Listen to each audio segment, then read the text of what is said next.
The story you are about to hear is true. The names have been changed to protect the innocent.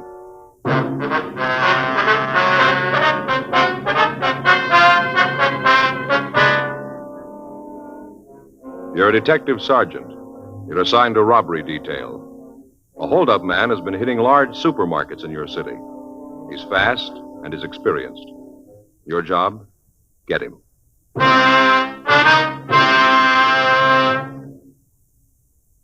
Tonight, I have a new report for you. A most important one, too. Because when you're asked to try a cigarette, you want to know, and you ought to know, what that cigarette has meant to people who smoke it all the time. After a full year of observation, a medical specialist was given a group of Chesterfield smokers thorough examinations every 2 months for the full year. Reports no adverse effects to their nose, throat, or sinuses from smoking Chesterfields. More and more men and women all over the country are finding out every day that Chesterfield is best for them. Enjoy your smoking. Try Chesterfields today. They're best for you. Much milder, with an extraordinarily good taste.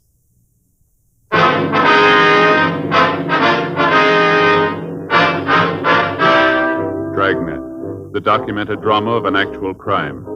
For the next 30 minutes, in cooperation with the Los Angeles Police Department, you will travel step by step on the side of the law through an actual case transcribed from official police files. From beginning to end, from crime to punishment, Dragnet is the story of your police force in action. It was Monday, July 7th. It was warm in Los Angeles. We were working the day watch out of robbery detail. My partner's Frank Smith. The boss is Captain Didion. My name's Friday. We were on the way out from the office, and it was 10:22 a.m. when we got to the corner of 67th Street and Jefferson Boulevard, the Lamont Brothers Market. Oh, I guess I should have been scared the way they came in with those guns, but I wasn't. That one came back into the office and said he wanted the money. I gave it to him. I wasn't going to mess with him. Mr. Haskins? Yes, I'm Haskins. Who are you? Police officer, sir. My name's Friday. This is my partner, Frank Smith. Friday and Smith. Oh, yeah. You're the fellows that was talking about, huh? Sir? Well, the other ones, the cops in the car. They said there'd be a couple of detectives here. Have you seen the other cops yet? Yes, sir. We talked to them. They've already put out a call. I wonder if we can get some information from you. Sure. You want to come back here to the office? Yes, sir. Back this way. We can talk there. Just sit down. Mr. Haskins, if you'd just tell us what happened, please.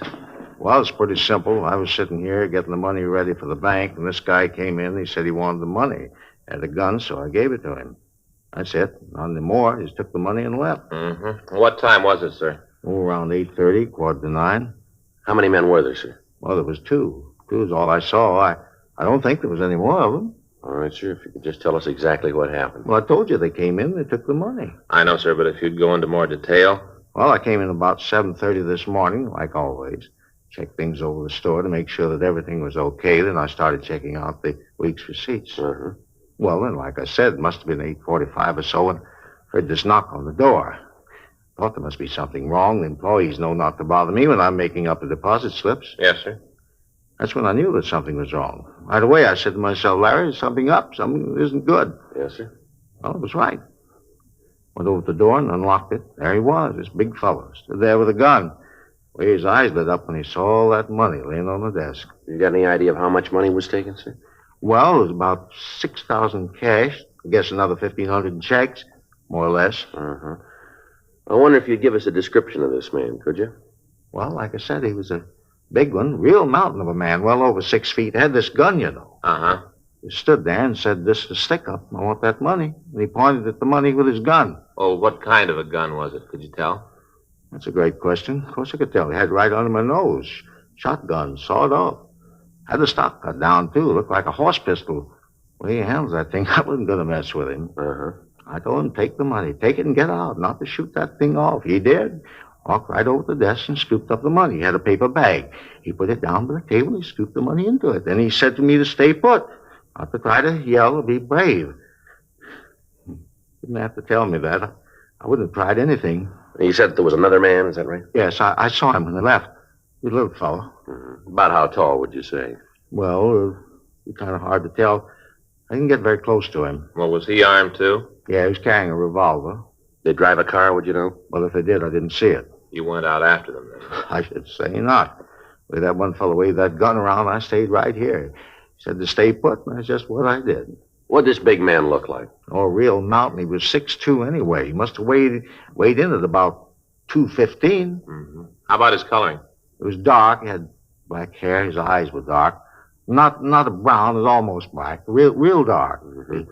And when he spoke, did he have an accent, anything like that you might have noticed? No, I don't think so. At least there was one. I didn't notice it. Mm-mm. Did he have any scars or marks? What? Any scars or marks? Anything that might make it easier for us to identify him? Yes, there was a little scar right here. Right over the bridge of his nose. Across here. How about his clothes? What was he wearing? Had a brown hat on, a brown jacket. Short kind of what you'd call that real slick material, you know. Satin, like bowling teams wear. Yes, sir. Had on a pair of brown pants, brown shoes. How was the other one dressed? I couldn't tell you for sure. Like I said, I only saw him for a minute when I opened the door. He was out there telling the people to just mind their own business. Do that and they wouldn't get hurt. I didn't get a good look at him, but that big one, he was a real mountain. Do you usually have this much money around in the store? No, not usually. See, this was a long weekend. You know, the 4th was Friday, and whenever we have a long weekend, we usually have $10,000 or $12,000 in cash here. That's where the guys really goofed. Sir? Really missed the boat. You know, if they'd known what they were doing, they'd have gotten a lot more. Well, how's that, sir? The safe out in front. Another $7,000 out there. Guys missed it completely. Yes, sir. Yeah, sure hope they don't come back for it.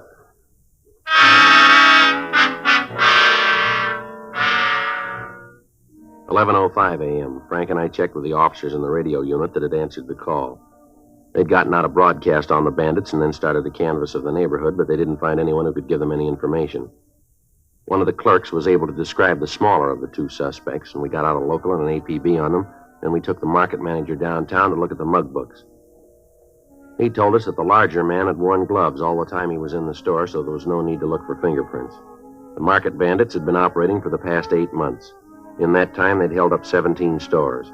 Their method of operation was always the same. They'd hit only after a weekend or on the Monday following a holiday weekend. They'd hit only the larger supermarkets of the ranch type. Their operations had taken them all over the Southland. We'd tried to stake the markets that might be hit, but their field of operations had been so wide that it was impossible. 2:15 p.m. The market manager, Larry Haskins, started on the 6th mug book. Sure, a lot of them. Yes, sir. All these fellas. All committed some crime, huh? Yes, sir, that's right. That one there looks like my brother-in-law. He's got a weak chin. Yeah, just like him. No. Go through a few of these, and they all begin to look alike. Did you ever notice that? Yes, sir. Hey, wait a minute. Yes, sir? This fella here. This one right here, you see? Mm-hmm. That's the fella, no doubt about it. That's the one.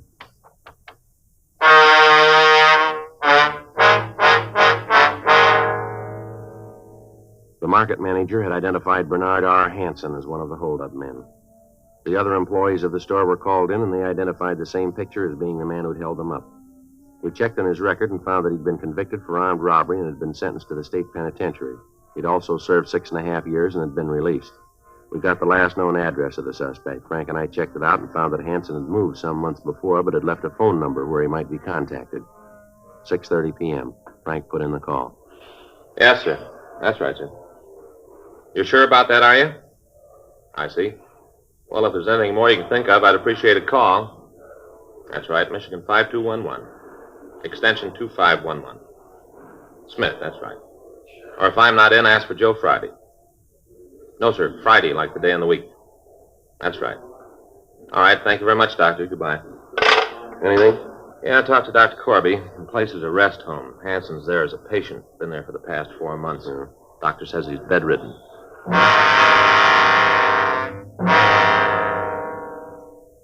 We checked on the rest home. It was a private sanitarium in the valley. We got in touch with the medical authorities and found that the head of the hospital was listed as Dr. James Corby. Frank and I drove out and talked to Dr. Corby and the rest of the staff. From them, we got the story that Hansen had been a resident of the home for the past 4 months. We found that he had a lung ailment and was confined to his bed 24 hours a day. The doctor showed us his records and charts. From what we could tell, it would have been impossible for Hansen to have been the bandit. 3 weeks passed. On August 4th, the market thieves hit again, this time out in East Los Angeles. They got away with a little over $9,000. The manager of the market came downtown and checked the mug books. They again identified Hansen as the thief. We had the stats office make another run on the MO used. The result came back, and out of the thousands of cards checked, only one fitted the way the robbery had been carried out. Hansen's. We called the rest home and found that on the day of the holdup, the suspect hadn't left his bed. Another month passed. During that time, we ran down all leads. Informants were questioned, but they could tell us nothing. Apparently, the holdup men were hitting and then dropping completely out of sight until they hit again. Monday, October 27th, 8:05 a.m. I checked in for work. Joe? Yeah, did you just get in? Yeah, a couple of minutes ago. Sure is a beautiful day, isn't it? Yeah, did you see Didion yet? No. The way he talked yesterday, I don't want to. Well, he's pretty hacked. I can't blame him too much. The guy sure seemed to have us stopped. Thing I can't understand is that everybody's positive it's Hansen. Doesn't seem to be any doubt in their minds. That doesn't make any sense. Did you get the kickback on the doctor? Yeah, I came in late yesterday. How about it? Well, can't find anything on him. Family man, lives out in the valley, a couple of blocks from the hospital. Checked his bank account. He does pretty well, not great. No big deposits lately. Mm-hmm. Did you check the AMA on him? Yeah, he's not a member. They haven't got anything on him. How about the rest of the staff out there? Well, seems to be okay. 2 of the nurses have been there for over 2 years, and the male nurse was hired about 5 months ago. That'd be just before Hansen got there. Yeah. And what's his record? There isn't any. Not a thing on him in the files, nothing from Washington. Well, I don't know.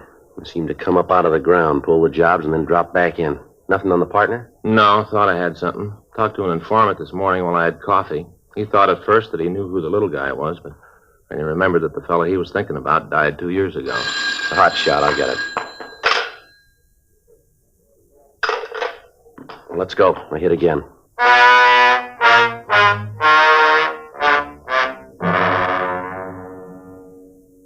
At 8:01 a.m. that morning, a pair of hold-up men had walked into a market out on Adams Boulevard and robbed the place of a little under $11,000. The manager gave us a description of the hold-up men. One was large, dark, and had a small scar over the bridge of his nose. The other was small, sandy-haired, and had no visible marks or scars.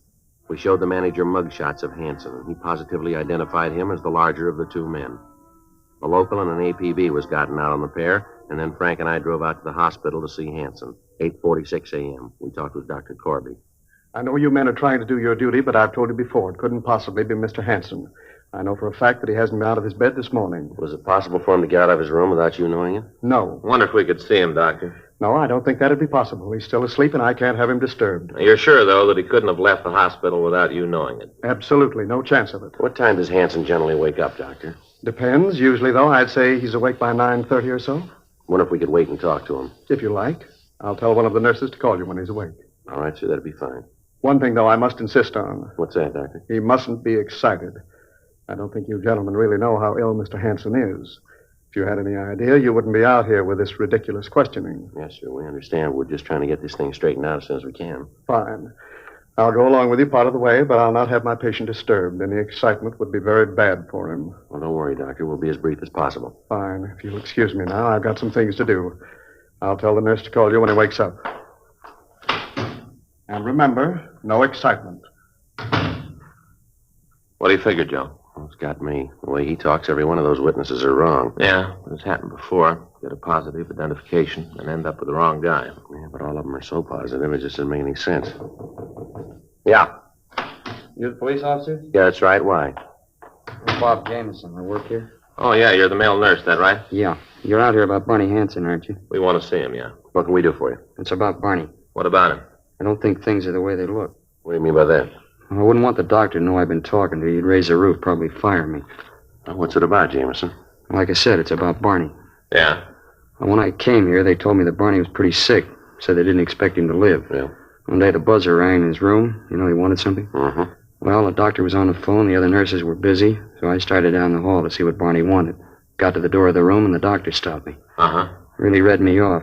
Said that I wasn't to go into the room at all. That he was taking care of Barney personally. That he'd see what he wanted. Yeah. No, that was just the first time. Same things happened a couple more times. And he told us about you. Told us what to say if you asked any questions. Well, what did he tell you? Said that we wasn't to tell you anything. That we didn't know anything. Well, why didn't you tell us all this before? Well, you see, this isn't a regular hospital. I don't think that he's even a regular doctor. I worked around hospitals for a long time, and I never saw no doctor act like he does. He doesn't even know how to write out a diet, feed some of the people here all the wrong things. That right? Yeah, and I'll tell you something else, too. What's that? I don't think there's anything wrong with Barney. I think the whole reason for him being here is phony. Bob? Oh, yes, Doctor. What are you doing here? Came to see if these gentlemen needed anything. Oh. Mm-hmm. Well, I'll take care of it now. Will you check on Mr. Hardy, please? See if he's awake yet. Yeah, sure. Just a minute. What? I'd like you to stay here for a minute. I'm afraid we're going to have to see Mr. Hanson right now, Doctor. I'm afraid that's impossible. I told you before, I'm not going to have him disturbed. I'm afraid we're going to have to disturb him. Won't take very long. Jameson, where's his room? I'll show you. It's down this way. I'm going to speak to your superiors about this, coming into a hospital and disturbing patients. I'm sure the fact that you're officers doesn't give you the right to do this. This is his room. You want to open the door?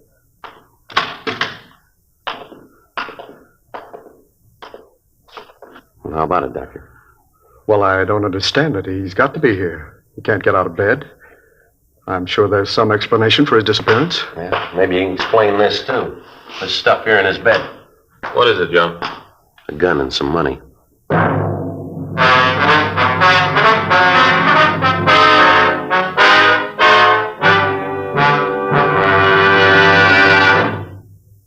You are listening to Dragnet, the authentic story of your police force in action. Chesterfield Regular, Chesterfield King Size. The first cigarette to give you premium quality either way you like 'em. This means that King Size Chesterfield contains tobaccos of better quality and higher price than any other king size cigarette. Chesterfield is first to name all its ingredients that make the best possible smoke. And Chesterfield gives you this full year's scientific report. No adverse effects to the nose and throat of a group smoking only Chesterfields. So enjoy your smoking. Change to Chesterfield today. Much milder, with an extraordinarily good taste.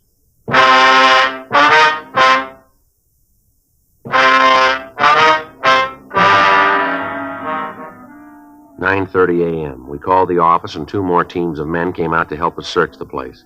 Hanson was not on the grounds of the hospital. In his room, we found several floor plan drawings of markets that had been robbed. The drawings showed the location of the manager's office and of the safe. Along with the drawings, we found several maps with roads marked on them leading back to the hospital. A stakeout was placed on the rest home in the event that the suspect returned, and Frank and I drove the doctor back downtown. We talked to him for an hour before he finally told us the story. He said that Hanson had come to him and offered him money to say that he was ill and to give him a room. The doctor went on to say that after he got started, he tried to get out of the deal, but that Hanson said he'd get his family if the doctor said anything about his activities to the police. Dr. Corby gave us the name of Hanson's accomplice, Marty Peterson. He said that he didn't know where Peterson lived, but that he usually came out a couple of times a week to see Hanson. We notified the stakeout to be on the lookout for Peterson, and then we booked Dr. Corby at the main jail. We ran the name Marty Peterson through R&I, but we got no make. We sent the name to George Brereton up at CII in Sacramento, and also to Washington. The kickback gave Peterson a record of 2 arrests of robbery and 1 for ADW in the East. It also gave the name of a sister who lived in Los Angeles. We checked with her, and she was able to tell us where Peterson lived. Thursday, October 30th, Frank and I drove out to his apartment.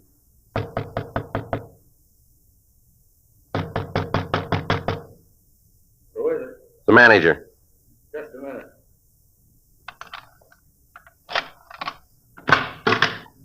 Yeah, what is it? You Marty Peterson? Yeah, what do you want? Police officers, you're under arrest. Come on, come up. Get out of here, you lousy fuzz. All right, come on, get up. You got no right to come in here and bother me. What's all this about? Want to shake him? Yeah, come on, get your hands up on that wall. He's carrying a gun, Joe. Here. I got it. What are you guys trying to prove? I didn't do nothing. You guys lean on everybody like this. Fella's got a record, and right away he's fair game for every crummy cop in the country. Yeah, you bet. Come on, let's go. Well, you still haven't told me what this is all about. What are you putting the pinch on me for? Robbery. Robbery? You're off your rocker. I'm out here on a vacation. I haven't done anything. You're an ex-con with a gun. That's a felony. And where's Barney Hanson? Who? Barney Hanson. Where is he? I don't know no Barney Hanson. Don't know what you're talking All about. right, let's come off it, Peterson. Now, where is he? Barney Hanson? Well, I might know who you're talking about. I know a fella by that name, but he's out in the hospital in the valley. Haven't seen him for a long time in a hospital out in the valley. Nice try, Peterson. Hanson checked out of the hospital. We got the doctor. He told us all about it. Now, where's Hanson? I don't know. Last I heard of him, he's out at that hospital. If he ain't there now, I don't know where he is. All right, let's go downtown. That doctor copped out, huh? Yeah, filled us in on the whole setup. How about the money? You find the money? No, we didn't find anything. You didn't find any dough at all? Not a bit. The crumb, the lousy crumb. He told me to be safe out there. They'd never shake a hospital. Not a dime, huh? No. Looks like he left you to stand for this. He probably took off with all the money. Probably never see him again. Yeah, we ain't gonna get away with it. No, sir, he ain't. Looks like he will. Oh, yeah, I'll tell you where he is.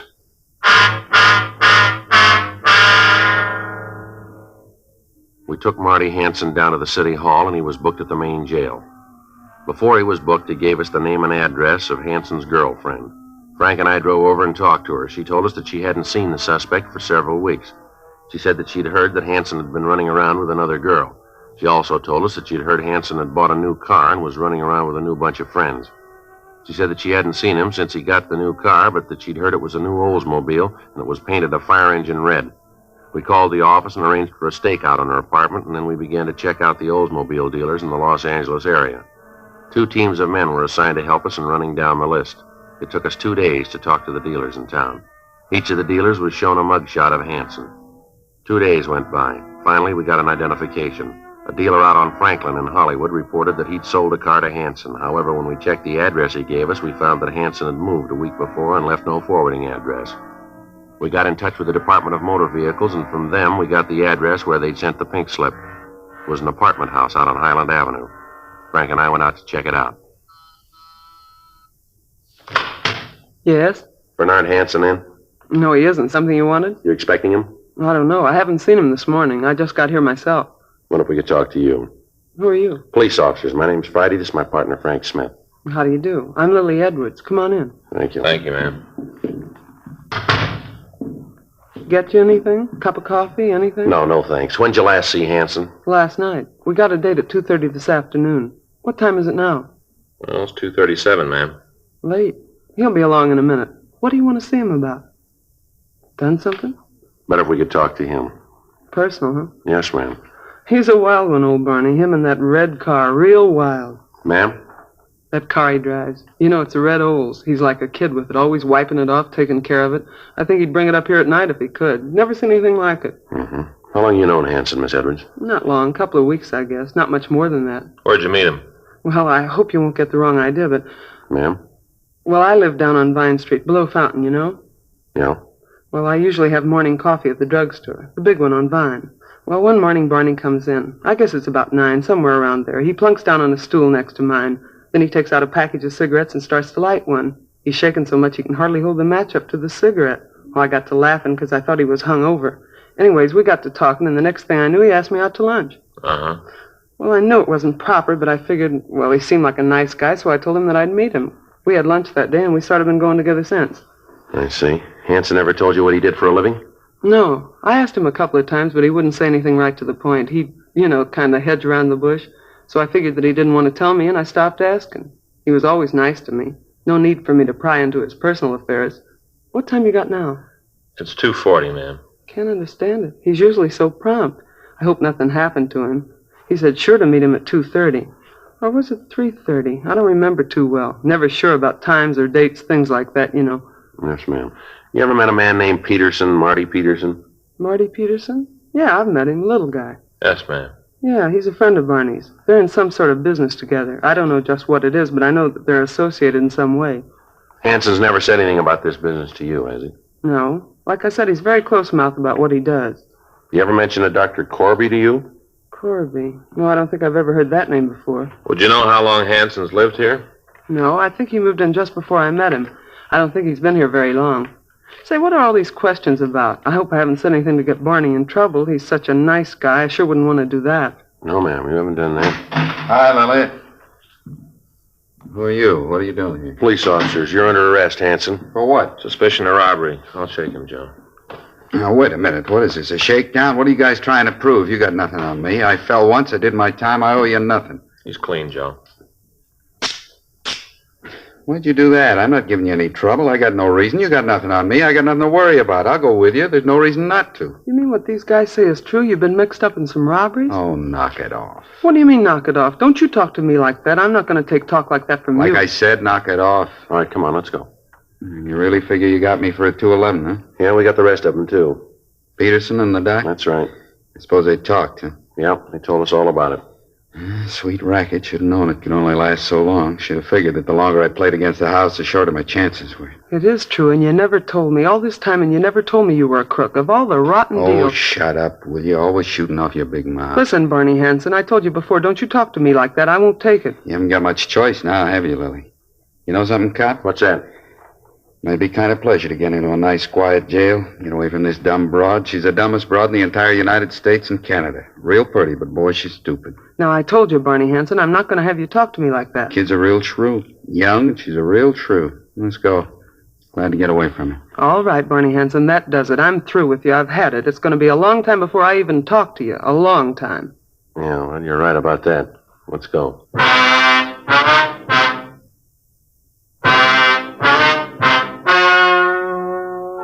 The story you have just heard was true.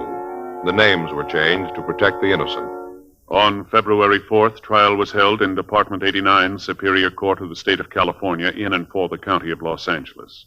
In a moment, the results of that trial. Now, here is our star, Jack Webb. Thank you, George Fenneman. Earlier tonight, George Fenneman gave you what I consider pretty strong evidence that Chesterfield is the cigarette you ought to be smoking. That's why I'd like you to try a pack of Chesterfields. I think you'll find they give you everything you want. A real good taste and Chesterfield mildness.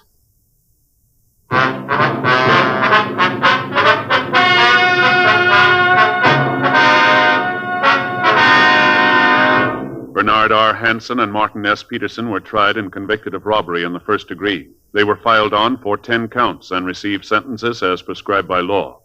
Robbery in the first degree is punishable by imprisonment in the state penitentiary for a period of from 5 years to life. Dr. James Corby was allowed to plead guilty to a lesser charge and was sentenced to 1 year in the county jail and placed on probation for 10 years. One of the terms of his probation being that he is not permitted to operate a rest home.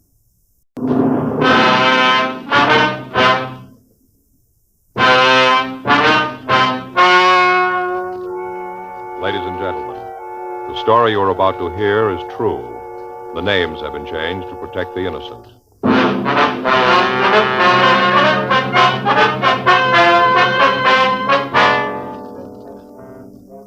You're a detective sergeant. You're assigned to burglary detail. For the past 2 months, a gang of safe burglars have been operating in your city. In that time, they've hit a dozen places. You've got no lead to their identity. Your job? Get them. Here's a report never before made about a cigarette. Smoked day after day by a group of people smoking from 10 to 40 cigarettes a day for a full year. Here's Chesterfield's record. A medical specialist giving this group thorough examinations every 2 months for a full year reports no adverse effects to their nose, throat, and sinuses from smoking Chesterfields. Don't you want to try a cigarette with a record like that?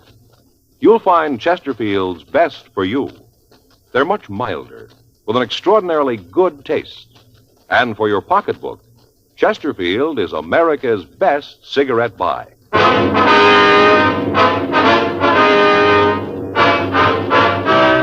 Dragnet, the documented drama of an actual crime. For the next 30 minutes, in cooperation with the Los Angeles Police Department, you will travel step by step on the side of the law through an actual case transcribed from official police files. From beginning to end, from crime to punishment, Dragnet is the story of your police force in action.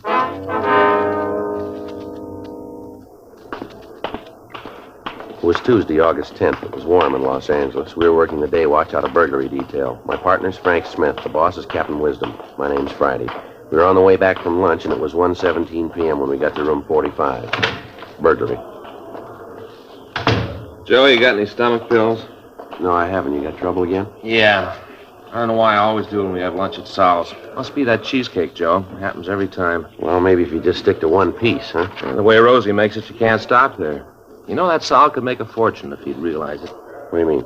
Well, you know how in some places they have a little bowl of mints by the cash register? Yeah. Well, if Solid put a bowl of stomach pills, he could clean up. Yeah, sure. Anything in the book? I'll take a look. How about it? Yeah. There's a call here from Ernie.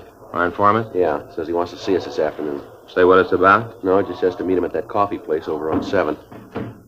Sure hope he can come up with something we could use it. Yeah. We've taken a lot on this one, haven't we? Yeah. The way the papers talk, you'd think we were in with the thieves. Now, from where they sit, it probably looks that way. We sure haven't been able to stop them. Yeah. You hear anything more on that last run from the stats office? Yeah, nothing. They've run the MO over and over. We can't make it. I saw the skipper this morning. He's sore, too. Yeah, it figures they're leaning on him, too. Well, there's got to be a break somewhere along the line. Their luck can't hold out forever. Maybe they don't know that. Did you check the FI cards from last night? Yeah, they're doing it now. They might come up with something. How about Rubles and Told? You heard from them yet? No, they're running down that report from the liquor store owner. Doesn't look like it's going anywhere either. I'll get it. Right. Burglary, Smith. Oh, yeah, did you find anything? Uh-huh. Where was that? Uh-huh. How do you spell that last name? S-O-N? Right. Okay, thanks. We might have something. Yeah? Officer made a field interrogation report on an Otto Bronson last night. Time was listed as 10:46 p.m., 4th and Central. Well, that's close. The last heist was at 7th and Central at approximately 11 p.m. Well, how's this Bronson fit in? Well, they checked him out. He's got a record. Yeah? Burglary. 1:35 p.m. Frank and I checked the name Otto Bronson through R&I. We found that he had an arrest record dating back 10 years. He'd been picked up 3 times on suspicion of violation of Section 459 PC. He'd been convicted once and had served time at San Quentin. He'd been released 4 months before he served his full term and was not on parole. We got his last known address from his ex-convict registration, and we drove out to see him. The address listed was a rooming house on Alexandria Street. We talked to the landlady, but she could tell us nothing about him. She said that he'd moved in about 4 months before, and in that time she'd seen very little of him. He didn't eat at the house, but he took his meals outside. She was unable to tell us what time Bronson had come home the night before. He was registered in room 2B. Frank and I went up and knocked on the door. Yeah? You Otto Bronson? Yeah, what about it? Police officers would like to talk to you. Okay, go ahead. Might be better if we talked inside, huh? Well, maybe I don't want any cops in my place. No, we can talk downtown. Come on in. All right, what's it all about? Wonder if you could tell us where you were last night. Why? We'd like to know. Well, let's see, I went downtown, had dinner, met some friends, had a few drinks, and came home. What time did you get home? Oh, maybe about 8, around in there. We got word you were seen downtown at 10:46. How about it? Maybe my watch stopped. Were you downtown? Oh, you guys know all the answers. You tell me. All right, mister, get your hat. Why? Let's go downtown. All right. So I was there. What's that prove? Why'd you lie about it? I didn't lie. I told you. My watch stopped. Yeah, according to the FI report, you were stopped on the corner of 4th and Central. Is that right? I don't know. I guess so. Why? What were you doing there? I was on my way home. From where? Like I told you, I had a couple of drinks with some friends of mine and came right home. Mm-hmm. Where'd you meet these friends of yours? Bar down in Central. Which bar? I don't know the address. I can show you if you gotta know. Who were the friends? Look, I don't like any of this. You guys coming here and asking all these questions. What's it all about? The liquor store safe was burglarized near 7th and Central last night. You look good for the job. Oh, it's sure true. What's that? Old saying up at the joint. Do a little time, and you'll have every cop in the world on your back at one time or another. How long you lived here, Bronson? Couple of months. That's the closet over here? You stay away from there. There isn't anything in there that matters to you. Then you shouldn't mind if we take a look. Now, just keep your hands off of my stuff, huh? If you haven't done anything, you got nothing to worry about, have you? It isn't what I've done. It's what you guys are going to say I did. How about this, Bronson? That's mine. Hey, now, look, you got no right to go... See what's in it, Frank. Yeah.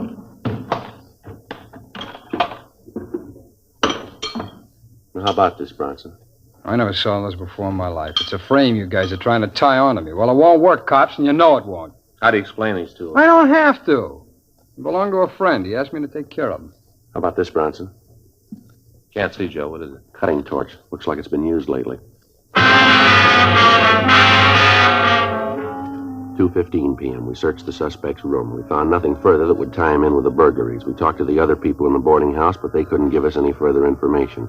They were unable to tell us if Bronson had any friends, and the landlady told us that he hadn't gotten any mail since he'd been there. We called the office and arranged for a stakeout on the boarding house, and then we took the suspect downtown to the city hall. We talked to him for an hour. 4:16 p.m. That's where you stand on this thing, Bronson. Now you make up your mind.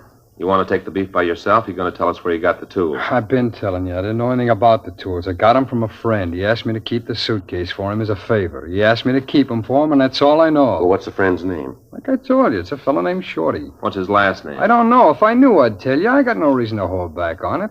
I didn't have nothing to do with the jobs. Otto, we were talking to you about one burglary. What do you mean by jobs? Well, just the way you guys talk, I figured there was more than one. You know what we're talking about. I don't. I'm telling you the truth. I don't. When'd you last see this Shorty? When he gave me the suitcase. When was that? A week, maybe 10 days ago. Where'd you see him? In a bar down on 7th. And he just gave you this suitcase, asked you to take care of it for him? Is that what you expect us to believe? That's the truth. Well, that's kind of hard to buy. I can't help that. That's the way it happened. Well, your friend sure left you in a good fix, didn't he? What do you mean? Well, it looks like you're going to have to go this route by yourself. How do you figure that? You got the tools, you got a record. You were in the vicinity just before the safe was burned. You look real good for it. Well, I ain't going to take it alone. Well, you haven't got much choice. Well, what happens if I help you get the rest of them? It'll be marked down that way. Is that all you can do? That's all. How much if I help you break the gang? That's all we can do. Well, one thing you got to understand. What's that? I had nothing to do with the jobs myself. I just heard a few rumbles. You got to know I wasn't in on it. What have you heard? Well, there's 3 guys. They're from the east. They've been working out here about 6 weeks. Real heavy fellas. Who are they? I don't know them. The only one I ever saw was Shorty, and I'm not too sure he's in on it. You know where we can pick him up? No, like I said, I just heard a few rumbles. All right, how about this, Shorty? Has he got a record? I don't know. He might have. You ever say anything about doing time? No, not so I can hear. How long you known him? About 3 months. I met him right after I got out of Q. Where'd you meet him? A bar downtown. We got to talking one night, and after that, I'd see him around here and there. And I never got to know him real well. Just well enough for him to give you a suitcase full of burglar tools, huh? Yeah, that's right. And you didn't know what was in the case? No, I didn't look. I didn't figure it was any of my business. That's easy to buy, isn't it? I can't help it. That's the way it is. How much do you know about how the gang works? Not much. Rumble is that they case a place for a couple of days, figure out when's the best time to hit it, and they walk in and burn the safe. They use a car? I don't know. I guess they do. Does Shorty have a car? I don't know. I never saw him with one. He never mentioned it. You ever mention where he lived? No, not to me. I figure it's over on the east side, though. How you figure that? Well, just the way he talked. Nothing definite, but just the idea. You look at some mugs and tell us if you see this Shorty? Well, sure. I'd like to see you get him, leaving me to stand for a thing like this all by myself. Anything else you can tell us about the gang? No, that's about it. Okay, let's look at the mugs. Oh, how about it? I still got to go to jail? Well, you still haven't convinced us you're clean. Well, I told you everything I know. Yeah, let's go. Oh, no, wait a minute. Look, I go nuts in a cell. You should have thought of that before. Well, I can give you guys a lot of help if I'm on the outside. You haven't given us much here. Well, maybe I can. All right, go ahead. I can tell you when they're going to pull the next job.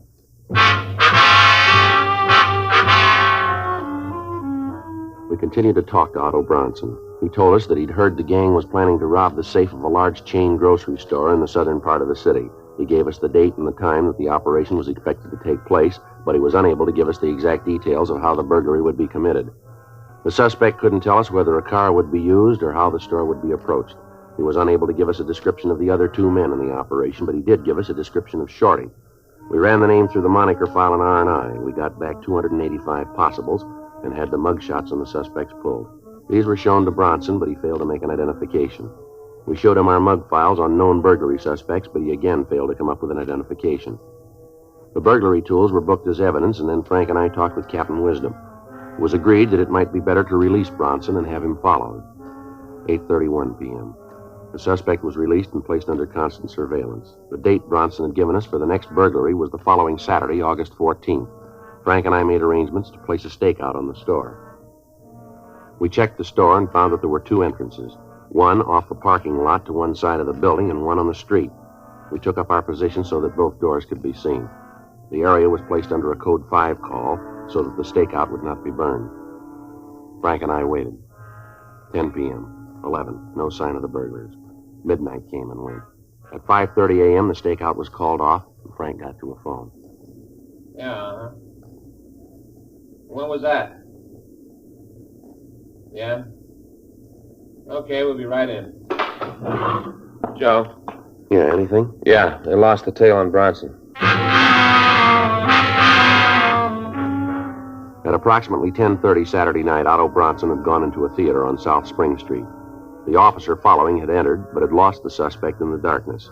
The next morning, Sunday, August 15th, we got a report that Bronson had turned up at his rooming house at 7:45 a.m. I got a call from the business office with this information, and at 8:20 I picked up Frank and we drove over to see Bronson. Who's there? It's Friday. Oh, just a minute. Hi. Come on in. Well, you guys are up early this morning. How'd it turn out last night? What are you trying to pull, Bronson? What do you mean? You know what we're talking about. Nothing happened last night. Hey, you mean they didn't break into the place? That's it. I can't understand that. From what I heard, they had it all cased. Where were you last night? Well, you figure I had something to do with it, huh? We just asked you where you were. Oh, what's the matter? Hey, the tale you had on me get lost? We're waiting for an answer, Bronson. I went to a movie and then came on home. You came right home after the picture, huh? Yeah, that's right. Right home. How come it took you so long? Now, what's that mean? You didn't get home until this morning, did you? You guys are pretty thorough, aren't you? Where were you? All right, I stopped and saw a friend. We got to drinking, forgot all about time.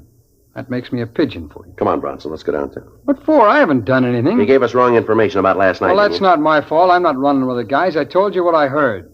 Now, it's not my beef that it didn't work out. From what I knew, that was the way it was going to be. All right, let's go. Well, now, just a minute. Look, we can work this out, huh?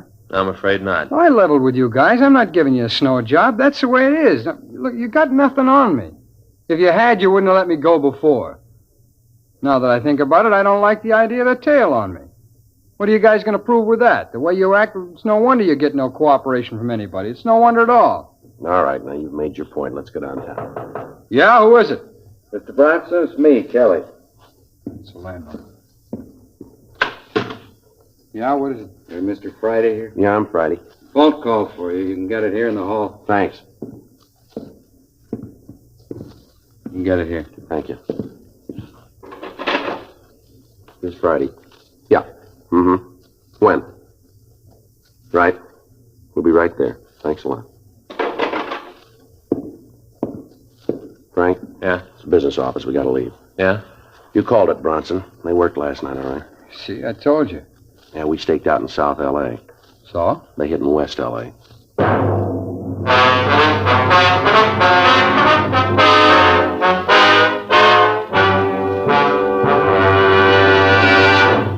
You are listening to Dragnet, the authentic story of your police force in action. Chesterfield is best for you. Chesterfield Regular or Chesterfield King Size, which contains tobaccos of better quality and higher price than any other king-size cigarette. And always remember this. Chesterfield is first to give you premium quality in both regular and king size. Just as Chesterfield has been first to name its ingredients, the ingredients that make the best possible smoke. Enjoy your smoking. Change to Chesterfield. Much milder with an extraordinarily good taste. The best for you.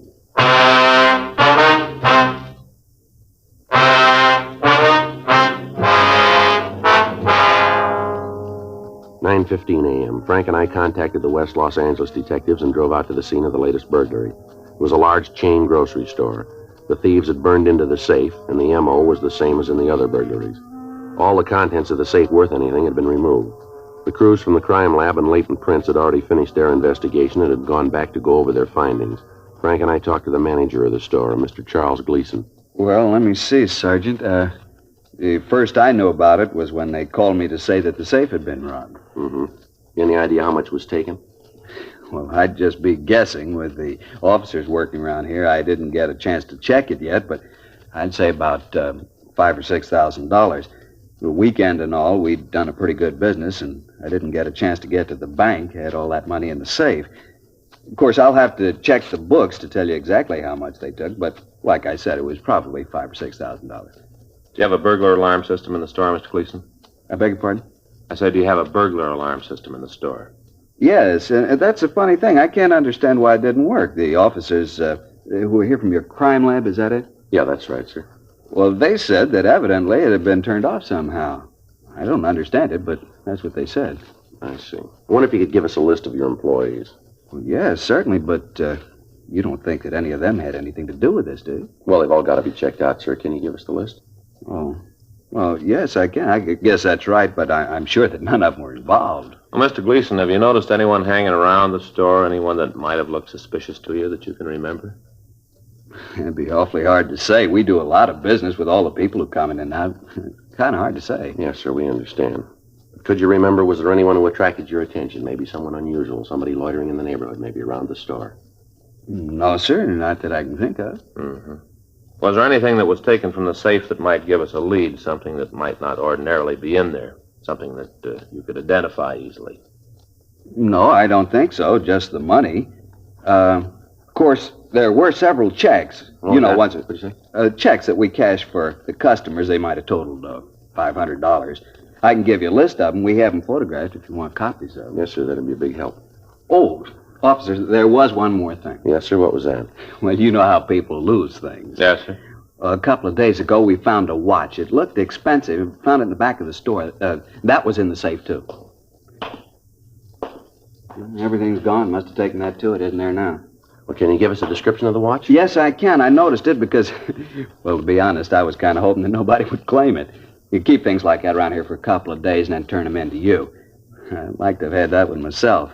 Certina, it was a gold case with a white face, only had a few numbers. You know, some of the spots were just the little gold spots. Yeah, I mean the spots were... The numbers, the numbers, the little gold spots. I know what you mean, sir. Well, this one had a gold band, and it was one that was a kind of a chain thing, not an expansion band. You know, the chain, the gold chain? Yes, sir. Would you know the watch if you saw it again? Oh, sure. I looked at it enough. And then there was that scratch on the crystal, too. Sir? Well, right over the number 2, there was a scratch. I can show you right here on my watch. You see right there, a little scratch? It kind of went off at an angle. It was real easy to spot. Yes, sir. I understand. You know, it's a funny thing, you officers being here. There's a friend of mine once, well, I just soon not mention his name if you don't mind, because he was innocent, you know, but it looked bad. I was kind of worried about it myself. Mm-hmm. And these officers came out to his house, just took the place apart. It was all right. It was perfectly legal. They had a search warrant. What'd they come out for? Well, they thought he was mixed up in a robbery. Oh. I don't know how they ever thought it, but it looked suspicious, I guess. He was seen with some characters that were, well, you know, not very nice. If they came out to his house, took the whole place apart. You never saw such a mess in your life. Ripped up the mattresses, took down ruined the picture. A beautiful picture. End of the trail. You know the one with the Indian, yes, sir. The spear going down like that? Yes, sir. Took that apart. The whole picture just fell apart. They never could get it back together again. I don't know whether they can get another one or not. They Darndest mess you ever saw, huh? I say, did they find anything? The money? Yeah, they did. They found a fountain pen his wife had lost 2 years ago. Had her initials on it. Yes, sir. Well, is there anything else you can think of that would help us here? No, not that I can figure. Well, if you do remember anything, sir, here's our card. We'd certainly appreciate a call. Frank Smith, just as for you, huh?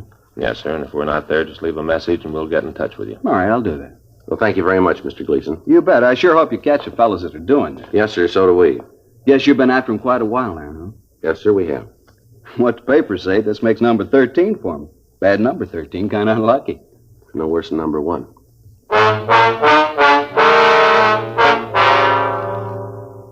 Frank and I went back to the city hall and completed our crime report. We contacted the crime lab and latent prints and found that they'd come up with no physical evidence at the scene. From the M.O., it could be definitely established that they were the same suspects we were after. We obtained a list of the employees of the store and checked them out. We came up with no new leads. A list of the checks that had been taken from the safe were given to forgery detail. Frank and I went to Otto Bronson's rooming house and brought him down to the city hall for questioning. You know, maybe if you guys had spent a little more time doing your job and less time bothering me, you'd end up catching those fellas. Don't worry about it, Bronson. We'll get them. We'd like to go over what you did last night again. I told you Well, once. tell us again, will you? All right. Like I said, I had dinner around 8, maybe 8:30. Where'd you eat? A place over on Spring. See anybody you knew? No, I don't think I did. Where'd you go then? I went to a movie, a place on 7th. See anybody you knew there? No. Well, then you'd have a tough time proving where you were, wouldn't you? Not all the way. You had a tail on me. Most of this you know already. All right, what'd you do after you left the movie? I told you that. I went over to see a friend. Yeah, where's he live? A hotel on 5th. What's his name? Oh, look, I don't want to see him dragged into this. If he's clean, he's got nothing to worry about, huh? Yeah, sure, but you guys go over and talk to him. It's a lot of embarrassment for him, and I just don't want it. All right, let's go. Oh, no. You going to book me? That's it. I told you what being in a cell does to me. You should have thought about that before. All right, I'll tell you who he is. Well, go ahead. His name's Anderson, Mark Anderson. You ever fallen? No, he's clean. Sure about that? Yeah. Now, I suppose you want to go over and talk to him, huh? Yeah, we'll get to it. You're still going to book me? We haven't any choice. Look, I told you what I know, Sergeant. I told you everything. I can't help it if I was wrong. Look, it's no crime to make a mistake, is it? I never read about no law that says you can't make a mistake. Well, why don't you tell us the truth about what you know about these burglaries, then? I told you. What you told us we can't buy. Well, that's tough, fella, but that's the way it is. Now, I told you what I know. There isn't any more. Now, if you want, go on. Check with Mark Anderson. He'll tell you I was with him all night. He'll tell you. I don't want no trouble, you guys. He'll tell you, and that's the truth. Really, I'm telling you the truth. Yeah, we've heard that before. 6:40 p.m. We booked Otto Bronson at the main jail on suspicion of burglary. Before he was put in his cell, we got the address of Mark Anderson. After we'd finished with the booking, Frank and I drove over to the hotel on 5th Street. Anderson was registered in room 812. The desk clerk told us that Anderson was in his room. He was unable to tell us much about Anderson because, as he explained, he'd only worked at the hotel for a week and hadn't seen much of him. We went upstairs and knocked at the door. Yeah? You Mark Anderson? That's right. Who are you? Police officers. I'd like to talk to you. Sure, come on in. It's my partner, Frank Smith. Anderson. What do you want to see me about? You know a fellow named Bronson, Otto Bronson? Yeah, sure. I know Otto. When'd you see him last? Hey, what's this all about anyway? Otto done something? Just a routine investigation, Anderson. When was the last time you saw Bronson? Routine, huh? That's right. I saw him last night. Where'd you see him? Here. He came up, sat around, killed a bottle, talked it up. Mm-hmm. What time did he leave here? Must have been about 7:30 this morning, something like that. All right, sir. Thank you very much. Sure. Glad to help out whenever I can. Otto isn't in any trouble, is he? Like we said, it's just routine. Mm-hmm. Well, anything more I can do to help out, you let me know. Huh? Yeah, we'll do that. You leaving right away? Yeah, that's right. We'll be getting back to the office. Well, I'll get my coat and walk down with you. I got a date in 15 minutes. Gonna have to romp It's a on nice her. watch you got there. Yeah, it's new. Let me take a look at it, will you? Well, it's just a watch. If you don't mind, I like to get going. Let me see the watch. Sure, no reason you can't. Here. Okay. You said this was new? Yeah, just got it a couple days ago. Mm-hmm. You notice the scratch on the crystal here? Hmm. Yeah, I never saw that before. Guess I'll have to take it back and get another one. Let me see it, Joe. Yeah. Yeah. Did you buy this watch? Yeah. Where? Well, jeweler's down the street. You get a receipt for it? No, I didn't. I know the guy. I didn't figure I'd need one. What if we could take a look through your room? Why? What are you looking for? Just like to take a look. You got a search warrant? No, we can get one if we have to. Well, then you better go get one. I'm not having any cops looking through my stuff. Frank? Yeah. I told you to get a warrant. You got no right to look in there. Something in the closet you don't figure we should see. No, is that it's it? not that. It's just... Well, then there's no problem, is there? Joe, Yeah. a couple of suitcases. You want to bring them out? Yeah. Here they are. This one's kind of heavy. Feels like there's some sort of tools in it. Can open it up? Wait a minute. You got the key for this one, Anderson? There's nothing in there for you. We'll figure that, huh? Joe, looks like this other one's open.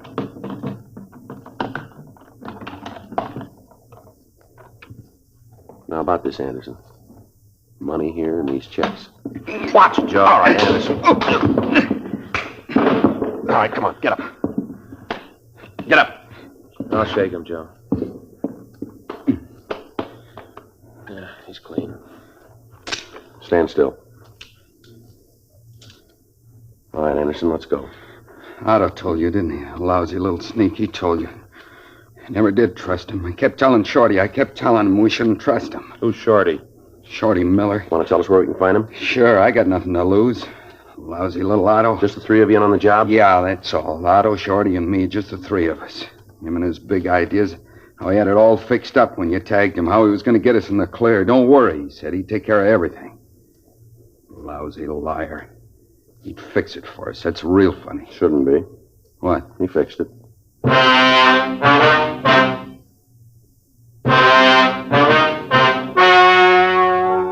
The story you have just heard was true. The names were changed to protect the innocent. On December 14th, trial was held in Department 87, Superior Court of the State of California, in and for the County of Los Angeles. In a moment, the results of that trial. Now, here is our star, Jack Webb. Thank you, George Fenneman. I've been pleased to see how many of you king-size smokers have been changing to Chesterfield. It's just as I've been telling you, king-size Chesterfields contain tobaccos of better quality than any other king-size cigarette. Either way you like them, regular or king-size, Chesterfields have a better taste, and they're really milder.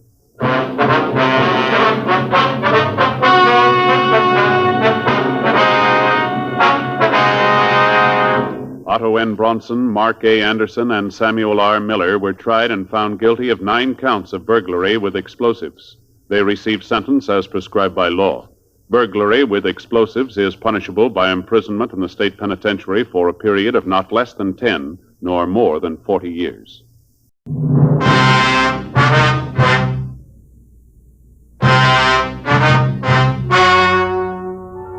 Ladies and gentlemen, the story you are about to hear is true. The names have been changed to protect the innocent.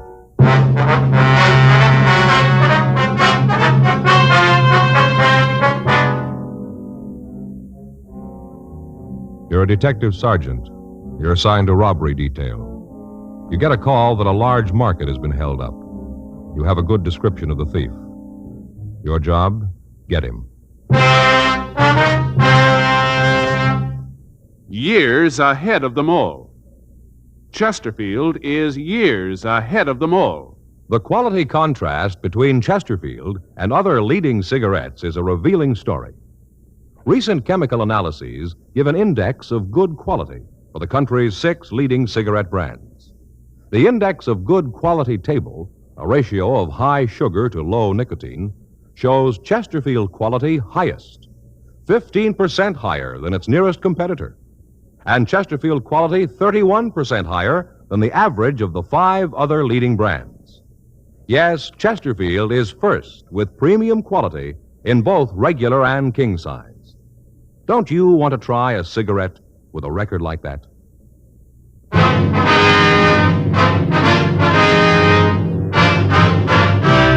Dragnet, the documented drama of an actual crime. For the next 30 minutes, in cooperation with the Los Angeles Police Department, you will travel step by step on the side of the law through an actual case transcribed from official police files. From beginning to end, from crime to punishment, Dragnet is the story of your police force in action.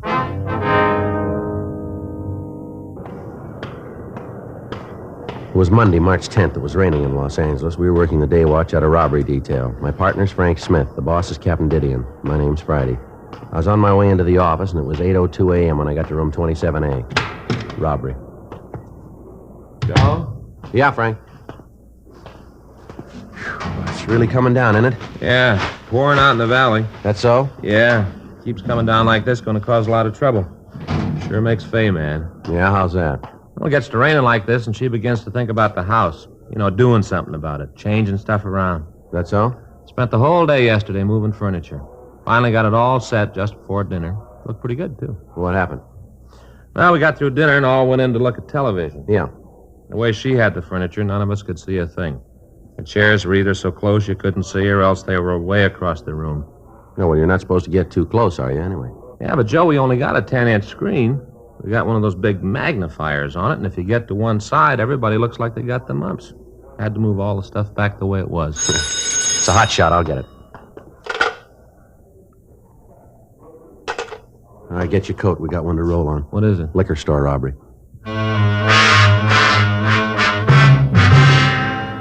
8:12 a.m. We arrived at the scene of the holdup. It was a large liquor grocery store at the corner of San Marino Avenue and 6th Streets. A radio unit was already there.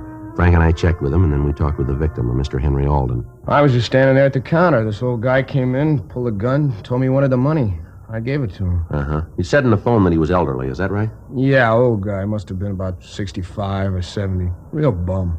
How do you mean? Well, the way he was dressed, you know. Old clothes, real seedy. Uh-huh.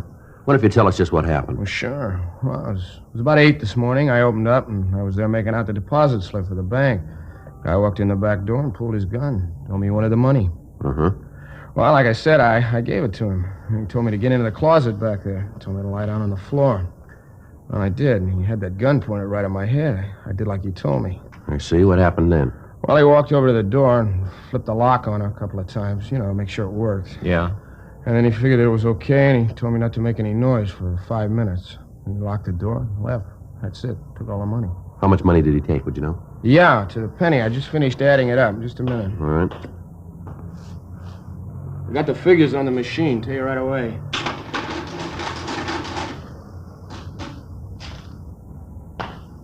That is $5,200 and 52 cents. That's it exactly. You said the guy came in the back door, is that right? Yeah, that's right. Well, were you open? I mean, was the store open for business? No, we weren't. You see, I usually don't open before 8:30. Leave the back door open, though, for deliveries, bread, milk, stuff like that. Wonder if you could give us a description of the man. Well, sure, like I said, he was old. Say around 70, not in there. About how tall was he? I'd say maybe 5'7", not much more than that. How much did he weigh, would you know? Not much, maybe 125. How about his complexion? Real tan, like he'd been out in the sun a lot. Face was all wrinkled. How about the color of his eyes? Blue, real blue. Now, what about his clothes? A real bum. Had on this old overcoat, brown, all frayed, ragged around the sleeves. Had a patch on the right elbow. Patch looked like it was kind of dark serge material. Was he wearing a hat? Yeah, blue, all beat up. You could see the dirt around the brim. How about his shirt and trousers? Blue striped shirt and old kind of brown pants, no press. Looked like he was getting ready to jump in them. Real seedy. Yes, sir. Did he wear glasses? No, he didn't. Was he clean-shaven, or did he wear a mustache? Well, he had about a 4 or 5 day old growth of beard, white. I see. Did he have any marks or scars that you could see? No, nothing like that, at least not that I could see. How about the gun? Was it a revolver or an automatic? Well, it looked like an automatic. Might have been a 45. I didn't look too close at that. Yeah. Do you have any sort of an accent when he talked to you? No, nothing like that. All right, Mr. Alden. Joe, I'll get the description out. Right, thanks. Mr. Alden, did the man say anything to you that might help identify him? No, not that I can think of. He kept telling me that he was real sorry he had to do this. Said, I'm really sorry, but I have to have the money. I have to. Kept asking me if I understood. I told him no. He said that someday I would. Real weird. Kept apologizing while he robbed me. I see. You the owner here, are you? No, I'm just a manager. The owner's Mr. Wood. He's going to be real mad when he hears about this. Second time in 3 months we've been held up. Getting a little tiring. A couple more times the insurance company isn't going to stand for it. Yes, sir. Do you usually have that much money in the store? Most of the weekends, yeah. You see, a lot of our stuff is pretty expensive. This is about the only store in the neighborhood that's open over Sunday. We get a lot of trade. Weekend business usually runs between 3,000 and 5,000. About how many employees are there in the store? 3 all told. We stay open until 2:30 in the morning. I come in the morning and work until noon. Hank comes in then. There's 2 of us until 6, and John comes in. He works on through. Once in a while, Mr. Wood comes in himself when we get busy. Wonder if I could have their names and addresses. Oh, sure. They weren't involved in it, I'm sure of that. Well, we have to check them out anyway, Mr. Alden. Yeah, I suppose so. But I tell you, he knew what he was doing, the way he moved. The way he knew just when to come in. This fellow's done that sort of thing before. Trying to say he was sorry about taking the money. He wasn't fooling anybody. No, sir, not a soul. Real bum, seedy, you know? Yes, sir. All that baloney about how he had to have the money. Wasn't any other way. He wasn't sorry, not at all.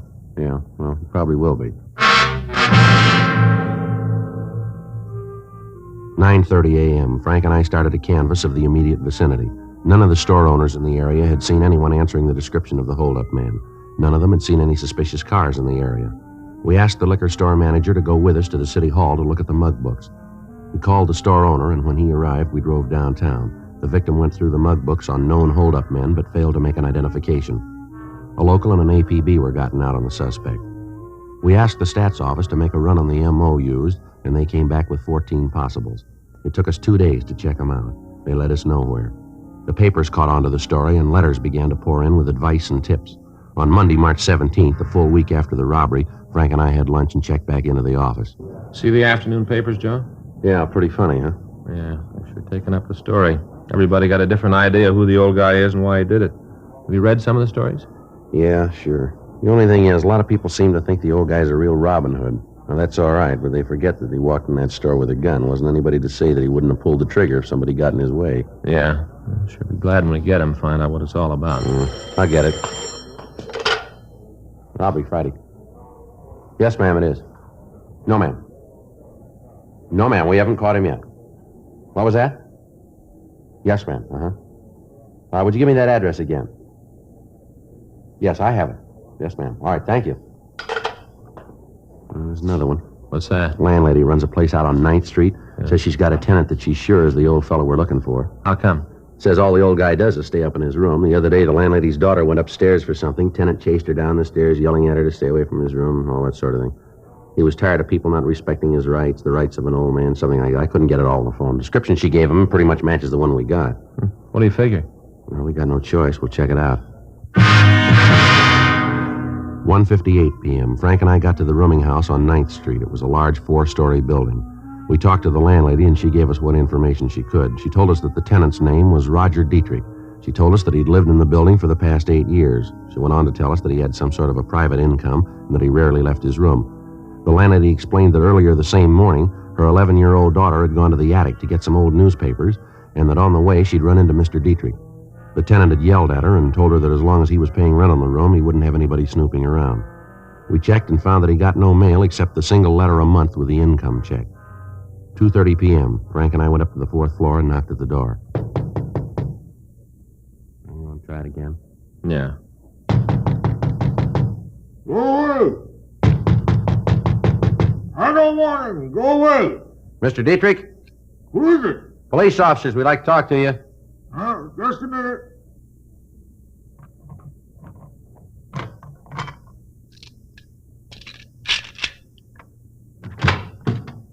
Who'd you say you were? Police officers, we'd like to talk to you. Oh, what are your names? My name's Friday. This is my partner, Frank Smith. Uh-huh. I guess it's all right. Come in. Thank you, sir. Well, guess it's about that thing this morning, huh? Sir? Why, you don't have to play cagey with me. I know that she called you, the old busybody, that brat kid of hers. You're just like her. He's always snooping. Well, there wasn't anything to it. The kid come up here and was snooping around trying to find out what I was doing. I'm not ready yet. What do you mean, sir, not ready? No, the book's not finished yet. It will be in another year. And the whole world can see it. Maybe mend their ways. Give them something to hope to avoid what's coming. Well, sir, that's not why we're here. Don't lie to me. I know all about you. I know that you'd be around. You're trying to stop me. I knew it. I knew it all the time. You see that stack of magazines over there? Yeah? Every copy of Life magazine ever printed, right from the first. I keep track, you know. I use it for research. Well, I don't quite understand, Mr. Dietrich. That's for my book. Oh, yeah. Going to be in 5 volumes called The Evils of the Machine Age and Its Effect on Mankind. 5 volumes, yes, sir, 5 volumes. Got the first 4 finished. Working on the last one now. That's how I knew you were coming.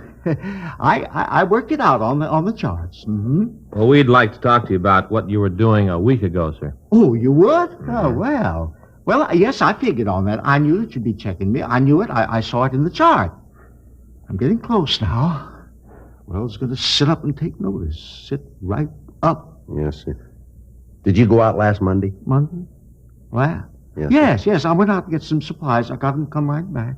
Would you tell us what time of day that was? Oh, night, dear sir. I always go out at night. Yes, sir. Where'd you get these? What are these, supplies? Well, that's a little place down the street. I always buy things there. Very nice, very nice. Yes, sir. And the man down there would be able to tell us if you were there, wouldn't he? Oh, sure, yes. Him and me had a talk about my book. Fella's really interested. We talk all the time. I just finished volume 4, you know, about what's going to happen if the machine is allowed to continue. Oh, it's going to be terrible. I beg your pardon? The way the world's going. All these atom bombs. Now the hydrogen bomb. Gonna blow the world right away. Even if they stop that, things aren't going to be the same. They're all going to be different. All right. You just betcha. You know what kids are going to look like 1,000 years from now? Well, sir, I imagine pretty much the same way they do now, huh? Yes, sir, and that's just where you're wrong. Check out a picture right here. That's volume 4. You know, finish volume 4. I'll get it. There you are. See? I do it up myself. Yeah. Well, what is it? Well, you see, that's the way we're all going to look. You see there? See? Yeah. That large hair, all brain, little bitty legs. That's from that we won't be doing any walking, you see, just riding all the time. One great big eye right in the middle of the head, and the right arm fit only for eating breakfast food that makes noises and turning on the television set, you see? Oh. Clever. Yes, sir. That's what the chart says we're going to look like if we all eat atom bombs. Yes, sir. I wonder if you'd mind coming downtown with us. In an automobile? Yes, sir. Well, I'm afraid not. You see, I don't believe in them. They're not going to last, you see. Well, I'm sorry, Mr. Dietrich, but we have to ask you to go with us. Police business, huh? Yes, sir. That's right. Well, I don't like it, but I guess I got no choice. That right? Yes, sir. That's right. Well, all right. That way. Might as well ride an automobile. Won't be around long, you know. Gonna just fade right out of existence. Is that right? Yeah. Tell you how it's gonna happen in my book. Uh-huh. Volume 5. 3:01 p.m. We drove Roger Dietrich down to the city hall and checked him through R&I. We found no record on him. We got in touch with the holdup victim, Henry Alden, and asked him to come down to the city hall to see if he could identify the suspect. He got to the robbery squad room at 4:15 p.m. No, I'm sure of it. That's not the guy. Now, what's all this about, anyway? What are you officers trying to do? Well, it's all right, Mr. Dietrich. We're just conducting a routine investigation. It's all right now. Oh, it is, huh? Yes, sir. We can take you home now if you like. In that police car? Yes, sir. Oh, how about this fella? He going too? No, sir. Oh, well, now, maybe I'll do just that. Would you mind dropping me off at Pershing Square? I'd like to listen to a speech. A friend of mine's making it this afternoon. Brilliant, man. Oh, my. He's already written 12 books. All on odds. Sir? ODDS, odds. Like, what are the chances of a comet falling on your house? What are the chances of a certain horse winning the Kentucky Derby? All things like that, you know. Brilliant man. Yes, sir. He's dead broke. That right? Yep. Spends all his money on research. I get it. Robbery Friday. Yeah, Barnes. Uh-huh. Yeah. When'd you pick him up? Yeah. All right. No, we'll be right over. Anything? Yeah, Barnes over at the main jail says they got a drunk over there who's doing a lot of bragging. What about? Heisting the liquor store for $5,200. 4:30 p.m. We had Roger Dietrich taken to his home, and then Frank and I went over to the main jail. We talked to Officer Phil Barnes. He told us that an Arnold Jefferson had been picked up and booked for LAMC 4127A on the previous day. Barnes went on to say that this was Jefferson's 42nd arrest on drunk charges. We had the suspect brought to the interview room, and we talked to him. All right, Jefferson, now what's all this about you holding up a liquor store? What do you know about it? You matched the description of the man who committed the robbery. The clothes there that you're wearing are like the ones the victim described. Now, how about it? You figure you can prove it without me telling you? Yeah, if Alden identifies you, we can. Alden? He's the man who was robbed. He's outside now. We want him to take a look at you. That won't be necessary. You got the right man.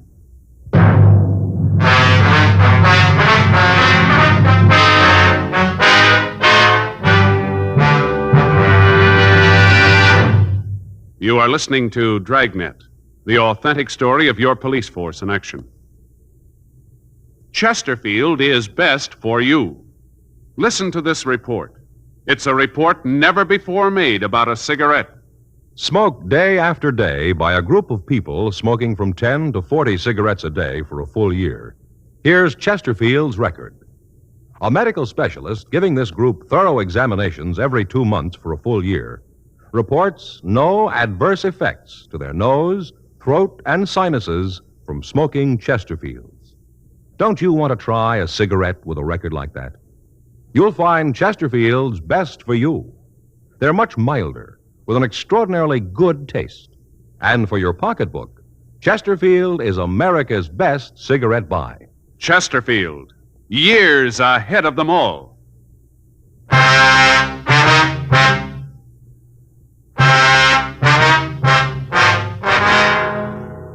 We had the victim, Henry Alden, look at the suspect, Arnold Jefferson. He identified him positively as the man who had held up the liquor store. We took Jefferson back to the city hall and checked him through R&I.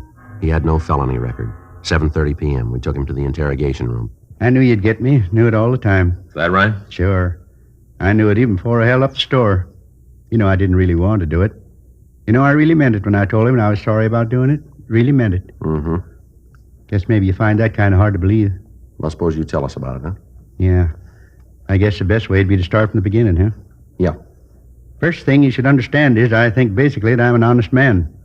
All my life I've never cheated anyone or taken anything that didn't belong to me. I've tried to live pretty much by the golden rule. Yes, sir. Sometimes, maybe, lots of times it'd be a little hard to do, but I did my best. Yes, sir. Go ahead.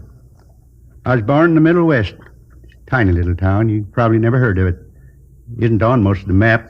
Went to school there through the 8th grade. Then I decided that I wanted to see the rest of the country. Worked my way through every one of the 48, every one of them. Uh-huh. Did a lot of things, met a lot of people. Is that right?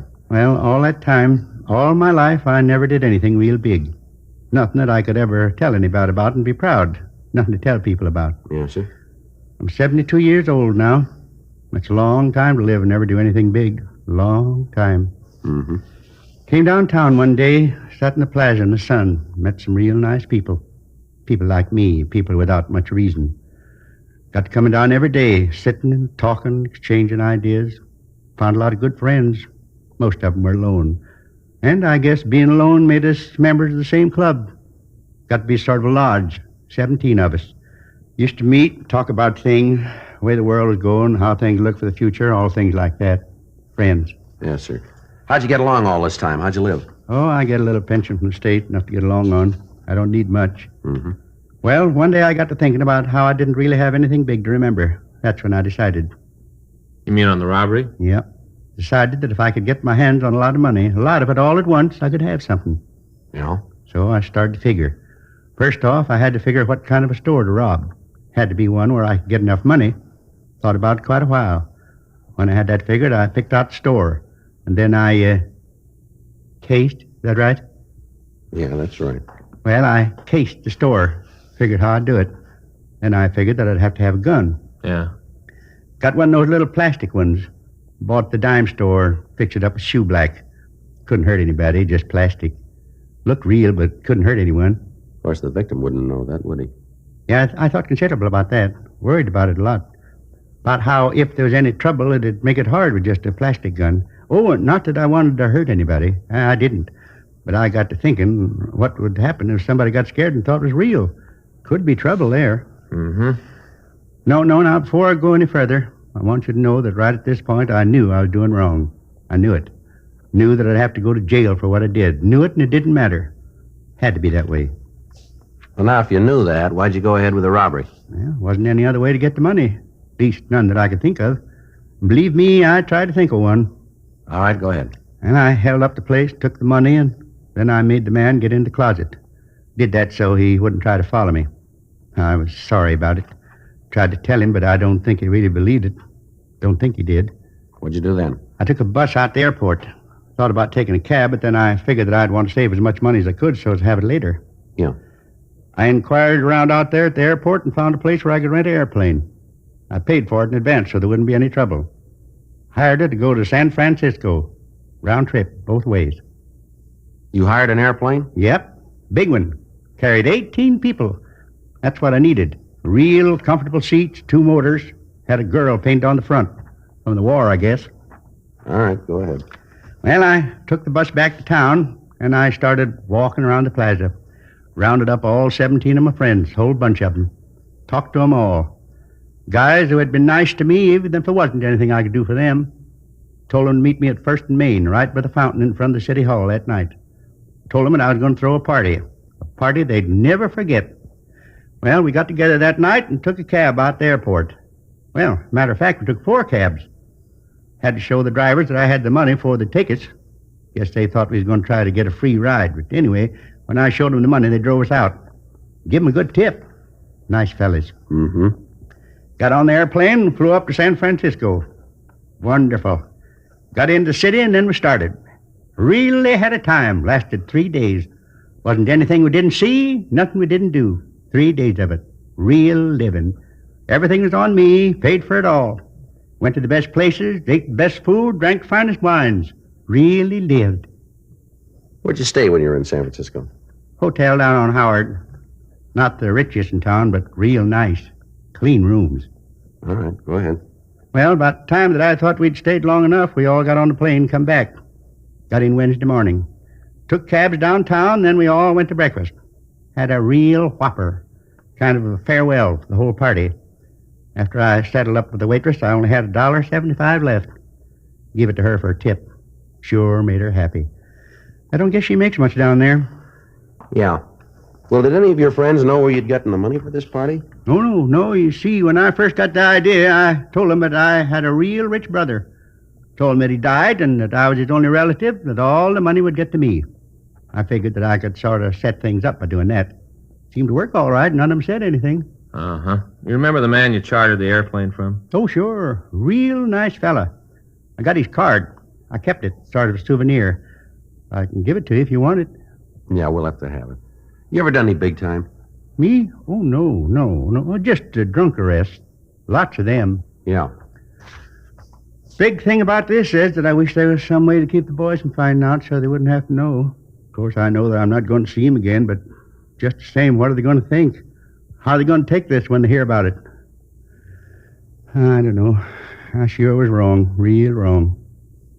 How long will they put me in jail for, you guys know? Well, it depends. Depends on what? What the court says. Oh. Still have to go to prison, though, huh? Yeah, I'm afraid so. Mm-hmm. Well, I haven't got much left. Guess no matter what they say, it's going to be life for me. Well, sir, we're not the ones to decide that. Yes, I know. You guys been real nice. In a way, I'm glad it's over. Like I said before, I knew you'd get me. I knew it all the time right from the beginning. Tried to figure out how it'd be when you did get me. What I'd say, how I'd act. Wasn't as hard as I thought it was going to be. Not hard at all. One thing, though. Yeah, what's that? I kind of wish I hadn't done it. I really do. I keep thinking of my friends, how they're going to take it. Yeah. You want to go? You're going to take me back now, huh? Yeah, I'm afraid we have to. Going to put me back in the tank? No, not this time. Upstairs? Yeah, upstairs. That means I'll have a cell all to myself. Be nice. I'd like to be alone. All right. You all set, Jefferson? Yeah. This way. 72 years and nothing to show for it. Nothing. Only one thing I can really say I did with my life. What's that, Jefferson? Wasted 72 years.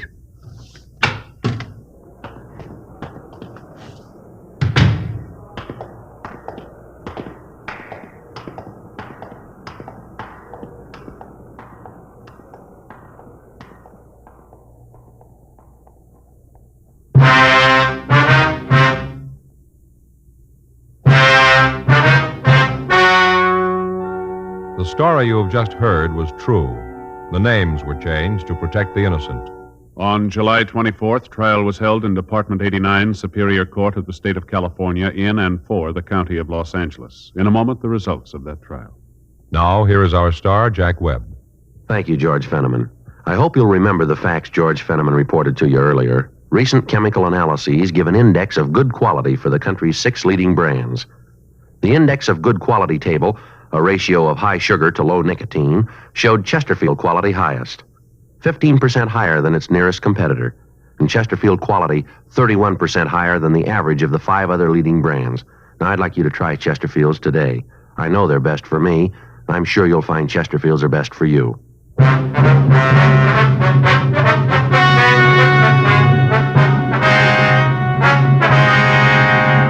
Arnold Peter Jefferson was tried and found guilty of 1 count of robbery in the 2nd degree. He was sentenced to the state penitentiary for the term as prescribed by law. Robbery in the 2nd degree is punishable by imprisonment for a period of not less than 1 year.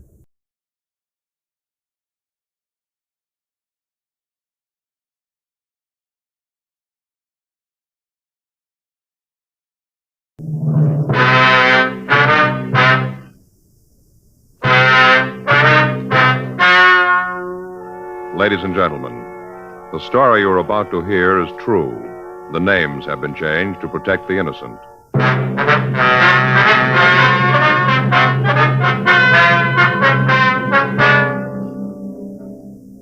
You're a detective sergeant.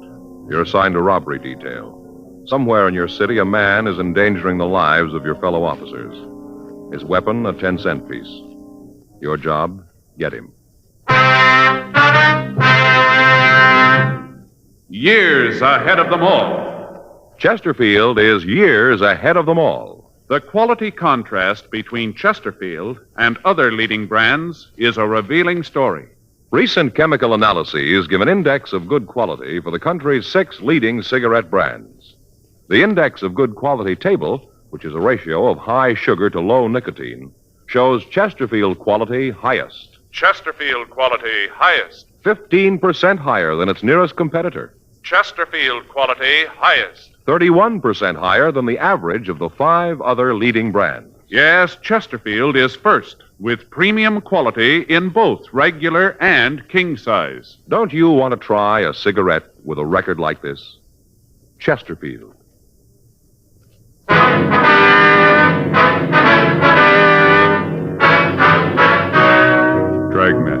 the documented drama of an actual crime. For the next 30 minutes, in cooperation with the Los Angeles Police Department, you will travel step by step on the side of the law through an actual case transcribed from official police files. From beginning to end, from crime to punishment, Dragnet is the story of your police force in action.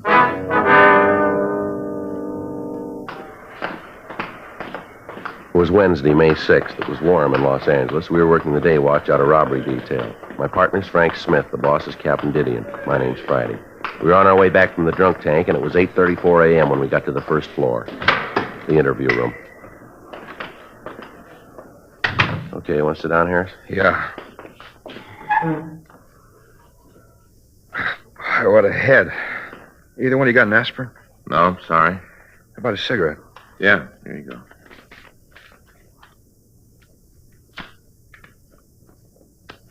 Here, I'll get that for you. Yeah, thanks.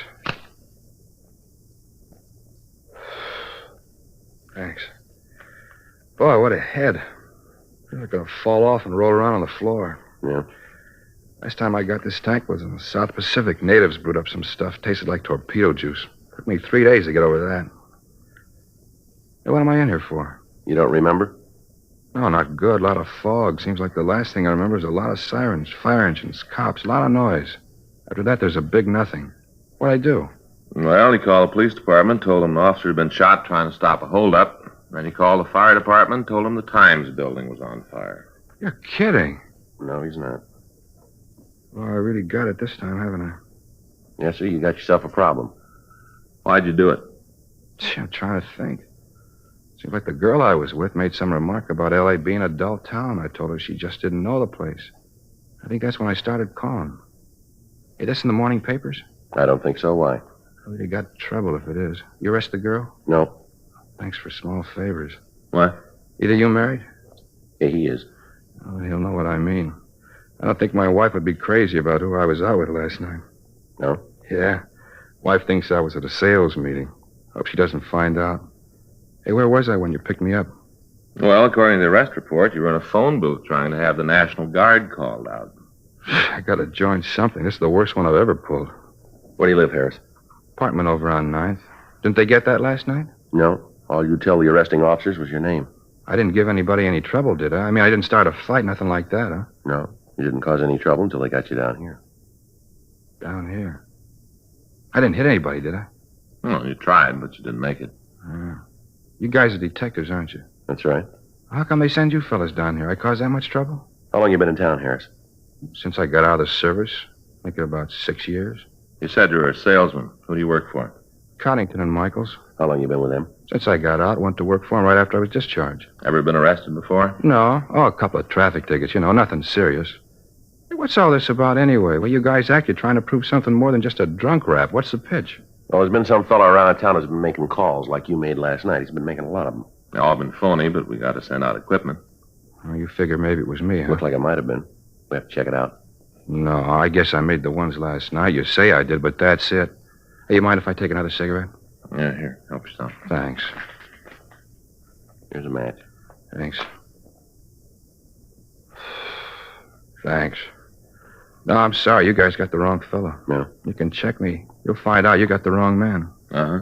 How come this is so important? You must get a lot of phony calls. How come this is so big? A lot of reasons make it that way. Yeah? Don't see it myself. Lots of times I see fire engines go out in false alarms. Doesn't look like it does any harm. Do you remember how many units were with you last night? No. Must have been a lot of them. Well, 15 police cars answered the officer's need help call before they could get a code 4 out on it. There were 5 units of fire department equipment there. I suppose that equipment had been needed someplace else on a real call. Yeah, see what you mean. It's not just the equipment being out of service. Every time a unit rolls on a call, there's the chance that somebody's going to get hurt. That's what you built last night. Look, I said I was sorry. There's anything more I can tell you. Any chance of me getting an aspirin around here? There's a doctor here. All he had to do was ask for it. We'll check on our way out. All right, come on, Harris. You can go back now. Yeah. Now, just a minute. What's the name of the friend you were out with last night? You're gonna have to drag her into this? We gotta check your story. I hate to have you do that. The story will stand. It isn't that. What is it, then? I told you I was married. Yeah. This gets in the papers. I'm gonna have a bigger headache. Is that right? Yeah, my wife won't understand about last night. Yeah, that's too bad, Harris. She just won't understand, that's all. Well, how's that? Well, she's president of the neighborhood temperance club.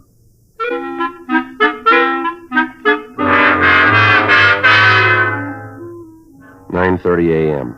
James Harris was returned to his cell to be held to answer charges of violation of Section 4127A Municipal Code. Frank and I called the woman he'd said he was with the night before. She verified the story that he'd given us. Further investigation of Harris proved that he couldn't possibly have been the suspect we were looking for. We drove back to the office to talk with Captain Didion. For the past 3 weeks, both the police and fire departments had been getting a number of false calls, apparently from the same person. The officers on the complaint board told us that they had gotten so that they almost recognized the voice of the caller. They told us that it sounded like a male voice, and the caller could be middle-aged. The person had no noticeable accent or speech peculiarities. They'd tried to hold the suspect on the phone when they were certain that it was the same caller, but they'd been unable to do so. Most of the calls the suspect put through were of the emergency type. As a result, we had to send men and equipment to the reported scene, even though we might think that the call was a false one. The calls averaged 6 a week during the period that the suspect had been operating. In cooperation with the members of the fire department, Frank and I were assigned to try to apprehend the person making the calls. The operation was simple. The individual would call the board, give an address that we couldn't check out, and then describe what had happened. The address given was usually a corner, so that it was impossible for us to make verifying phone calls. In each instance, as soon as the suspect would report the disturbance, he would hang up. The operation was simple and untraceable. 11:17 a.m. We finished talking with Captain Didion and left his office. All right, Skipper. Check you later. Boy, he's in a great mood this morning, Well, do you blame him? The way this thing's going, we're no nearer to breaking it. Yeah. Joe, it figures the guy who's doing this is going to be around to watch all the excitement. That's got to be the reason he's making the call, so he can get his kicks. Well, it figures he's got to be in the crowd someplace. So? Well, let's try to get a hold of the newspaper pictures. Try to check them. Find one person who's at the scene. Might work. Well, it's someplace to start, isn't it? It's a hot shot. I get it.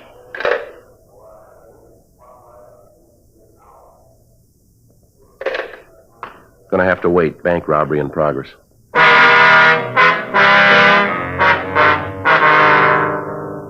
11:26 a.m. We took the call car and started for the bank. Before we arrived, Control 1 put out a code 4 on the call. No further assistance needed. It was another false alarm. We completed our investigation, and on the way back to the office, we answered an ambulance follow-up call 2 blocks from the bank. A squad car had been on the way to answer the robbery call at the bank. It had been traveling north on Spring Street. An ambulance had been making an emergency trip to Georgia Street Receiving Hospital. It had been traveling west on 7th Street. Both had been rolling code 3. Neither one of them heard the siren of the other unit. Neither of them knew of the other's presence. Both had hit the intersection at the same time. The police car, in an attempt to avoid the ambulance, had swerved. It had caromed off the side of the larger vehicle and then plowed through traffic and hit a traffic signal pole head-on. The car had hit the pole at the seam of the left front fender and the body. The police unit had been split wide open. The officer on the passenger side of the car had been thrown against the windshield. The other one had been thrown into the steering wheel and then out of the car onto the curb 10 feet from the wrecked unit. The ambulance, after being hit, had spun across the intersection on 2 wheels, hit the curbing, and tipped over. Only the fact that it had hit a streetlight pole had stopped it from going on through the pedestrian traffic on the sidewalk. It had come to rest laying on its side at the southeast corner of the intersection. The driver of the ambulance had been thrown clear of the truck. The patient in the rear and the attendant with him had been thrown about in the interior of the unit, and when we got there, they were lying in a mass of wreckage. The intersection was covered with gasoline and oil. A traffic officer was attempting to do what he could for the survivors. Let us through here. Police officers, please let us through. All right, sir, if you'll just step back there. I'm sorry. Keep back, please. Friday and Smith, Central robbery. Oh, I'm sorry. Jake's in traffic. They alive? I don't know. Both unconscious. Pretty bad. I didn't want to move them. How about an ambulance? I put the call in right away. Did you call in about this oil on the streets here? No, I didn't yet. Well, you better get a call in, don't you think? Have them warn all approaching units. Street's slippery. Have them approach with caution, huh? Right. Thank you. Sure is a mess, isn't it? Doesn't look like they got much of a chance, does it? How about that ambulance? A couple of officers there now. Guess they're looking after him. Let's check the driver. How about it, Joe? Well, that ambulance better get here quick. Yeah? He isn't going to last long. The ambulance arrived, and the injured men were removed to Georgia Street Receiving Hospital. The police garage sent out a wrecker, and the damaged vehicles were removed. The intersection was cleaned of the gasoline and oil, and inside of an hour and a half, the coroner was handling traffic as usual. The only indication of the wreck left on the scene was a broken hubcap lying in a puddle of dirty water in the gutter. 2 police officers had been seriously injured in the accident. Frank and I checked the immediate neighborhood for witnesses. We found a newspaper vendor who had a stand a block from the scene. He identified himself as George Kennedy. He told us what he knew of the wreck. I saw the whole thing. Yes, sir. If you tell us what you saw, please. Well, my stand is just up the street there. So you can see it on the corner. Uh-huh. Well, I was checking stock. A lot of new magazines came in this morning. I was going through them. You know, marking them up, going through them. Yes, sir. I was just standing there fixing up the new magazines when all of a sudden I hear these sirens. Sound like they're coming from all directions. I see. Then I saw that there ambulance coming down 7th Street. I stopped what I was doing to see where the ambulance was going, then I heard the crash. Terrible. Did you see the accident, Kennedy? Well, not at first, no. I saw it right after I heard the brakes. I didn't really see it at first, you know, just after I heard the brakes. And then I looked up and saw what was happening, and I started to run down there. Mm-hmm. Saw the cars all smashed up. Right after that, I saw you guys come up, and then the other ambulance. And that's about all. Nothing more I can tell you, I guess. Anything I can do to help? Anything at all? No, sir. How about the officers in the car? Are they all right? I heard one of them was dead. Any truth in that? No, sir. Both of them are in pretty bad shape. Awful thing to happen. Biggest crash I ever saw. Just awful. Uh-huh. Well, thanks, Kennedy, for your help. Oh, it wasn't anything. Glad to do what I could. Anything else I can do, if you guys just let me know. All right, Kennedy. Thanks very much. Oh, not all. Glad to do it. Sure, terrible thing. No need for it. Such a waste. Yes, sir. If they die, it'll almost seem like they're murdered, won't it? Yes, sir. From here, it looks that way.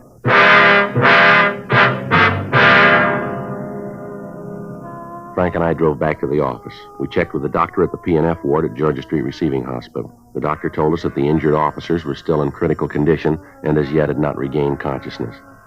We checked with the complaint board, and the officer who'd answered the call about the supposed bank robbery told us that he thought that the caller was the same suspect we were looking for. With Captain Didion and Captain Hagenbaugh in communications, we worked out a plan to attempt to apprehend the caller.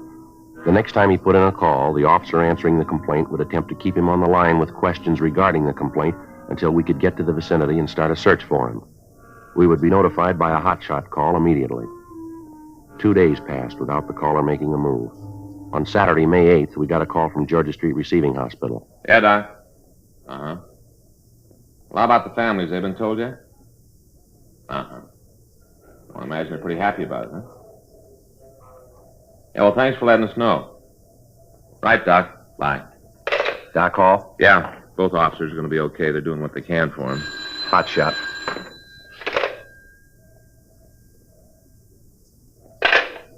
Well, maybe we can do something for him. Suspect's on the phone now.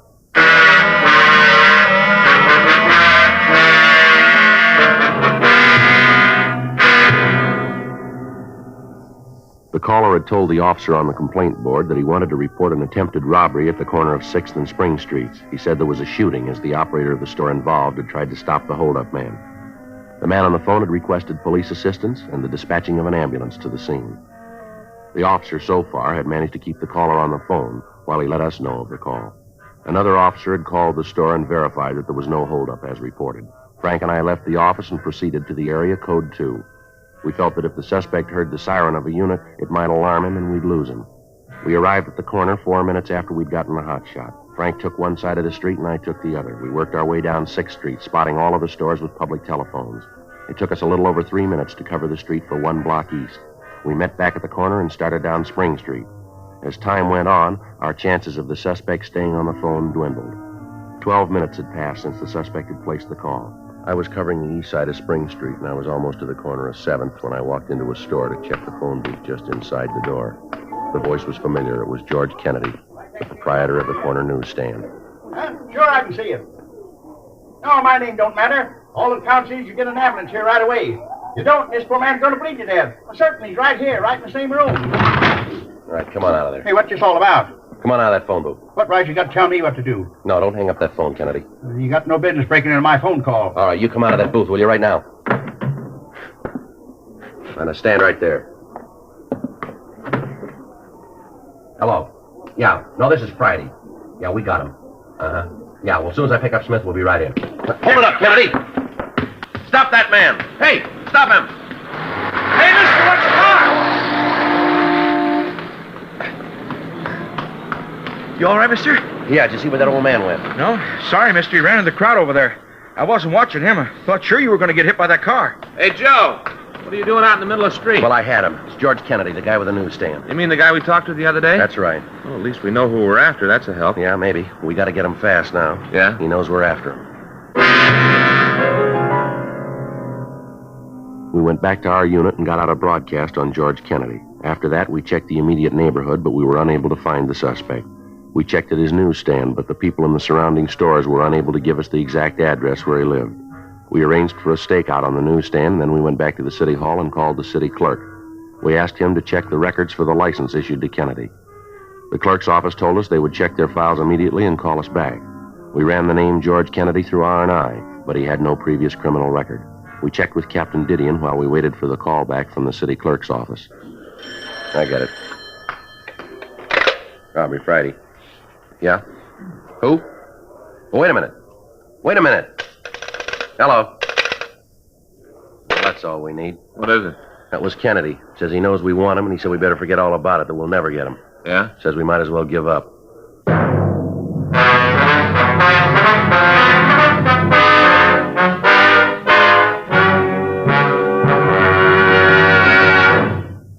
You are listening to Dragnet, the authentic story of your police force in action. Don't you want to try a cigarette with a record like this? The first choice of young America, according to a recent survey made in 274 colleges. Chesterfield. The first cigarette with premium quality in both regular and king size. Chesterfield. The cigarette with highest quality, proven by chemical analyses to have higher quality than the 5 other leading brands. Chesterfield. And first, to give you this report. A doctor has been making thorough examinations of a group of Chesterfield smokers every 2 months for a full year, and he reports no adverse effects to the nose, throat, and sinuses from smoking Chesterfield. Try Chesterfield. Buy a carton. Much milder Chesterfield is America's best cigarette buy.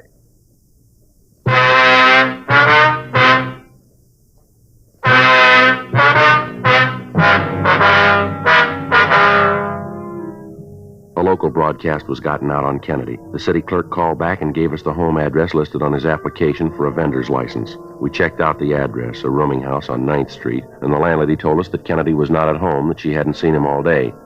She was able to give us the address of his sister, and after Frank and I arranged for a stakeout on the rooming house, we drove over to see the sister. She lived in a small frame house in the Hollywood area. I suppose I knew that it had to happen. I guess there wasn't any way to avoid it. Ma'am? About George. He's sick. I guess you know that. Yes, ma'am. Have you ever spent any time in an institution of any sort, would you know? No. There were times when I thought about it. We used to talk, try to figure out what was the best thing. Somehow we just couldn't bring ourselves to do it, to commit him. You say we, ma'am. Who do you mean? Oh, me and Harold. Harold's my brother. He's the baby of the family. And what the doctor said, I guess, in a way, Harold's the cause of the whole thing. Way back, I mean. Ma'am? Well, I can't deny it. We talked to doctors about George, you know, psychologists. Yes, ma'am. He said that George had a compulsion complex. Came from when he was a little boy. That he resented the attention that the folks showed Harold. It's unfortunate. Harold was sickly when he was little, and he needed more attention. Guess George didn't understand. Mm-hmm. You any idea where he might be now, ma'am? No? You tried the place over on 9th? That's where he lives. Yes, Miss Carroll. We checked the place. Landlady said she hadn't seen your brother all day. Oh. Well, if he's not there, I don't know where he could be. No. I wouldn't have the slightest idea. Could you tell us if your brother had any close friends in the city? Anyone he might go to? None at all. I'm sorry I can't be of more help. Well, do you have a recent picture of your brother, ma'am? Well, yes, I think I can find one for you. Why do you want it? We needed to find him, Miss Carroll. Oh. Well, I have one that was taken this year at George's birthday party. I took it with one of those cameras that develop right away, you know. Yes, ma'am. What if you'd be kind enough to get it for us? Surely, I think it's in the desk. I'll get it for you. Thank you. Oh, excuse me a minute. Surely. Hello? Oh, yes. What? Uh-huh, they're here now. I don't know what to think. Yes. Yes, I know, but it's too late for that now. The important thing is to find him before he does something more. Yeah. Well, I'll call you back. I don't want to keep the officers waiting. All right, bye. That was Harold. He heard about George. Mm-hmm. It's possible your brother might go over to his place. No, that's the last place he'd go. What if you could give us his address, please? Well, sure, I can give it to you. I know that George wouldn't go there, though. Why are you so sure, ma'am? I told you about the birthday party. Well, George and Harold were there, just a family sort of thing. At least it started out that way. The way it finished was awful. George and Harold got into a big fight. They were always arguing. What if you get that picture for us now, Miss Carroll? Oh, yes, right away. It's here someplace. Harold just said that we should have put George in an institution a long time ago. Should have had him helped. I guess he's right. I guess it's all my fault. Why do you say that, ma'am? Well, it was me that didn't want George committed. I was the one who fought against it. I was so sure that everything would work out all right. Oh, here it is. Yes, ma'am.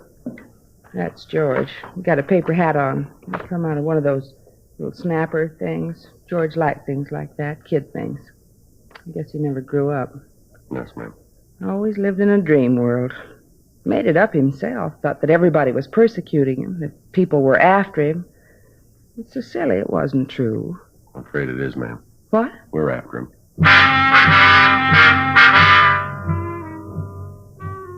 We got the address of George Kennedy's brother, and Frank and I drove over to talk to him. He told us that he didn't have the slightest idea where his brother might be. We called the office and arranged for a stakeout on homes of the sister and the brother in the event that Kennedy might try to contact them. 6:30 p.m., we met with Captain Didion and a psychiatrist from Georgia Street Receiving Hospital. Psychiatrist said that after hearing our report on Kennedy's actions, that he might have a strong compulsion complex. And as a result of events that morning, he could have a violent resentment of any type of authority. 2 days passed. We got more leads and we ran them down. They went no place. Tuesday, May 11th, 12:51 a.m. I get it. Robbery Friday. Yes, ma'am. Well, when was that? Yeah. All right, Miss Carroll, we'll take care of it. Yes, ma'am. Right away, thank you.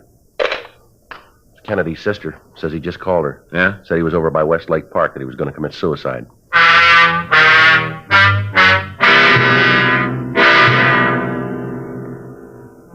"1:02 a.m. We called the complaint board and told them what had happened. They contacted all available units and asked them to proceed to Westlake Park, Code 2.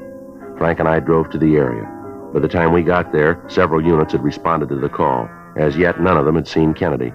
From the bridge on Wilshire, 2 men had been watching the lake, and up to the time we got there, they'd seen no activity on the surface of the water. 1:30 a.m. Frank and I started to go through the park. A heavy fog had risen from the lake, and visibility was dropping fast.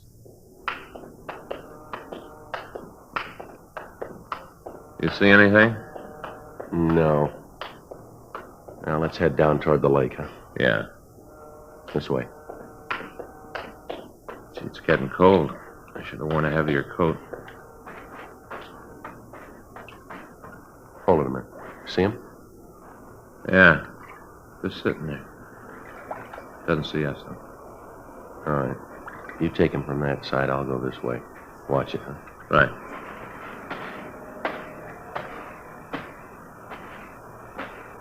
Who's there?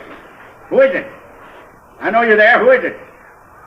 I got a gun. Now you come any closer and I'm going to shoot. I can see you, you know. I can see you. You get away from here. You get away right now or I'm going to shoot.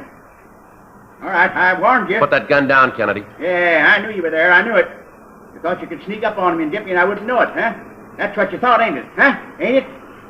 Nobody's trying to sneak up on you, Kennedy. Nobody's trying to hurt you. Yeah, that's what you say, but I know different. I know. Who are you? Come on, I know anyway, so you might as well tell me. Who are you? You know who I am, George. Joe Friday. I'm your friend. Now, you know that, don't you? Ain't anybody that's my friend. Ain't anybody. Nobody I can trust. Why should I trust you? Come on, tell me, why should I trust you? You're a cop, ain't you? Ain't you?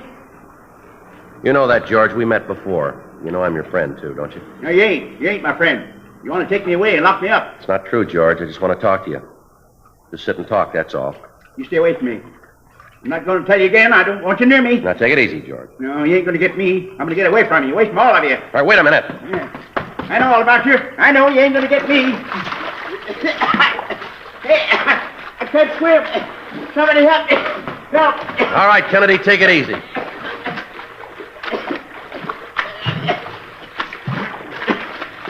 All right, come on now. You're all right. You're all right. Come on. Come on, get up here. Now, you're all right now. Ain't anybody'd understand. Ain't anybody. You okay, Joe? Yeah. I'll shake him. He's clean. I couldn't even get a gun. Couldn't even get a gun. Never could do anything right. Just nothing ever went right. Wasn't anybody that understood. Nobody that knew what I wanted. Nobody cared about me. Nobody cared. You're wrong about that. Huh? We do.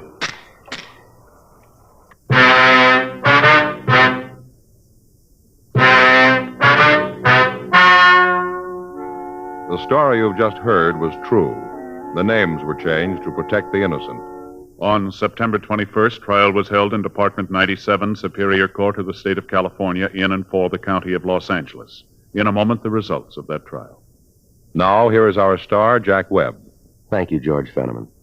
I sure hope you were listening real close to what George Fenneman had to say tonight, because it proves what I always tell you. You can't beat the premium quality you get in Chesterfield, regular or king size. I'd like you to try Chesterfields. They're much milder, and they have a wonderful taste.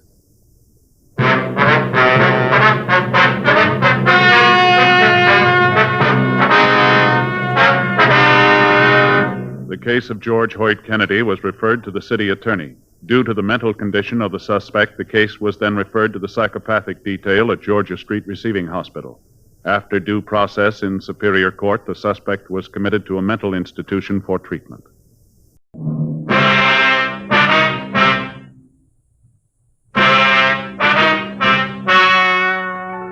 Ladies and gentlemen, the story you are about to hear is true.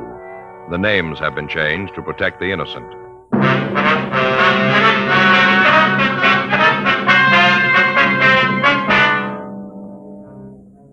You're a detective sergeant. You're assigned a burglary detail. A string of safe burglaries breaks out in your city. In the past 2 months, 35 safes have been broken into. You know there's more than one man in the operation. You've got no lead to the thieves' identity. Your job? Get him.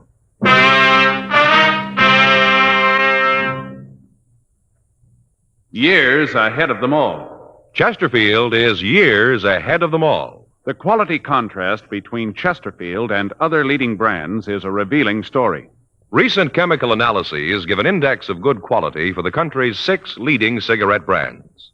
The index of good quality table, which is a ratio of high sugar to low nicotine, shows Chesterfield quality highest. Chesterfield quality highest. 15% higher than its nearest competitor. Chesterfield quality highest. 31% higher than the average of the 5 other leading brands. Yes, Chesterfield is first, with premium quality in both regular and king size. Don't you want to try a cigarette with a record like this?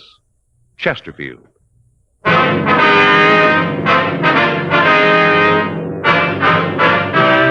Dragnet, the documented drama of an actual crime. For the next 30 minutes, in cooperation with the Los Angeles Police Department, you will travel step by step on the side of the law through an actual case transcribed from official police files. From beginning to end, from crime to punishment, Dragnet is the story of your police force in action.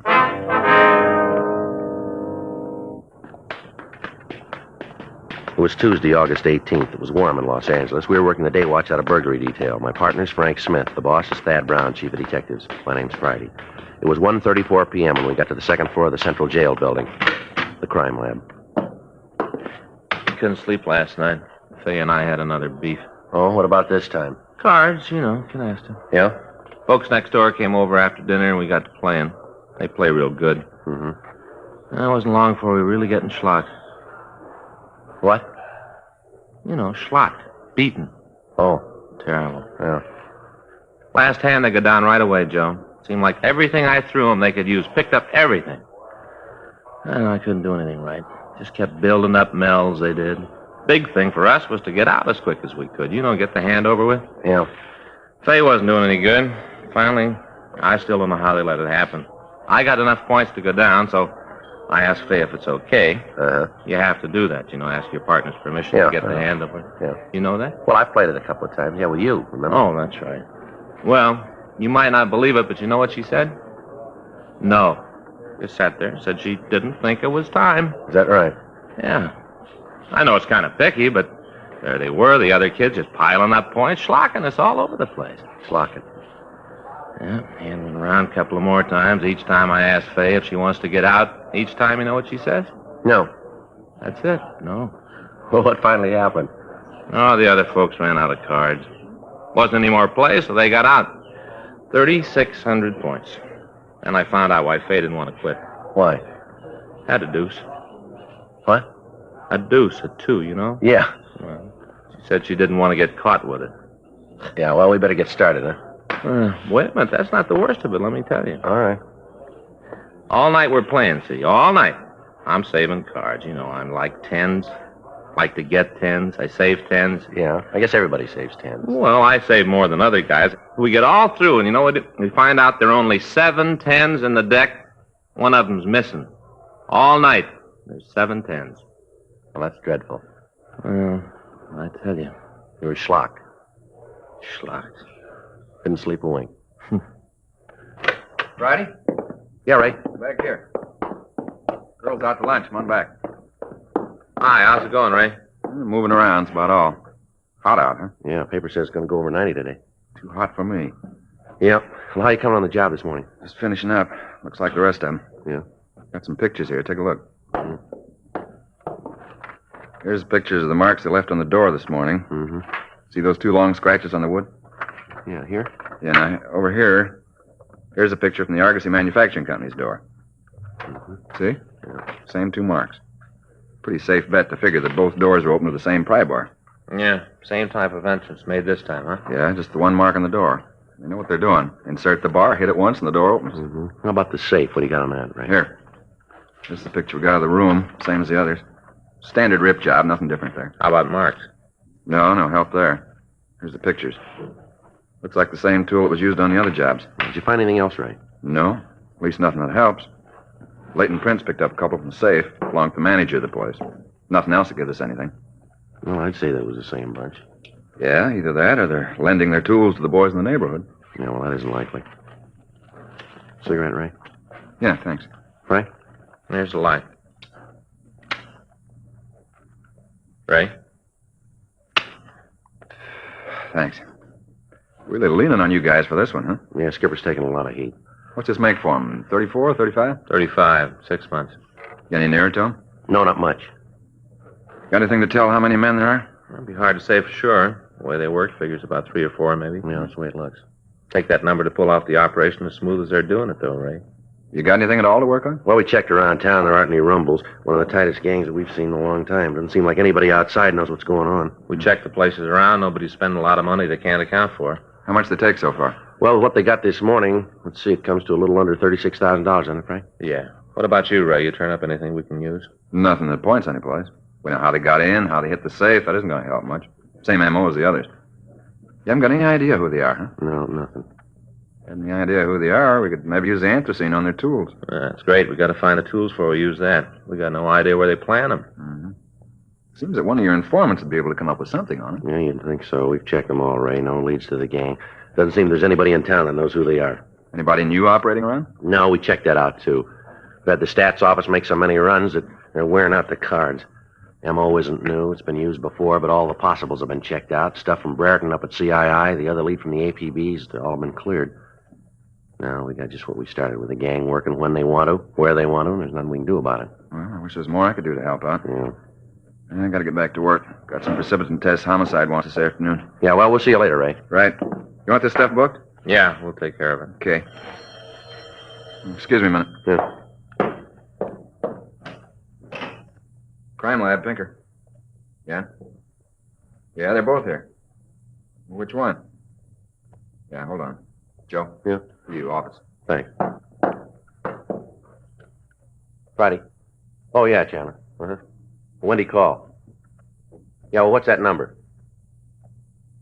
4? Right. Yeah, I'll call him right away. Right. Bye. Chandler, huh? Yeah, Don Jackson called. Said he wanted to get in touch with us. Jackson? Doesn't ring any bells. The guy we pinched last month. Remember? Looked like the guy who was in on the service station jobs. Oh, yeah, I remember. Guy with the waxed mustache, huh? Mm-hmm. Hello. Don Jackson? Well, could I speak to him, please? Don, it's Joe Friday. Yeah. Mm-hmm. Yeah, well, it's 1:47 now. Take us about 10 minutes. How about 2? All right, fine. Yeah, we know where it is. Right. We'll see you there. All right, bye. What's he want? He wants to see us about the rip jobs. Yeah? Says he's got a rumble on him.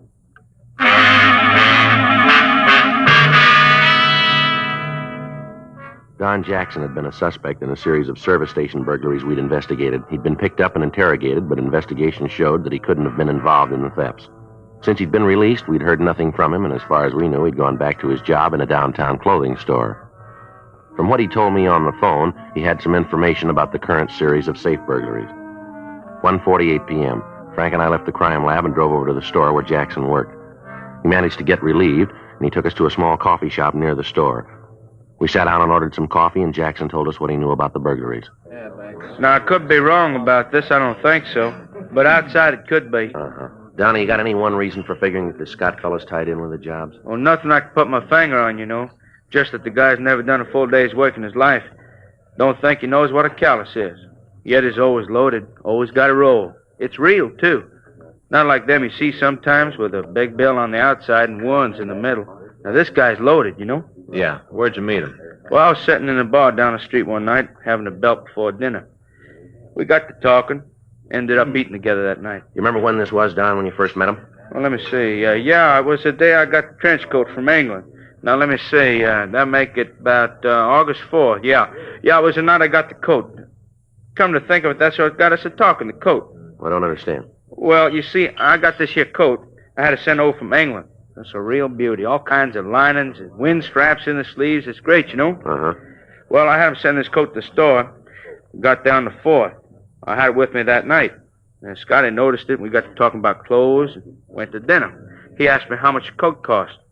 I told him run about 40, maybe $50. He asked me if I could get one for him, and I told him sure. It'd take a couple weeks. Uh-huh. Well, he asked me to send a letter to my friend, Airmail Special, and ask him to send the coat over by express.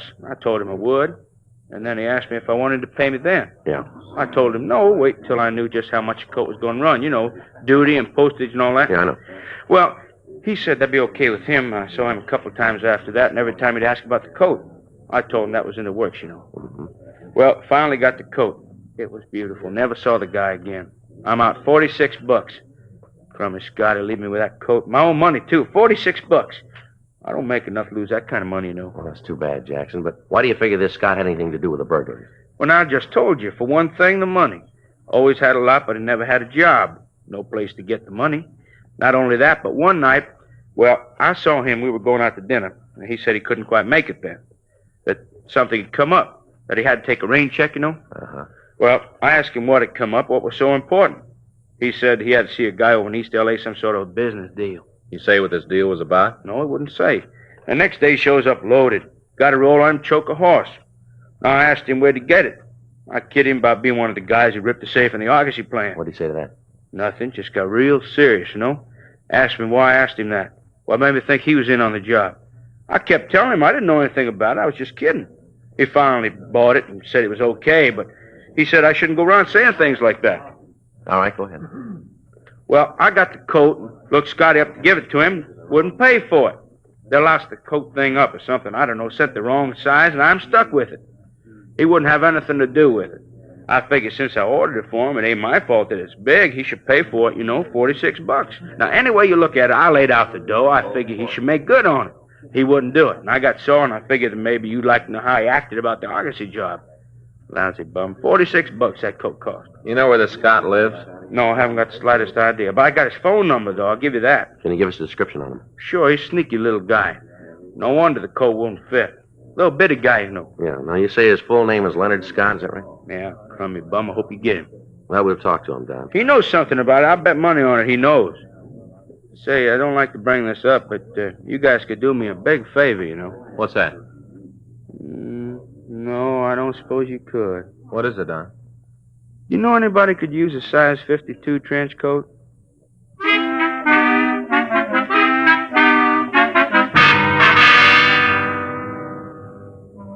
We continued to talk to Don Jackson. We got the description of Leonard Scott and his phone number.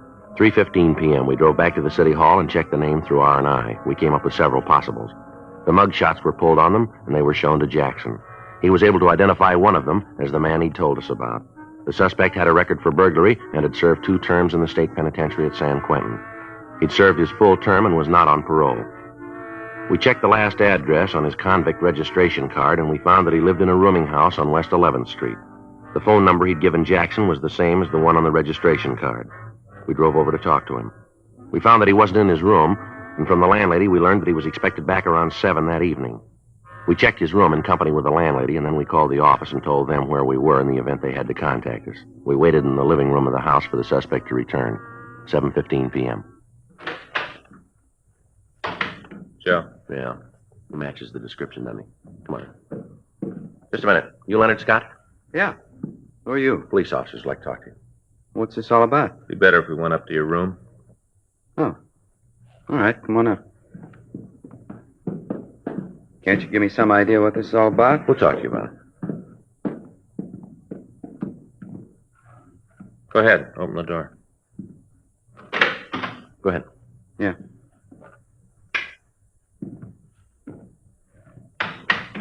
Okay, what's the pitch? You've been through it before. You're an ex-con. You know the pitch. You tell us what you do for a living?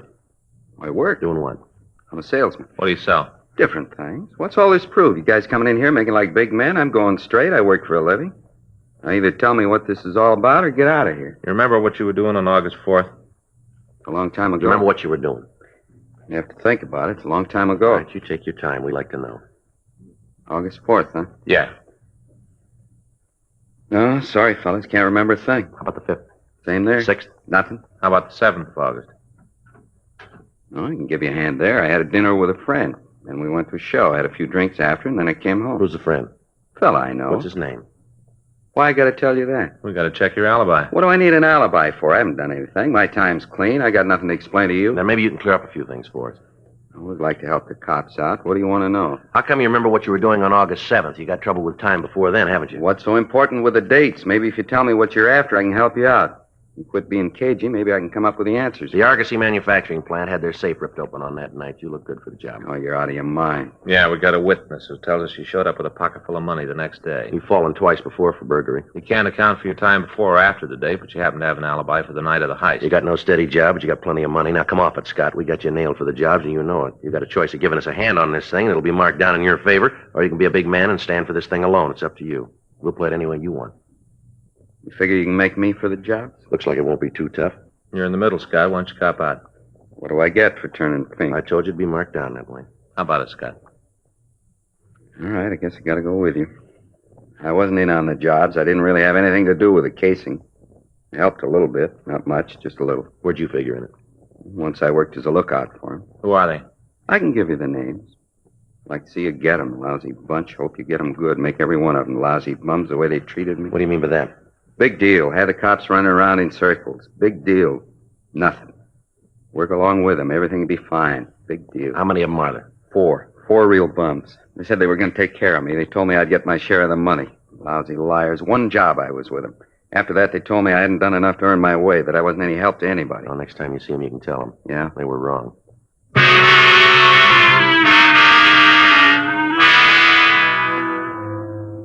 We got the names of the 4 men who were involved in the burglaries. We took Leonard Scott down to the city hall and pulled the packages on the 4 suspects. He gave us a positive identification on them. We checked with Captain Wisdom, and it was decided to wait until we could catch the suspects in the actual attempt to commit a burglary. We checked out the address of the 4 suspects and got as much information as we could on them without letting them know that they were under surveillance. Additional teams of men were assigned to the stakeout. Each of them was watched 24 hours a day, and each of the teams of detectives were in constant contact with the burglary division. 2 days passed. None of the suspects made any attempt to make contact with the others. We met with the district attorney, and it was decided that in the interest of bringing the gang to justice, the first suspect, Leonard Scott, should be released from custody to act as an informant for us. He would be kept under constant surveillance. Frank and I were assigned to follow him. In the next 3 days, he went about his business as usual. Each evening, he'd leave his rooming house and walk through the bars in the downtown area. He told us that contact and information regarding the burglaries was made by the leader of the gang, one of the suspects named Howard Ramsey. On Monday, August 24th, we saw Ramsey approach Leonard Scott. They talked briefly in the rear of a bar on 6th Street, and then Ramsey left. We waited for about 15 minutes, and then we saw Scott leave the bar. We followed him down the street to an all-night coffee stand. We sat down next to him at the counter, and at the first opportunity, he told us what Ramsey had said. You guys haven't got long to wait. What'd he say? Deal's set. It's going to be a machine shop out in West L.A. Rumble is the safe has over 25 grand in it. Biggest job they've tackled. You say how it's going to work? Yeah, I'll fill you in on it. Thought you might want to get in touch with your office, so. How's that? They're going to work tonight.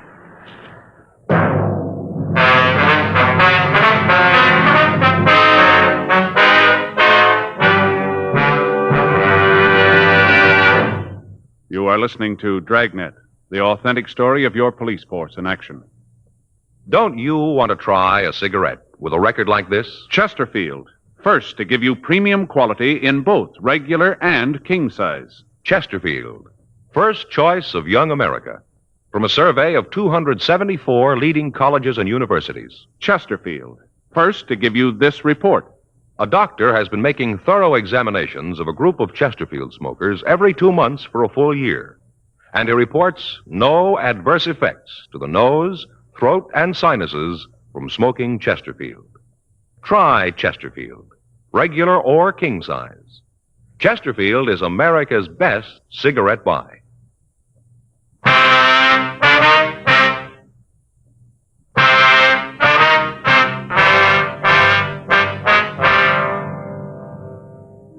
"9:32 p.m. We got the rest of the story from Leonard Scott. The plan, as he outlined it for us, was that the 4 other suspects would not meet until they were at the plant that was to be burglarized. We got in touch with the men who were following the suspects and told them what had happened. 10:07 p.m. We met with Captain Wisdom and put the operating plan into effect.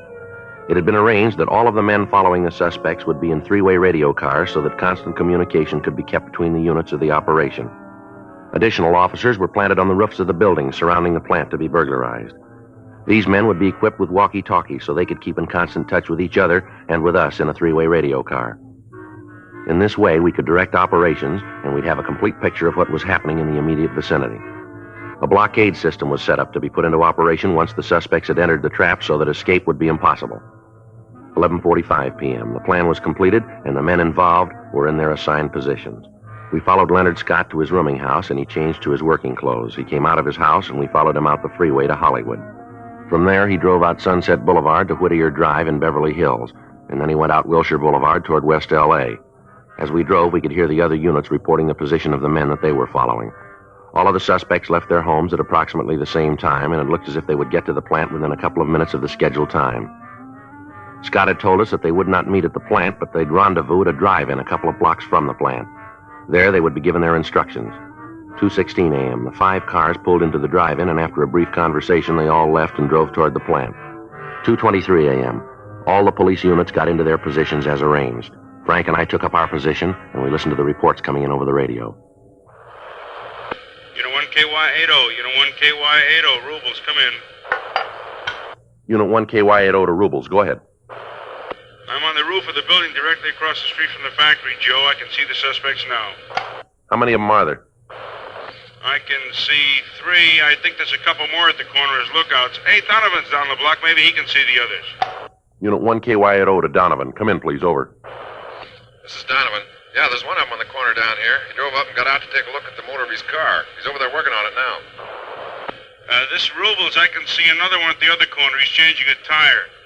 Got the jack under the car, but he's not trying to get the wheel off. The others are at the factory door now. You see anything where you are, Joe? Not much. Shadows across the street. I can't see the doorway. What are they doing now? They're inside now. They forced the lock on the door and got inside. Door's closed now. I can't see him anymore, Joe. All units, this is Friday in Unit 1KY80. All units move in to apprehend suspects. Repeat, move in to apprehend suspects. Units 2R4, 5, 6, and 7, and Unit 2R20 move to blockade positions. All right, let's go. Right. They got the place covered and back okay? Yeah, all covered. All right. This ought to do it, huh? Right. All right, let's go. Yeah.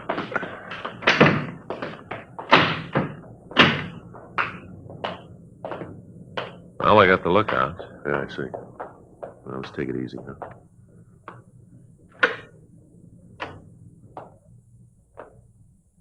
See him?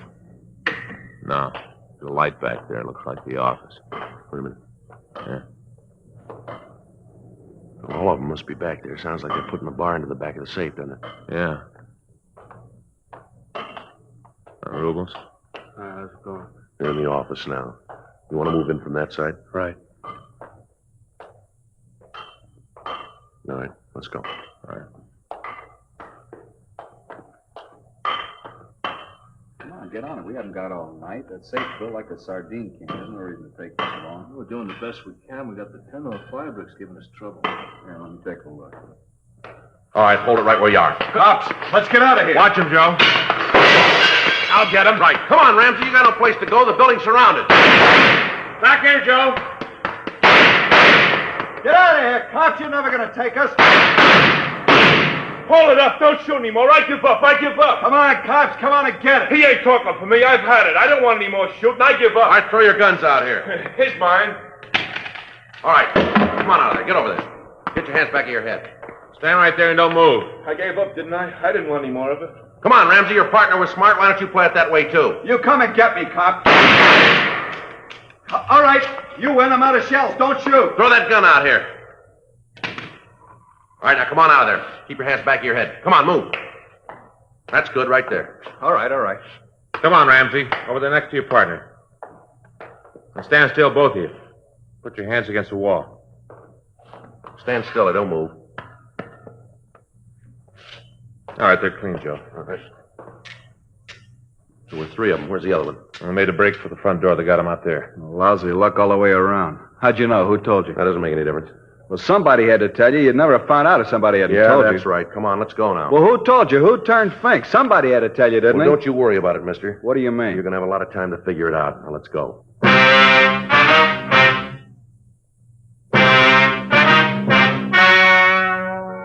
The story you've just heard was true. The names were changed to protect the innocent. On January 14th, trial was held in Department 89, Superior Court of the State of California, in and for the County of Los Angeles. In a moment, the results of that trial. Now, here is our star, Jack Webb. Thank you, George Fenneman. I'd like to talk to you people who don't smoke Chesterfields. I'm convinced that if you try just one carton, you'll find that they're best for you. They're milder, and they have a wonderful taste. Most important, they have premium quality in both sizes, regular or king size. So pick up that carton, will you? Chesterfields. Try 'em.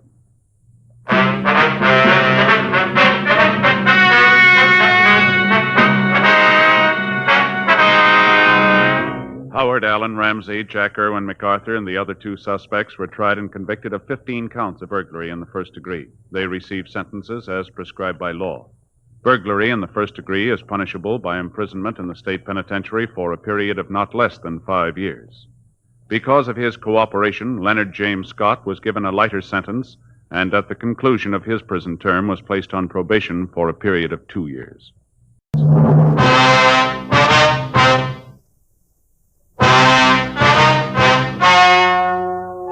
Ladies and gentlemen, the story you're about to hear is true. The names have been changed to protect the innocent.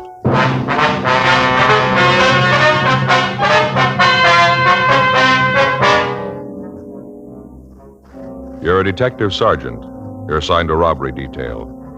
You get a call from the San Diego Police Department that 3 hold-up men are thought to be heading for your city. You know they're armed. You know they're dangerous. Your job, get them. Years ahead of them all. Chesterfield is years ahead of them all. The quality contrast between Chesterfield and other leading brands is a revealing story. Recent chemical analyses give an index of good quality for the country's 6 leading cigarette brands. The index of good quality table, which is a ratio of high sugar to low nicotine, shows Chesterfield quality highest. Chesterfield quality highest. 15% higher than its nearest competitor. Chesterfield quality highest. 31% higher than the average of the 5 other leading brands. Yes, Chesterfield is first, with premium quality in both regular and king size. Don't you want to try a cigarette with a record like this? Chesterfield.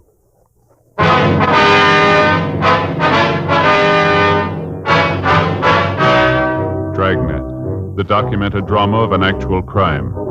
For the next 30 minutes, in cooperation with the Los Angeles Police Department, you will travel step by step on the side of the law through an actual case transcribed from official police files.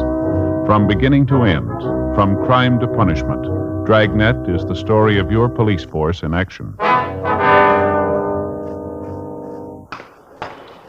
It was Monday, October 5th. It was warm in Los Angeles. We were working the night watch out of robbery detail. My partner's Frank Smith. The boss is Captain Didion. My name's Friday.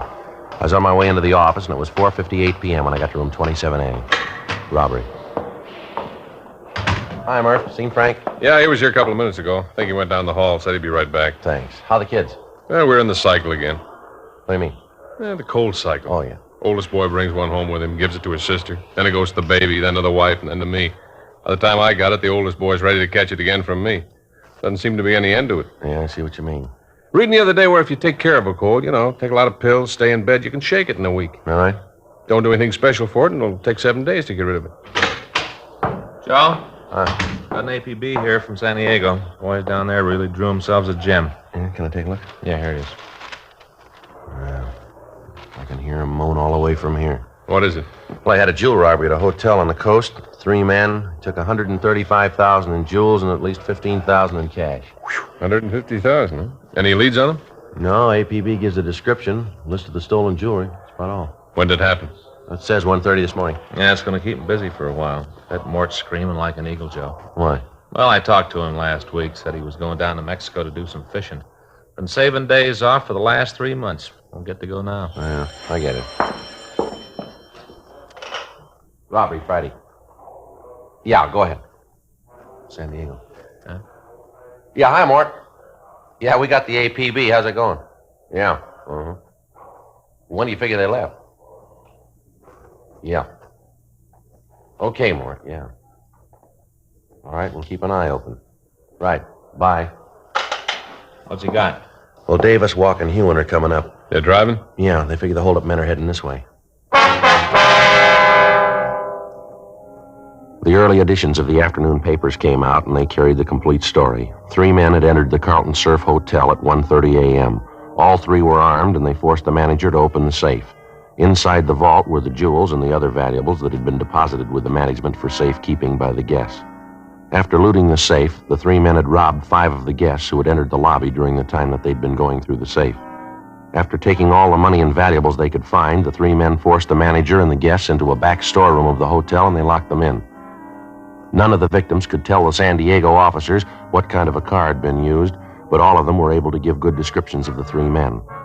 The San Diego Police Department had been called, and the men from the Detective Bureau had begun an immediate investigation. From the phone conversation I'd had with Lieutenant Mort Gear, they had evidence to believe that the 3 men were heading up for Los Angeles. While the 3 detectives from the San Diego Department came to L.A., Lieutenant Gear, Sergeant Tony McGuire would continue the investigation down in their city. 11:12 p.m. Sergeants Carl Davis, Jerry Walk, and Pappy Hewen arrived at the city hall. They filled us in on what had happened.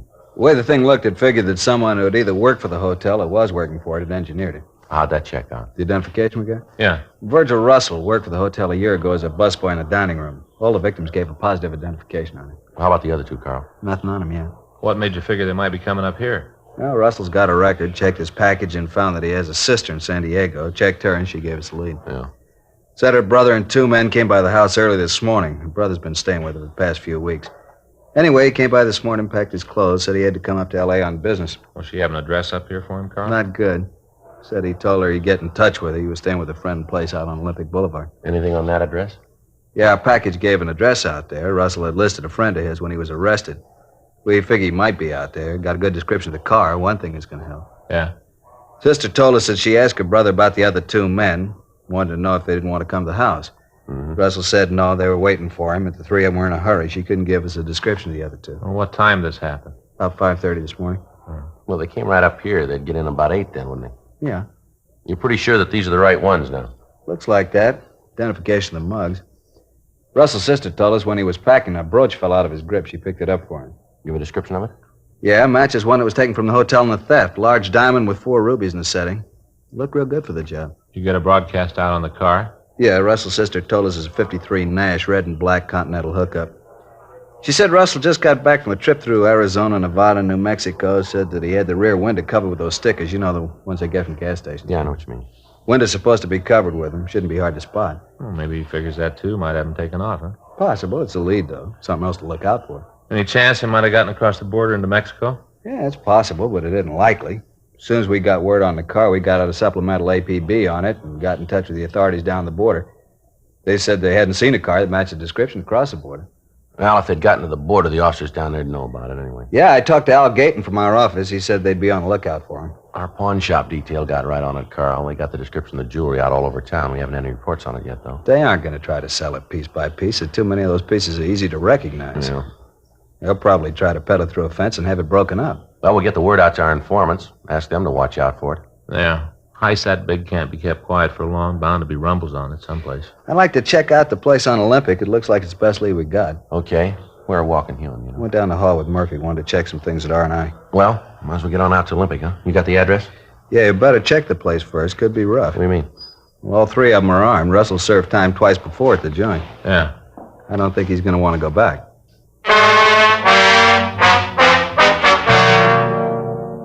We checked the name of Russell's friend through our files. We found that he had no record. We drove out to the address on Olympic and we talked with the neighbors. From them, we found out that it was not a private residence. We talked to the woman who lived next door.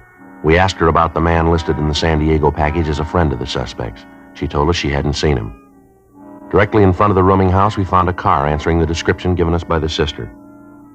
There were no lights on in the rooming house. Walk and Hewen covered the rear of the place.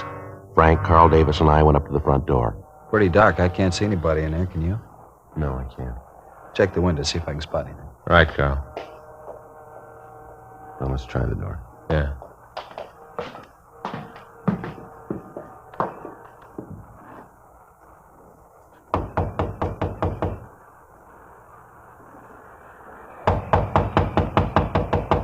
Who is it? Come on, open up. Beat it. Nobody gets in here. All right, Frank, let's hit it. All right, stand right where you are. Hold I'm on. not doing anything. What are you doing breaking in Get here your hands like out in this? front of you. Sure. I'll shake him, Joe. He's clean. Everything okay? Yeah, Carl. I'll get walking you in. Who else in the house? Nobody but the landlady. She's upstairs. Her and her daughter. Nobody else here. What's your name? Pete Ellis. Where's Russell? I don't know any Russell. All right, we'll look around. Come on. What's in there? Dining room. There ain't nothing in there. Open it up.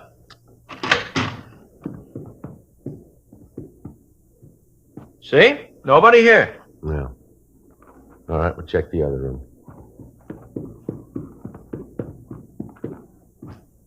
Where's this door go?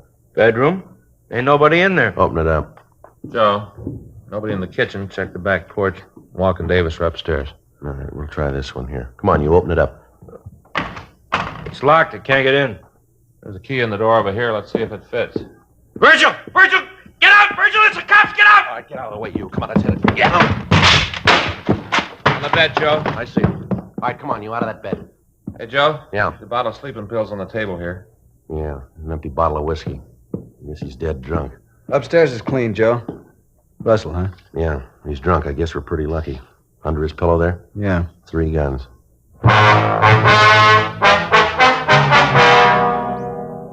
With the suspects in custody, we searched the house. In the back bedroom, where we'd found Virgil Russell, we found a folder with all of the newspaper stories of the hotel robbery.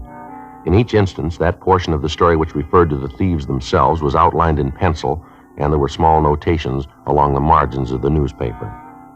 A complete search of the house netted us nothing. There was no sign of the loot from the robbery, although each of the suspects had a large amount of money in their possession. We talked to the landlady, but she was unable to tell us anything about the suspects. She said that she had rented a room to Peter Ellis over a year before, and that the suspect had moved out after living in the house for only 2 months. She said that she hadn't seen them again since that night when they arrived at the house and asked for rooms.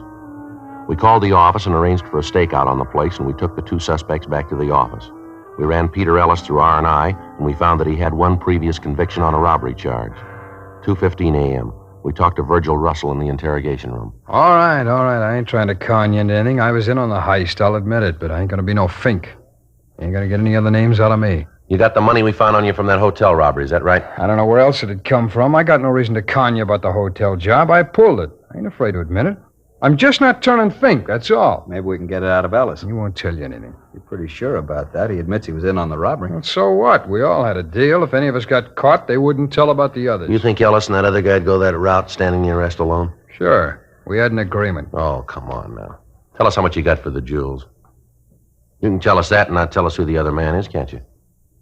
Yeah, I suppose so. Isn't any way you could tell if I told you how much we got? How much? 7,000. How much?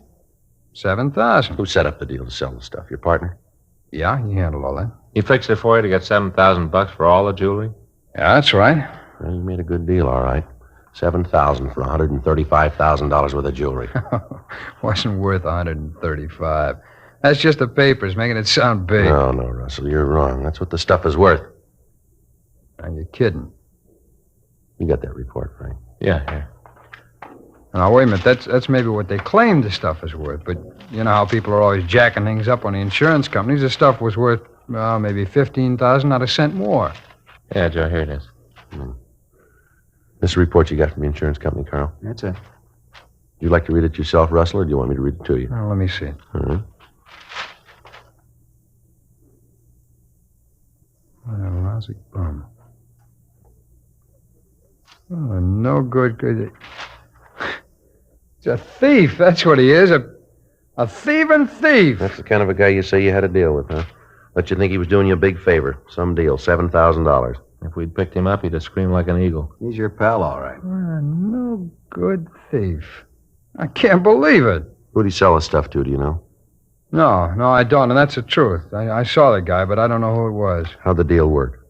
Well, earlier tonight, we got together out in Westwood. He called the fellow who was going to handle the deal, told him to meet us here. Who's he? A Fink, a lousy Fink. What's his name? Payne, Al Payne. I spell it. Last name. P-A-Y-N-E. You got a record? No, I don't think so. I never heard him talk about it. You give us a description? Yeah. That stuff was really worth $135,000. He said it was a lot of talk, newspaper talk, he said. Oh, brother, what a laugh. What's his pain look like? Oh, he's about 37, maybe 150, 60 pounds. Bald. A little bit of hair on the edge of his head. I'll check the name through R&I, Joe. Right. Do you want to bring the mugs back here? Yeah. Russell? Yeah? That first name, is it Alfred or Albert? I think it's Albert. He's some kind of a promoter. I don't know what he promotes. I think it's just a dodge, kind of a front. I'll be right back, sir. Right. Let's go ahead with the story about the buy, huh? All right. Where was I? You said you went out to Westwood. Oh, yeah. Well, we were supposed to meet out in a parking lot by the ice rink. Big place out there. Well, we met this guy, the fellow Payne called it. He looked at the stuff, said it was worth maybe $15,000 the way it was. But he said it had to be broken down before it could be sold. That it wouldn't bring that much when it was all broken down. What'd Al say to that? Well, he agreed to it, said it was true. He went right along with it. Lousy deal. He was probably in on the whole thing. Wouldn't be surprised. I just can't get over it. We had all that stuff and didn't know what it was worth. You got any idea who this guy is? No, I told you I didn't know. You said this Payne had an office here in town. You know where it is? Yeah, I can show you. We were up there this afternoon while I was setting up the deal. It's in a building over on 6th. You'd be willing to go over there with us? So you can nail him? That's right. We want to get the jewels back. Sure, I'll go. So what that bum did to me, nothing too bad for him. How you going to work it, Joe? Well, Russell here will have to introduce me as somebody who wants to buy this stuff. He'll have to tell Payne that I'm willing to pay, say, $50,000 for the jewelry. That way, Payne will have to get in touch with the other man. I don't think he'll pass up a deal like that. Maybe he figures to make more than that this way. Yeah, but suppose he thinks that Russell here wants to do business with me. He'll get the stuff back. I don't think he'll want to cross Russell. Might work. No, we haven't got much choice. We got to get the stuff back before it's broken up. Joe, I got some pictures here. None of them match the description. What was that? None of them match the description. Oh. You want to look at these? Yeah. Joe's going to go see this Payne with Russell and Ellis, try to get a lead on where the stuff is. How are you going to work it? Well, I'll tell Payne I'm interested in buying the jewels, offer him maybe $50,000. Picture's not here. None of these is Payne. You go along with this plan, Russell? Sure. I'd like to see you get him and get him good. It's pretty risky. It doesn't look like there's any other way. Suppose not. Russell? Yeah? We know Payne carries a gun. I'm going to tell you something. I want you to remember it. All right. You get any bright ideas about tipping Payne off about Joe, remember, we'll have men all through the building. All right. We're not going to start any shooting. Yeah. But we'll finish it.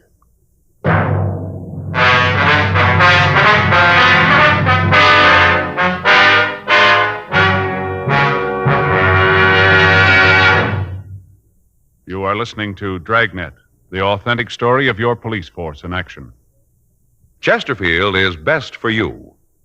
Just listen to the record. For a full year and 2 months, a doctor has been making regular examinations of a group of Chesterfield smokers, and he reports no adverse effects to the nose, throat, and sinuses from smoking Chesterfields. Don't you want to try a cigarette with a record like this? Chesterfield.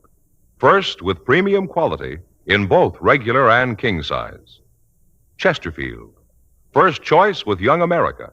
And that's from a survey of 274 colleges and universities. Try Chesterfields today. Remember, Chesterfield is America's best cigarette buy.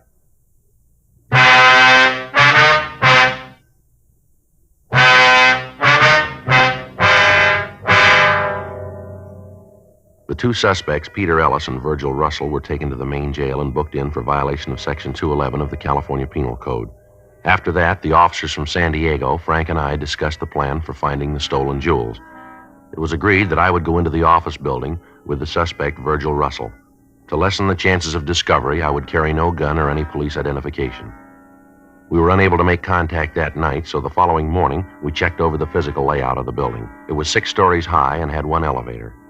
There were 2 entrances to the building, one in the front and one that opened off an alley in the rear. Officers were planted at both entrances.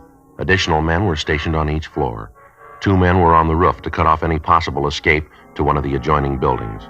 11:30 a.m. Tuesday, October 6th. Russell called Payne and said that he wanted to see him. Payne told him to come right over to the office. Russell and I got into a car and we drove over. It had been arranged that from the time we entered the building, no one would be permitted to leave until we returned to the main entrance. 11:58 a.m. We got to the office building. We went up to the 4th floor. The sign on Payne's door read, Albert Payne, Investments. Russell opened the door and we walked in.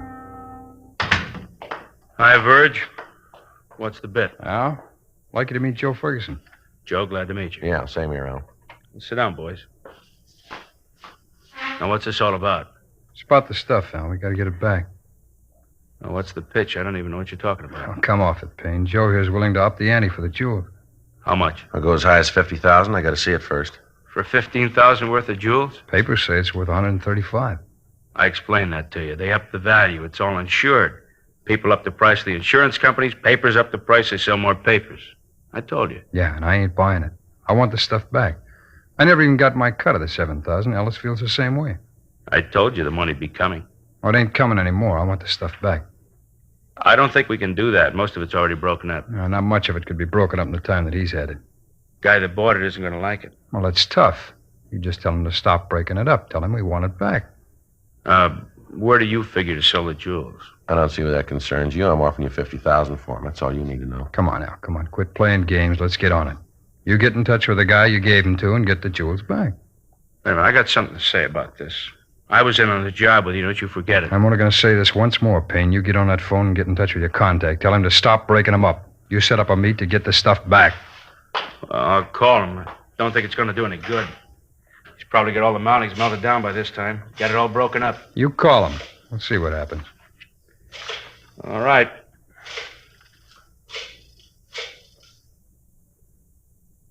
Now, let me talk to Fred. Fred, it's Al. Yeah. Listen, something's come up. We can't go through with the deal. What? Yeah, I know. I told him. Doesn't make any difference. They want it all back.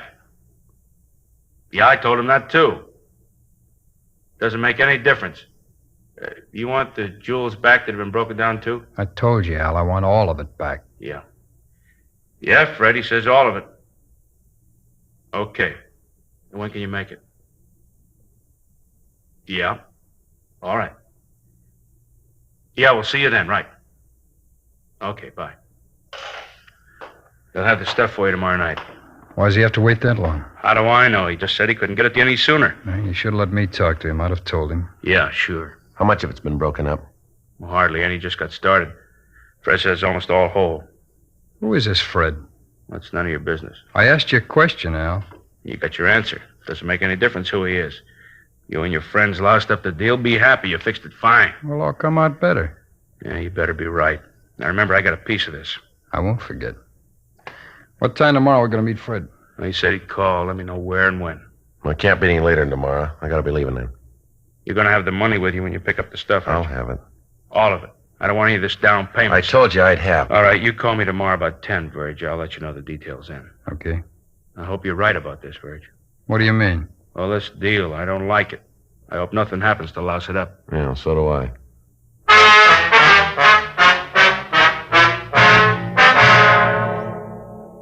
Virgil Russell and I left the office and went downstairs. We checked with Frank, Carl Davis, and the other officers from San Diego. Al Payne was taken into custody and booked in at the main jail on suspicion of violation of Section 211 PC. Then we returned to the office. You find out who has the stuff? Yeah, a fellow named Fred. You know who he is? No, not yet, but we will. How'd you figure that? Payne didn't tell you. Well, I saw the number he dialed when he called Fred. It was a Hollywood prefix. That narrows down the area. I can try the number and see who answers.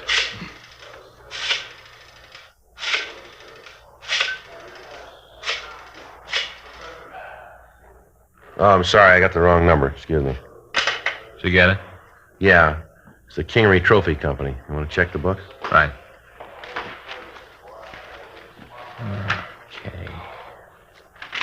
K.I. King, Kincaid. Here's Joe. Kingery Trophy Company. It's on Las Palmas. Trophy Company. That'd give him a chance to melt the mountings down to metal, wouldn't it? Be easier to get rid of it that way. Makes sense. What do you figure to move in on? Right now. We can drive out and check the place now, look it over, then we'll go in and get them. What happens with me? We got to take you back to main jail. After the help I gave That's you? the way it's got to be. You knew that going in. Yeah, I suppose so. Well, you tell the DA I helped, though, huh? Yeah, we'll see he knows about it. Sure a bad deal all the way around. Real bad deal. I should have known I couldn't win. Right from the start, I should have known. Nobody can win. Well, still a lot of people trying.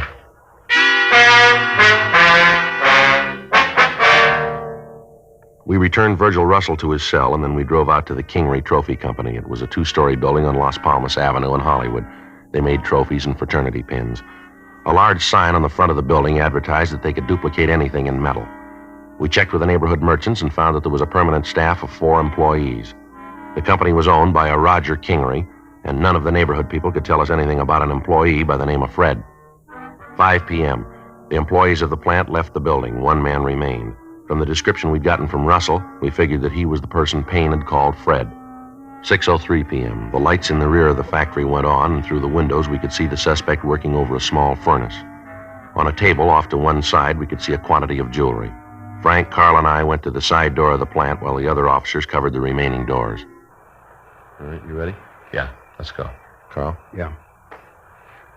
I'll hit the door and grab him before he's got the chance to throw the jewelry into the furnace. Right. Grab him, Carl. He's making a break for it. I got it. Hey, what are you guys doing breaking in here like this? Look at that, Joe. Jewelry matches the description of the stolen stuff. Yeah, looks like it. All right, mister, stand still. I'll shake him.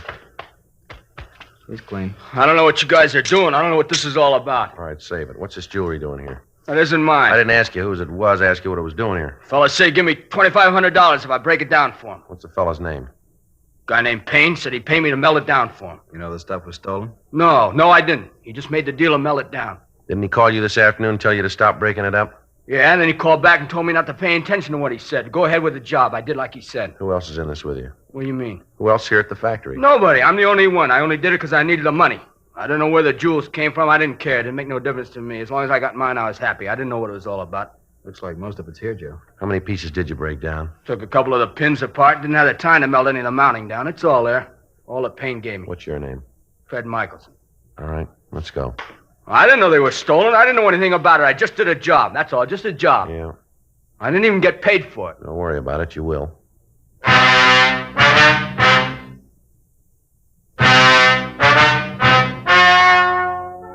The story you have just heard is true. The names were changed to protect the innocent. On February 18th, trial was held in Department 89, Superior Court of the State of California, in and for the County of San Diego. In a moment, the results of that trial. And now, here is our star, Jack Webb. Thank you, George Fenneman.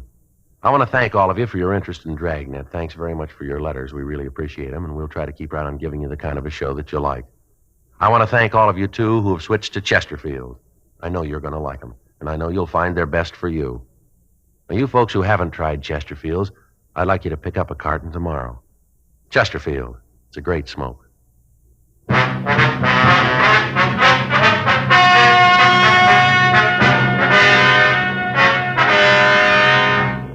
Virgil Nathan Russell, Peter Howard Ellis, and Albert Franklin Payne were tried and convicted of robbery in the first degree. They received sentence as prescribed by law. Fred George Michelson was tried and found guilty of receiving stolen property. He received sentence as prescribed by law. Receiving stolen property is punishable by imprisonment in the state penitentiary for a period of not more than 10 years.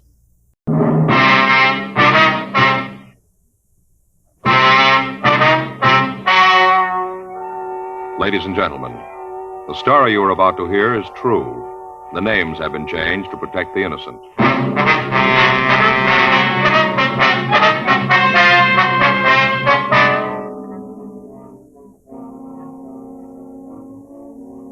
You're a detective sergeant. You're assigned a burglary detail. A wave of burglaries has broken out in your city. The thieves are fast. They're clever. Your job? Get them. years ahead of them all. Chesterfield is years ahead of them all. The quality contrast between Chesterfield and other leading brands is a revealing story. Recent chemical analyses give an index of good quality for the country's 6 leading cigarette brands.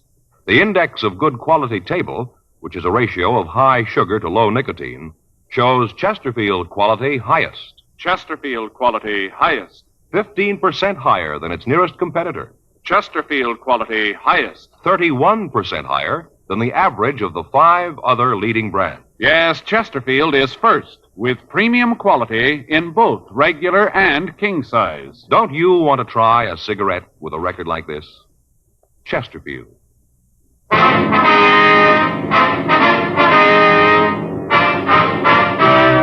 Dragnet, the documented drama of an actual crime.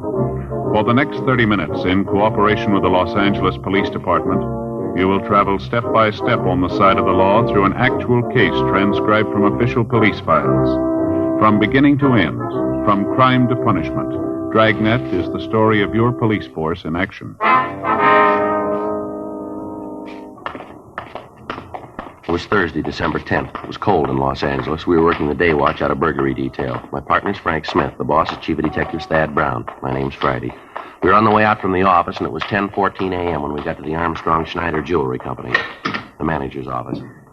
Can I help you? Yes, ma'am. Police officers, we'd like to see Mr. Armstrong. Oh, yes. Just a minute. Police officers are here. Yes, sir, right away. Will you go right in, please? Thank you very much. Mr. Armstrong's office. Yes, sir. I'm sorry, but he's in a meeting. Won't you come in? Thank you very much. Thanks, sir. Mr. Armstrong? Yes. It's my partner, Frank Smith. My name's Friday. How do you do? Won't you sit down? Thank you very much. Would you like a cigarette? Yes, sir. Thank you. Thanks. I have a lighter. As you know, this firm is probably the foremost fine jewelry store on the coast. Yes, sir. I wonder if you'd tell us about the theft. Yes. Well, we discovered it this morning. About what time was that? Well, about 9:45. That's when we missed it.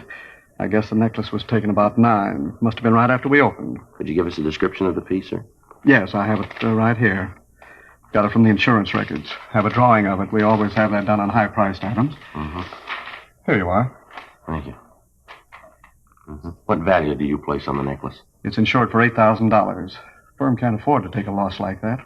Could you tell us exactly how it was taken? Yes, I can. It was just after 9. We just opened the front doors. People had started to come in. Lots of shoppers. Christmas, you know. Yes, sir. Well, this one couple came in, asked to see some of our more expensive necklaces. Henderson brought the tray out of the safe and showed the collection to the people. Henderson? Yes. He's the clerk who was waiting on the people. Oh. I gave him his notice. I had to. Looks to me like carelessness. I wonder if we could talk to him. Yes, all right. Thank you. Miss Courtney, would you have Henderson sent in here, please? Yes, right away. What? No, tell him I'll call later. That's right. Have him leave the number and I'll call back. Right, yes. He'll be right in. All right, thank you. How long has this Henderson been working here? I'd have to check the employment records to be sure. Offhand, I think it's been about 5 years. Ever since we opened at this location. We used to have a store downtown, then we moved out here. Mm-hmm. Where did he work before that? Well, let me see. I think it was someplace up north. San Francisco, I believe. Yes, he worked in a store up there.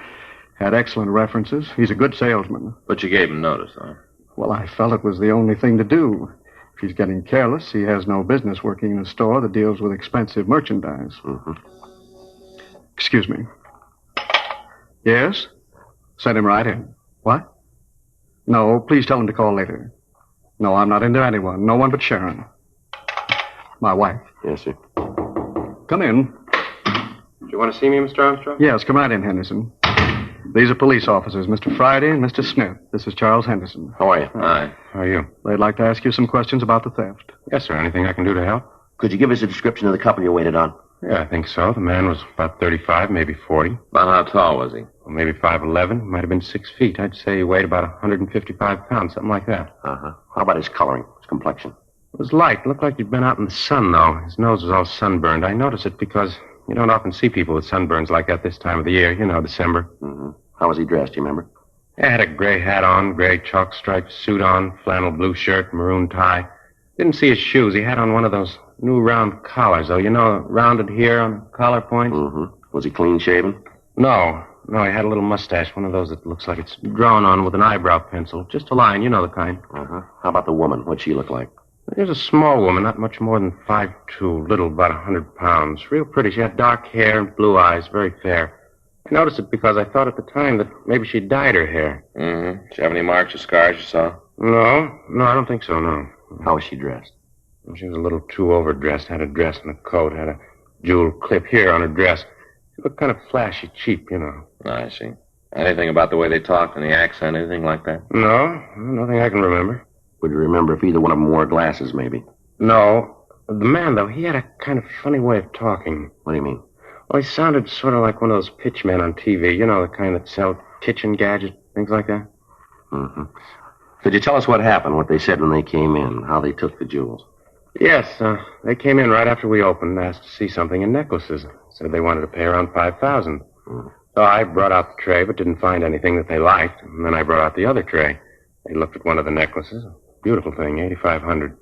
You know, Mr. Armstrong, the emerald-cut diamond with the small sapphires? Yes, I know the one. Beautiful thing. Excuse me, can I use that ashtray a minute? Yeah. Thank you. Wonder if you'd go on, please. Oh, sure. Well, I brought out the other tray and showed them the necklaces in it. They both looked for a long time. Then the woman said that she didn't think there was anything there she wanted. Mm-hmm. What was the matter? Didn't they care for our designs? No, it wasn't that, sir. They just didn't see anything they liked. So they moved back to the other tray. Then the woman said she'd found what she wanted. It was a small piece, 3 diamonds and 4 small rubies. Did they buy that? No, they said they wanted to think about it. They made a big thing about asking me if I thought that it would be sold before they could make up their minds. Mm-hmm. Well, I told them if they wanted to put a small deposit on it, we could hold it for them. Yeah. Ben said he'd rather not do that. He said they'd know by this afternoon. At that time, there were several people in the store, Christmas shoppers, you know. Mm-hmm. Some of them were looking at a display of bracelets we had on the counter. I went over to them to see if there was anything I could do. You know, tell them that I'd get someone to wait on them. I understand. It's a foolish thing to do, I know that. I'm afraid it was. Yeah, I know now. Well, when I got back, the couple was leaving. They told me they'd be in this afternoon and let me know. Walked out of the store, and I stopped to help a gentleman that came in. When I turned back to the trays, I noticed that the necklace in the more expensive tray was gone. Mm-hmm. Would you be able to give us positive identification of these people if you ever saw them again? Yes, I'm sure I would. Wonder if you can come downtown with us and look at some pictures, see if you can identify the thieves for us. Of course, if Mr. Armstrong has no objection. Not at all. You'd like me to come along, too? I don't think that'll be necessary right now. If there's anything we need, we can get in touch with you here, can we? Yes, right here at my home. I can give you that number. All right, fine. Okay. Here it is. Thank you, sir. Well, thanks very much. You ready to go? Yes, sir. I'll get my hat. Just a minute, Henderson. Yes, sir. As soon as you get through down there, come on back. Your job's waiting for you. All right, sir. I'd like to come back. Anything I can do to help, just let me know. All right, Mr. Armstrong. Not at all. I'll get my hat and meet you at the door. Right. Have you notified the insurance company of the theft yet, Armstrong? I have a call into them now. I'm expecting an agent from the firm any minute. Sure hope you can recover it. Yes, sir. We'll do the best we can. An $8,000 necklace. How do you think they'll go about disposing of it? Break it up? Well, either that or leave it in one piece. That'll make it kind of hard to unload, won't it? $8,000? Not at their price.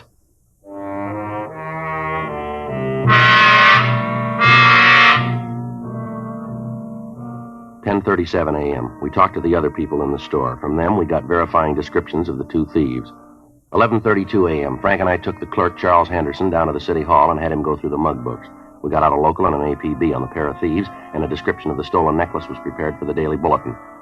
The insurance company that underwrote the necklace got in touch with us and said that they were getting out printed circulars to jewelers throughout the country. The victim was unable to make an identification from the mug books. We had the MO of the theft run through the stats office, but when the possibles were checked out, we had no new leads. Further interrogation of the owners and employees of the stores in the immediate vicinity of Armstrong and Schneider failed to turn up anything new. The theft was not a new one. For the past 6 weeks, there'd been a series of burglaries taking place out on Wilshire Boulevard. Most of them had been exclusive women's stores or jewelry shops. To date, all of them had been articles of small individual value, none that approached the value of the necklace taken from Armstrong and Schneider. In an attempt to apprehend the thieves, all of the usual avenues of sale of stolen goods had been checked. None of the precautions apparently did any good. The thefts continued. Another 2 weeks passed. In that time, the thieves hit 3 times, all in the same general area. The employees of the victimized stores were questioned. From the information we got from them, we could be certain that the suspects were the same ones we were after. On Tuesday, December 29th, Frank and I got back from checking a lead. Well, there's another one that went no place. Yeah. You want to check the book? Yeah, I'll get it.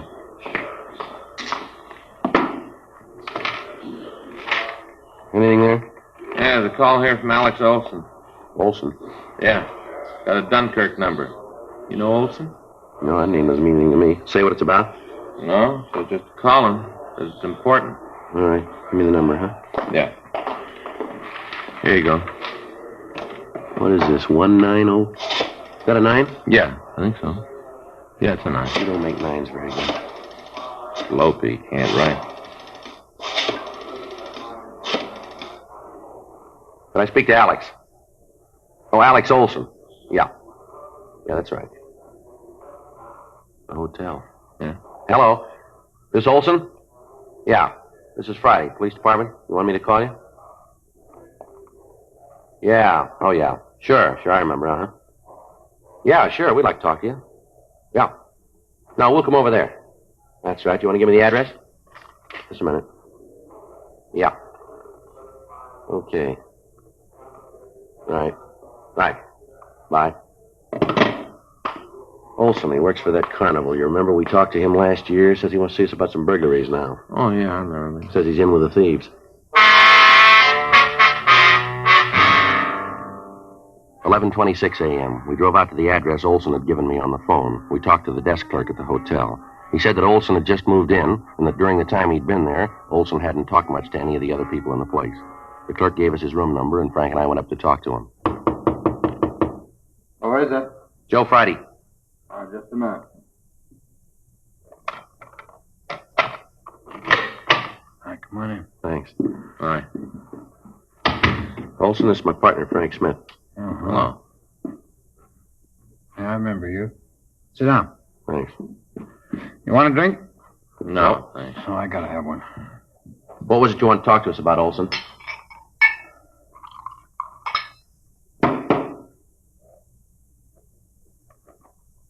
Olson? Huh? What was it you wanted to talk to us about? Oh, man. I'm with a hangover. I really get him. Yeah, now let's get to the point, shall we? What's on your mind? Oh, I'll tell you. I don't know why I drink so much. I feel terrible the next day. I always drink too much. All right, now look, Olson, maybe you got a lot of time. We haven't. We didn't come over here to sit and watch you drink. Now get to the point. You said on the phone that you're in with a gang of thieves we're looking for. Now, what about it? What I told you on the phone is true. It's all true. I'm glad to tell you. Get it over. Get it all out in the open. That's what I need to do. Get it all out in the open. You had any breakfast yet? No, I just got up before I called you. Is there any place around here you can get something to eat? Don't make no difference around here. Nobody knows me. I think there's a place down the street right next to the hotel. But what's all this about food? I think you'll feel better if you have something to eat, won't you? No, wait a minute. You've had enough of that. Put it down. I don't want no food. All right, we do. Let's go. You guys are getting a little bossy, aren't you? We want to hear what you got to say. You keep hitting that bottle, neither one of us is going to make it. Come on, Phil. We'll buy you some breakfast. You got a coat? It's cold out. Oh, yeah. I'm sure glad you guys came. I'm glad to get this off my Wait a minute. chest. Those dresses in there. Woman's clothes. Those belong to you? Oh, no. I'm just keeping them for a friend. Well, the labels on some of them here. Come from out on Wilshire, don't they? You get a gold star. I'll tell you about that. That's part of the deal. You want to tell us now? Well, look, you made a deal about some coffee. Maybe it'll help me find my hands. Are you going to back out now? All right, let's go. We'll come back. Sure, you can come back. Take all the time you want to. Look the dresses over. I got some other stuff you'll want to see, too. But come on, let's go.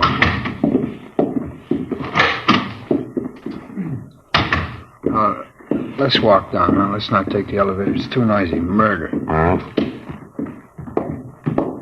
Well, what's this other stuff you wanted to show us, Olson? The jewelry. I got some of it in the dressers. Cheap stuff. Nothing worth anything. It's cheap. Where'd you get the clothes and jewelry? Oh, Red asked me to keep him for him. Who? Oh, he's the guy you want. He's the one that's engineering the thefts. He's the one. The real crumb. Big man. He's the one you want. I'd like to see you get him. How many other people working with him? 3 others. You know who they are? Sure. I know the whole story, start to finish. I know the whole thing. I'll tell you all about it. Let's go out the side way. All right. Now, where's this coffee shop? Wait a minute. You sure you wouldn't like a belt? No, and neither do you. Now, let's go. Okay, you're calling it. Restaurant's right down here, just a couple of doors. You know where this Red is? Yeah, I'll tell you. He's the one you want. How about the woman who works with him? Oh, that's May. Red's not the guy who goes into the stores, though. A fellow that works that part of the operation is his brother-in-law, a guy named Hank. What was her name? May. Was May. Is she the woman in the team? Yeah, Red wouldn't trust anybody else. Not him. He's a big man, you know. You don't believe it, you just ask Red. He'll tell you. Big man, big bum. This the place? Yeah. You positive? No, I guess you wouldn't.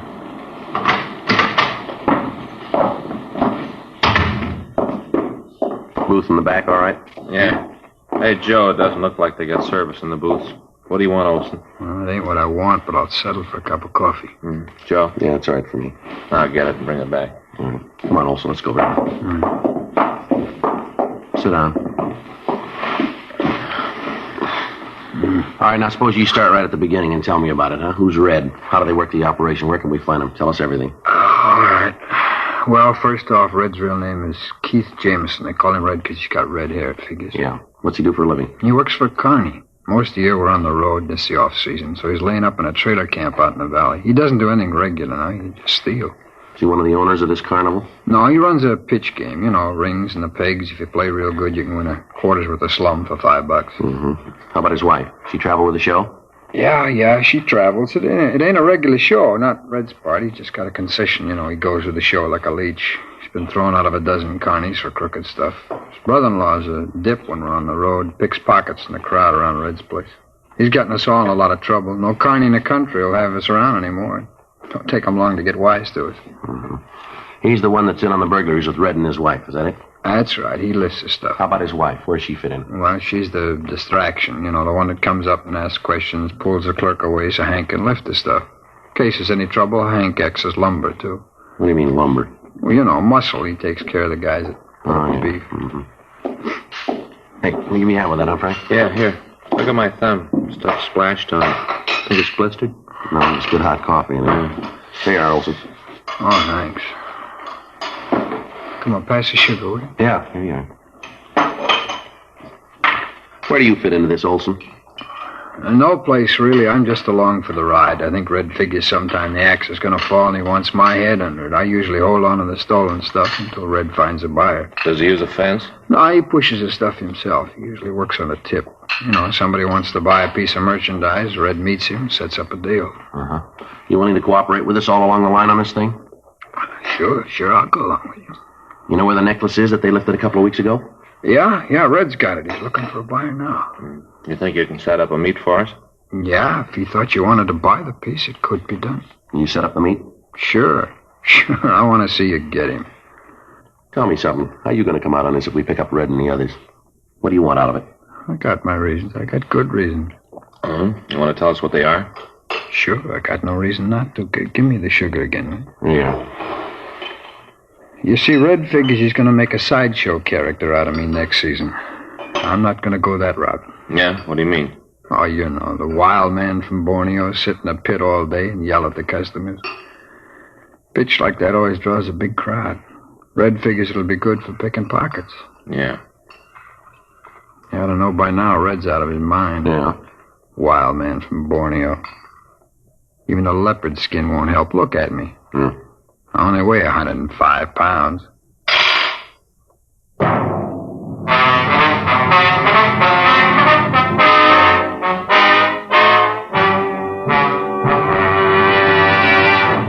You are listening to Dragnet, the authentic story of your police force in action.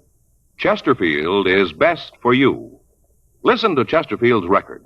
For a full year and 2 months, a doctor has been making regular examinations of a group of Chesterfield smokers, and he reports no adverse effects to the nose, throat, and sinuses from smoking Chesterfields. Don't you want to try a cigarette with a record like this? Chesterfield. First, with premium quality in both regular and king size. Chesterfield. First choice with Young America. And that's from a survey of 274 colleges and universities. Try Chesterfields today. Remember, Chesterfield is America's best cigarette buy.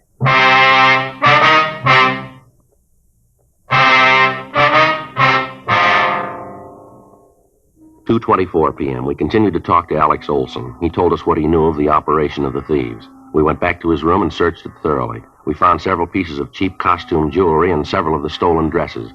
Most of the other things in his room were worthless. As far as we knew, had not been stolen. We took him down to the city hall and had him checked through R&I. He had an arrest record showing several arrests for being drunk in a public place. We checked the name Keith Red Jameson through the files. There was no record on him. There was no record in the moniker file either. Jameson's brother-in-law and the two women were also checked out, but we found no previous criminal record for either of them. Communications were gotten off to Washington to check the possibility that the suspects might have records in other states. 4:40 p.m. We met in Captain Wisdom's office. Olson told us that he'd arrange a meeting for us with Red. While we listened on an extension phone, he called the suspect, told him that he had a buyer for the necklace. A meet was set up for the following morning at the entrance to Alvera Street. Red said that he'd have the necklace with him at the time. 5:37 p.m. Frank, Olson, and I drove out to the trailer camp in the valley. We checked the trailer that Red lived in, and also the one his brother-in-law had.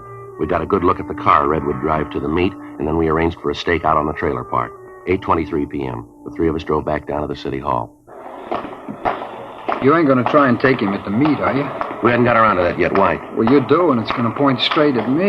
You ain't gonna put him away forever, you know. He's gonna get out, and he's gonna draw a straight line to me. I don't want that. I gotta be protected. We'll take care of you. Don't worry about it. Oh, big deal. You'll take care of me. Well, how? That's what I want to know. How you gonna do it? We'll get him before he gets to the meet. Here you go, in here. Look, tell me, how you gonna work it? We'll come up with a way. You ain't gonna get near him in plain clothes. I'll tell you that right now. He'll spot you a mile away. Comes to cops, he's got eyes in the back of his head. You can't get anywhere near him in those clothes. Don't worry, we won't. He'll be picked up for something else. We'll find the necklace on him if he's got it, and he'll never know that's what we're after. Well, how you gonna work it? How? We'll be in uniform, in a traffic car coming in from the valley. That might work, huh, Frank? Yeah, think so. He's bound to make a mistake. When he does, we'll be there. Yeah, that'd do it. He'll never figure out anything to do with that, never. Yeah, it ought to work. Yeah, that'll work good. Yeah. You guys wouldn't like No, a drink? we wouldn't.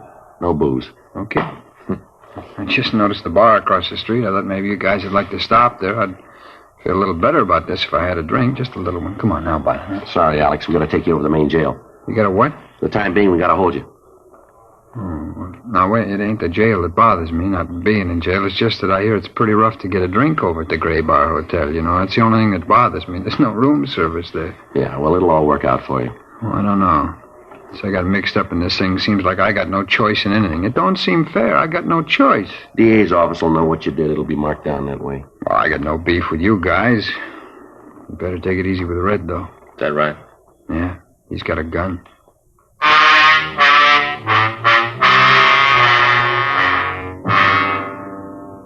The following morning at 4:30 a.m., Frank and I were dressed in the uniform of traffic officers. We were parked 2 blocks from the trailer park in a traffic car. The meet with Red was scheduled for 9 a.m. The officers on stakeout at the trailer park told us that they'd seen no activity in Red's trailer the night before.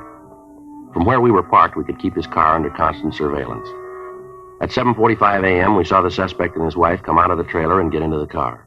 We followed them over to Ventura Boulevard, and from there down Cahuenga Pass. We kept far enough behind them so that they'd have less chance of knowing that they were being followed. They turned by the freeway construction point and continued on down Cahuenga Boulevard. When they got to the corner of Yucca and Cahuenga, they made a mistake. They turned left from the wrong lane of traffic. Well, that's it. You want to hit the siren? Yeah. I got the light. He's going straight down Yucca, Joe. Yeah. Pull up behind him, huh? Right. Okay, he sees us. He's pulling over. I'll cover the other side. Watch yourself. Right. What's wrong, officer? I didn't do anything. See your operator's license, please? Sure, it's in my pocket. I'll get it. You want to get out of the car, please? Well, I don't have to get out to show you my driver's I'd like to have you get out of the car. Don't argue with him, Red. Do what he says. What's all this about, anyway? What do you stop me for? You made an illegal left turn back there at Cahuenga. Illegal? Oh, you got the wrong guy. See that guy in front of me? He jumped the light something awful. He's the guy you ought to be after. He's the one, not me. All right, move over by the car. What? Over by the car. Now put your hands up there. No, against the car. I don't know what you mean. Now come off it, Jameson. You know what we mean. Get out of here! All right, Jameson, on your feet. What are you doing? You got no right to beat him up like that. A big thing for making a left turn. What are you guys trying to prove? Just wait until the papers get this. We got friends, you know. All right, big lady, friends. take it easy. I won't take it easy. Man makes a mistake and you cops act like you were the judges. You got no right to treat a citizen like that. Here, Frank, you want to hold this? Yeah. 38 Colt. You play rough, don't you, Red? Ah, shut up. What's this, Red? You leave that alone. That's mine. Doesn't concern you. Necklace, Joe? Yeah. So it's a necklace. What's that prove? You got nothing on us. Write out the ticket for the left turn and let us go. That's all you got. You got a permit for this gun? No. This necklace is stolen. You know that, don't you? I don't know anything about it. I'm not going to say anything till I see a lawyer. Nothing. I knew this would happen. Always knew it about you. You're yellow. Willing to take a chance as long as you ain't going to be nailed. Let something go wrong and right away you start screaming for a lawyer. Poor excuse for a man. You took a chance and you lost. Well, don't be a coward about it. You got no excuse. None in the world. You got no excuse at all. Well, that makes you even, lady. Huh? Neither of you.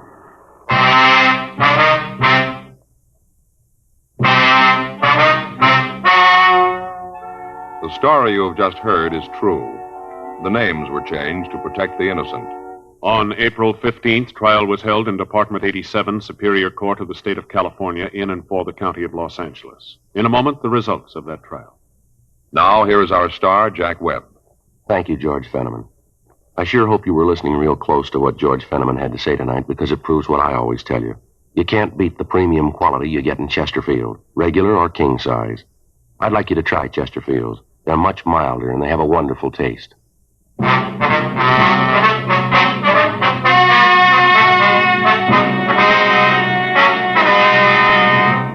Henry Donald Swenson, Anna Catherine Swenson, and May Ruth Jameson were tried and convicted of 5 counts of burglary in the second degree. They received sentence as prescribed by law. Burglary in the second degree is punishable by imprisonment in the state penitentiary for a period of not less than 1 nor more than 15 years. Keith Walter Jameson was tried and convicted for receiving stolen property on 5 counts and received sentence as prescribed by law. Receiving stolen property is punishable by imprisonment in the state penitentiary for a period not to exceed 10 years. Because of his cooperation, Alex Robert Olson received a lighter sentence and was placed on probation.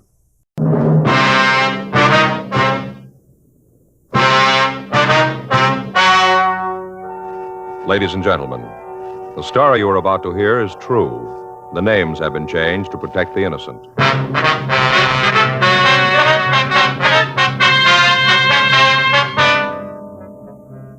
You're a detective sergeant. You're assigned to homicide detail. You get a call from a friend who's been offered $5,000 to kill a man. He can't tell you who made the offer. He does tell you that no matter what happens, the man is going to be killed. Your job? Stop it. Years ahead of them all. Chesterfield is years ahead of them all. The quality contrast between Chesterfield and other leading brands is a revealing story. Recent chemical analyses give an index of good quality for the country's 6 leading cigarette brands. The index of good quality table, which is a ratio of high sugar to low nicotine, shows Chesterfield quality highest. Chesterfield quality highest. 15% higher than its nearest competitor. Chesterfield quality highest. 31% higher than the average of the 5 other leading brands. Yes, Chesterfield is first, with premium quality in both regular and king size. Don't you want to try a cigarette with a record like this? Chesterfield.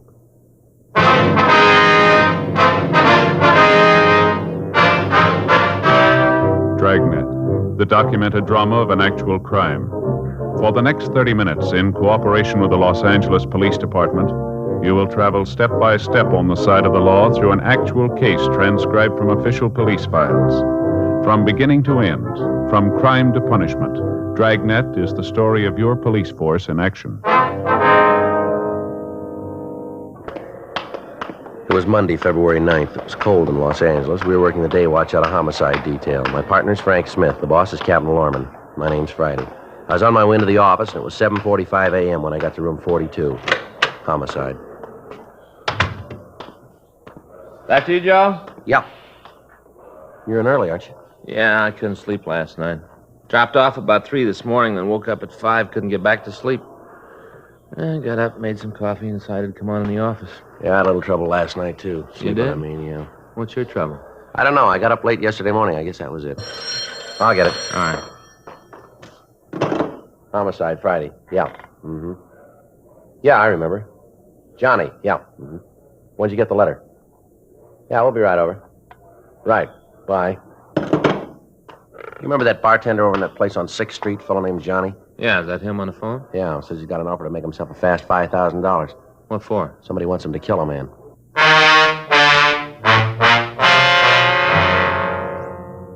8:10 a.m. Frank and I drove over to John Bronson's apartment. He lived in a new development on Wilshire Boulevard. We checked the nameplates in the lobby of the building, and then we went up to apartment 6B. We rang the bell and waited. Hiya, Joe, Frank. Come on in. How are you, John? Let's say, John. Kind of early to get you guys over here, but I got worried about it and figured I better talk to you. Uh-huh. You want to tell us what it's all about? Yeah, come on out in the kitchen. I got some coffee made. Okay. Yeah, sit down there. I'll pour you a cup of coffee. Fine. Good, thanks. Well, it started last night. I guess it was about 10:15. Payphone in the bar rang, kept ringing. I went over to answer it. Fellow on the other end asked for Johnny. Yeah? Told him it was me, and he hit me with a deal. At first, I thought he was kidding. What'd he say? Well, he asked me if I want to make a fast 5,000. Of course, I told him, yeah. Then he sprung the snapper, said he wanted me to kill this guy, a fellow named Wilhelm Ulrich. You know this Ulrich? No, never laid eyes on him. First time I even heard the name. Okay, go ahead, John. Well, this guy on the phone started to lay it out. Told me how he wanted it done. Here's your coffee. Thank you. I asked the joker who he was.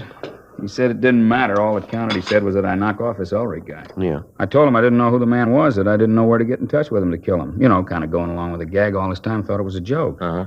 Well, this fellow on the phone said he'd give me all the dope I had to have, said I'd get it in mail this morning. Yeah. Came special delivery just before I called you. Special. Uh-huh. You got the letter, have you? Yeah, I got it in the other room. I'll get it for you. All right, I'll go with you. John, how much have you handled the letter? Well, I opened it up. I didn't know what was in it. Mm-hmm. If I'd have known what it was, I wouldn't have touched it at all, but I didn't know. I looked at it when I found out what was in it and figured I better call you. Couldn't see any way to tell who sent it. Maybe you can when you see it. Mm-hmm. When I saw what it was, I didn't touch it anymore. Mm-hmm. Well, let's see here.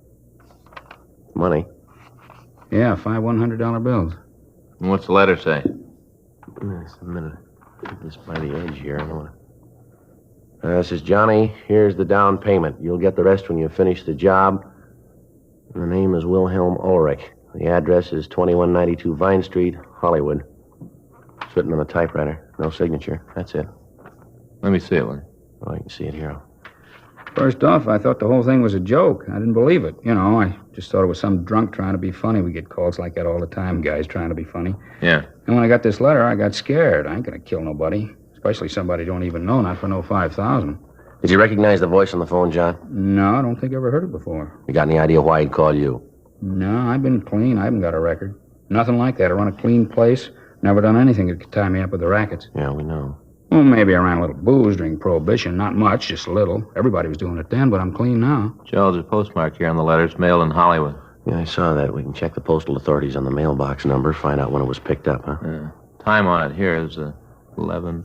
Looks like 11:45 last night. That's the time. Uh-huh. You sure that you don't know Ulrich, John? Possible that he's been in your bar sometime, maybe, huh? Well, that'd be hard to say. We do a good business. Lots of people come in I don't know. You know, just come in once in a while. I wouldn't know who they were. They keep quiet, and I ain't getting nosy. Yeah. Well, we're going on back to the office. You'll probably hear from the caller again, Johnny, and as soon as you do, you let us know, will you? You gonna see this Ulrich fellow? Yeah, we'll talk to him. Might be better if you don't say anything about this to anybody, John. Oh, don't worry, I won't. Okay, we'll be talking to you later. You be at the bar? Yeah, I'll be there at 4. Okay, thanks a million. No strain, glad to do it. Can't get over it, that guy calling and making an offer like that. I just can't get over it. He should know better than that. Yeah? Sure, yeah, I don't know. Somebody ain't gonna kill somebody they don't even know.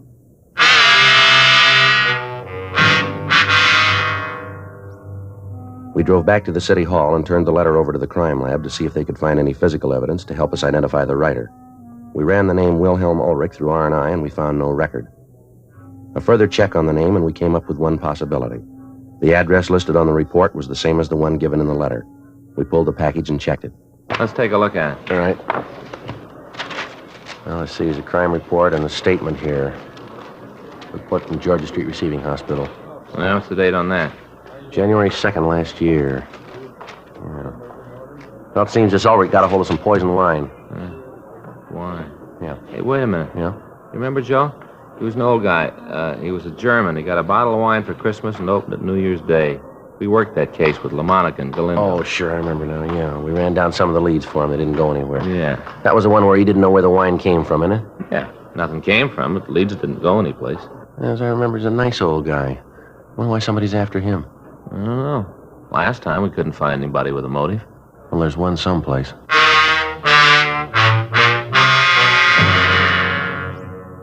We'd helped investigate an attempted poisoning of Wilhelm Ulrich over a year ago.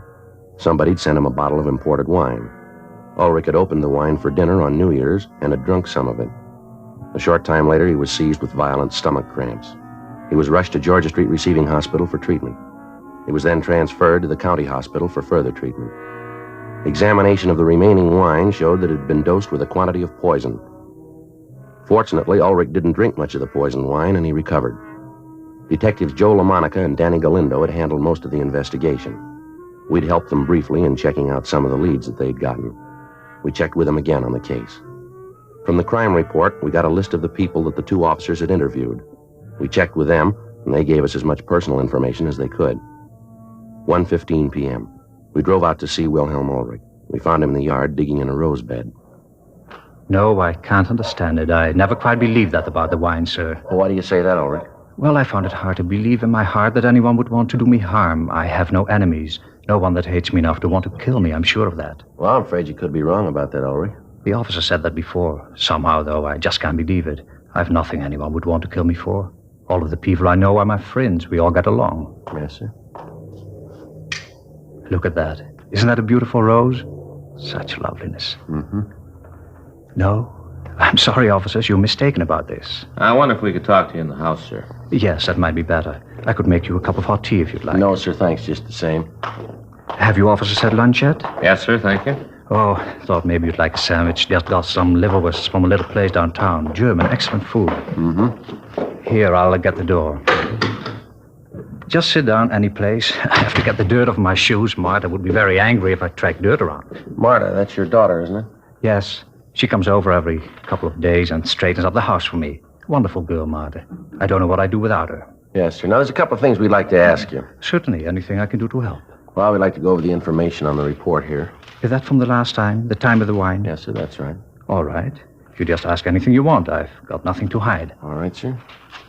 We checked the crime report you filled out last year. Now, has anything changed in your family since then? No. You gentlemen still working on that? Well, yes, sir. We have another matter to discuss here. Oh, there's one thing that has changed. What's that, sir? The part here about me running the business. Mm-hmm. That's changed.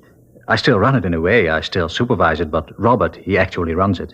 Oh, Robert. You mean this name here, Robert Davis? Yes, he's my son-in-law, Martha's husband. He takes care of the business now. He's a good boy. Martha's lucky to have him. How long has your son-in-law been running the business, Mr. Ulrich? Well, let me see. It's been about 8, 9 months. He took over right after I got out of the hospital. He's done wonders with it, wonders. How's that, sir? Modernized it, changed it all around. Had one of those efficiency experts come in and study the people. Time and motion men, I think they call them. Mm-hmm. They come in with a stopwatch and look at the people doing the work and figure out how long it should take them to do a certain job, and then they plan how the job can be done faster and cheaper. Wonderful thing, big changes. Yes, sir. I don't want you to take offense at this, Ulrich, but how are the relations between you and your son-in-law?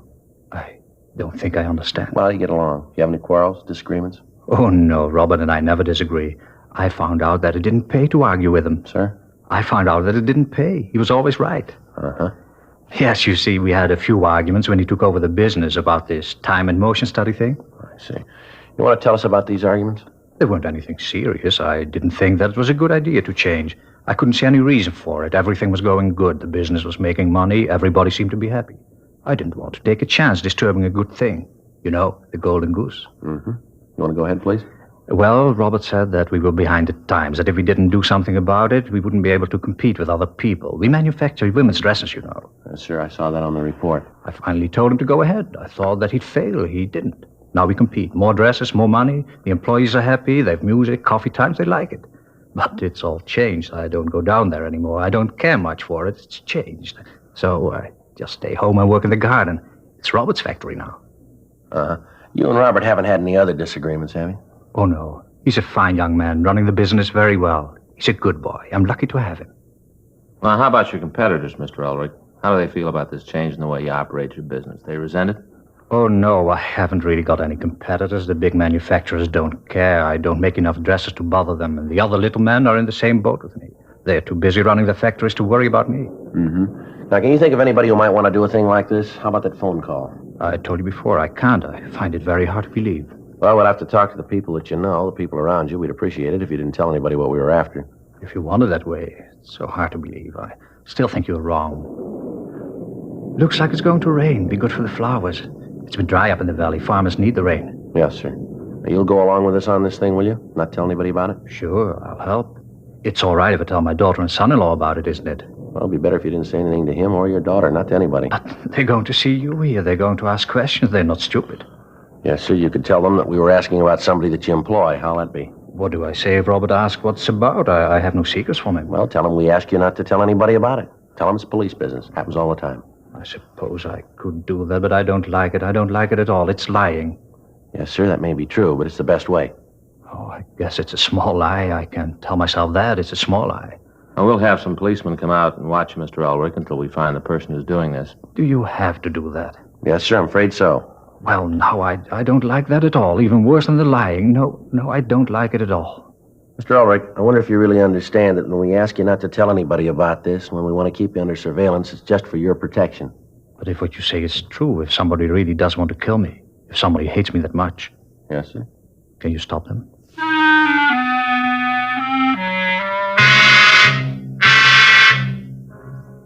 We called the office and had a team of men sent out to keep Wilhelm Ulrich under surveillance. His house and his person were to be watched 24 hours a day until we apprehended the person or persons who wanted him killed. We spent the rest of the afternoon talking to the people in the neighborhood. From all of them, we got the same story. Ulrich was liked and respected to the area. All of the local shopkeepers and their business associates told us that he paid cash for everything he bought and that his credit was good. He was active in the local flower club and had twice in the past served as president of the organization. The neighbors confirmed what Ulrich had told us about his family. His son-in-law and his daughter seemed to be devoted to the elderly man and were constantly trying to get him to sell the house he lived in and come to live with them. 6:42 p.m. We returned to the office. Man, it's really coming down, huh? Yeah, it sure is. You got a raincoat in your locker? Yeah, I got one of those plastic kind in the bag. Oh, yeah, I want to get me one of them. I'll get mine. We'll go over and check the son-in-law. You got his address? Yeah, it's a place out on Ivar. Sure was a nice old man, huh? Yeah, he seems to be. So you want to grab my coat, I'll get the phone. Yeah, I'll get it. Thank you. Homicide, Friday. Yeah. Uh-huh. Yeah, John. When?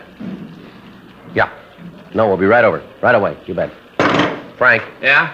Call from the bartender, Johnny. Yeah? Says he just got another phone call. Person told him that he'd gotten the down payment for the job and he wanted to know why Ulrich hadn't been killed. Yeah? Guy said if Johnny didn't get on it, the money wouldn't do him any good. Told him to make up his own mind. Uh-huh. Either he makes good on the job or they'll kill him.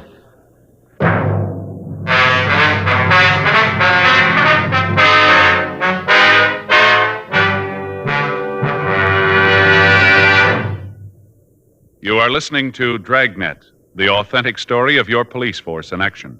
Chesterfield is best for you. Listen to Chesterfield's record. For a full year and 2 months, a doctor has been making regular examinations of a group of Chesterfield smokers, and he reports no adverse effects to the nose, throat, and sinuses from smoking Chesterfields. Don't you want to try a cigarette with a record like this? Chesterfield. First with premium quality in both regular and king size. Chesterfield.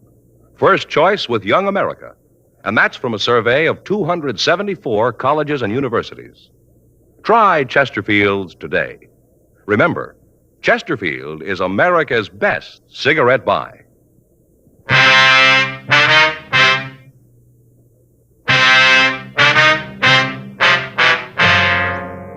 7:10 p.m. We got to the bar on 6th Street. There were only a couple of people in the place. The bartender, Johnny, told us of the phone call that he'd received.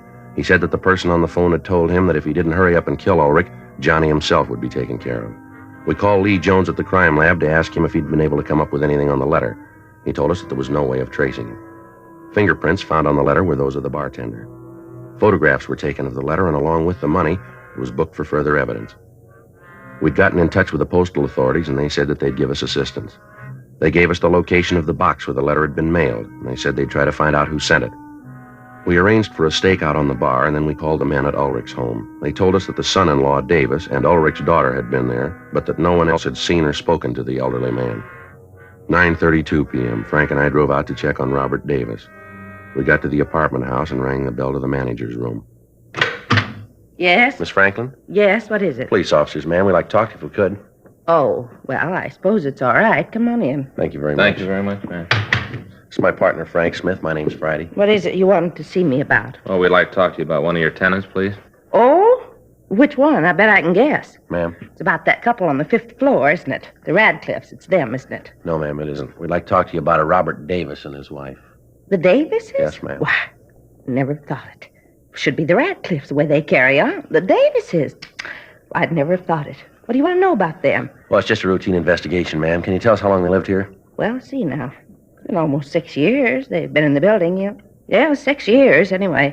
I haven't always lived in the same apartment, though. Ma'am? When they moved in, they was in a little apartment on the 2nd floor, living room, a pull-down bed, little bitty place.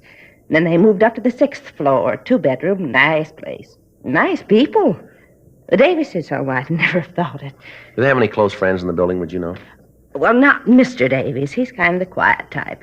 Never has much to do with anybody. He keeps to himself. Mm-hmm. Now, Mrs. Davis, that's a different thing. She's a living doll. She's nice to everybody and so sweet. Never had a harsh word for anybody. Always a smile. I think Mr. Davis thinks he's too good for anybody. He always seemed kind of snooty. Yes, ma'am. Do you ever have any arguments with anybody in the building that you might know of? Well, he's had a few arguments like everybody else does. Like I said before, he thinks he's too good for anybody. He thinks he's better than anybody. He's got no right to, either. Ma'am? Why, he owes half the people in the neighborhood money. Way behind his bills. Owes me a couple of months' rent. Never seems to be able to pay anybody he owes. I talked to the milkman, owes him for a month back. Every time he asks for his money, Davis tells him to come back and stop hounding him. Can't understand it. Seemed like such nice people when they moved in. 2 years ago, that's when the trouble started. Uh-huh. It was our understanding that he had a pretty good job. Is that And right? he has. Works for his father-in-law, manages some kind of a factory. Dresses, I think. Oh, but that isn't it. He makes enough money. He just spends it faster than he makes it, that's all. I think he gambles. Why do you say that, ma'am? Oh, he's always going off on some kind of business trip. At least that's what he says it is, but I know different. Yes, how's that, ma'am? Well, he'd come back from one of those business trips once. Cab pulled up, and it just happened that I was standing out in front. A driver got out and gave him the bill for the cab, all the way from the airport. Almost $6. Well, anyway, when Mr. Davis got the money out of his pocket to pay the cab bill, a chip fell on the sidewalk. He didn't think that I saw it, but I did. The cab driver did, too. Well, what kind of a chip was it, ma'am? Well, you understand I'm not a gambling woman, so I wouldn't know. But the cab driver, he knew. Oh, you just betcha he knew right away. He picked up the chip and handed it back to Mr. Davis and said something about being in Las Vegas, kind of kidding, you know. Yes, ma'am. Well, I've seen Mr. Davis get upset, but never like that. He grabbed the chip away from the cab driver and told him to mind his own business. Said that he'd had the chip a long time, that it didn't concern the cab driver. He was real mean. Uh-huh. And then at night, well, the argument that he and the missus had, I never in all my days heard anything like that. Well, what happened, ma'am? Well, you understand that I just happened to be in the hall. I was making sure that the lights on the floor were all on. Those bulbs are always burning out, and I was checking them, you know. Yes, ma'am. Well, anyways, I hear this argument coming from the Davises' apartment. Mrs. Davis is telling how she isn't going to stand for it anymore. Mr. Davis better settle down and get to work and stop this foolishness. She didn't come right out and say what foolishness, but I could tell. I could tell. It was his gambling, that's what it was. Yes, ma'am. Is there anything else that you could think of that you could tell us about the Davises? No, I don't think so. I'm kind of surprised, though. I don't like him, but I never thought that he'd have the police after him. Well, we're just conducting a routine investigation, Miss Franklin. Oh, now, you don't have to play cagey with me. I know about you, policeman. You and your routine investigations. You ain't fooling me. You want him for something. Now, what is it? Can you tell me? Ma'am, it's just police business, just routine. We'd appreciate it if you didn't say anything to anybody about us being here. Oh, sure, I'll go along with you. I won't tell a soul, not a living soul. Thank you very much, Miss Franklin. I'm going to leave you our card. We'd appreciate it if you give us a call if anything comes up. Uh-huh. Michigan 5211, is that right? Yes, ma'am. And just ask for the homicide division. It's written down. All right, See? you just bet I will. Now, I'd be glad to help. I'm just glad to. All right, fine. One thing, though. Yes, ma'am? Are you sure there ain't nothing that you want those people on the 5th floor for, the Radcliffes?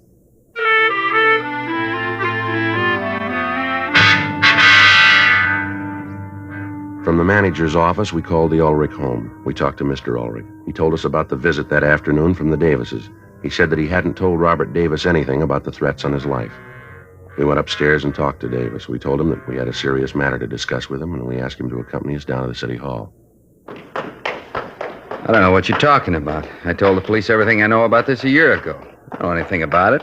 Wish I could help, but I can't. You know, this has got me worried. Well, if you haven't done anything wrong, you got nothing to worry about. I haven't done anything wrong. In here. Go ahead.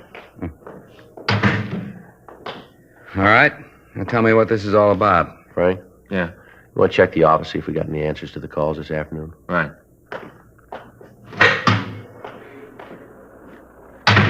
You got a cigarette? Yeah. Help yourself. Well, let's get to it, huh? I gotta get home and get some sleep. I got a rough day tomorrow. This won't take very long. How do you get along with your father-in-law? All right, why? Like to know? Well, I don't see how that concerns you, but you ask, so I'll tell you. We get along fine, me and the old man. We get along just great. That make you happy? That's not the point. Anything? No, nothing new. You go over to Las Vegas much, Davis? Not much. Why? How often would you say you went over there? Maybe a couple times a year, not any more than that. When was the last time? What's so important about when I was in Vegas last? You guys spent a little more time finding out who's trying to kill my father-in-law, less time asking questions that don't make any sense. You'd be doing a better job. What can you tell us about somebody trying to kill your father-in-law? All I know is what he told me this afternoon. What did he tell you? Not much. Said something about a bartender, something about a phone call. Did he tell you who the bartender was? No, just that it was someplace over on 6th. All right, Davis, come off it, huh? What do you mean, come off it? You want to tell us why you did it, or do you want us to tell you? Did what? I got nothing to tell you. I don't know what you guys are talking about. We talked to your father-in-law this morning. We told him that we'd gotten a report that his life had been threatened. We didn't tell him how it happened. We didn't tell him where our information came from, so he didn't know. All right, so maybe I got it someplace else. Oh, wait a minute. You couldn't have. We didn't talk to anybody else. Well, I heard it someplace. I don't remember, but I heard it. We checked around, found out you gamble quite a lot. You're a steady loser. You owe a lot of money in town, don't you? You're right. Yeah, that's right. Now, I think we can make you for the threat on Ulrich's life. I don't think we'll have any trouble at all. You had the motive. You had the opportunity. First thing in the morning, we'll check with the factory. We'll see if you made a withdrawal of $500. We make that, and you got big trouble. You figure you're going to be able to do that? We think so, yeah. We'll get your father-in-law down here and ask him what he told you this afternoon. Find out if he did tell you about that bartender, about the bar on 6th, about the phone call. You know, it doesn't look like there's going to be too much trouble making you for this. Save your time. What do you mean? You don't have to go through that thrash. I did it. I tried to have the old man knocked off. Were you the one who sent him the wine last year? Yeah. That's when it started. I started to gamble. Lost a lot of money. Couldn't pay it back. No way to pay it back. Guys I owed the money to were leaning on me. I had to pay them off. Had to. Yeah. I could only think of one way, get rid of the old man. Didn't you get a pretty good salary out of working for him? Yeah, pretty good, but it didn't go far, not far enough. I tried to win it back, make good on the losses I had. I couldn't do it. The more I gambled, the worse it got. I just couldn't do it. Wasn't any other way. No other way. I decided to kill the old man. It's the only way. Can't you see that? It's the only way I could get clear. Yeah. I figured if I could get rid of the old man, I'd have everything fixed. Everything would be okay. Guess it worked out all right anyway. What do you mean? Well, there's nothing in the book they can throw at me. He's still alive. I didn't kill him. Who got hurt? You did. Well, how do you figure? I didn't kill him. You're going to jail for trying.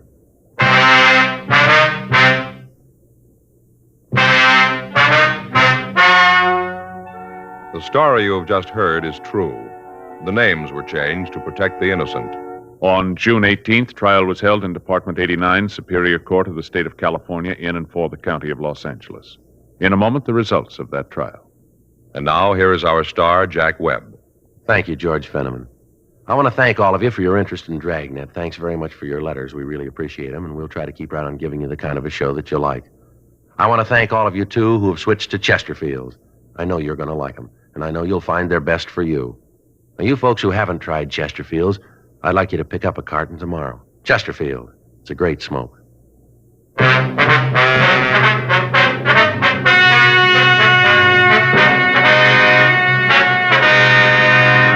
Robert Walter Davis was tried and convicted of attempted homicide. He received sentence as prescribed by law. Attempted homicide is punishable by imprisonment in the state penitentiary for a period of not less than 20 years.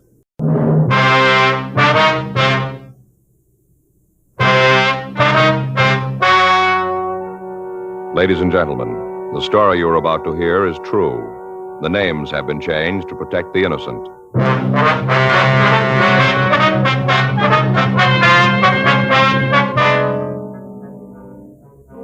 You're a detective sergeant. You're assigned a robbery detail. A suspect has been apprehended. You have a positive identification from the victim. Your job, investigate.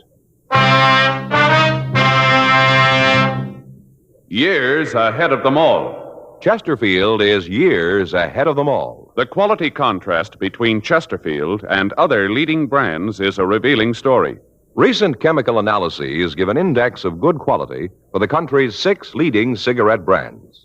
The index of good quality table, which is a ratio of high sugar to low nicotine, shows Chesterfield quality highest. Chesterfield quality highest. 15% higher than its nearest competitor. Chesterfield quality highest. 31% higher than the average of the 5 other leading brands. Yes, Chesterfield is first with premium quality in both regular and king size. Don't you want to try a cigarette with a record like this? Chesterfield.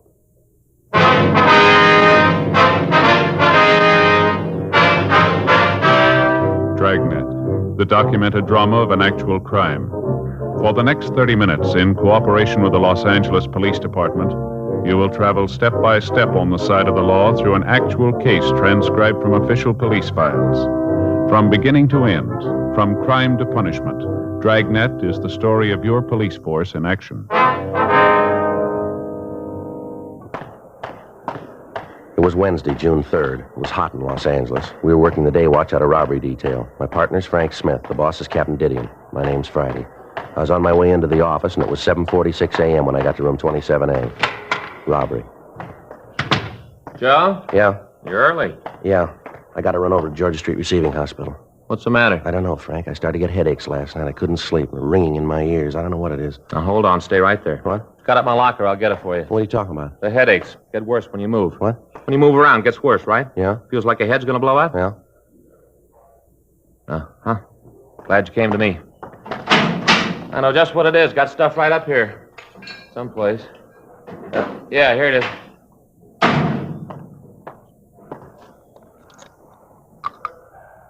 There you are, Joe. Take 2. Fix you right up. What is it? Salt. Salt? Salt. That's your trouble. You don't get enough salt. Same thing happened to me last summer. Ever since then, I always keep a bottle of salt tablets right in my locker. Always ready. Take 2. Fix you right up. Well, I don't know. You got a penny? What for, a cup? Now, wait a minute, Joe. We're not going to drink that water anymore. No? Just a minute.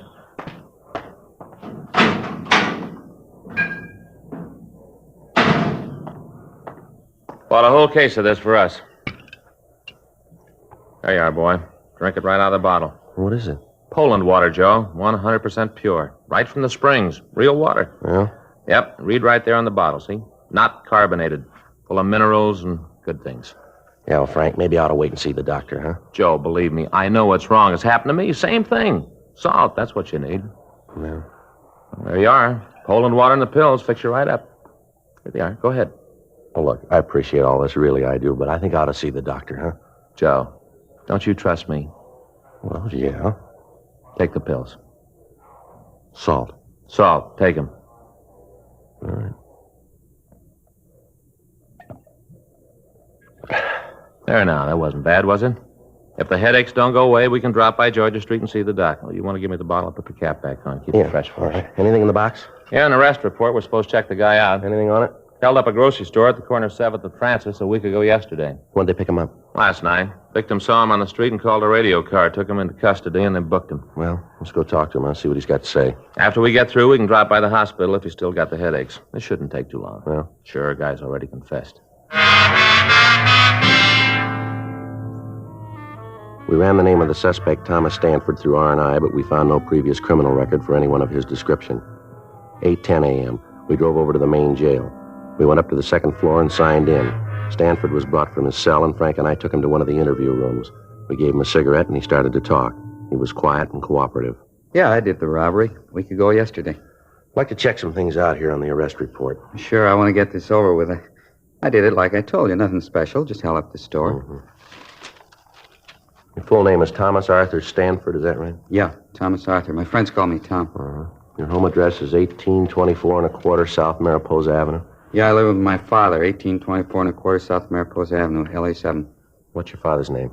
Arthur, same as my middle name. I was named after him. You employed? Not regular. What do you mean? Well, I don't have a regular job like in a factory or a store. I'm a gardener. I work for different people. You give us a list of the people you work for? Sure, if you got to have. That's just routine. Oh. Yeah, I'll give them to you. You want to tell us how you committed the robbery? Yeah, I'll tell you. Isn't much to tell, though. It's pretty simple. I went in and held the place up, took the money. That's about all there is to it. Were you armed when you went into that grocery store? Yeah. Yeah, I had a gun. What kind of a gun? 32 automatic. Had 8 bullets in it. Where's the gun now? Threw it away. Where? In one of the ponds up in Ferndale. You mean up in Griffith Park? Yeah, just a little up the canyon there. You want to show us where it is? Sure. All right.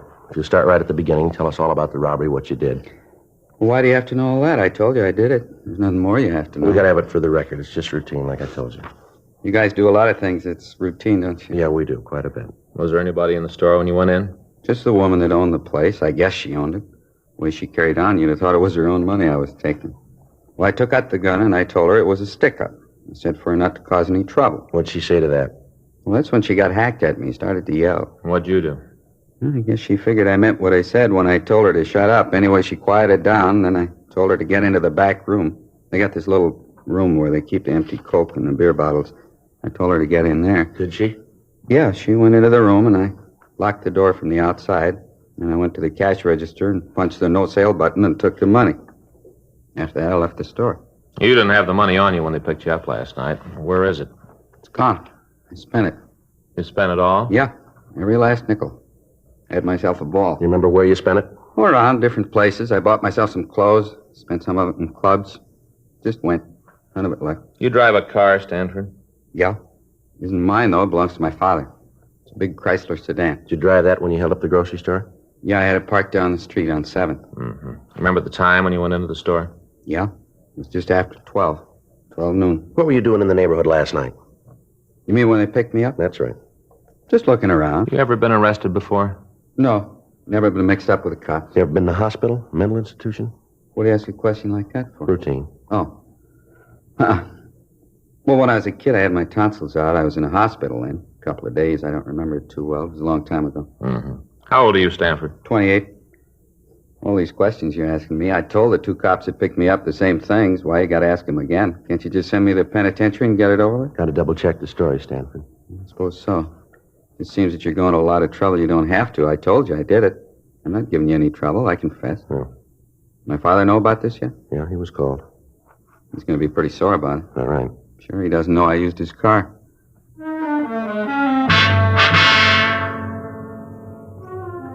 9:15 a.m. We checked the suspect out of the main jail and took him over to the store that had been robbed. While Frank waited in the car, I went in and talked to the victim, a Mrs. Alice Kenwood.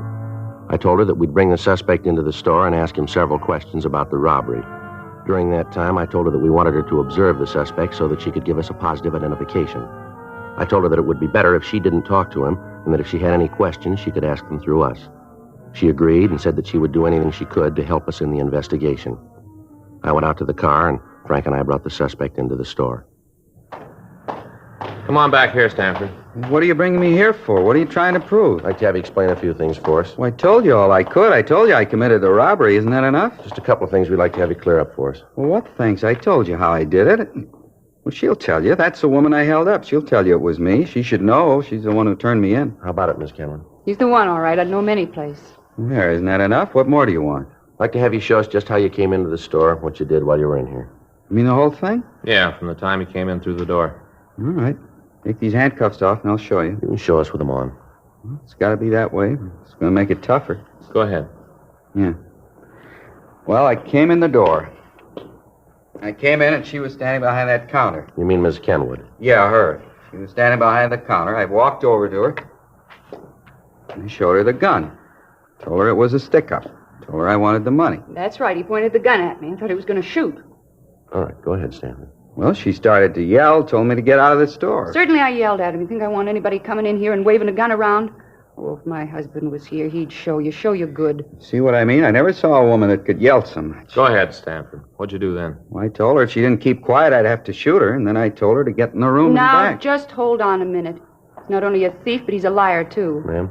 That's not what he did at all. What do you mean, Mrs. Kenwood? He didn't tell me to get into the back room. There ain't any back room. How about that, Stanford? You're going to listen to her? I'm the one that robbed the place. She didn't. I guess I know what I did. All right, let's take a look back here.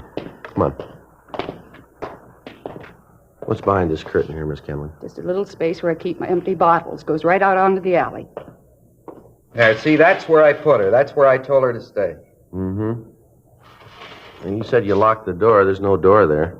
I got confused. It doesn't make any difference. I told her to get back there and stay there until I was out of the store. That's a lie. You did no such thing. You told me to get down on the floor and cover my face. Then you went over to the cash register and you took the money. I didn't move.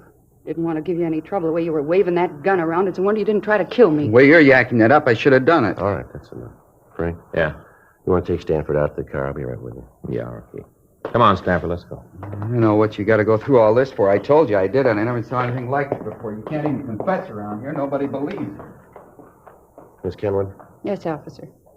Are you sure that's the man that held you up here? I said it before. I'm positive. There isn't any doubt in my mind. Uh-huh. Now, you heard what he said, how he said he robbed you. Is that the way it happened? Well, everything was the same except where he said that he put me in back there. That wasn't true. He made me lie down on the floor right there. Told me to stay still for 5 minutes, not to move. Said that if I caused any trouble, he'd come back and shoot me. Mm-hmm. I think he's crazy. Anybody who'd wave a gun around like that. It's terrible. I wish my husband was here. He'd show that snip. He's in the army, you know, my husband. Yes, ma'am. Awful thing. Him overseas getting shot at and young punks like that roaming around the streets with guns, threatening people. It's a terrible thing. Now, this is pretty important, ma'am. I want to ask you once more. You're sure that's the man who held you up? How many times do I have to say it? I've told you that it is. He admits it himself. What more do you need? Well, I don't know, ma'am. There's just something here that isn't right about the whole thing. Doesn't make any difference. He's the man. There's no mistake about that. Oh, you just let me know when you want me in court. I'll be there. I want to see him get what's coming to him, every bit of it. Yes, ma'am. So do we, if he's the right man.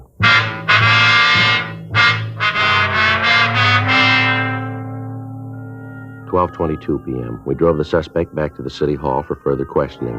Frank took him to the interrogation room, and I checked into the squad room. Pardon me? Yes, sir? Sergeant Friday? Yes, sir. Something I can do for you? I'm Arthur Stanford, Tom's father. Oh, yes, sir. I understand my son is here. Is that right? Yes, sir. He's here. Wonder if I could see him, talk to him. Yes, sir. I think that can be arranged. Has he told you why he did it? Has he? Well, he's given us some reasons, sir. None of them are very good. I can't understand it. Just isn't any reason for him to do a thing like this. No reason at all that I can see. Mm-hmm. I don't know what to do, Mr. Friday. I left the house this morning, and all the people in the neighborhood knew about it. They all knew. I walked down the street, and they turned away from me. I could see them watch me through the windows of their houses. I could tell what they were thinking. My son's a thief. Common thief. And in my heart, I know it's true. I don't know what to do about it, Mr. Friday. Can you tell me? No, sir. I'm afraid I can't. Well, maybe he can. May I see him? Yes, sir. He's across the hall. This way. Right over here, sir. I wonder if I could have a cigarette? Yes, sir. Here you are. Here's a match. Thank you. I'm not sure what I'm going to say to him when I see him. Wish I had some time to think. Well, you don't have to go in now if you don't want to, sir. Oh, it wouldn't help any to put it off. Won't get any easier with time. I might as well get it over with. All right, sir.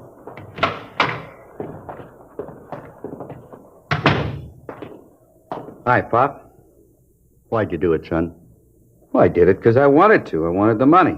I don't know any other reason you robbed somebody. I wanted the money, so I did it. You could have come to me. I'd have tried to get the money for you. You know I'd have tried. Where'd you get it? Where'd you get that kind of money? All your life you've been grubbing for pennies. I don't want small money. I want to be rich. I will be, too. All right, take it easy, Stanford. All right, Mr. Friday, I understand. All my life you've been saying you understand. I'm getting sick of it. As long as I can remember, you've been telling me to get out and do something on my own. Well, I finally did it. Now you aren't happy with it. You expect me to throw my head up in the air because you're a thief? Oh, knock it off. I'm tired of you giving me lectures all the time. Yakety yak. Never stop. That's enough of that, don't you think, Stanford? Well, you keep out of this, cop. This is a family matter. It doesn't concern you. This is between my father and me. Well, tell me why. That's all I want. Why? Tell me so I can face the neighbors, so I can tell them you had a reason. Tell them your son's a bum. Well, they know that already, but that's not a reason to steal. It's good enough for me. They're not going to listen to you anyway. They already made up their minds about me. They did that a long time ago. Come on, Stanford. Let's go back to jail. Sure. Anything else here to do? He never understood. He never did. Let's go. One thing I'd like to ask first. What's that? You're going to jail for a long time. I have to live while you're gone. It's your worry. Well, it always has been. I want to know what you did with the gardening tools. I'll have to have them to get along. I don't know. I left him someplace. You remember where? Think. I need those tools. I'm not sure. Maybe at Mrs. Howard's. Maybe that's where I left. Over on 12th? Yeah, I did her place last Wednesday. I guess I forgot to pick the stuff up when I left. It must still be there. And I'll go over and get them. Wait a minute. What do you want? You said you did some gardening for this Mrs. Howard last Wednesday. That'd be a week ago yesterday, is that right? That's what I said. You remember what time you were there? Most of the day. I got there about 10 in the morning, left about 4 in the afternoon. I was in a hurry to get away. That's why I forgot the tools, I guess. You leave the place at all during the day? Not till I finished. What are you trying to prove with all these questions? It's about the robbery, Stanford. Yeah? If you were at this Howard woman's house, how could you held up the grocery store? Don't make no difference how I did it. I don't have to explain it to you. No, you're wrong about that, Stanford. Is that right? Too many things here don't add up. The way you confessed, the difference in your story about the robbery. Now, this thing about you being at the Howard house. I don't know why you're lying about this, Stanford. Yeah? But we're going to find out.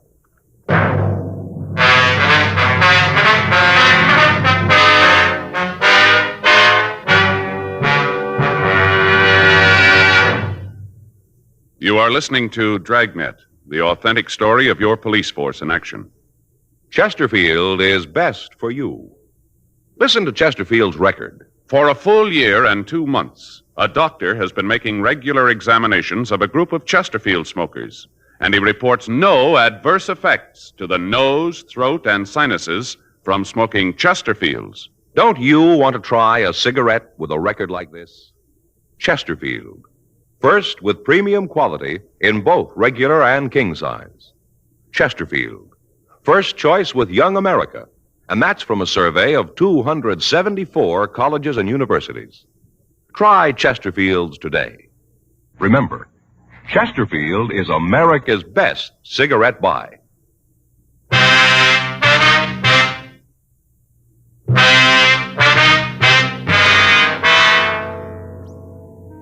We continued to talk to the suspect, Thomas Stanford, for another hour. He refused to say anything about the conflicting aspects of his story. His father pleaded with him to tell us the truth, but other than admitting he was responsible for the grocery store robbery, he'd say nothing. We got the address of the house where Stanford had said he'd left the gardening tools. 3:15 p.m. After taking the suspect back to the main jail, Frank and I drove out to talk to the Howard woman. Place sure looks nice. Well kept. Yeah. Look at those carnations, Joe. Ever seen anything so pretty? Yeah, they're very nice. You know, Faye tries them all the time. Never seems to have any luck with them, though. Plants come up all right, but the flowers just don't seem to get very big. Mm-hmm. About size of $50. Little bitty things. Yeah. Sure smell good, though. I get the bill.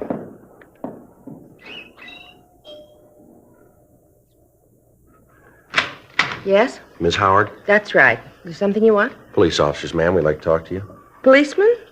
What do you want to see me for? Well, it's about a man who did some work for you, Thomas Stanford. Oh. Yes, come in, won't you? Thank you very much. My name's Friday, Mrs. Howard. This is my partner, Frank Smith. Well, how do you do? How you do, ma'am? Just sit down there. I'm having a late lunch. Can I get you anything? No, thank you. No, thank you, ma'am. Sure you wouldn't have a glass of iced tea or something like that? No, thanks, Miss Howard. How about this man, Stanford? Oh, yes, Tom. He's a good gardener. Does a beautiful job on the place. You should take a walk around the grounds. He keeps it just beautifully. Yes, ma'am. Could you tell us when he was here last? Oh, well, I'd have to think about that. Let's see. Well, I think it was a week ago yesterday. Yes, that's right, last Wednesday. He comes once a week. He should have been here yesterday. Called his house when he didn't show up. No answer. Probably forgot. He's very forgetful, you know. Is that right? Oh, yes. But take the last time he was here. He walked off and forgot all of his tools. Lawnmower, clippers, everything. Had to take it back to the garage. Just left it on the lawn right out in the front of the place. Mm-hmm. You ever had any trouble with him? What do you mean by trouble? Well, any arguments, disagreements? Well, on a couple of occasions, we've had words about what flowers to put in. He's wanted to plant one thing, I've wanted something else. They've never been serious, though. Yes, ma'am. I suppose I shouldn't say this. What's that, Miss Howard? Well, frankly, I've never thought that Tom was real bright. He seemed sort of backwards. How do you mean, backward? Well, when it came to thinking out something for himself, he just couldn't handle it. If you told him to do a thing a certain way, he'd do it, never vary from the way you told him. Mm-hmm. But ask him to figure something out, and he was dead. Seemed like the motor was turning over all right, but he just couldn't get the clutch out. Gears just wouldn't work. Yes, ma'am. That's why I say I don't think he's very bright. He just can't seem to think for himself. No initiative. Do you remember what time he was here on Wednesday? Well, now, let's see. He got here about 10 in the morning. It was right after that radio show about the Friends. I'd just finished listening to that when he got here. That goes off the air at 10. Have you ever heard it? No, ma'am. Oh, you should listen sometime. These people tell why they need a friend to help them out of trouble. Well, I listen to it every morning. It makes me feel pretty lucky, those poor people.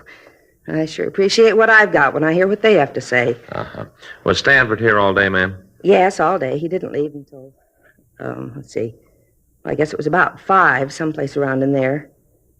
It seems to me it was just before the 5 o'clock news, just before that when he left. You say he got here at 10, and then he left just before 5 o'clock, is that right? That's right. Any chance that he might have been away without you knowing it? No, I'd have known it if he had. He was out in the backyard most of the morning, and then he took care of the front later in the day. And what's he do about lunch, Miss Howard? What do you mean? Well, does he bring his lunch with him? Once in a while he does, yes. Well, he didn't on Wednesday, though. I'm sure about that. How do you mean, Mrs. Howard? Well, along about lunchtime, was right after the noon news, I made up a little plate for him. A couple of sandwiches, potato chips, and some pickles. Little tiny sweet gherkins.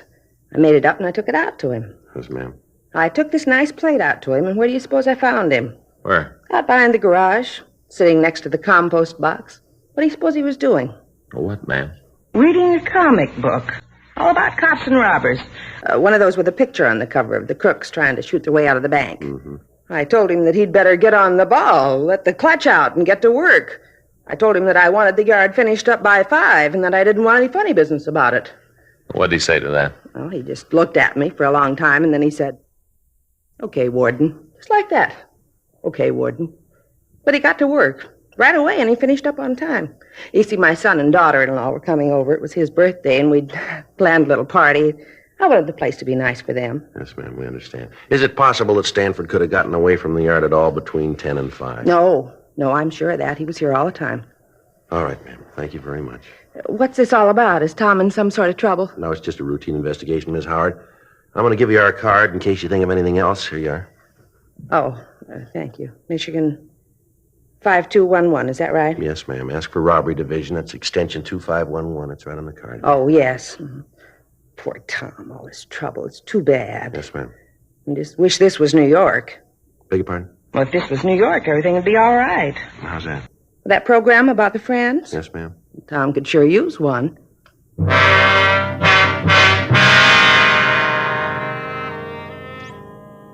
We left Mrs. Howard's home and talked to some of the people in the neighborhood.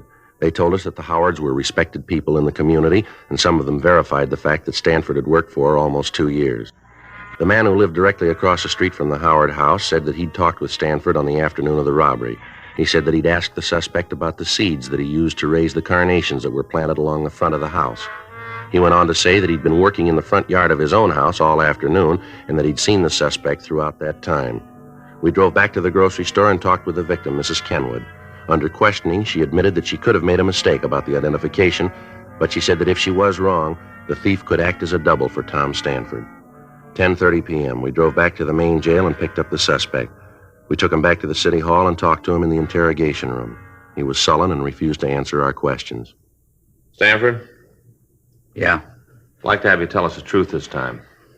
I told you it isn't my fault. If you don't believe me, it isn't my fault. Now, look, Stanford, we talked with this Mrs. Howard. She told us that you were working for her all day a week ago Wednesday. So what's that prove? Well, you admit it's true then, huh? Sure, it's true. I was working for Then her. how could you have gotten to the grocery store and held it up? Stanford? I did it. I haven't got anything more to say. I did the robbery. Smith, you get tonight's papers? Yeah, I picked them up earlier. Anything in them about me? I didn't see anything. There must have been something. Some story about me with my name. Well, if there was, I didn't see it. Well, maybe it didn't look good. Maybe. You gotta be something, a picture or something. No. Well, let me look. Where'd you leave the papers, Frank? Squad room. Would you get them and let me look? Sure.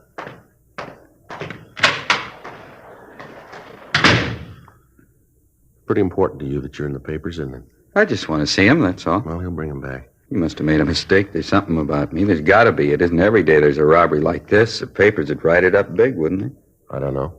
Well, sure they would. There was a story when the place was robbed, told all about how it was done. It was just a little story, but now they've got me. It seems you should have a picture. Here it is. Let me see. Nothing on the first page.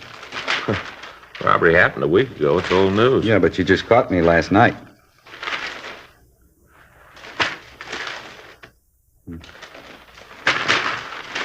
Nothing. Not one lousy word, nothing at all. That makes a difference, doesn't it? Sure it does, sure. If there isn't anything in the papers, how are people going to know I did it? How are they going to know? They won't. But they gotta. They gotta. Don't you see that? If they don't know that I did the robbery, there ain't no reason for it. No reason at all. What do you mean, Stanford? Well, there won't be no pictures, no nothing. People still think I'm nobody. No one's going to know that I did do something. No one will know. Well, the way it looks to us, you didn't do it. There should be a story about it, about how I confessed. Maybe not a picture, but at least a story, something. You didn't do it, did you? Stanford? Come on. You didn't hold up that store, did you? No. No, I didn't. I thought I could get away with it. I thought that if I confessed, you'd put me in jail and people would look at me different. And they wouldn't laugh at me anymore because I'd done something. Mm-hmm. Poor dumb Tom. That's what they say, poor dumb Tom. Just once I wanted to show him that I could do something. You ready to go? Back to the jail? That's right. You think we could stop on the way over? I'd like to pick up something. Yeah, what's that? Other papers. Might be something in them.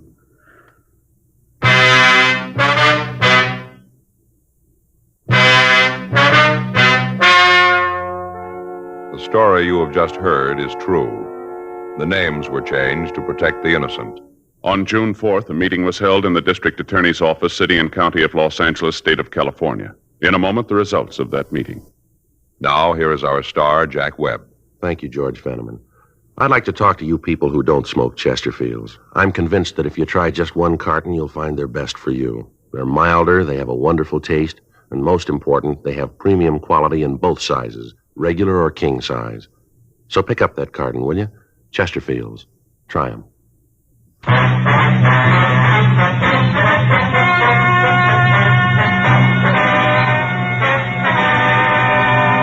A 5.10 report was filed on Thomas Arthur Stanford, and he was released from custody. 10 months later, on May 22nd, James R. Rogers was apprehended while attempting to hold up a liquor store at the corner of 3rd and Temple Streets. While being interrogated, he confessed to committing the robbery that Stanford had been accused of. The physical appearance of the two men was almost identical. Rogers was tried and convicted of robbery in the first degree and received sentence as prescribed by law.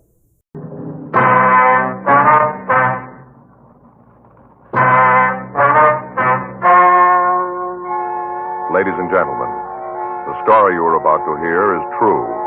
The names have been changed to protect the innocent.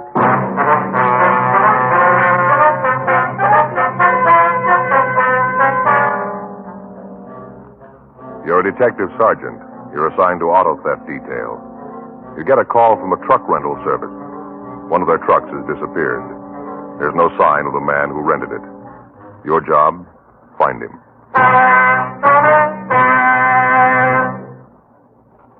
Years ahead of them all. Chesterfield is years ahead of them all. The quality contrast between Chesterfield and other leading brands is a revealing story. Recent chemical analyses give an index of good quality for the country's 6 leading cigarette brands. The index of good quality table, which is a ratio of high sugar to low nicotine, shows Chesterfield quality highest. Chesterfield quality highest. 15% higher than its nearest competitor. Chesterfield quality highest. 31% higher than the average of the 5 other leading brands. Yes, Chesterfield is first with premium quality in both regular and king size. Don't you want to try a cigarette with a record like this? Chesterfield.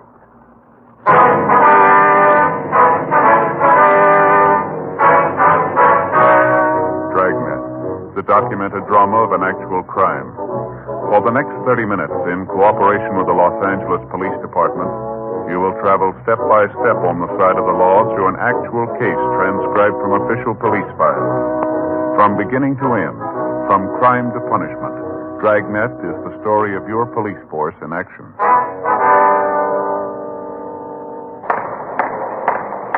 It was Monday, April 20th. It was warm in Los Angeles. We were working the day watch out of auto theft detail. My partner's Frank Smith. The boss is Captain Nelson. My name's Friday.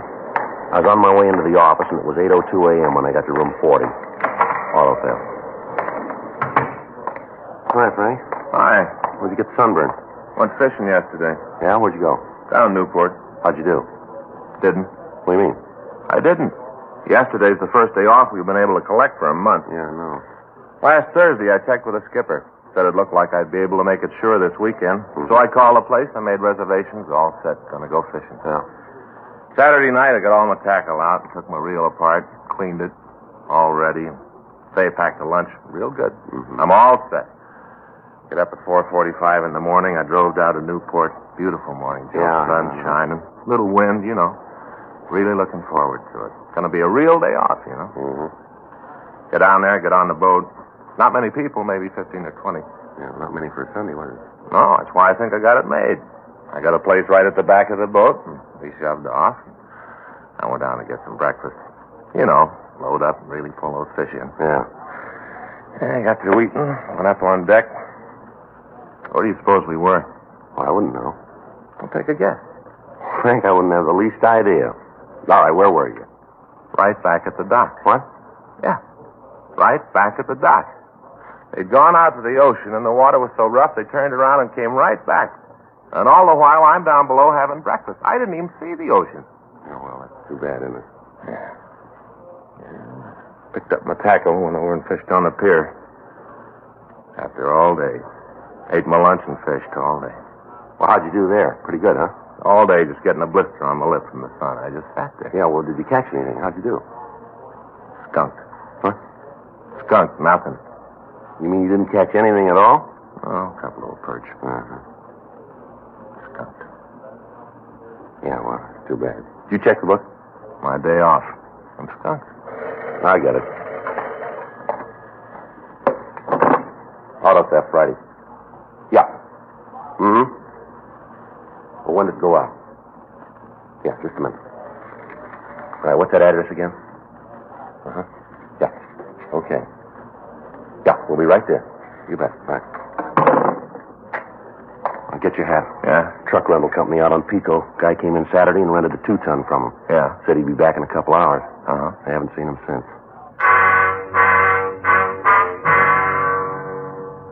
"8:24 a.m. We drove out to the address of the Coventry U-Drive truck service. The lot was on the corner of Pico Boulevard and Cambridge Street. Along the front of the place were several panel and pickup trucks, and in the back of the yard was one large stake truck. The office was in a small wooden building at the rear of the lot. We went in and talked to the manager, Mr. Stephen Cole. Tried to check him this morning when the truck wasn't back.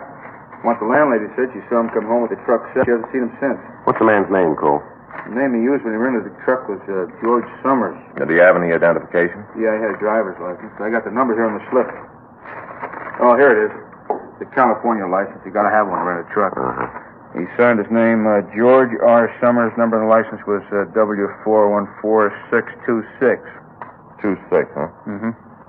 What kind of a truck was it? A new Ford. Just got it a couple weeks ago. Brand new. What color was it? Blue, light blue.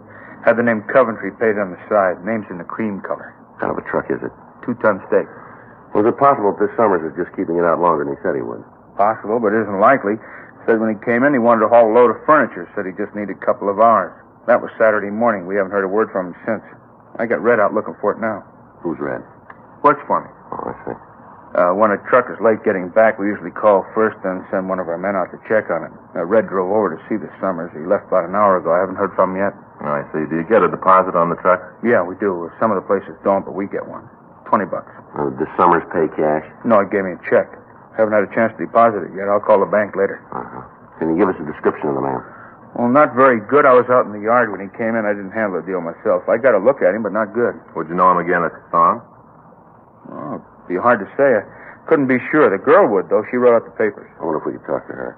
Yeah, she'll be in at 9. You can talk to her then. You got his address there? I'll see if I can check the name. Yeah. Here it is. 2462 New Jersey Street. Okay.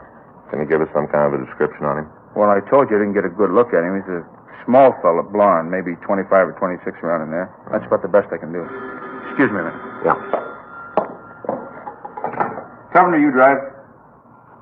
Yeah, how big? Oh, sure, we got one, yeah. Wait a minute, I'll check. Just a minute. Run you 210 the first hour, $1.25 an hour after that. Mm-hmm. No, there's gas in it when you get it, that's right. Oh, you pay for the gas. Well, there's a $20 deposit. That's right. Well, you get it back. California driver's license. Right. Cole. C-O-L-E. Okay, bye. All right, if I use the phone there? Oh, sure, help yourself. Thanks.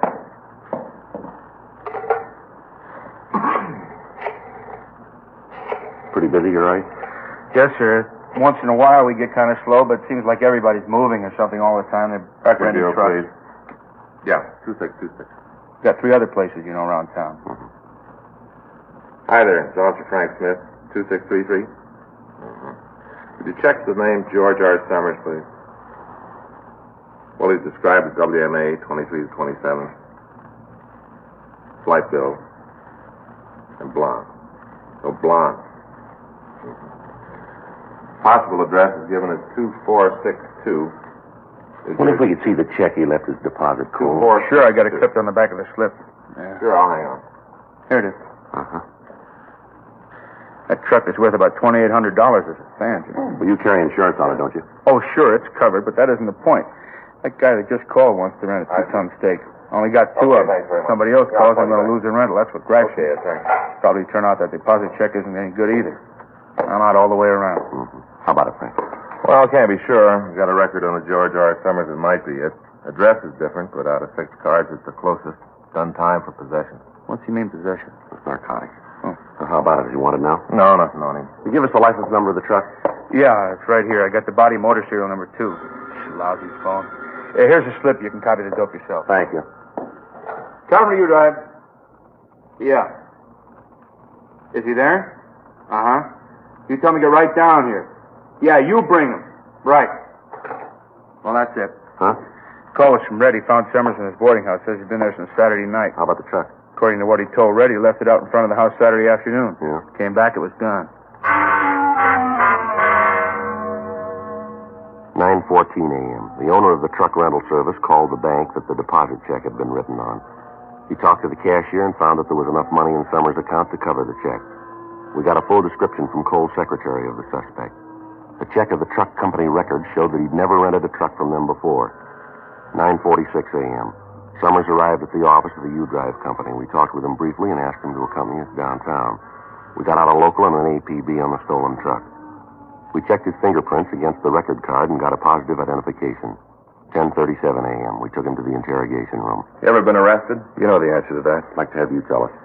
Yeah, I fell once, did my time. I'm clean, no parole. Want to tell us about this truck deal? Sure, I got nothing to lose. I didn't have anything to do with it. All right, from the beginning. I rented about noon on Saturday. What were you going to use it for? I had to help a friend of mine move some furniture. Now, what's the friend's name? Louise Jordan. Where she live? 2487 Clifford Street. She got a phone? No. Hey, listen, I don't want you guys going around there and giving her a bad time. According to the landlady at your place, she saw you drive away from the rooming house in that truck Saturday afternoon. How about it? Yeah, how about it? What do you got to say? She's off her rocker. If she saw anybody 6'2" and even, it wasn't me. Well, the way we get it, she was pretty sure. Well, you get it wrong. According to the record, you were picked up for violation of the State Narcotics Act, is that right? I don't write the record. If that's what it says, that's what I fell for. Well, let me see your arm. Why? I want to see your arm. Roll up your sleeve. Come on. Look, I don't like the way you guys are acting. You got nothing on me. If you got anything to say it and get it over with. You got nothing, let me get out of here. Sit down, Summers. Come on. I know, roll up your sleeve. Let me see your arm. Not going to prove anything. Roll it up. Yeah. Looks like you've been riding kind of high. It's not as bad as it looks. A lot of scratches. That's from before. They look fresh. When's the last time you had a pop? A long, long time ago. How long? I don't remember. You holding now? No. You got a habit? No. Nothing rough. A joy pop once in a while. You must think you're playing with kids, Summers. Why don't you stop conning us? You look like you're hooked and you know it. You're as bad as my landlady. Right? Yeah. You want to get in touch with narcotics? See if Roxy can come over. Sure, right away. What's the deal on calling him over? Like to have him look at your arm, see what he thinks? He'll tell you it's like I said. Well, there's one sure way to find out. What's that? Drop you in a cell and wait. If you haven't got a habit, you won't mind. We're going to hold you anyway. For what? Story about the truck's got too many holes in it. Well, what do you mean? It's true the way I told you. That's the way it happened. You don't believe anything, do you? Yeah, the truth when we hear it. I'm giving you that. You aren't buying it. Maybe it's the way you're trying to sell it. You want to tell us what really happened to that truck? I told you. I parked it out in front of my house. When I came back, it was gone. Isn't anything more. Well, if you were home, how come your landlady says she didn't see you from Saturday afternoon on? I came in the back way. For once, the old bat was looking the other way. You mean you stayed in your room all that time? Yeah, that's what I said. What do you do for a living? You mean, do I work? That's right. No. You don't work, huh? No, I had a job, but I lost When? it. Friday. What'd you do? I was a pro diver. Where'd you wash dishes? Place down on 6th. Why'd you get fired? Boss and I had a beef. What about? He got hacked because I came in late. Roxy's on his way over, Joe. It's Roxy? That, Roxy Lucarelli? Yeah, do you know him? Yeah, I ran into him before. Nice guy, treated me right. He's the one that nailed you? He's one of them. Find out these joy pops you've had. Where do you get this stuff? Around. Where around? Here and there. Why don't you come off it, Summers? You might think you're playing it cozy, but you're laying a big bomb here. The story you're trying to peddle us is phony all the way through. We know it, and so do you. Now, why don't you level on it? Make it a lot easier. I'd like to, Cop. Really, I would. There's just one big problem. Yeah. You're off base. You know it. You haven't got anything on me. I rented a truck. It was stolen. I'm the one that reported it. I didn't try to get away. I'm telling you all I know. You're leaning all over me because I fell once. You guys just can't stand to see anyone carry a lunch bucket for long. You got to try to make up for something, even if you have to build it yourself. But you made a big mistake this time, Cop. You haven't got anything on me that you can stick. All I got to do now is keep my mouth shut and you're up an alley. And that's what I'm going to do. You're not going to get another word out of me. All right, now tell us again about the truck. Come on. What time did you find out it was gone? You tell us that. Did you leave the keys in the truck when you parked it? All right, mister, you're playing it smart. Let's see how long you can make it last. We'll see how it is after you've been sitting in the cell for a few hours. We'll try it again then, huh? I'm going to take my time. You do that. We got a lot of it. Sergeant Roxy Lucarelli came over from the narcotics division to talk to the suspect. Summers would say nothing. The marks on Summers' arm were fresh, and indications were that he was a narcotics user. Summers was booked at the main jail on suspicion of violation of the State Narcotic Act, a felony. Frank and I, along with Sergeant Lucarelli, went over to the suspect's rooming house. A thorough search of the place netted us nothing. We talked with the landlady, and she gave us the same story she'd given the owner of the U-Drive truck service. She said that it was possible for Summers to come in through the back of the house and get to his room without being noticed. But she told us that there'd been several phone calls for him on Sunday, and that when she'd knocked on his door, there'd been no answer. 5:30 p.m. We checked back into the office and found that there'd been no replies to the broadcast we'd gotten out on the truck. We ran Louise Jordan, Summers' girlfriend, through R&I, but we found no record on anyone answering her description. We drove out and talked to her, and she verified the suspect's story about moving the furniture. A meeting with the district attorney's office decided that there was not enough evidence to bring Summers to court on the narcotics charge and not enough to issue an indictment for the theft of the truck. He was released from custody. In the next 3 weeks, we got reports of 4 more trucks being stolen. The M.O. was the same as with the Coventry U-Drive theft. In each instance, the persons involved were checked out, but the leads we came up with led us nowhere. Additional M.O. bulletins were gotten out warning all operators of U-Drive agencies to be on the lookout for a thief or thieves unknown. Another 2 weeks passed. The thefts continued, but the thieves had switched their method of operation. They were now stealing privately owned automobiles from parking lots and in front of homes. Thursday, June 4th, Frank and I checked into the office. I got it. How about that, Friday? Yeah, please, put it through. It's Al Gaten from San Diego. Yeah? Yeah, hi, Al. Uh-huh. When? Yeah. Will anybody near it? How about papers? Yeah, no, we'll be right down. Yeah, okay. What? Uh-huh. You've been keeping up. Right. Well, maybe it is. No, we'll leave here right away. We'll see in about, let's see, it's 10:20 now. About 3 hours. About how long it'll take it for. Yeah, right. Right, bye, Al. Well, he says that truck from Coventry U-Drive has been found. Where? Just outside Rosarito Beach in Mexico. Yeah. Found new registration papers and something else under the seat. Huh? 12 bundles of heroin.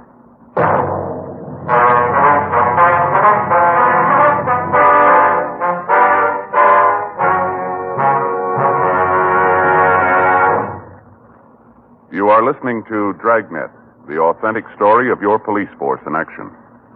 Chesterfield is best for you. Listen to Chesterfield's record. For a full year and 2 months, a doctor has been making regular examinations of a group of Chesterfield smokers, and he reports no adverse effects to the nose, throat, and sinuses from smoking Chesterfield. Don't you want to try a cigarette with a record like this? Chesterfield. First with premium quality in both regular and king size. Chesterfield. First choice with Young America. And that's from a survey of 274 colleges and universities.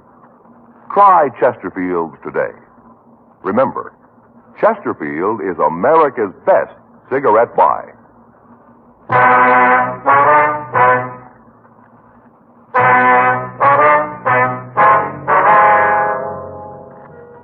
A.m. We talked with Captain Nelson about the latest developments in the case, and he instructed us to leave for San Diego. When we arrived at San Diego, we checked with their auto theft detail and with Sergeant Al Gayton. He went with us to the border. We talked with the authorities at the border, but they could give us little information. They said that they'd received the bulletins we'd sent out, but that they hadn't seen the stolen vehicle. We checked with the authorities at Tijuana, and with them, we drove to the location where the truck had been found. A thorough search of the area was started, but we turned up nothing. None of the people in the immediate vicinity could tell us anything about the truck. From the registration slip, we got the name of the owner. The license plates were issued by the state of California, but a check showed that they'd been taken from a wrecked car. The narcotics found in the cab of the truck were turned over to the Mexican police. The next morning, Frank and I left for Los Angeles.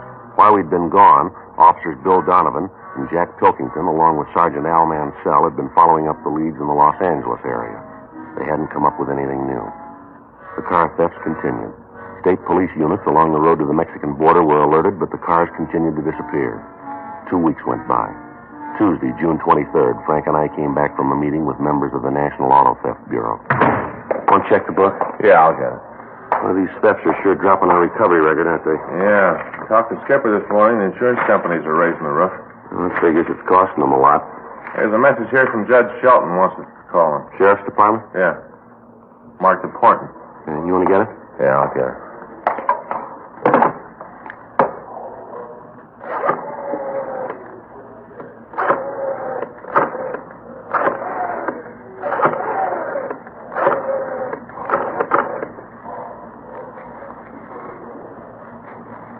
Narcotics, please. Yeah, Judge Shelton there? Yeah, thanks. He's there. Hey, Judge, it's Frank Smith over at Auto Theft? Yeah. Oh? Why do you think that's it? Yeah. When are you going to meet her? Mm-hmm. Okay, we'll be right over. Right, goodbye.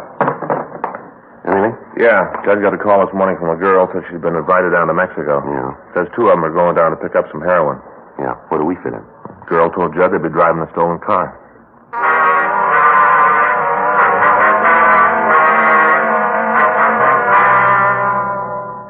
We went over to the Hall of Justice and talked with Sergeant Judge Shelton.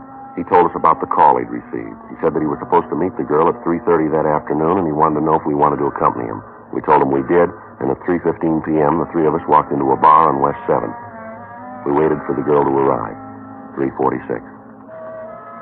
Here she comes. The bar? Yeah. Hi, Jed. Sir, I'd like you to meet a couple of friends of mine. Kurt Collins, Frank Smith, Joe Friday. How do you do, How do you do? Sit down, Barry. Thanks. Can I get you anything? Sandwich, cup of coffee? No. I could use an old-fashioned, though. Tell him to give you a big piece of orange. Okay, I'll get it. Excuse me. Sure.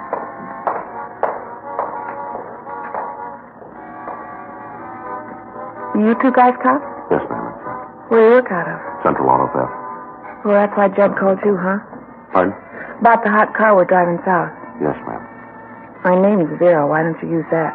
All right, Vera. You know where the stolen car is, the one they're going to drive down? Not now. I will, though. What do you mean? I don't think it's been stolen yet. What? Well, I don't think the car's been stolen yet. Well, do you know when it's going to be taken? Sometime this afternoon. We're supposed to leave tonight. You know who's going to take it? This friend of mine. A fellow named Harry Sloan. Mm-hmm. Here's your old-fashioned, Vera. Oh, thanks, Judd. You know how this operation's going to work, Vera? No. All I know is I got a call from Harry this morning. He asked me what I was doing. I told him nothing, so he asked me if I wanted to take a drive down to Mexico. I told him I would, and he said he'd pick me up. He's going to pick you up at your house? No.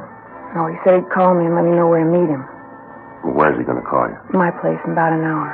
What did he say it makes you think the car's going to be stolen? Just the way he talked. Can't say anything real definite, just the way he talked.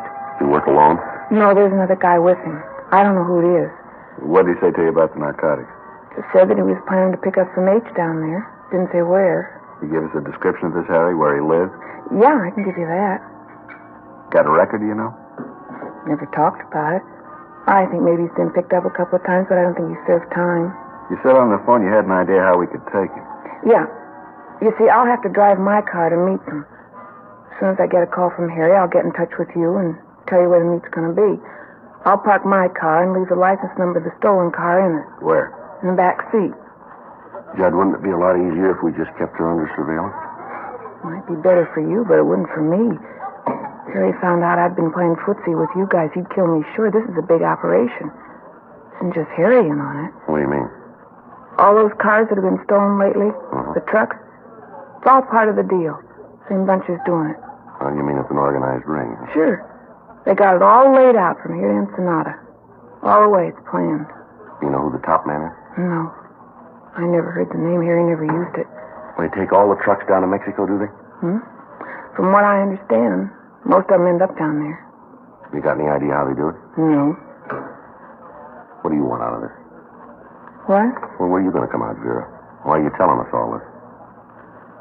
Judd gave me a break once. This is my way to pay him back. Harry doesn't mean anything to me. I don't care if you get him. Well, I still think we ought to keep you under surveillance. Be safer for you, Vera. Don't worry about it. I'll let you know right where I'm going to park my car.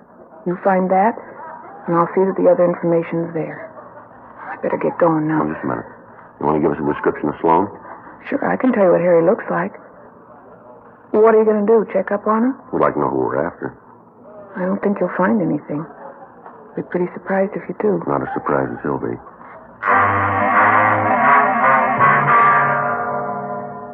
We got the description of Harry Sloan and called the office to check the name. There was no record of anyone answering his description. Vera Collins was unable to tell us anything about the second man in the operation.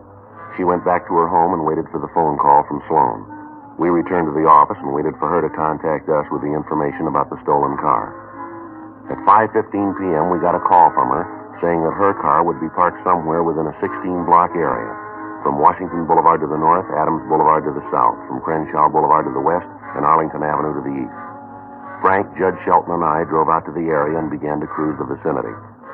We spent the next hour looking for the car. When we were sure that it was not in the designated area, we began to expand our search. At 6:37 p.m., we found the car parked on a small side street near St. Charles Place, 12 blocks outside the designated area. We searched the car and found a slip of paper in the back seat. It said, Chevrolet sedan, blue color, 1C 33272. We'll try to stall Harry on way to Tijuana. It was signed Vera. We got out a local and an APB with special attention to the Border Patrol on the car, asking that if it was found abandoned, to place a stakeout on it and to notify us immediately. It was 7:02 p.m. when we started to drive to the Mexican border. We kept in constant radio contact with Sergeant Al Gayton at the border, and he told us that the suspect's car had not crossed over yet. 10:37 p.m. We drove through National City and took the road to Tijuana. Just south of Chula Vista, we picked up a car that matched the description of the stolen vehicle. How about it, Joe? Yeah, it matches. Frank, can you get a little closer? Yeah, I think so.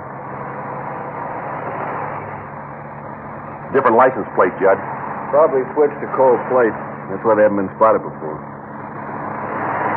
You see him yet? Yeah, it's the Collins woman, all right. Want to take him now? Yeah. I'll get the sign.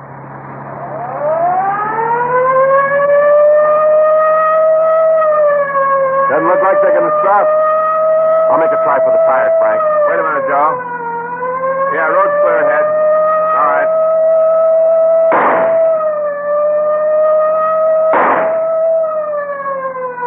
They're slowing down. Yeah, they're pulling over. All right, get your hands on that wheel where I can see them. I'll cover the other side. Right. Come on. All right. All right, get out of the car. What are you trying to prove with all this shooting? Come on, mister, get out of the car. Come on, you two, get out. I don't know what you're trying to prove. We haven't done anything. Come on, let's don't argue. All right, mister, over to the car. I'll shake him, Joe. You'll be sorry about this. You got a right to stop us. Stand still. Yeah, he's clean. Turn around. You're George Summers, aren't you? Yeah. We picked you up for that stolen truck about 6 weeks ago, wasn't it? Yeah, you had to let me go. You're going to do the same this time. You got nothing to hold me No, on. you're wrong there, Summers. Where'd you get this car? I borrowed it. From who? A friend of mine. He knows you took it, huh? Certainly, he told me to. This car's stolen and you know it. We know all about the operation, the whole deal. You going to stand the rap alone or you going to tell us who the big gun is? What do you mean, operation? This isn't the first car you've shoved across the border. We know about the narcotics, too. You're in this all the way. And you've got a choice. You can take it alone or you can go along with us and nail the big guy. It's up to you. Wouldn't do any good if I told you who he was. I can't prove anything on him, neither can you. You'll never get him, never. Is that right? Sure, he told me so. Cops will never get me. Those are his words. That's what he said. Well, that's not new. Huh? You said the same thing.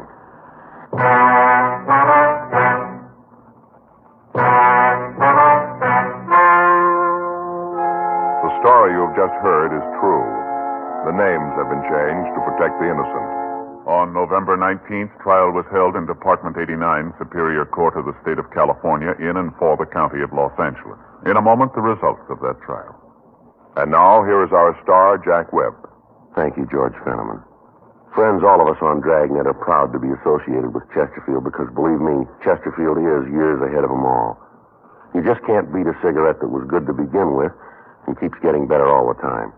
But, of course, you can't find out how much you'll like them until you try them. That's what we'd like you to do. Try a couple of packs of milder Chesterfield, regular or king size.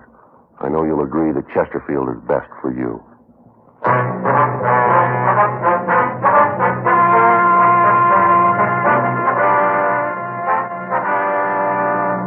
George Richard Summers and Harry Alden Sloan were tried and convicted of grand theft auto, 1 count. They received sentence as prescribed by law. Grand theft auto is punishable by imprisonment in the state penitentiary for not less than 1, nor more than 10 years.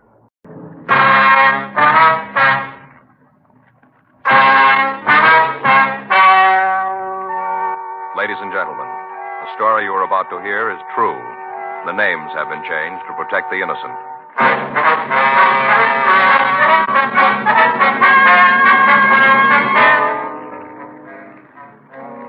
You're a detective sergeant. You're assigned to auto theft detail. You arrested one member of an organized ring of thieves. You're after the head man of the gang. Your job? Get him.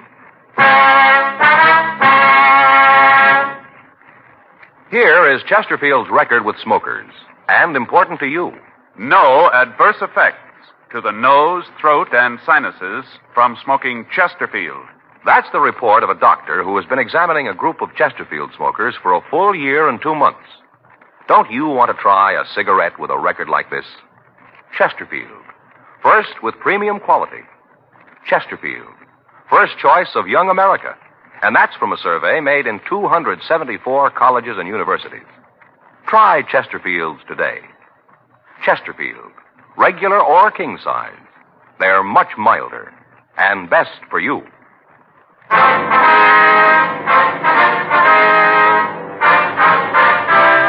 Dragnet, the documented drama of an actual crime. For the next 30 minutes, in cooperation with the Los Angeles Police Department, you will travel step by step on the side of the law through an actual case transcribed from official police files. From beginning to end, from crime to punishment, Dragnet is the story of your police force in action.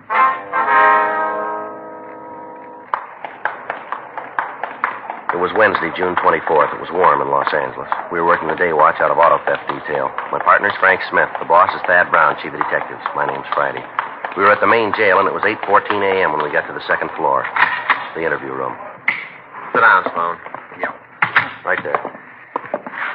You guys start pretty early in the morning, don't you? Yeah, once in a while. You got a cigarette? Yeah, here you are. Thanks. I never feel like I'm alive until I've had a cigarette in the morning. How about a match? Here.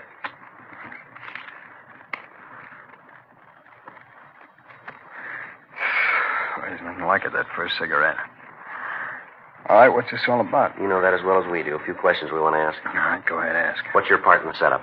I don't know what you're talking about. No, it won't work, Sloan. We got the whole story from Summers. Well, then what do you need from me? Just like to check out a few things. What do you mean you got the whole story from Summers? What did he say? Told us everything he knows about the setup. From what he says, you're the key man. Everything goes through you. He said that? Yeah.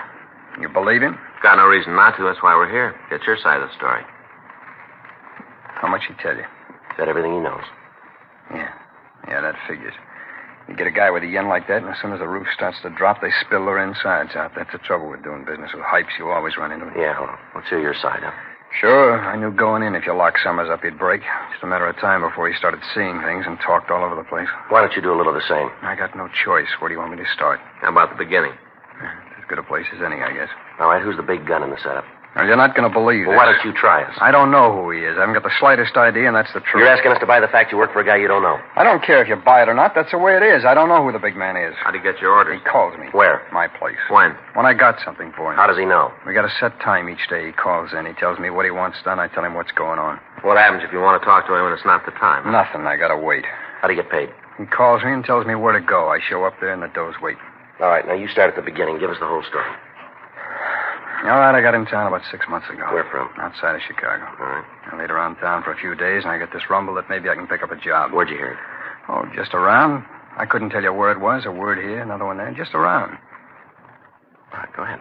Well, I'm home one day and the phone rings. I answer it, and the guy asked me if I wanted to go to work for him. I'm on my uppers, so I asked him what he wanted me to do, and he springs this car heist thing on me. I told him I wanted no part of it. Yeah. He kept on talking, kept telling me how it was such a sweet, clean racket, how we could work it without being tagged. Finally, I told him I might be willing to sit down and talk to him about it. Mm-hmm. He says no go. Said he didn't want anybody to know who he was, and that went from me, too. He told me he'd swing the operation on me. What do you mean, swing it? Well, he said he'd tell me how to set it up, how to make it work, who to contact. Said he had the organization all ready, but he needed a man to take charge of the L.A. part of it. He told me that I was the guy he wanted. Well, Slum, how'd he happen to come to you? I don't know. I did time when I was a kid for Grand Theft Auto. First time, I got off light. Where'd you do the time? New York State. All right, go on. Well, maybe he got a rumble about that. He knew that I was down. Maybe he figured that I was the guy to handle it for him. I don't know why. He just called. Did you have any idea who this man on the phone was? No. I thought about it a lot. I tried to come up with an answer, but there just wasn't any. At least none that I could find. Might have been somebody you met back east. I don't know. Could be. I got no way of knowing. The way the deal worked out, I didn't have any reason to get nosy. This guy really had it figured out like a charm. I still don't know how you tagged us. How about it? You tell me? You know better than that. Yeah, I suppose so. All right, go ahead. What happened after you talked to this guy? Well, I wasn't real anxious right off. I told him I'd have to think about it, you see. Yeah. Next day, he calls again. Told me he wanted to tell me the deal, lay it out for me. If I thought it was good, I could go along with it. Otherwise, we could call it quits. I was just about to get bounced out of my room, so I listened. We must have talked for about an hour. Yeah? That's when he laid it out for me. The way it looked, the plan couldn't miss. Wasn't anything he hadn't thought of all along the line. He had the leaks all plugged up tight, you see. All right. How'd this deal work? I thought Summers gave you the lineup. Yeah, he did, but we'd like to hear it from you, You all sure right? you ain't trying to con me into something? You said it yourself. You got no choice now, have you? Well, the way it worked was smooth, real smooth. The boss, that's what I called him. He'd call me, tell me what kind of car he wanted. I'd get in touch with one of the boys and pass the order on, you see. Yeah. Hype would steal the car, call me. Who? Some hype would steal the car and call me right away, tell me where he had the car. Then the boss would call and I'd tell him. He'd drive by, look at the car. If he okayed it, he'd call me and I'd tell the fellow that stole it to get it rolling. They drive it to Mexico, huh? Yeah. First off, I'd meet him and give him enough money to get back here, though. And after that, they'd switch the plates in the car and then shove off. Where'd you get the plates? Oh, the boss would get them someplace. Then they'd be delivered to me. Always cold plates. I think he probably got them off the used car lots. I don't know, but that's the way it looked like to me. You see? Yeah. What happened then? Well, the guy'd drive the car straight through. He'd deliver the car to a contact down in Tijuana.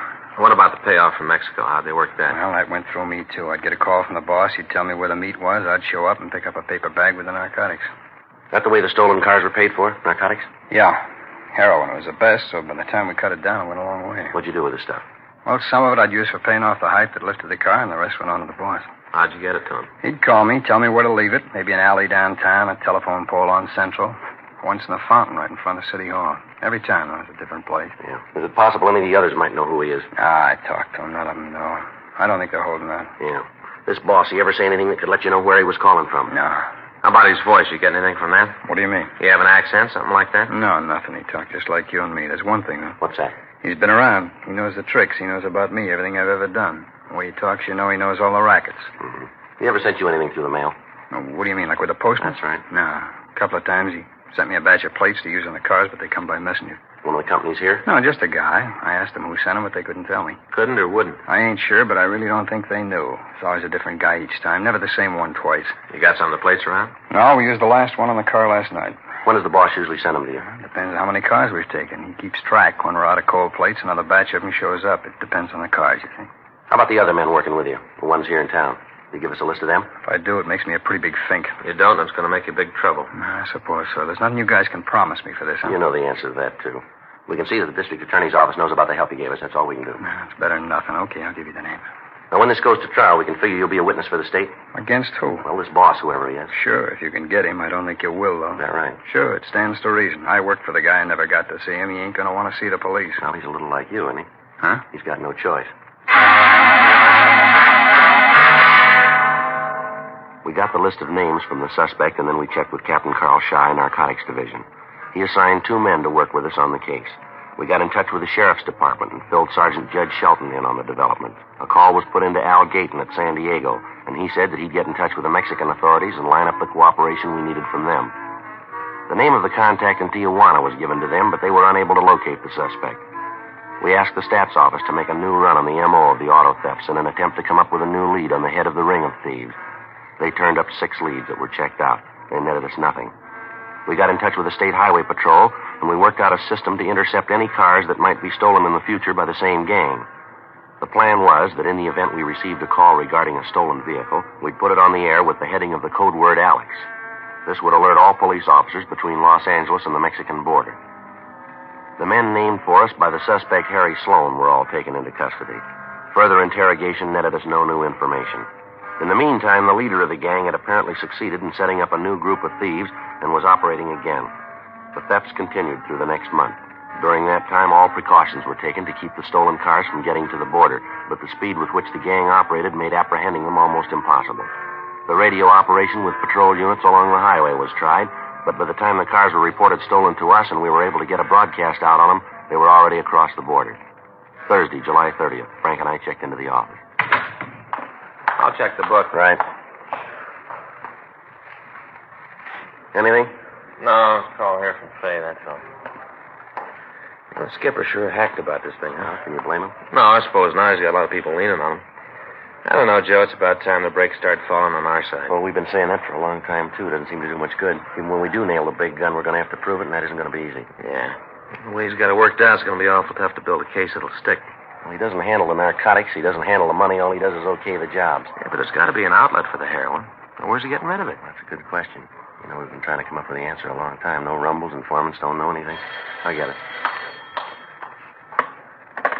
Auto theft Friday. Yes, ma'am. Well, maybe we can help you. Yes, ma'am, Well, yes. Well, could we meet you? Oh, no, ma'am. You won't be involved. Yeah, well, what's that address again? Yeah. Yes, ma'am. We'll be there. Oh, in about 10 minutes? What's that? No, ma'am. Just my partner. Yes, that's right. All right. See you then. Right. Goodbye. Well, maybe this is a break. Who was it? Woman. She wouldn't give us her name. She said that wasn't important. She wants us to meet her. What about? Something to do with used cars.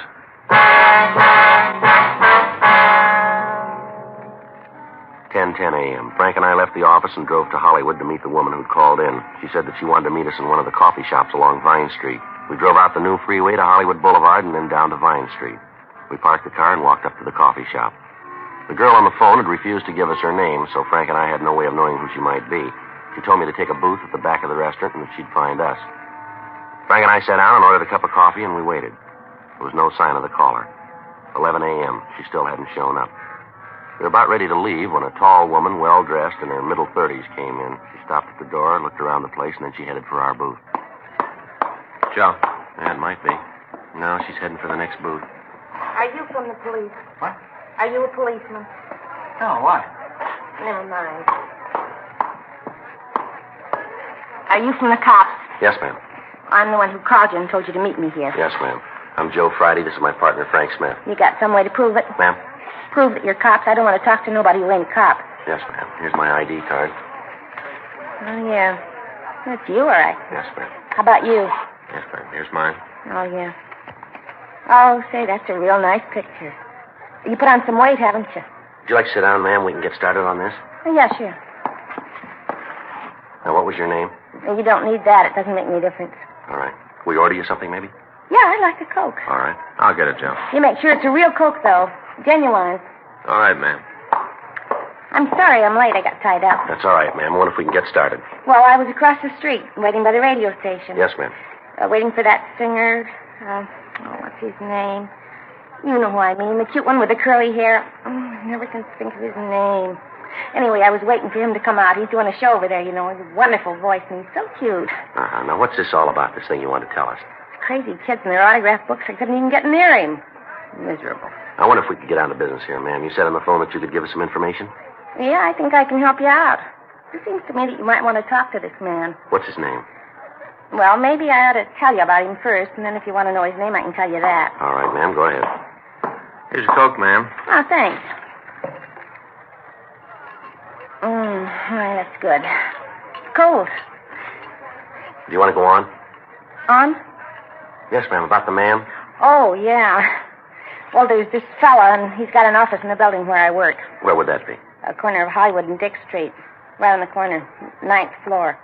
Elevator's always out of order. Yes, ma'am. Well, he's got this office, and I see him a lot. You know, at the elevator. Maybe down at the magazine rack in the lobby. Anyway, I see him a lot. Mm-hmm. Well, about a week ago, he asked me for a date. Just like that. Come up to me while I was looking at TV Stars Parade. That's a magazine. All about television stars. Where they work, what they're like. All interesting things like that. Like, do they like garlic and what kind of knot do they use in their ties? All interesting things like that. So this man asked you for a date, huh? Came up just like brass and asked me out.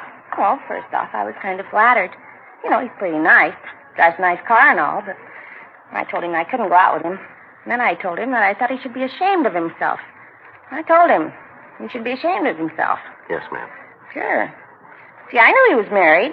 Nice little wife, real cute. I saw her a couple of times around the building. Lately, she hasn't been too well. She's real cute. Imagine him asking me out and him a married man. Well, yes, ma'am, but why do you think that the police might be interested in him? I'm coming to that.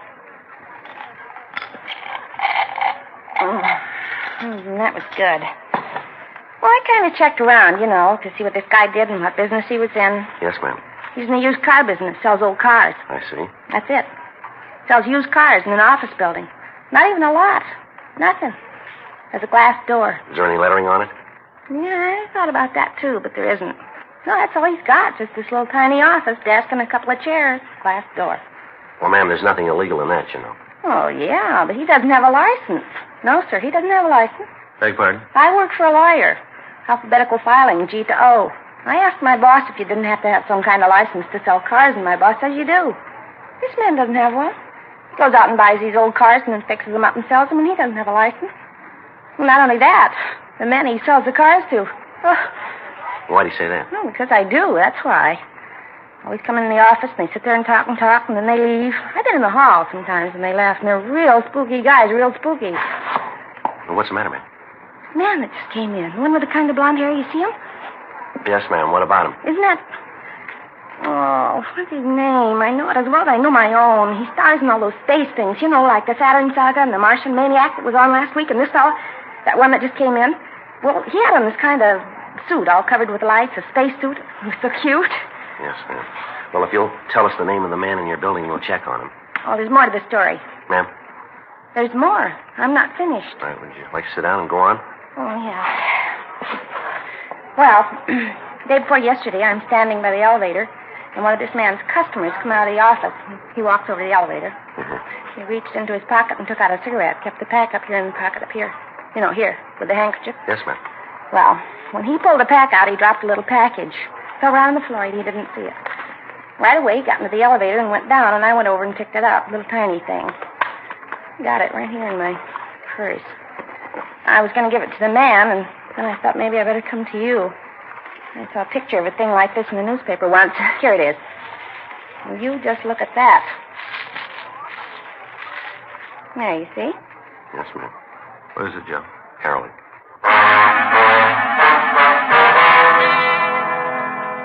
11:40 a.m.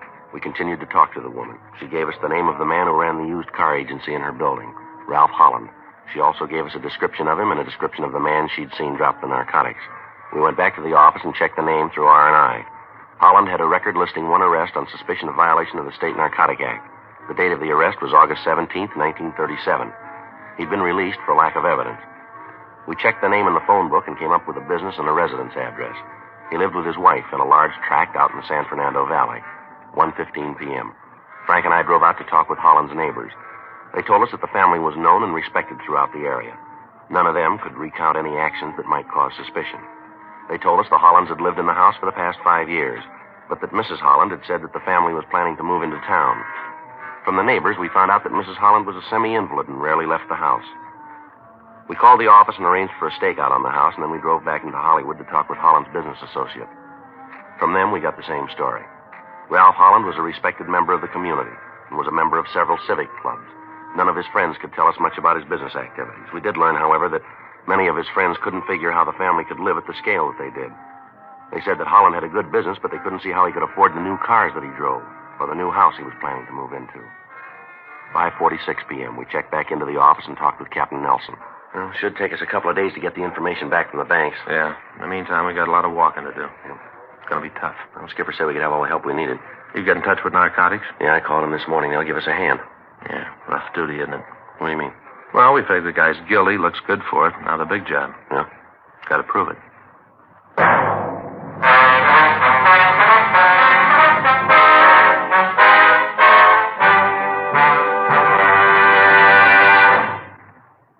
You are listening to Dragnet, the authentic story of your police force in action. Years ahead of them all. Chesterfield is years ahead of all cigarettes. Chesterfield quality is highest. Here's the proof. Recent chemical analyses give an index of good quality for the country's 6 leading cigarette brands. The index of good quality table, which is a ratio of high sugar to low nicotine, shows Chesterfield quality highest.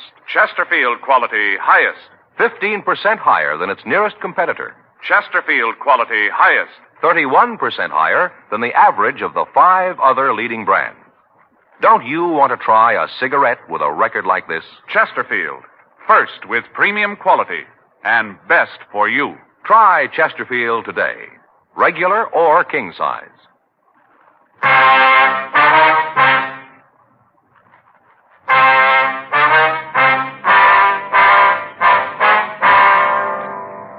Friday, July 31st, the legwork started. 2 teams of men were assigned from auto theft detail to help us, and narcotics sent 2 more teams to work with us.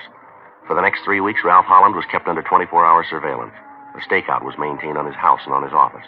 His business records were checked. From these, we came up with an estimate of what the suspect's income was. Then we began to check his expenditures.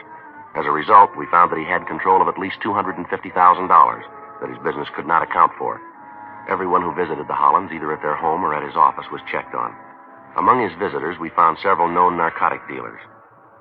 The auto thefts continued, but by now the code system had begun to work. From July 31st to August 25th, 16 cars were stolen that we attributed to Holland's operation. All of them were recovered between Los Angeles and the Mexican border. All of the drivers of the cars were taken into custody, but none of them could give us any information to aid us in obtaining a conviction. During that time, Holland didn't make any attempt to handle any narcotics. A dictograph had been placed in his office, and all of his conversations were monitored, but nothing incriminating was said. We got the address of the new home the suspect had bought, and a complete set of listening equipment was installed there. From the time the couple moved into the house, their conversations were monitored 24 hours a day. The recordings were played for Captain Nelson, Captain Shy of Narcotics Division, and for the men from the district attorney's office. They agreed that there wasn't enough evidence to issue an indictment. Friday, August 28th, Frank and I checked into the listening post. Well, you might as well sit down, Frank. We got a long night. Gonna be better with a speaker. What? Fellows downtown putting a speaker, see? Earphones get too heavy. Oh, yeah. I was talking to Guy Anderson. He was out here. Said by the time you sit with those things on your head for a couple of hours, feels like somebody shot your ears full of Novocaine. Yeah. Speaker's better. Yeah, I imagine so. Easier, too. Well, better turned on. Yeah. Holland come home yet? Just walked in before we got here. Well, here they come. How about a drink? I'll have one with you. Oh, I'll fix it. Sounds like they're in the living room, huh? Yeah. Want to take a trip with me? Where to? Oh, well, maybe we drive down south. You're not figuring on going to Mexico. Oh, I got it, honey. And anybody else to send. Things been rough lately. Been picking the boys up as fast as I can find them. Why did you call it quits? You've made enough. Just about to do that, honey. This is the last trip. I'm glad of that. Honey, I don't like it. Maybe I'm just getting jittery, but I swear there have been men watching the house. Here. Take your drink. Oh, you're just getting jumpy, honey. There isn't anybody watching and anybody who knows about us. Well, I'm glad you think that. I'm not too sure anymore. There's nothing to worry about. We're clean. This is the last trip. After that, we call it quits, okay? I'll be glad when it's over. You go with me, then. It'll be good for you. Get out of the house, see the country. Get you over this case of nerves you got. Might be kind of nice to that. Sure it would. Best thing in the world for you. See some new thing? When you figure to go? Oh, I'm going to pick up the car in the morning early. I thought we'd get away about 8. We can stay down there for a couple of days and get back Tuesday. Take our time. Have a few laughs. Who's going to pick up the car? A kid named Jimmy. We're going to meet him halfway, just outside of Del Mar. I'll take the car from there. Well, like I said, I'll be glad when it's over. I know how you feel, honey. I give you my word. Tomorrow, that's the end of it. Well, let's hope he's not kidding.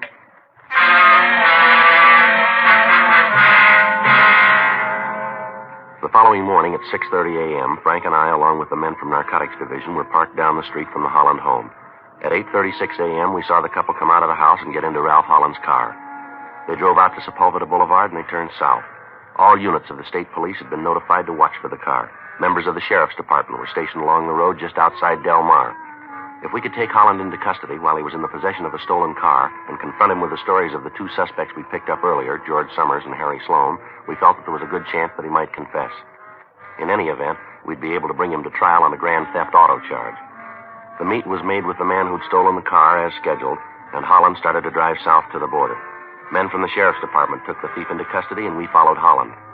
About 4 minutes later, we pulled the car over to the side of the road in front of a small coffee stand. He and his wife got out of the car, and they went into the place. We drove by, and then we doubled back and parked about 100 yards up the road from the stand. All right, let's go. The boys should be around back by now. Yeah. All right, come on. Out the end of the counter. Yeah. You Ralph Holland? Yes, what do you want? You driving that green Buick out there? Yeah, so what? Wonder if we can see the registration papers on the car. What for? Police officers. We'd like to see the registration. What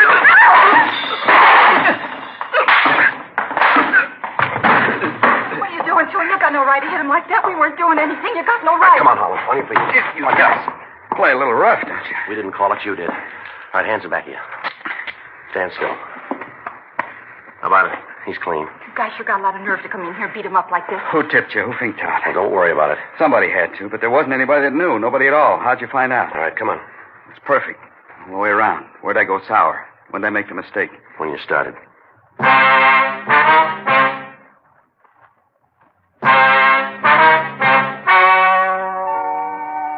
story you have just heard is true. The names were changed to protect the innocent. On January 14th, trial was held in Department 89, Superior Court of the State of California, in and for the County of Los Angeles. In a moment, the results of that trial. Now, here is our star, Jack Webb. Thank you, George Fenneman. Next time you buy cigarettes, I wish you'd kind of keep us in mind and remember what we've told you about Chesterfield. First, with premium quality, highest quality, in both regular and king size. You smoke a couple of packs and you'll see what I mean. Chesterfields are milder with a wonderful taste. And you want to remember this. Chesterfield is America's best cigarette buy. See for yourself, won't you?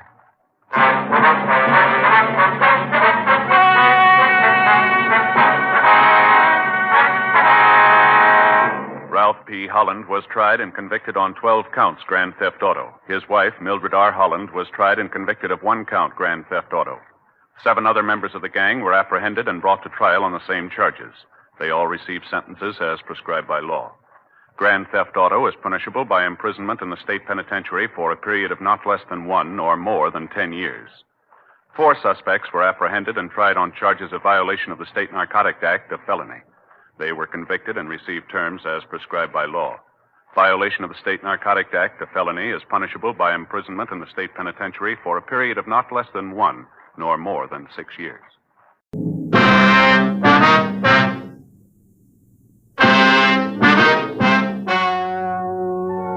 Ladies and gentlemen, the story you are about to hear is true. The names have been changed to protect the innocent.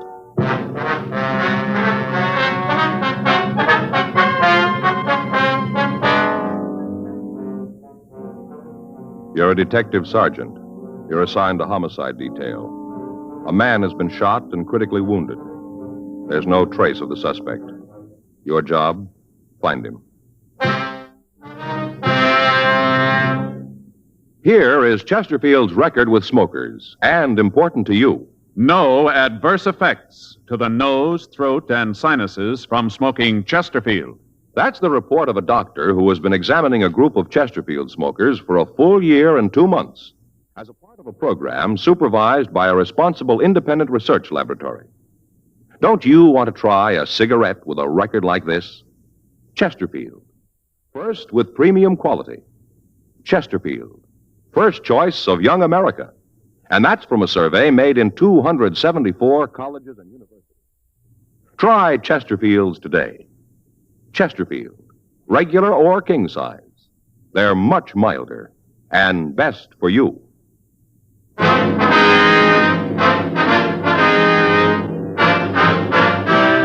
Dragnet, the documented drama of an actual crime. For the next 30 minutes, in cooperation with the Los Angeles Police Department, you will travel step by step on the side of the law through an actual case transcribed from official police files. From beginning to end, from crime to punishment, Dragnet is the story of your police force in action. It was Sunday, April 26th. It was raining in Los Angeles. We were working the night watch out of homicide detail. My partner's Frank Smith. The boss is Captain Lorman. My name's Friday.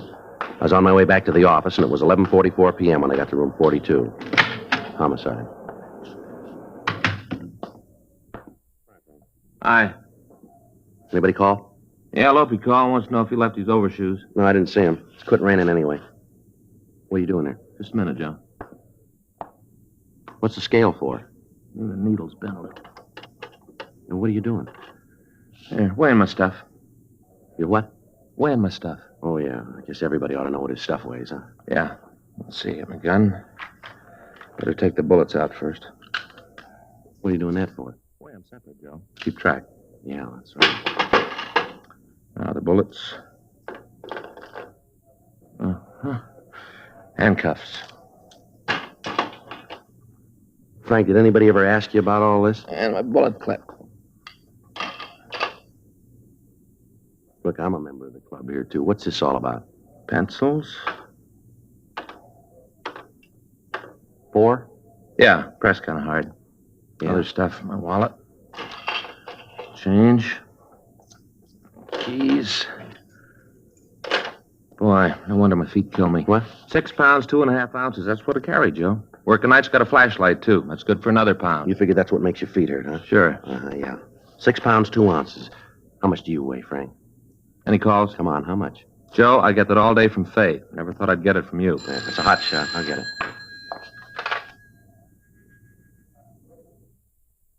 What do you got? Shooting on East Berendo. 11:45 p.m. We swung out of the City Hall garage and headed south on Main Street. The streets were still wet after the rain. Code 3, red light and siren. And even with that, driving a fast car is no picnic. You can be wrong at every corner. Big buildings to block off the sound of your siren. Cars to shield the red light from oncoming motorists. It's no fun. There'd been a shooting and we had to get there. As Frank and I swung around the last streetcar on Main Street and picked up Berendo, we heard the police radio operator dispatching ambulance G13 to the address we were headed for. We didn't know what direction the ambulance would come from, so for the next few blocks we drove with added caution, knowing that our siren would keep us from hearing theirs. 5 blocks ahead through the mist, we could see the red lights of a police car parked at the curb. A radio car in the area had gotten the call and answered it immediately. It was 11:52 p.m. when we pulled up in front of 1981 East Berendo. The large house was dark. 2 neighborhood women stood in the driveway and directed us to the back of the house where we found the officers from Unit 1A6. We checked with them and got the information that they'd come up with.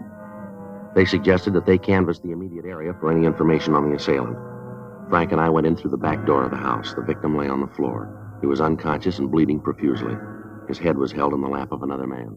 Are you the doctor? No, sir. We're police officers. The ambulance is on the way here. If I could just stop the bleeding. It's his chest. Do you know who did this? No. Has he been conscious at all since you've been here? Just for a second. Did he say anything? Well, I heard the shot and came right over. He was laying here on the floor, right here. Poor guy. Yes, sir. Did he say anything? Help me. That's all they said. Help me. I didn't know what to do. I got this towel from the sink and tried to stop the bleeding. Just my handkerchief. That's all I had. Can't do much, but I had to try. I had to keep pressing. That's all I could think of. Keep pressing. Try to stop it. Yes, sir. Do you feel all right, sir? Oh, yes, I'm all right. Got to help him. Here, let me get in there and take care of that. All right, come on, sir. Get under. Okay, you got it, Joe? All right. Now, come on, sir. Get up. That's all right. You'll handle this. The excitement. I can't seem to get my breath. Something we can get for you? No, I'll be all right. I think I'll get a drink of water. I'd rather you wouldn't touch that glass, sir. Huh? Oh, yeah, fingerprints. Well, I can wait. Oh, say, I did touch that towel. Hope it didn't hurt anything. Didn't mean to. No, sir, I don't think so. What's your name? Paul West. I live right next door, right across the driveway, gray house. Uh-huh. Wonder if you could tell us what happened. Sure, I want to help all I can. I live right next door, and I was the first one here. Anything I can do, I want to help. Yes, sir. I've known Charlie for, I guess it's maybe 40 years. Long time. Charlie, that's the man's name here? Yes, Charles Stahl. How you doing, Frank? That's pretty bad. I don't know. Would you tell us what happened here? Well, it was right after Charlie left my place. That's when I heard the noise. What noise, West? I was out on my porch putting out the cans, getting the boxer ready when I heard the noise. First off, I thought Charlie was doing the same thing, getting the cans ready. Well, what kind of a noise? Like he dropped the box. I know now that wasn't it. Joe? Just a minute, West. Yeah. I think he's coming around. Is he coming too? You going to say anything? Who shot him? All right, just a minute. What's his name again? Stahl. Mr. Stahl. Mr. Stahl. Maybe you talk to me. He knows me. We're friends. Let me talk to him. Wait right there, will you, West? I just wanted to help. All right, stay right there. Mr. Stahl, we want to help you. Can you tell us who shot you? Hey, what you saying? Is he giving you the All right, name? hold it, Wes. Just a minute. How about it, Frank? He's dead. Did he say anything? Yeah, not much help. Huh? Asked me not to shoot him again. It was a couple of minutes before midnight when Charles Stahl died in Frank's arms. According to the next-door neighbor, Paul West, the victim was 55 years old. He was not married, and he lived in the big house on Berendo by himself. The ambulance crew returned to Georgia Street Receiving Hospital after making out a DOA report, and the coroner's office was asked to pick up the body. 12 minutes later, coroner's deputies Maxwell and Martinez arrived. Before the murdered man's body was removed, the crew from the crime lab photographed the scene, and Frank and I signed the property receipt for the money and the personal effects found on the body. We asked the crime lab to check a .32 caliber Smith & Wesson revolver found on the floor under the kitchen stove. There was one empty cartridge in the cylinder. We put in a call to gun records, but we found nothing on the gun. A call to R&I on the victim of the shooting turned up nothing. Latent fingerprints found nothing on the murder weapon. The crime lab crew found no footprints in the ground near the house, but they did find several marks of tire tracks and one good impression left in the moist dirt in the alley behind the house. A plaster cast was made of the imprint, and it was returned to the office to be booked as evidence. We checked with the officers in Unit 1A6, but they said that in canvassing the neighborhood, they'd been unable to come up with any new leads. 12:21 a.m. We checked back into the house, and we talked to the neighbor, Paul West. What kind of a job did Stahl have? Owned a print shop, Stahl Press, over on the east side. Was he in business by himself? What do you mean? Well, did he have any partners? No, Charlie owned it right out. Had the pink slip, you might say. Mm-hmm. Can you give us the address? Sure. Biggest print shop on the east side. Printed just about everything. Posters, display cards, things like that. He gave me some cards last Christmas. Here, take a look. That's my name, embossed. Yes, sir. Did it himself. Mm-hmm. That's very nice, sir. Can I have that back, please? Oh, sure. Here.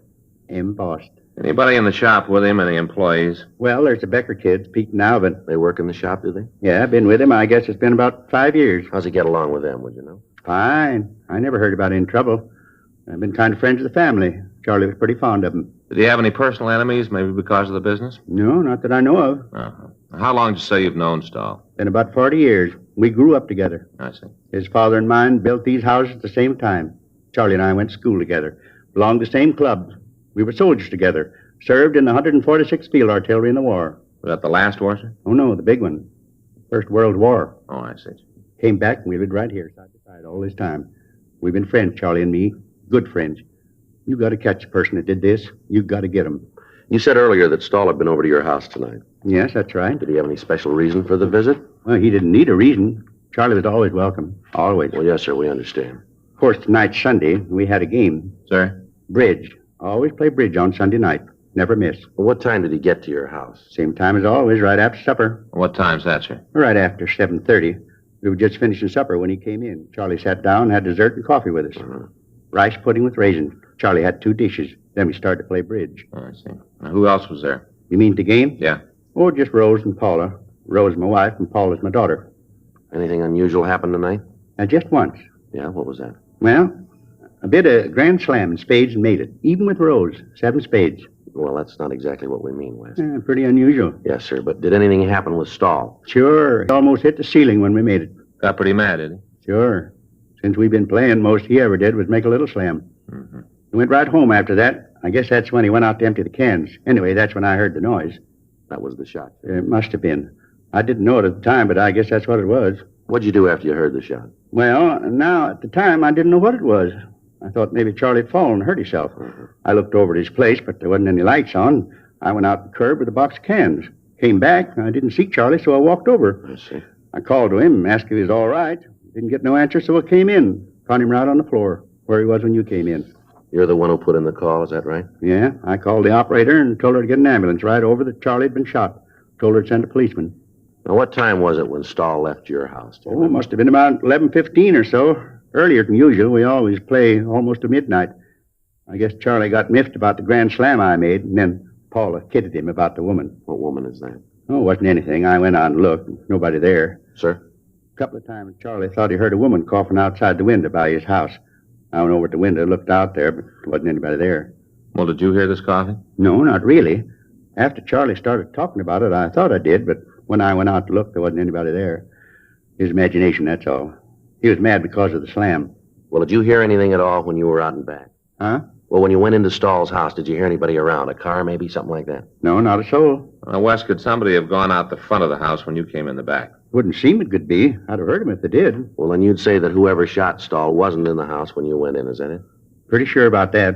Of course, they might have left before I went in. Sir? Well, I'd already took about the front after I heard the noise. If there's anybody in the house, they could have gotten out then. But you didn't see anybody, did you? No, nobody at all. Do you know if Stahl has any relatives in Los Angeles? No. He hasn't, huh? Hasn't got any place, none at all. Always kind of worried him. Why is that? Well, he used to say he didn't have any folks to leave his things to. The house, print shop. Mm-hmm. He made a will, though. All legal with a seal and all. Official. He used to talk to me about it. I see. You know who the beneficiary was, would you? Not now. What? Well, I knew who it was, but he said he was going to change it. Said he was going to put a new name on. What did he say, whose? Nope. Just said I'd be surprised. We looked through the victim's desk for the will. In one of the bottom drawers, we found a locked tin box. In a box of paper clips, we found a key that fit. In the top liner of the box, there was a Purple Heart ribbon and an American Victory Medal from the First World War. In the bottom of the box, there were several government bonds and the will. In it, he left the house and the rest of his possessions to a Mrs. Margaret Becker. The print shop and the business he left to Mrs. Becker's sons, Peter and Alvin. The will was dated 3 years previously. On a separate piece of paper, we found an address for a Mrs. Margaret Becker, the Lone Star Motel on Sepulveda Boulevard. 12:40 a.m. We affixed the public administrator's seal, which the coroner's deputy had left with us, to the door of the victim's house. We talked with the wife and daughter of the neighbor, Paul West. They confirmed the story he'd given us. On the way to talk to the Becker woman, we stopped and called the office. They checked the name through R&I, but they came up with no identification. We called Sergeant J. Allen at the crime lab, and he told us that the tire marks found in the rear of the victim's house were made by 3 B.F. Goodrich tires and 1 truck tire. He said that the cast they'd made was of the truck tire, as it was the only one they could lift, and that it was made by the left front wheel. There was a car parked in front of the manager's cottage. The registration listed Margaret Becker as the owner. Legal the same. We checked it. Motor's cold. Yeah. Tires don't match. Well, nice try. Yeah. Let's go. I get it. Late? Yeah. 1:15? Probably asleep. What's the matter? Can't you read? Sign says no vacancy. That means full up. N-O, that means no. Waking somebody at this hour? Yes, ma'am. And don't ask me if I know someplace where you can stay because I don't. Good night. Just a minute, Miss Becker. How do you know my name? Police officers. Well, what do you want around here? I run a clean place. No trouble. License all paid up. Nothing wrong. What about? You know a man named Charles Stahl? What are you asking that for? We'd like to know. And I want to know why you're asking. What's this all about? Anything wrong with Charlie? That why you're out here? Yes, ma'am. What's wrong? It's pretty serious. Well, go ahead. You can tell me. Well, he's dead, Miss Becker. Come in. Thank you. What's the matter, Margaret? Who are these fellas? Who are you? What are you doing here? They're policemen. Well, we don't need you. We got the whole thing cleaned up. We took care of it ourselves. Nobody sent for you. We took care of him. No, Daddy. They're here about Charles. Charlie Stoll? Yes, sir, that's right. Charlie here? Well, where is he? He's not here, Daddy. Something's happened to him. What? He's dead. Dead? Charlie? Yes. Well, how did it happen? An accident? No, sir. Oh, poor Charlie Stoll. He's a nice boy. Too bad. I thought you was here about the fellow number 8, the loud one. What's that, sir? Man from Texas came in tonight pretty drunk. We had to take him in. Daddy put him to bed. He was pretty drunk. Heavy, too. That's what he thought you were out here for. Couldn't even get out of his car. Margaret had the pocket for him. Loud, real drunk. Wore his pants inside his boots. What was it you wanted to see me about? There's a few questions we'd like to ask you. About Charles? Yes, ma'am. When was the last time you saw him? Must have been a couple of weeks ago. I saw him last week, April 22nd. Went fishing down on the pier. Miss Becker, what was your relationship with Stahl? Good friends, that's all. We knew each other almost all our lives. I used to live next door to him. Went through school together. I always thought they were going to get married. Charlie was a good boy. You see much of him lately? No, not too much. I've been busy here with Daddy, and Charlie's had other things to do. Moved next door to him on December 14th. Exactly 42 years ago come winter. You know if he had any enemies, ma'am? No, can't think of anyone who didn't like Charlie. Didn't catch anything at the pier. Bad bait. You've been home all evening, have you? Yeah. Why'd you ask that? Well, it's just routine. You think I had something to do with it, that it? No, ma'am, we don't. Pinheads, that's what you need. I beg your pardon, sir? Pinhead anchovies, that's what you need for pier fishing. You say it's routine, but I don't like you coming in here, waking us up with all these questions. We've had a bad night, that drunk coming in here. We've been on the go ever since then. A few years ago, we used to be able to get a lot of pinheads. Not anymore. You want to make any accusations, you talk to Paul West. You just talk to him. Try your routine questions there. Paul West? Yeah, Charlie's neighbor. He's never liked Charlie, never. Anyone hurt Charlie, it was Paul. Why do you say that, Mrs. Becker? Years ago, Charlie was sweet on Paul's sister. On the way back from the beach one night, there was an accident, and Paul's sister was killed. Never forgave Charlie. Always held him to blame. Well, why was that, Miss Becker? Charlie was driving. Paul hated Charles for it. Now the thing with the daughter. Paul didn't like that either. Somebody did something to Charlie. You routine the man next door. You talk to Paul West. Now get out of here. I want to get some sleep. You got any more questions, you come back in the morning, and I'll talk to you then. You get out of here now. Yes, ma'am. But what did you mean, the thing with her West's daughter? All right. We've got to get out of here. Yes, ma'am. A couple of months ago, Paula came home. Divorced her husband and moved home. Right away, Charlie got sweet on her. Paul didn't like it. Didn't like it at all. Did you ever say anything to Stahl about it? You bet he did. They had a lot of arguments, a lot of them. You talk to Paul West. He's the one you got to talk to. Now, good night. We'll be back in the morning, ma'am. I'll be here. Don't worry. I'll talk to you then. I'm going fishing tomorrow. They're getting pinheads now. There's a new one, huh? West's daughter. Yeah. Better check it out. Hold it a minute. Huh? Let's take a look back at the carport here. There it is, a Texas license plate. Yeah. I'll check the motor. How about it? Radiator's warm. How about the wheels? 3 Goodrich tires and a truck tire.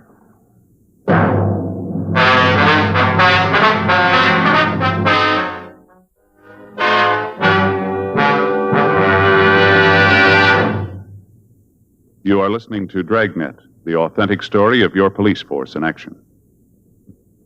Years ahead of them all. Chesterfield is years ahead of all cigarettes. Chesterfield quality is highest.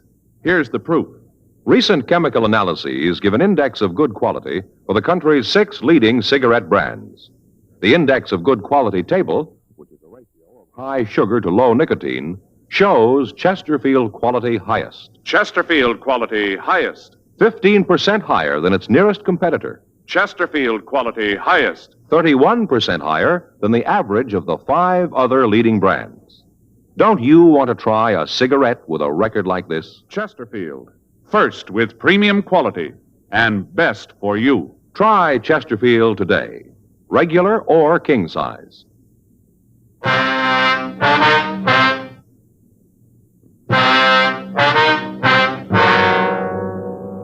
The information we'd gotten from the crime lab gave us the make of the tires that had left the imprints in back of the victim's house. 3 of the tires had been identified as being of Goodrich make. The 4th was a truck tire. The car we'd found in the carport of cabin number 8 had tires that matched the description.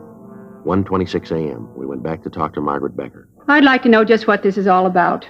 Why you're snooping around asking questions. Now, why don't you come right on out with it? Come on, you think I had something to do with Charlie being dead, isn't that it? No, ma'am, we told you before. This is just a routine investigation. We're trying to get the facts here. You still haven't told us about Charlie. Was he killed? Yes, ma'am. You think I did it? We didn't say that. Not in so many words you didn't, but that's what you meant. You found the will. That's what made you think it was me, isn't that it? You knew about the will, did you? Certainly I knew about it. Charles told me when he had it drawn up.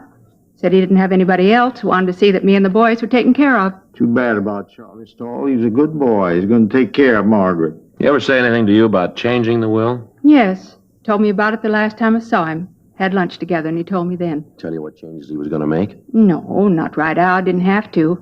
I knew. I could tell. The way he's been acting lately, I could tell. So could I. Well, what do you mean, the way he's been acting? Was there anything wrong? Well, this thing with Paula. Told you about that. Charlie's been acting like a fool, falling all over her, gushing sweet talk. Silly. Mm-hmm. Well, she had him in a trance. Her just 25 and him 55. Talk about spring and winter. Well, that was them. How'd Paula feel about this? How'd you expect her to feel? She thought that Charlie'd leave her the money, house, everything. She went right along with it, real brazen. Sir? Yeah? You said earlier that you thought your daughter and Mr. Stahl might get married. Is that right? You better did. They always been in love. Daddy, that's not true. Well, it is, too. I'm your father now. You show a little respect. After that no-good Becker walked out on Maggie, she and Charlie started to see each other again. Went real nice. Then Paula come into town, and Charlie Stahl took up with her. Mm-hmm. Charlie Stahl made out his will so that everything went to Margaret and the kids. Then he decided he'd change it. You knew about the will, too, huh? Sure, I was a friend of Charlie's. We used to go fishing all the time, talk about things. I told him that he was wrong to even think of changing his will. I told him that he was wrong. What time did you say that car from Texas got in, ma'am? I told you, about 10:15. Well, ma'am, is it possible that somebody could have taken the car out without you knowing about it? Hey, wait a minute, Margaret. That ain't right. What? It wasn't that late. It was only about 8 when he come in. I remember because I was in bed at 8:30. I put him to bed and then come back and went to bed myself. I wanted to get some sleep, kind of going fishing in the morning. You pretty sure about the time, are you? Well, you bet. I remember because I got in bed and turned on the radio. Listened to that radio program about the detective. Fell asleep before the end. Never did find out who stole the jewels and did the murder. What was your daughter doing when you came back? Just sitting there. She went out to put the car away, and I went to bed. Mm-hmm. How long was she outside? I don't know, a few minutes, I guess. Can you tell us a little closer than that? Not very well. I told you I went to sleep. I didn't hear her come in.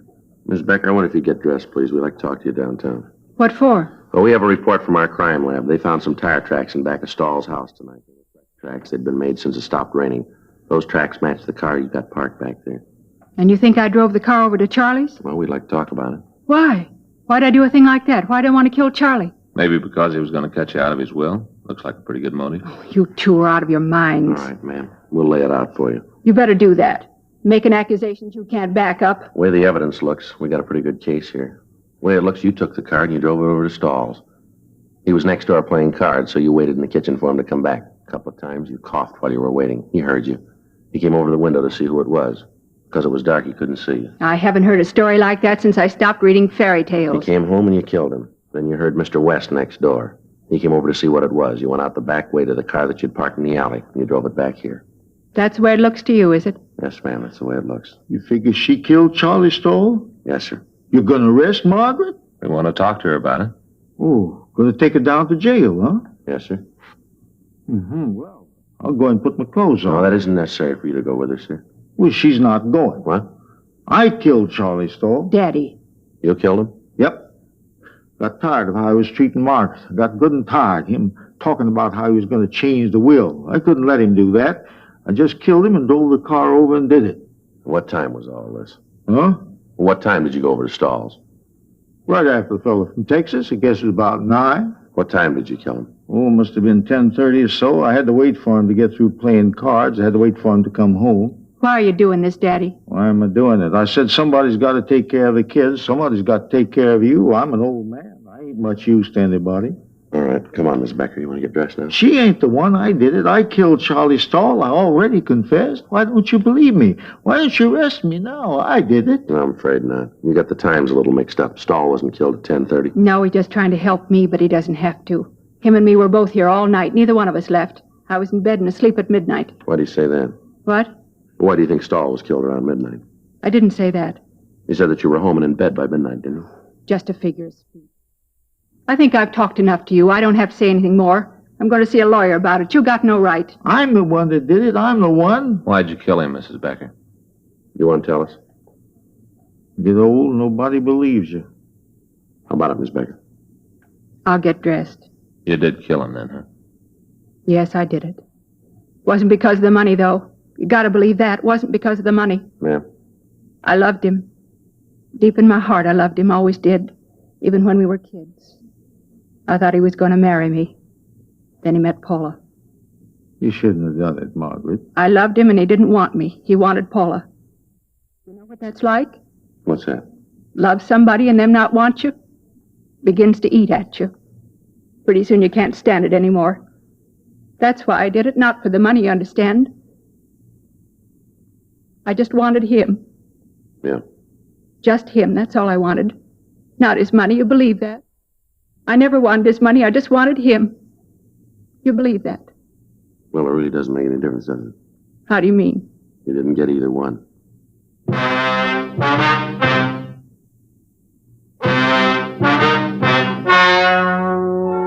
The story you have just heard is true. The names were changed to protect the innocent. On August 6th, trial was held in Department 89, Superior Court of the State of California, in and for the County of Los Angeles. In a moment, the results of that trial. Now, here is our star, Jack Webb. Thank you, George Fenneman. Friends, all of us on Dragnet are proud to be associated with Chesterfield because, believe me, Chesterfield is years ahead of all cigarettes. You just can't beat a cigarette that was good to begin with and keeps getting better all the time. But, of course, you can't find out how much you'll like them till you try them. So that's what we'd like you to do. Get a carton of Chesterfields, regular or king size. That's all it takes. I know you'll agree that Chesterfield is best for you.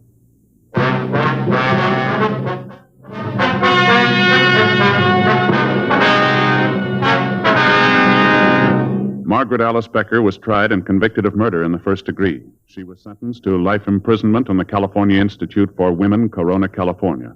Further investigation proved that the suspect's father, John Samuel Woodbridge, was not implicated in the murder. He was not held.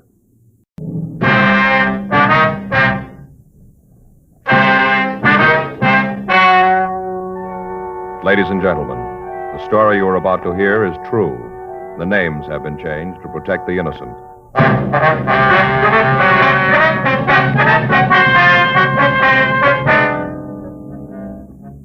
You're a detective sergeant.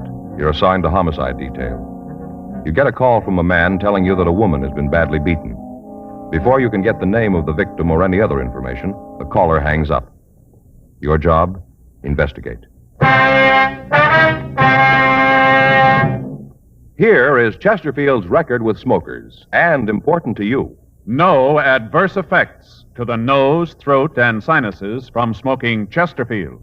That's the report of a doctor who has been examining a group of Chesterfield smokers for a full year and 2 months as a part of a program supervised by a responsible independent research laboratory. Don't you want to try a cigarette with a record like this? Chesterfield. First with premium quality. Chesterfield. First choice of young America. And that's from a survey made in 274 colleges and universities. Try Chesterfields today. Chesterfield, regular or king size. They're much milder and best for you.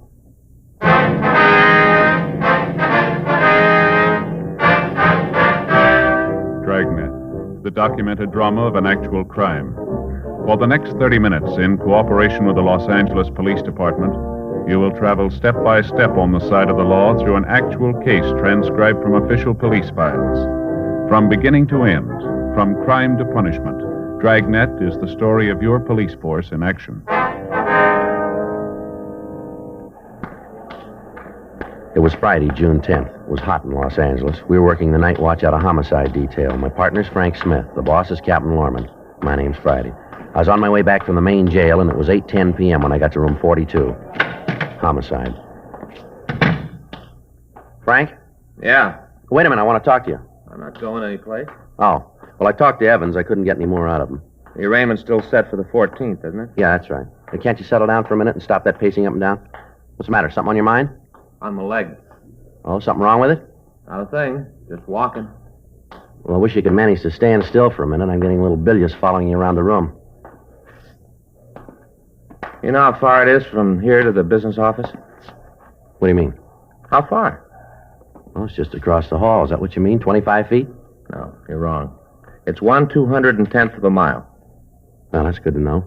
It's 1/6 of a mile to the crime lab, including the stairs. 1/8 of a mile to Sal's Cafe. 4 trips to R&I equals 1/4 of a mile. Never knew that, did you? No. Our grand total tonight so far is over 6 miles, and we're only half through. What do you think of that, Joe? Well, what's it all prove? Well, this is a walking job we got. Well, everybody knows that, don't they? Yeah, but I'm the only one in the department who knows exactly how far we walk. That's fine. Any calls come in while I was out? No. Like to know how I do it? What's that? It's done with a pedometer. Measures miles. Just fastens on your leg, see? At the end of the day, you know exactly how far you walk. Yeah. Gonna measure everything, Joe. Keep track. Gonna know exactly how far everything is. What for? Somebody might want to know. Who? I'll get it. Homicide, Friday. Yeah. Now, what's that address again? Yeah. Right. Well, we got one to roll on. What do you got? Ambulance follow-up, Westlake area. Yeah. Woman's been beaten. 8:14 p.m. We left the city hall and drove to the address we'd been given. 8674 Cambria Street was a large private home that had been divided into apartments. The house was quiet, and there was no sign of any disturbance. There was a woman sitting in a glider on the front porch. We went up and talked to her. Something I can do for you? Police officers, ma'am. We got a call that there'd been some sort of trouble here. What kind of trouble? A woman had been beaten. Is that right? It must be some kind of joke. Nothing like that here. You sure you got the right address? The one we were given, ma'am. You got an apartment 104? Yeah, the last one back on the left. Rockmans live there, Mr. and Mrs. We'd like to see the apartment. Go ahead. Anything happened around here, I'd know about it. I'm the landlady. Anything happened, I'd know about it. Go ahead, you won't find anything. Thank you very much, ma'am. Here it is. I'll get it.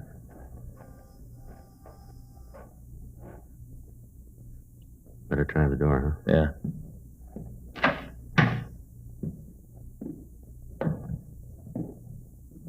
Nobody here. Looks like they had a party, huh? I'll check the back.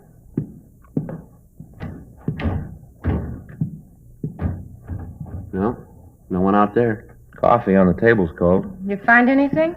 Where's that door go, ma'am? Bedroom. Joe, girl on the bed. No. Yeah, it really worked her over, huh? How about it? See if I can find her pulse here. Yeah, she's still alive. What is it? Something happened to Hazel? Joe? It's pretty bad. Both eyes black, bleeding. Is this Mrs. Rockman here? Yeah, it's Hazel. What's wrong? Where's her husband? I don't know. When'd you see him last? About 5 minutes ago. Where was that? On the front porch. He just walked out.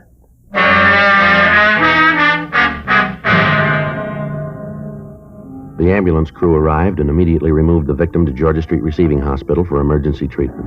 We got in touch with Officer Ed Barrett of the hospital detail and asked him to try to get a statement from the victim if she regained consciousness. We locked the door to the Rockman apartment to preserve any physical evidence we might need, and then we went down and talked to the landlady, Mrs. Ruth Baker. We found her on the front porch. We asked her what she knew about what had happened. I sure wish I could tell you more. How about Hazel? Is she going to be all right? We don't know yet, Miss Baker. She's pretty badly beaten. Mm-hmm. What do you want from me? Some questions we'd like to ask, ma'am. About what? I've told you what I know. Do you know where Mrs. Rockman's husband was going? No, I don't. I don't much care either. Did you say anything at all when he went out? Not a word. Just walked out in a sort of daze, like a trance, sort of. He didn't say anything at all to you? I just got through telling you that he didn't. Yes, ma'am. Mr. and Ms. Rockman fight often, would you know? No, not any more than any married couple. Miss Baker. Yeah? Wonder if you can give us a description of Mr. Rockman? Description? Yes, ma'am. Tell us what he looks like. You figure he did that to Hazel, huh? That's what we want to talk to him about. What kind of description do you want? About how tall is he? About as tall as he is? That'd be 5'10", huh? If that's what you are. How much would you say he weighed? Wouldn't even make a guess. I don't notice things like that. Yes, ma'am, but would you say he was medium build or heavy? I'd say medium. Not too heavy, not too skinny. Medium. What color's his hair? Black. How about his eyes? Brown. Real dark brown. He wear glasses? No. Was he clean shaven? What do you mean? Well, do you have a mustache? No, he had one a while ago. He tried to grow one, but Hazel made him take it off. It never grew real well. Little scraggly thing. What was he wearing when you saw him last? Shirt and pants. Could you tell us what color the shirt was? No, and I can't tell you what color the pants were either. It's dark out here. I didn't pay much attention when he left. Just thought he didn't feel well. Sick from the party. All right, Miss Baker. May I use your phone? Sure, help yourself. It's in the living room, right inside the door to your left. You can't miss it. All right, ma'am. Thanks. I'll call this in, Joe. Right. Well, Miss Baker? Yeah? Does Mr. Rockman drink much? Why do you ask that? Well, I wonder if there might be some bar in the neighborhood that he might have gone to, maybe? No, he doesn't drink much at all. Once in a while, he and Hazel have a glass of wine before dinner. You know, sharpen the appetite. Just a glass of wine before dinner. Mm-hmm. And you haven't any idea where he might have gone? Not the slightest. Does he have any relatives in the city? I can't answer that. You mean you don't know? Must have some people someplace. Most of us do. But I'm not the kind of person who pries into the private lives of my tenants. They pay their rent, no loud parties, and I don't bother them. Now, about this party tonight. Yeah, what about it? Was there any trouble? Not that I knew about. You didn't hear anything? Any loud talking? Any arguments, maybe? Nope, I wasn't at the party. Wasn't invited. Hazel gave it for her Tony friends. Going to play bridge. I wasn't there. Yes, ma'am. Could you tell us who was there? Never been able to get the hang of the game. Don't like cards. Chinese checkers, that's my game. Never could understand bridge, so I wasn't invited. Well, can't you give us a list of the people who were there? I suppose. Why do you need it? We'd like to talk to them. Well, I guess it'd be all right to give them to you. How's Hazel? You heard yet? No, ma'am. Sure a terrible thing. Not that maybe she didn't deserve it, but it's sure terrible. Why do you say that, Miss Baker? What do you mean, why do I say it? I say it because it's true. No other reason to say something. Yes, ma'am, but what do you mean? Just that it was bound to happen. Somebody was bound to haul off and slap her mouth shut one of these days, the way she talked. Ma'am? Accusing. Always accusing. Thought everybody in the world was after her. Always tell me that she knew about me, that I wasn't fooling anybody. The words she'd use. And they're supposed to be so Tony. Well, did she have any enemies around her? Anyone to make her think that, would you know? Well, she didn't have any right-out enemies. There were several people who didn't like her. They thought she was too snooty for them. I call the office, Joe. They're putting out a broadcast. Did you check him? Yeah, nothing on him. Mm-hmm. Hope it's all right, ma'am. I left your number in case they want to reach us. Sure, it's all right. Can you give us the names of the people who were at the party tonight, ma'am?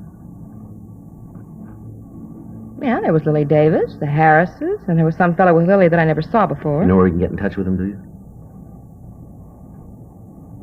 Well, the Harrises live up in 203, and Lily has an apartment 105 right across from the Rockmans. She ought to be able to tell you something. Don't know if it's going to be the truth, but she'll think of something to tell you. Yes, ma'am. She a good friend of Mrs. Rockman's, do you know?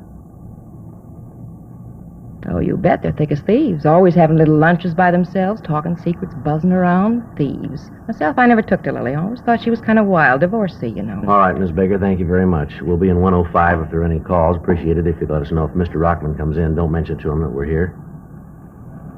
Mm-hmm. All right. That was 105, you said? Yeah. Better talk to this Davis woman, huh? Yeah, maybe she can tell us where Rockman is. Yeah. 105, here it is.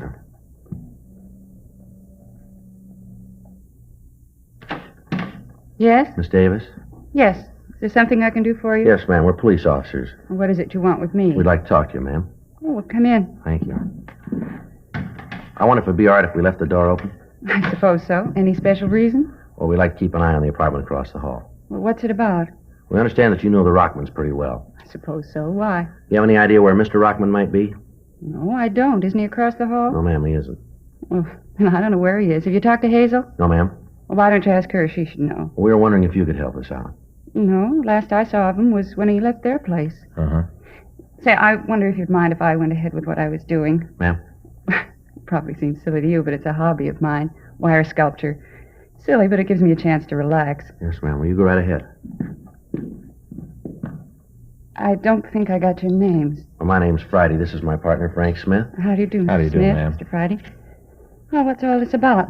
Herman done something wrong? No, it's just a routine investigation, Miss Davis. Oh, mm-hmm. We understand that you were at their place tonight, a party, huh? Well, yes. Hazel was going to have a couple of tables of bridge. Anything unusual happen while you were there? No, nothing that you'd call really unusual. Who was there, ma'am? Oh, myself, the Harrises, they live upstairs, and Tom Reeves. Another couple were coming over after dinner, but they called and said they couldn't make it. It was just as well. None of us felt much like playing. Why was that? Well, Hazel wasn't feeling very well. She and Herman had a little argument. You know how it is, kind of uncomfortable. Excuse me. Hello? Yes. Oh, yes, Tom. No. Well, you've got to understand she wasn't feeling too well. Mm-hmm. Just one of those things. Yeah. What? No, I've got a meeting that I want to go to tomorrow night. Modern art, yes. At a place down on Melrose. Well, sure, if you want to. Mm-hmm. All right. You want to pick me up about 7?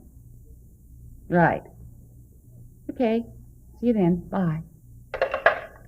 Excuse me, that was Tom. He's a nice boy. I just met him tonight. The Rockmans set it up. Mm-hmm. What was this argument that the Rockmans had? Do you know what that was about? Well, it was nothing, just a little thing. Hazel hadn't been feeling well lately. It's awfully easy to set her off. I guess sometimes Herman doesn't realize it. Yes, ma'am, but what caused it tonight? Well, you see, Hazel's been thinking that there was somebody been following her, spying on her. She told Herman about it tonight. That made him a little angry, and Well, then at dinner we just sat down. Mrs. Harris said that she'd seen a picture of the dress that Hazel had on in the morning paper. Well, Hazel didn't understand. I guess she thought that Mrs. Harris was being nasty about it. And she got up and left the table, went into the bedroom. Yes, ma'am. Herman got up and went in after her. Came out and said that she wasn't feeling well. It kind of threw a damper on the evening, so when the other couple called and said that they wouldn't be able to make it, we all decided to call it quits. Mm-hmm. Was there any reason for Mrs. Rockman to feel that there was somebody spying on her? Would you know? No, Mr. Friday, it was just one of those things. She'd go along fine, feel good, and then she'd wake up in the morning and start to think about things, and she'd get depressed. Well, when she's like that, there isn't anything that can lift her out of it. We used to talk about it. I'd try to help her.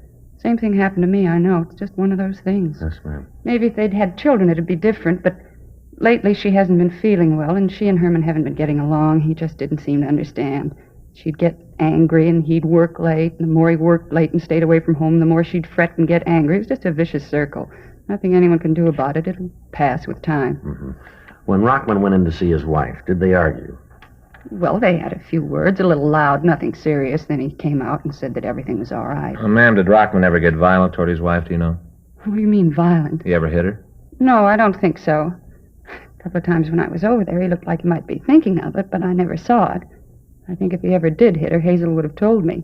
We were very close, as I said. I tried to help her. Mm-hmm. Just a few loud words, that's all I ever knew about. Anyway, after Herman came out of the bedroom, we all decided to leave. This fella, Tom, he wanted to go on, out someplace, but I was a little tired, and I'd just met him tonight, so I begged off and came home. Yes, ma'am. Can't you tell me what this is all about?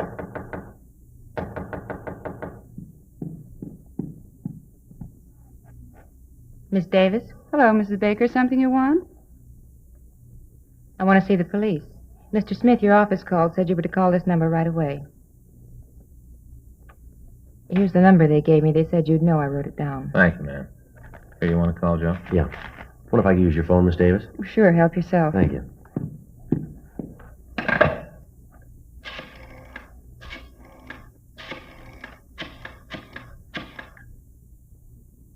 Isn't this the most awful thing you've heard in all your life? What? Well, about Herman, what he did. Terrible. They ought to send him away for a long time, a good long time. Dr. Hall, please. What are you talking about? All the ambulances, the police, never had a thing like this happen before. All the excitement, and what Herman did, just terrible. That's all terrible. Miss Baker, would you wait just a minute, please? Well, somebody tell me what this is all Hello, about. Doc Hall. This is Joe Friday. Yeah. Yeah, well, we're here now. She is. You sure about that, aren't you? Yeah, well. Hey, Doc. Right. No, we'll call him right out. Yes, it does. Right. Bye. Georgia Street. Yeah? Ms. Rockman died. There's something else. What? She wasn't beaten. She was shot to death.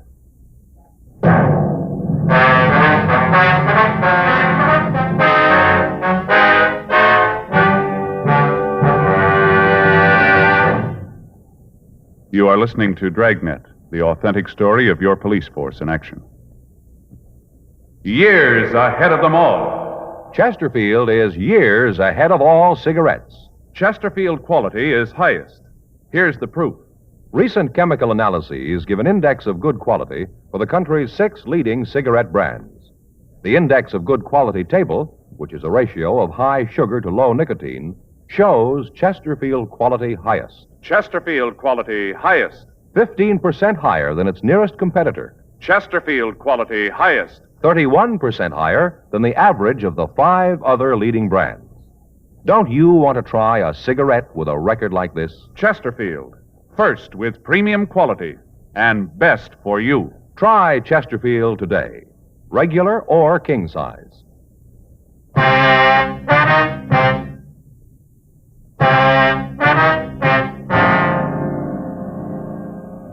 9:10 p.m.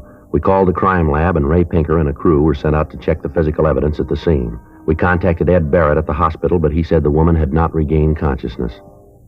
Frank and I went upstairs to talk with Mr. and Mrs. Harris. They gave us substantially the same story we'd gotten from Lily Davis. They agreed that when Rockman went into the bedroom to see his wife, they'd heard loud voices but nothing else. They stated positively that as far as they knew, there'd been no shot fired while they were in the Rockman apartment. 9:17 p.m. We checked with the other people in the apartment building. None of them could report having heard a shot. From them, we got the same story of Mrs. Rockman's actions. Some of the neighbors said that they didn't get along with her. Others seemed to understand her feelings.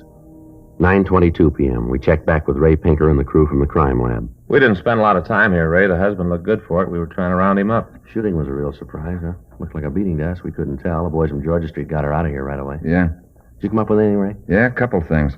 How you fellas got it figured? Well, talking to the neighbors, looks like the husband does. Talked to him? No, he walked right out after it happened. Got out a broadcast on him. Nothing's turned up yet, though. Mm-hmm. How's it look to you, Ray? Well, I'm not sure I can go along with you guys on the husband. Yeah? I talked with Doc Hall. We aren't going to be able to know for sure till they post the body. Woman was slapped around, we know that. Yeah, we saw her. It looked pretty brutal to us. You mean the black eyes? Yeah. What Doc Hall says, that didn't come from beating. He says the bullet did it. Was he pretty sure about it? Looks like it. Autopsy will prove it. Where'd you find the gun? Under the bed. Over here, right side. Mm-hmm. Indentation on the floor here. Evidently fell from her hand, bounced back under the bed. Any prints on it? Lifted 3 clean ones. You been able to make them? Lifted some from the dressing table over there. Perfume bottles, mirror. Looks like they might belong to the dead woman. Check them for sure later. And you figure maybe she did it herself then, huh? Well, it's beginning to shape up. Well, how about the shot, Ray? Nobody we've talked to heard it. Here's the explanation for that. This pillow here. See the bullet hole here? Burn? Yeah. Doc Hall says she was shot in the back of the right ear. She must have held the gun in the pillow. That muffled the sound. What noise there was wouldn't be heard very far. Well, how can you be sure it was suicide, Ray? Just an idea now. We'll roll the dead woman's prints, run a blotter test on her, see if she fired the gun. Check for nitrate, we'll know for sure. Well, how long will that take? I'll be finished in an hour or so. I'll let you know then. From where I sit, though, it looks like she did it herself. Yeah. I still don't understand about the black eyes, though. The way I get it, the bullet entered just behind the right ear. Passed behind the eyes. I've seen it a couple times before. Yeah, but Doc Hall said that she'd been slapped a couple of times, Ray. Yeah. Said he found a couple of bruises on her cheeks. Not enough to do any damage, though. Sure not enough to kill her. Mr. Friday? Mr. Friday? Yes, ma'am. Can you come right over to my place? Herman's on the phone. What's that? Mr. Rockman, he called to find out how Hazel was. All right. Phone's right there. Thank you. Hello? Hello? Hello? Well, he's not there now. What'd he say? Well, he asked me if I knew how Hazel was. I told him that she was dead, and then I asked him where he was. Did he tell you? No. He just said for me to tell people that he was sorry he did it, for me to tell them that he didn't mean it. Mm-hmm. He said he didn't mean to kill Hazel. Well, the way it looks, he didn't do it. And you better find him right away. Ma'am? He thinks he did, and he's going to kill himself.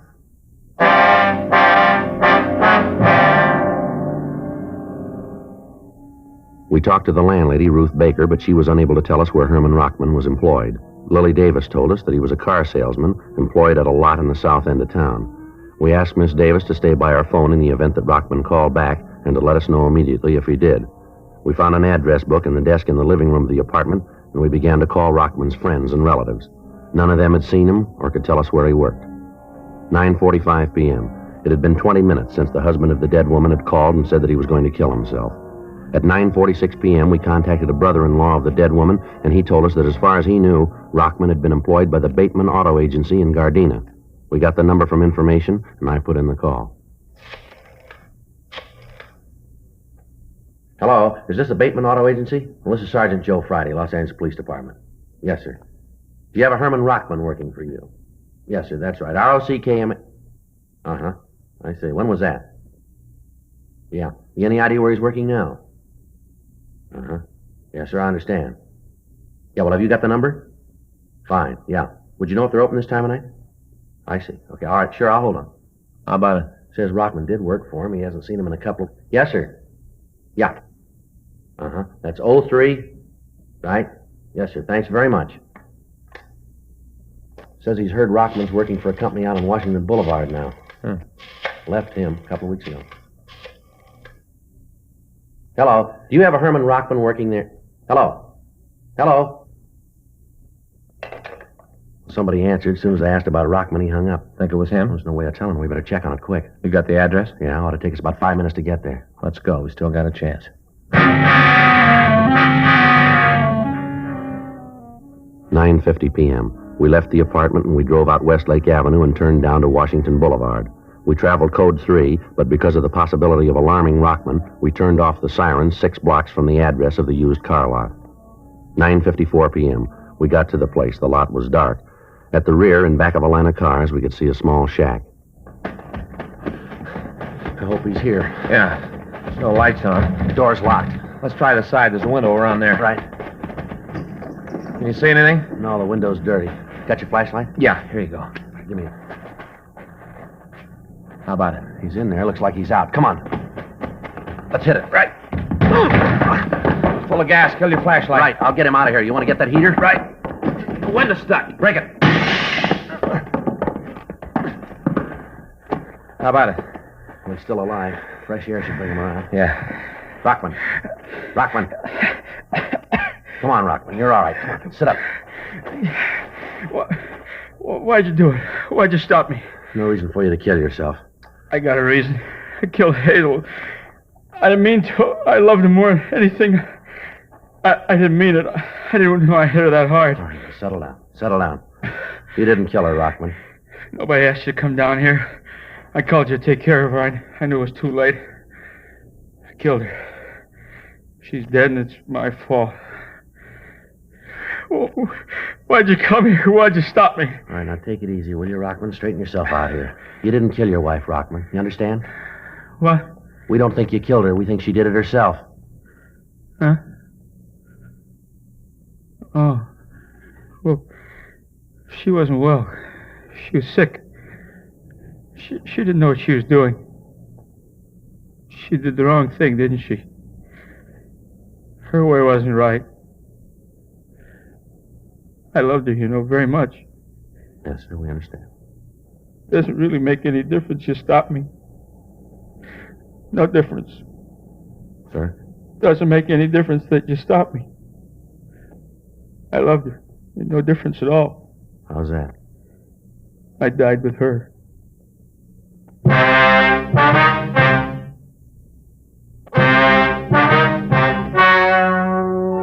The story you have just heard is true. The names were changed to protect the innocent. On June 15th, an inquest was held in the coroner's office in and for the county of Los Angeles. In a moment, the results of that inquest. Now, here's our star, Jack Webb. Thank you, George Fenneman. Friends, next Sunday, June 21st, is Father's Day. Your neighborhood dealer has the special Chesterfield Father's Day carton on sale right now. So remember the guy who never forgets you. Don't give him just any cigarette. Give him premium quality Chesterfields, regular or king size. They're best for him.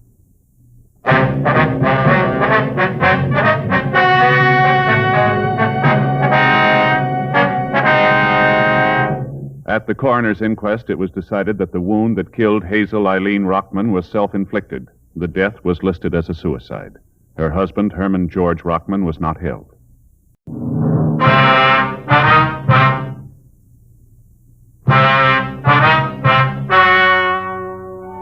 Ladies and gentlemen, the story you're about to hear is true. The names have been changed to protect the innocent.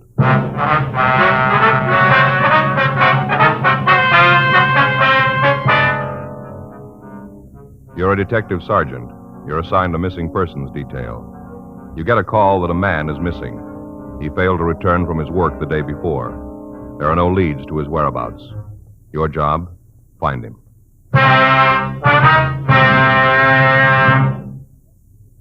Here is Chesterfield's record with smokers, and important to you. No adverse effects to the nose, throat, and sinuses from smoking Chesterfield. That's the report of a doctor who has been examining a group of Chesterfield smokers for a full year and 2 months as a part of a program supervised by a responsible independent research laboratory. Don't you want to try a cigarette with a record like this? Chesterfield. First with premium quality. Chesterfield. First choice of young America. And that's from a survey made in 274 colleges and universities. Try Chesterfields today. Chesterfield, regular or king size. They're much milder and best for you.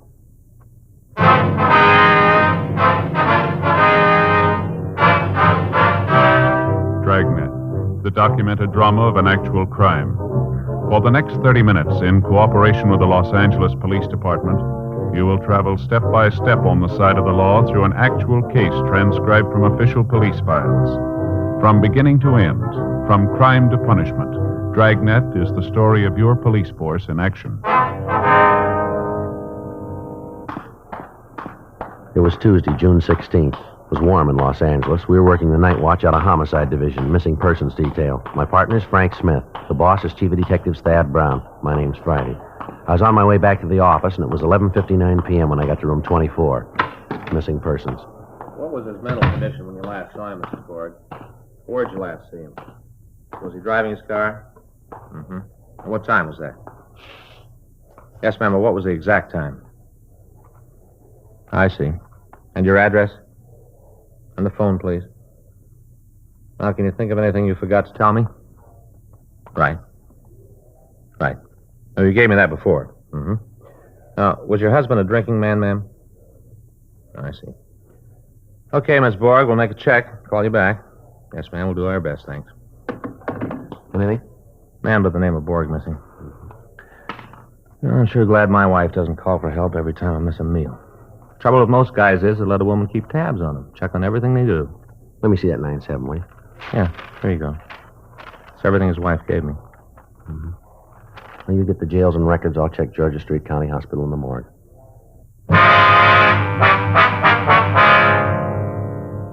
It looked like a routine investigation. Lots of things can keep a man from getting home. A few drinks, sick friend, unexpected business conference, a flat tire on an isolated road, maybe just boredom. But there are other things that can keep a man from getting home. It had to be checked out. Henry Borg, 51, male, white American, address 1571 East Berendo Street, had failed to return home at the usual time on Monday. His wife called one of the men he worked with and found that he hadn't been at work all day that day. He still hadn't come home the next afternoon. She called us. I checked the Gaga file to see if he was one of our regular customers, mental case or alcoholic. He wasn't. Frank and I checked the jails, the hospitals, and the morgue. They had no record of him there. No John Does fitting his description. And Borg had no criminal record. We could assume that he was at least alive. Frank called Mrs. Borg back, told her not to worry, and asked her to call us immediately if she heard from her husband. Wednesday, 3:10 p.m., still no word of Henry Borg. The day watch had made another check of the jails, the hospitals, and the morgue. Mrs. Borg called 3 times. The day watch officer's notes described her as very upset. I called her back and asked her to come in the next day to file a missing persons report. I asked her also to bring in the best picture she had of her husband. Thursday, 2:40 p.m. Mrs. Borg was waiting with Frank when I got to work. She'd already filled out the Form 316. She was holding an aging Pekingese dog in her arms. Joe, this is Mrs. Borg. How are you, ma'am? My partner, Joe Friday, ma'am. Hello, Officer Friday. I talked to Mr. Smith and filled out the paper. Here's that picture you wanted. Oh, yes. Thank you very much, ma'am. It's a good likeness. Mm-hmm. Now, Miss Borg, I see here that you haven't put anything down under personal habits for your husband. Well, I don't understand. Well, does your husband drink at all, ma'am? Henry? No. He takes a glass of beer with his supper when he comes home, but he's not what a person would call a drinking person. Gamble? Gamble? Yes, ma'am. Cards, dice, horses? Oh, I should say not. He never does nothing like that. You've never known him to gamble at all, then? Henry? I should say not. Now, Miss Borg, you say here that your husband has no relative. Oh, only brother Ed, older brother, but I didn't put him down. We don't know where he lives. Haven't heard a word about him 9-10 years. Mm-hmm. What about your family? Your husband friendly with your family? My family hasn't spoke to me since the day I married Henry Borg. Mrs. Borg, I see you only have one friend listed, a Hal Bishop. That's the man your husband rode to work with, isn't it? Yes. Do you know Mr. Bishop's address? No, I don't. Did your husband ride to work with Bishop every day? You say he left his car at home Monday. Did he ever drive it to work? Well, he usually drove our car, but then he'd ride with Mr. Bishop pretty often, too. I didn't think anything about it. It didn't seem like anything. Well, did your husband spend much time with this Bishop? No, just worked. Henry used to like to spend his free time with me. All right, now, ma'am, please don't get upset here. Did your husband have any financial problems, debts that were worrying him? Financial difficulties, like bills and things? No, Henry always took care of it. Do you think there might have been anything you didn't know about that was worrying him? Officer, if Henry was worried about anything, I'd have known it. He'd have told me for sure. Mm-hmm. And what about your home? Do you own it? What do you mean? Was there a mortgage on it, I mean? Yes. Do you have the pink slip on your car? No. Well, is it possible that your husband was behind in the payments? No, he would have told me. Or did he owe money down where he worked? No, not that I know of. Or his job, maybe. Was he worried about that? Mr. Snyder, that's his boss. Well, he always said Henry would have a job as long as he was in the contracting business. Henry makes good wages. Mm-hmm. And you say here his mental condition was good. Has that ever been poor? You ever know your husband to black out? How do you mean, black out? Well, has he ever suffered from lapse of memory? Is there any history of epilepsy in his family? History of epilepsy? Oh, no, not Henry. He's a healthy man. He hasn't had a sick day. Now, Miss Borg, have you and your husband been getting along lately? What do you mean by a thing like that, officer? You think Henry and I had a fight, and that's why he left. Is that what you think? No, ma'am. We don't think anything here, but these are the things we have to check out. Well, it's a waste of time. Don't you think I'd have already told you that? If Henry and I'd had a fight, I'd have told you first off. It's the first thing I'd have said. Yes, ma'am. Something's happened to my husband, officer. I just know it. Something's happened to him. Did you and your husband go out together much, ma'am? Well, one night last month we went to the Coconut Grove, there in the Ambassador Hotel, and we used to go up the movies pretty regular. Was he in the habit of leaving the house at night alone? No, just when he went out with Francine. Francine? Yes, our Pekingese here.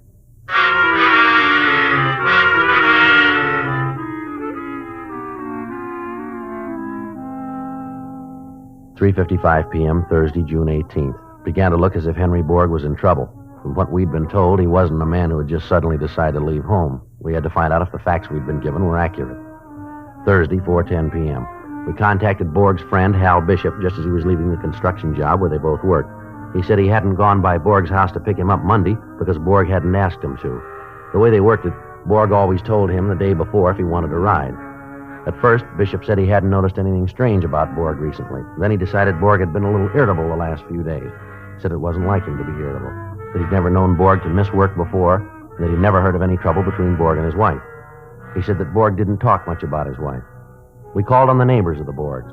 They said nothing to indicate any flaws in Mrs. Borg's story. Henry and Martha Borg were average people in an average neighborhood. He went to work every morning at 7 a.m. Came home at 5:15. The neighbors didn't know much about him. He was a quiet man. They lived in the same house for 13 years. Martha Borg was 47, maybe 48. They never had visitors. After 13 years in the same neighborhood, she apparently had no close friends. Two of her neighbors had noticed that in the past year, Martha Borg would leave her house 3 or 4 times a week at 11 a.m. Always at 11 a.m. She invariably got back before her husband did. The neighbor said she usually brought some shopping home with her. They did go out frequently in the evenings. However, there were no reports of family trouble between Martha and Henry Borg. Thursday, 6:20 p.m. We talked to Adolph Wernicke, whose grocery store was on the corner a half a block from the Borg home. They'd been trading with him ever since they moved to the neighborhood. I don't know what to tell you about Mr. Borg, officer. He always seemed like a nice fellow to me. Didn't say much, but nice. Sure is funny, him disappearing like that.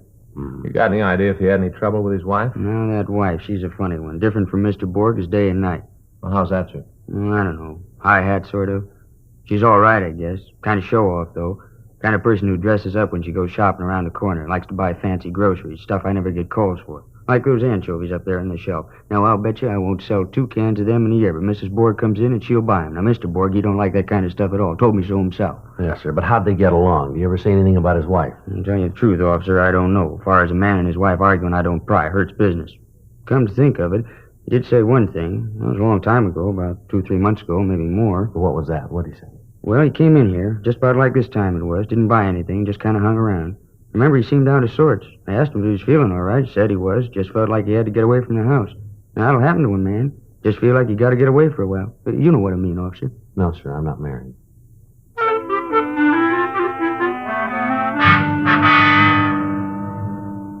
Thursday, 7:50 p.m. Borg's description and the circumstances of his disappearance have been broadcast to all units. Still no word.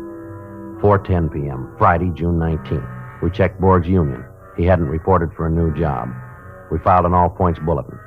8:05 p.m. I checked back into the office. Mrs. Borg was waiting. Sergeant Friday, I'd like to know just what's going on around here. My husband has been missing almost a week, and I don't see why something hasn't been done about it. If you can't find my husband, then why don't they put more men on this case? This is a terrible thing. I'm a woman alone, and the police haven't done a single thing. My husband may be dead. He may be dead, and nobody's doing anything about it. In my work, you hear it every day, but you can't get mad. It's against regulations, and you can't blame them either. They're in trouble, so you let them talk. You try to explain. They don't listen, but you try. Well, we're doing all we can, ma'am. They're always talking these days about giving policemen more money. It seems to me there are certain policemen who aren't even earning the money they get right now. Yes, ma'am. What are you doing for my husband? Miss Borg, here's the file on it. Now, we've made regular checks on the hospitals, the jails, and the morgues. Thursday night, when you came in to file that Form 316, we had a complete description of your husband broadcast to all radio units in the city. It was teletyped to every police division. Today, we sent out an all-points bulletin over the state wire.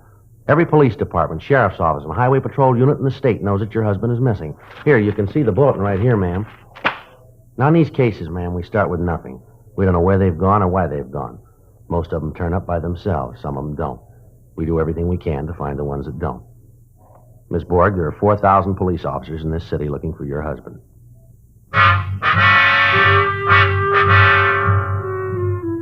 8:57 p.m. When we thought Mrs. Borg was feeling better, we sent her home. We reminded her again to notify us immediately if she heard from her husband.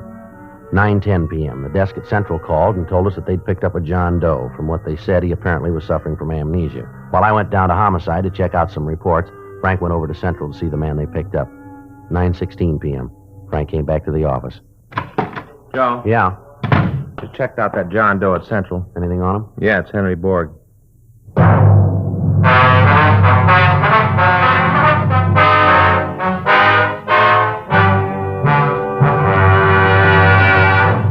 You are listening to Dragnet, the authentic story of your police force in action. Years ahead of them all. Chesterfield is years ahead of all cigarettes. Chesterfield quality is highest. Here's the proof. Recent chemical analyses give an index of good quality for the country's 6 leading cigarette brands. The index of good quality table, which is a ratio of high sugar to low nicotine, shows Chesterfield quality highest. Chesterfield quality highest. 15% higher than its nearest competitor. Chesterfield quality highest. 31% higher than the average of the 5 other leading brands. Don't you want to try a cigarette with a record like this? Chesterfield. First with premium quality and best for you. Try Chesterfield today. Regular or king size.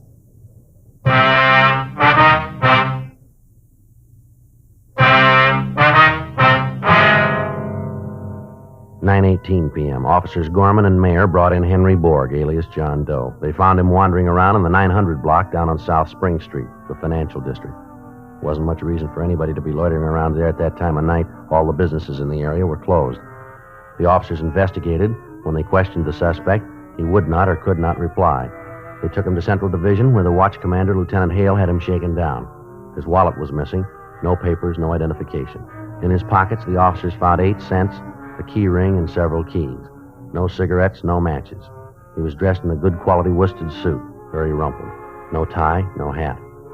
Gorman and Mayer had rolled his prints at the city hall and sent them to Leighton Prints for classification. During this time, no one let him know that we had any idea who he was. The 2 officers that had picked him up stood by. Frank and I walked over to where he was sitting. Do you know who you are? Feel sick? Been drinking, maybe? Would you have a rough night? Look, if you can talk, mister, I think you better make things a lot simpler here. We're trying to help you. How about telling us who you are? Maybe there's something wrong with you, mister, but we don't think so. We want to know who you are. We want you to tell us. If you don't, the only thing we can do is let them book you at city jail as a John Doe. That's the law. Now, look, if you're trying to hide something, if you're wanted, we're going to know it in a few minutes anyhow. If you want to wait, we'll wait it out with you. You want us to think you're an amnesia case, is that it? Well, maybe you got a good reason, but it won't work. I've been in this department a long time. I've seen a lot of phony amnesia cases. I've only seen one real one, and he didn't act like you. You want to know what I think? I think you're pulling a phony. Come on, how about it, mister?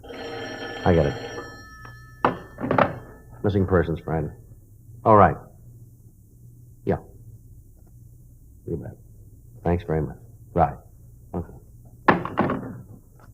That was Leighton Prints, mister. They got your fingerprints classified. Now, we know you're not wanted for anything. Look, we know you're not a bum. Your clothes are good, and you look like a guy who takes good care of himself. A man like you doesn't walk around without a wallet. What happened to you? You got a problem? Tell us about it. Maybe we can help you. Now, why don't you tell us who you are? You probably got a wife. She must be mighty worried about you right now. All right. Book him. I lost my wallet. How? I don't know how. Where? I don't know where I've been. Now, you listen to me, mister. We want to know who you are. We want to know where you've been, and we want to know right now. I don't know who I am. Let me see your hands. What? Your hands. Come on, hold them up. Let me see them. That's it. Now, I'm going to tell you something about yourself, mister. You work for a living, don't you? Hard work, with your hands. Like a mason, maybe, huh? Yeah, maybe you're a mason or a hod carrier. You could be a painter, some kind of construction work, I'd say. Something like a plasterer, for instance, huh? You couldn't be a plasterer by any chance, could you, mister? I don't know. Okay. You ready to talk to us now, Henry? I wasn't trying to fool you. I was only trying to fool myself. Now, we've been looking for you since Tuesday, Borg. Your wife's pretty worried. I'm not going back. No matter what you do, I'm not going back. We're not going to make you go back. That's up to you, Borg. All they pay us for, mister, is to find you, to make sure you're okay. None of our business if you go back. I'm not going back. All right, now, look, you're pretty upset, Borg. Why don't you tell us about it? It's crazy. It's crazy what I did. It doesn't make any sense. You fellas, you wouldn't be interested. Maybe I'll just go if it's all right with you. I'll just go. Yeah, it's all right. It's okay if you want to. Look, we're going to be around here another hour. We haven't got much to do. Our work's all cleaned up. We're just about ready to go home. Why don't you stick around and talk to us, huh? We'd kind of like to hear what happened. Yeah. Just might help to clear things up in your mind if you talked about it. Oh, it's crazy. I know it's crazy, but I guess I do want to tell somebody about it. How about a cigarette? Will that help? Yeah. Here, I'll give you a match.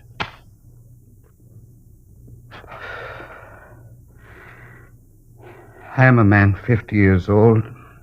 I work hard. I learned my trade as a boy of 16. I've been at it ever since.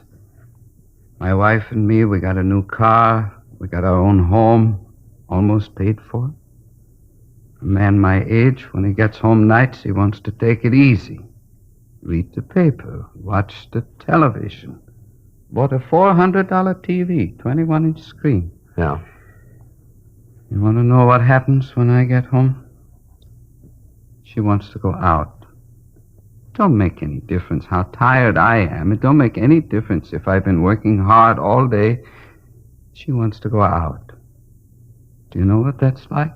Well, it doesn't sound like the reason a man would leave home, boy. I don't mind it once in a while, if it was just once in a while, but she's after me every minute I'm home. Here for the last few years, it's been every night. I don't know what's come over her. She didn't used to be like that. Martha used to be a sensible woman. Now she acts silly like a young girl. She's different. Goes in for fancy clothes, all kinds of fancy food, even anchovies, and I don't like anchovies. Last month, I swear, she even made me take her down to the Ambassador Hotel. Imagine me at the Ambassador Hotel. All I ever hear from her is we've just got a few years left to have our fling. I don't want any fling. I'm a plasterer. That's hard work. I get home, I want to rest. It isn't like I cared if she goes out. She goes to the movies almost every day. Goes before noon, she tells me, before the prices go up. I don't care about the money. I want her to have a good time, the clothes, the things like that. I don't care. I love my wife. I guess you think I'm crazy after what I did, but I love my wife. I see, sir. And that dog, that Francine, what kind of a name is that for a dog? You ought to hear her talk to it like it was a person. How long you had the dog, Borg? I don't know. 2, 3 years. Well, the reason I ask, it seems funny that you just decided to leave home last Monday. Dog's been around 2 or 3 years. The ambassador thing was last month, you said. Well, what did it? It was the lessons. Lessons? The dancing lessons. What? But there's this social club up around Pico and Figueroa. People go there to dance. People our age, she says. Only I can't dance. That's when she gets this idea I gotta take dancing lessons. Did you ever hear of anything like that? A man my age has got to take dancing lessons? That's when you left. It was Sunday afternoon when she got this idea. She kept picking at me all afternoon. It really got me. I thought about it all night. I couldn't sleep. Monday morning, I just didn't go to work. I got drunk instead. Got sick, too. Just couldn't think of anything else to do. Guess you know the rest. I lost my tie, my wallet, lost my hat, too. And they picked me up. I was just kind of wandering around when they picked me up. Seems like a shame when a man can't even go home. Mm-hmm. You sure you don't want to go home now, Borg? Maybe if you talk things over with your wife. No, it wouldn't do any good. Nothing I could say to her would do any good. I can't go home. Well, sure has been interesting hearing you talk, Mr. Borg. It's almost like hearing somebody tell about me, remember, Joe? Yeah. You had something like this? Had it. With me, it was canasta, though. I hate cards, a waste of time. Yeah, I sure thought it was the end for me and Fay. Remember, Joe? But it wasn't? No, for a while there, it sure looked like I was going to lose my happy home. Guess I would have, too, but I talked turkey to her. You know what I mean, Borg? No. What do you mean? Talk turkey to him. Make him understand. You let a woman push you around, Borg, you're dead. Well, with Martha... Look, they're all the same. I sat her right down on the sofa, and I said, now look, Fay. And I told her what the score was. She took it, too. It's the only way to do. You try what I say, Borg. You'll see I'm right. I can just see Martha if I ever tried to put my foot down. That's what I thought. I was all set to give it up. Move in with Joe here, right, Joe? Yeah. Then I figured I might as well at least get a load off my chest. Once I got started, I lost my temper. You know, it's a funny thing. Fay's always thought more of me since then. You ask her. She'll tell you so herself. Says she respects a man who'll stand up for his own rights. Right, Joe? Yeah. I don't know. With me, I don't think it would work. Sure it can. Now, Borg, you listen to me. You tell her you're a working man. Tell her when you get through work, you want to take it easy, and nobody's going to run you. Set her straight, Borg. Get tough if you have to. She won't give you any trouble after that. I just don't know. Martha... Won't do any harm to try it. I'd like to see Martha's face just once if I even told her to shut up. I wouldn't want her to have anything handy to throw. Borg, look, it's 12:10. We gotta be getting home now. You take my advice. You go home, too. Have a talk with her. See if you can't work it out. No, Sergeant. Thanks a lot, but I can't go home. Well, like I told you, it's none of our business, but I think you ought to try it. Well... Here. Well, look, you're gonna need car fare. Here's $1. You take this and go on home. That'll get you there. Well, okay. You'll get this back, Sergeant. I'll pay it back to you. I guess maybe you're right. Can't hurt anything to try it. That's your stuff. Thank you a lot. I didn't mean to put you fellas out this way. Good luck to you, Borg. You'll see, it'll work. Maybe it'll work. Well... But I don't know. Martha... I'll get out of cancellation, Joe. That should wrap it up, huh? Yeah. What time did you say it was? It's 12:10. Yeah. Well, Joe, I better make a phone call first. This time of night? Why? What's the matter? I just remembered I told Fay I'd call her.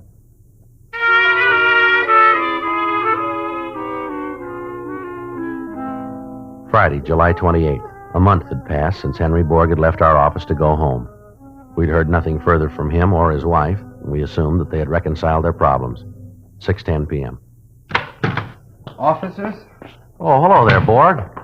Nice to see you again. Hi, Borg. I was afraid maybe you fellas wouldn't remember me. It's been a while. I tried to get out and see you before this. Well, fine. How are things going? Did it work out like I said? I brought you something, Sergeant. Some cigarettes for both of you. Like you to have them. I hope it's the right brand. Well, yes, sir. That's the right brand, all right, but you don't owe us anything. I want you to have them. That's all right, sir. You keep them. All right. Well, anyway, here's that $1, the one you loaned me. Okay, Borg. Thanks very much.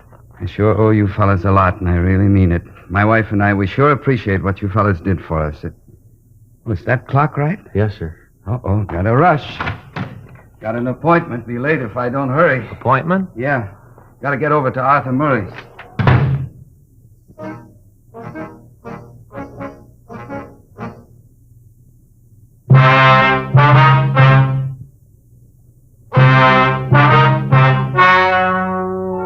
The story you have just heard is true. The names were changed to protect the innocent. On July 31st, a meeting was held in the office of the captain of homicide. In a moment, the results of that meeting. Now, here is our star, Jack Webb. Thank you, George Fenneman. Friends, we hope you've been listening to Dragnet regularly, and we hope you've tried our Chesterfields. If you haven't tried them yet, then tomorrow's your day. Get a carton, regular or king size. It only takes one carton at Chesterfield's to show you why Chesterfield is best for you. Believe me, they're much milder with a wonderful taste. America's best cigarette buy, Chesterfield.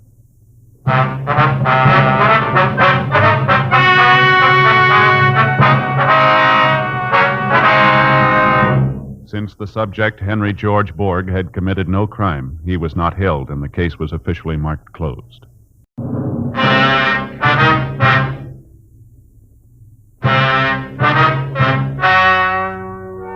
Ladies and gentlemen, the story you are about to hear is true. The names have been changed to protect the innocent.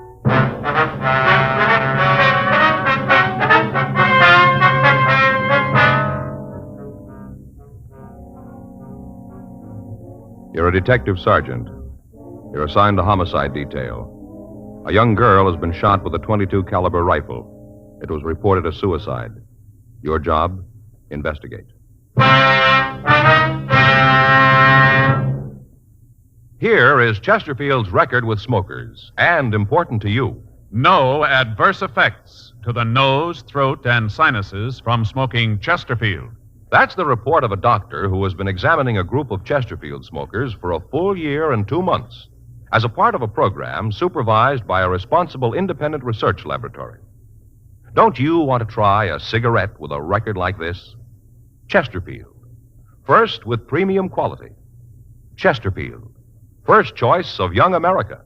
And that's from a survey made in 274 colleges and universities. Try Chesterfields today. Chesterfield, regular or king size. They're much milder and best for you.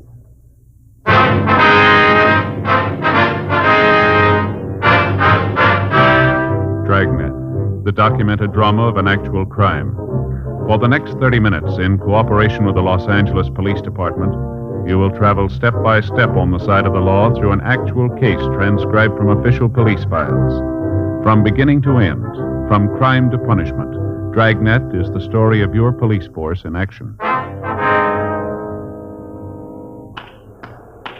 It was Monday, June 8th. It was warm in Los Angeles. We were working the day watch out of homicide detail. My partner's Frank Smith. The boss is Captain Lorman. My name's Friday. I was on my way into the office, and it was 8:03 a.m. when I checked into room 42. Homicide. Joe? Yeah. Back here in the skipper's office. Ray Geesey wants to talk to All right. Morning, Joe. Hi, Ray. What do you got? Suicide. Anything on it? Here's the report. Team from the business office went out last night. Get on it right away, will you? Right, Ray. Let's go. Huh? Yeah. Want to check this stuff before we get started? Might as well give us an idea what we got to do. What's the report say? There you go. Well, let's see. According to this, business office got a call at 2:30 this morning. Landlady out in the Westlake Park district called in and said that this young girl had committed suicide. They get an ID on her? No, they got her listed as Jane Doe, number 17. There's a description here. Better check it with missing persons, huh? Uh-huh. How'd the landlady happen to find the body? Well, according to the report, she heard the water running in the apartment, finally went up to see what it was. She knocked on the door, nobody answered. She opened it and went in, found the body. Well, the girl didn't live in the apartment then? No, place is rented to a Ross Mitchell. Anything on him? No, because he wasn't home. He was checked through R&I, no make on him. How about prints on the victim? No go. Checked them out. Nothing on her here. We can send them on to Washington. Yeah. And they found a suicide note. There's a copy of it here. What's it say? Ross, I've tried to make you understand. Nothing seems to do any good. I've told you that I won't stand in the way of your career, but you don't want to try to make a go of it. I know this doesn't solve anything. It's the only way I can think of. Any signature? No. The report says that the original copy's over at the crime lab for processing. Well, I guess we better start with the landlady, huh? It's the best lead we got. Galindo and Bates are out there now. Place was staked right away. Friday, you want to take two? Right, thanks, Ray. It's Friday talking. Yeah. Uh-huh. No, we just got it. Is that right? Okay, Max. No, have him wait there, will you? No, we'll be right over. Right, thank you. Well, it's a little break. Max over at the coroner's office says they know who the girl is. Yeah? Her father just identified the body.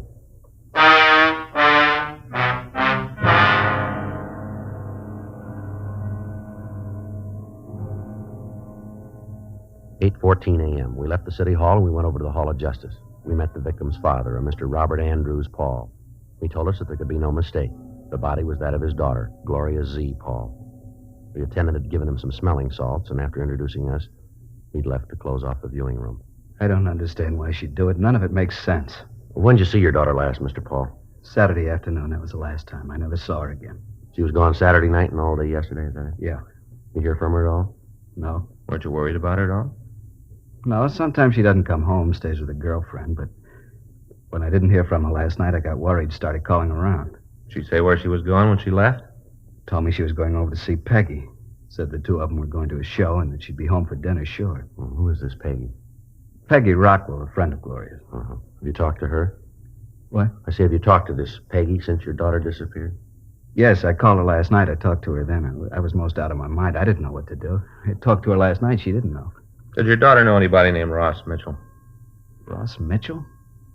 No, I don't think I've ever heard the name. Why do you ask that? Well, just wondered. You know something about this you're not telling me, is that it? No, sir, we don't. Well, it must be something like that. You don't just come up with a name like that out of thin air. You got to have a reason. Now, look, I'm a father. I got a right to know. All night sitting there waiting for the phone to ring, calling her friends, thinking she's been in an accident, imagining all kinds of things. If you know something, you should tell me. I've got to know. How am I going to tell her mother? Poor woman's almost dead with worry. She doesn't know about this. All she knows is that the baby's gone, that's all. The baby's gone. Gloria is dead. I don't know what to do. All right, Mr. Paul, try to take it easy. I'm sorry if you got a cigarette. Yes, sir. Here. Here, I'll give you a light.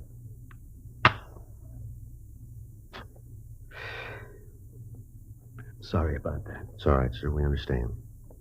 Now, do you think you can give us an address where we can talk to this Peggy Rockwell? Yes, she works at a restaurant over on 7th. I've got a home address, too, if you want it. Yes, sir. We hope you'll understand this, Mr. Paul. We don't mean any offense here. What's that? Did your daughter have any steady boyfriends that you know about? No, I don't think so. No one that she went with steady. No one man she liked more than the others? I think there was. I don't know who. Her mother asked her about it a couple of times, wanted to know who the fellow was, but Gloria'd never say. Just said that it wasn't serious, it didn't matter. How'd she seem to get along with this man, would you know? All right, I guess. I told you I never saw him. I didn't know who he was. But whenever Gloria had a date with him, she acted like it was something special. Did your daughter have a job? Not regular. She used to model once in a while, and then maybe she'd pick up a day's work in pictures, not much. Mm-hmm. Can you think of any reason why she'd want to take her own life? No. She seemed pretty happy, never gave any indication there was anything wrong. Has she been ill lately under a doctor's care? No, not that I know about. Well, Mr. Paul, is it possible she might have been seeing a doctor and you wouldn't know about it? No, her mother would have known. She'd have told me.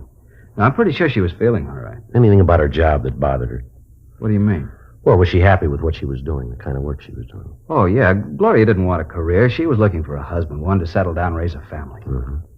Well, can you think of anything at all that might make her want to take her own life, as I asked you before? I can't understand it. None of it makes any sense to me. Where she was found, she didn't know anybody in that part of town. I don't know what she'd be doing over there. Did she drink? I don't think I understand. Well, did she drink much, sir? At bars, cocktail lounges? No, she didn't. Now, Gloria was a good girl. She didn't drink or smoke. She was a good girl, and I don't understand all this. First, this thing with Ross, and now you want to know if she drinks. I don't know what you're trying to get at, but I don't like it. You're trying to make Gloria something that she isn't. She's a good girl, always has been. Just a home and family, that's all she wanted, nothing more. I don't know why you're asking me all these questions. I'm her father. You're the police. It's up to you to find the reason. That's your job. Not to come around and say things about my girl. I'm sorry. We're not saying anything, Mr. Paul. You are, too. You're trying to make me believe that Gloria wasn't a nice girl. Now, I know different. I raised her since she was a baby, gave her all the care I could. I don't know why she'd do a thing like this. You don't? No. Why ask me these questions? Well, sir, you said it yourself. Huh? You're her father.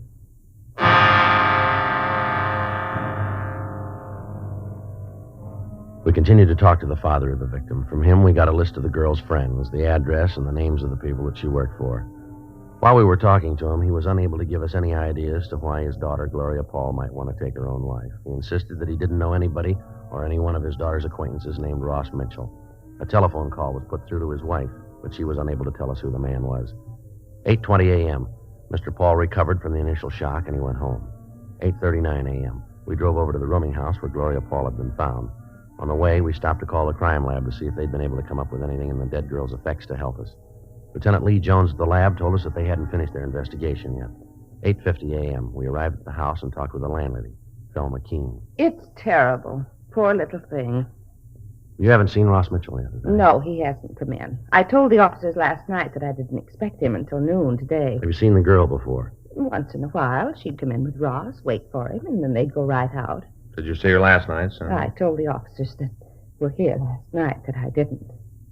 Didn't you talk to them at all? Well, yes, ma'am. We have the report they filed, Mrs. Keene, but we'd like to get some additional facts from you. It seems like a waste of time, but I suppose you have to. Yes, ma'am. Do you have any idea when she might have come in? No, not the slightest. When was the last time you saw Mitchell? Saturday around noon, he came in and told me that he'd be out of town over the weekend. Said to me to keep an eye on the place. Yes, ma'am. Did he tell you where he was going? He said he was going to visit an assistant director friend of his over in La Cañada. Did you say what the friend's name was? No, they're working on a picture together. Ross just met him the other day. Asked him out for the weekend. Ross is very good at making friends. Mm-hmm. Do you know where he's working? No, Ross just said it was a sea adventure. Doing it in full color. 3D, too. I guess it's going to be quite a spectacle. They didn't have all the gimmicks in my day. Ma'am? Didn't have 3D or the other things. In my day, we acted. We knew how to act. From the heart. These youngsters are good flack. Can make a star out of anybody. Oh, things have changed. And here, this one. That's me with the pith helmet. This was made over on Catalina Island. We were shooting a jungle picture. We acted. No doubles for us. Real actors. When was this, ma'am? A few years ago. Now, why are you asking all these questions about Ross? Well, the note the girl left was addressed to him. That doesn't mean anything. Just some lovesick girl. Doesn't mean Ross had anything to do with it. How'd you happen to find the body? I went to bed about 10:30. They were running one of my old movies on TV, and I stayed up to see it. You happened to catch it? The thing called The Floods Will Come. Made it over at Catalina. It starred Nick Benton, real movie idol. Here's one of the stills from the picture. Yes, ma'am. Here's the whole company. That's me. And that's Nick with the puttee. He'd put on a little weight. I remember he had to do road work while we were there to trim down. Held the company up for a week. A grand picture. They didn't do it right on television, though. Looked corny. I guess the way they ran it through the machines. You know, we all looked pasty. Even Nick. Yes, ma'am. Would you go on, please? Well, after I saw the rest of the picture, I went up to the kitchen, got a bowl of shredded wheat to eat in bed, came back to the bedroom, and I heard this noise. What noise was that, ma'am? Like somebody was running water in one of the taps. Went on and on. Pretty soon it started to bother me. I couldn't understand it. Uh-huh. Finally, I went up to see who it was. Noise came from Ross's apartment. Mm-hmm. I'd knocked, but there wasn't any answer, so I unlocked the door and went in. I thought something was wrong. And that's when I saw her. I see. She was lying on bed. Right away, I called the police. Before you went up, did you hear any other noises? Any sound of a struggle, anything like that, maybe? No, just the water running. Well, how about the shot, ma'am? You hear that? No, I didn't. A lot of shooting in the picture I was watching. Did you touch anything in the room? No, I turned the lights, but that's all. The room was dark when I went in. Just turned on the lights, and then I called you. According to our report, there wasn't any purse found with the body. Did you see one when you went in there? I didn't. But if I had, you'd gotten it. What are you trying to say? That I stole her purse? Is that what you're trying to say? No, ma'am, that's not what we're trying to say. Better not. I've got a reputation in this town. I know a lot of big people. I'm not going to have you come in here and call me a thief. Well, we didn't mean to offend you, ma'am. Mm-hmm. Who has a key to Mitchell's place besides him, ma'am? No one. He's got the only one. I don't like a lot of keys to the rooms out. I tell all the tenants that. Have you got any idea how the girl might have gotten into the room? No. Do you know who the gun belonged to? Yes, it was Ross's. You pretty sure about that, are you? Yes, I saw it when he moved in. Commented on it then. He said that he'd had it since he was a kid. Kept it out of sentiment. Mm-hmm.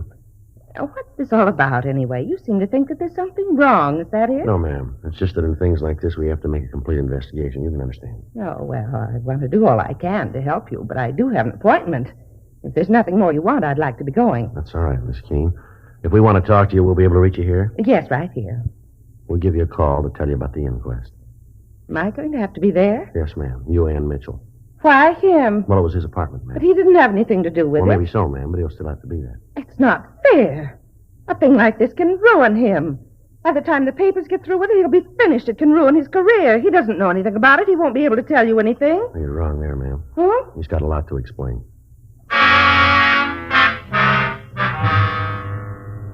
We went upstairs and met the officer staked out in the room and looked at the apartment where the girl had been found. 9:20 a.m. We gave our card to Thelma Keene and asked her to call us if she thought of anything else. We also asked her to notify us immediately in the event she heard from Mitchell. The stakeout on the room continued. 9:52 a.m. We drove over to the coffee shop on West 7th Street to talk to the girl's friend, Peggy Rockwell. We found her in the back of the place typing out the day's menus. What about Gloria? Something wrong? When was the last time you saw her, miss? Well, let's see. Saturday night, she stayed at my house. Left about noon on Sunday. I had the day off. Figured that maybe we'd do something, but Gloria said she had something to do. Last I saw her was on Sunday morning. You know a man named Ross Mitchell? That bum. Why do you say that, Miss Rockwell? 'Cause he is. Real no good. You pretty friendly with Miss Paul? Well, Gloria thought so. Turned out he was just using her. Well, how do you mean? Thought at first she could get him some jobs. Turned out when he could do better, he dropped her. They were going to get married, and then he thought he could do better, so he dropped her. Mm-hmm. Say, do you mind if I go ahead with these menus? The boss will be sore if I don't get through with them. No, you go right ahead, miss. We can talk while I'm doing it. Yes, ma'am. I took a course once, touch typing. Didn't think I'd ever use it. Boy, was I fooled. You go right ahead, miss. Well, this Ross really gave her the rush. Had her take him around, introduce him to her friends. She got him a couple of jobs. She's the one who introduced him to Mike. Mike? Yeah, Mike Powell, that's Ross's agent. Peggy set it up. She's done just about everything for him.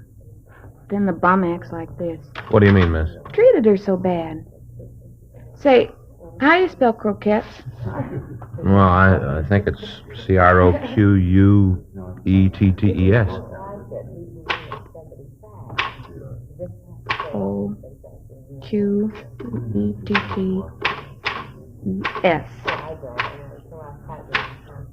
Turkey. They had roast turkey last night.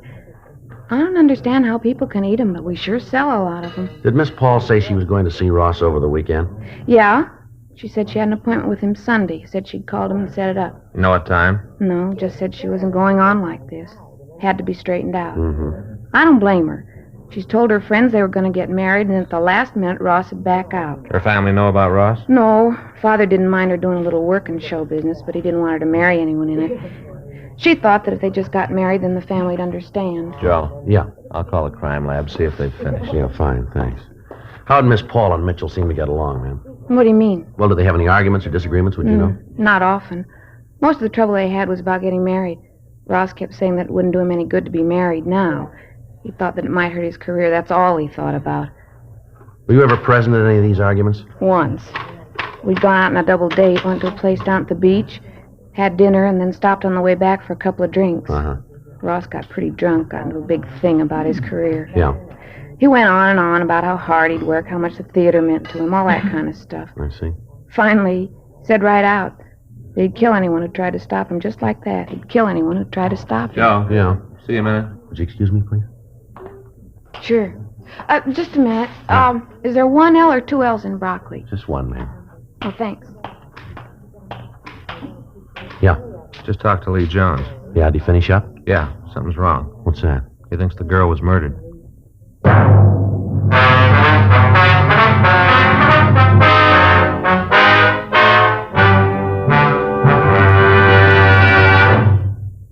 You are listening to Dragnet, the authentic story of your police force in action.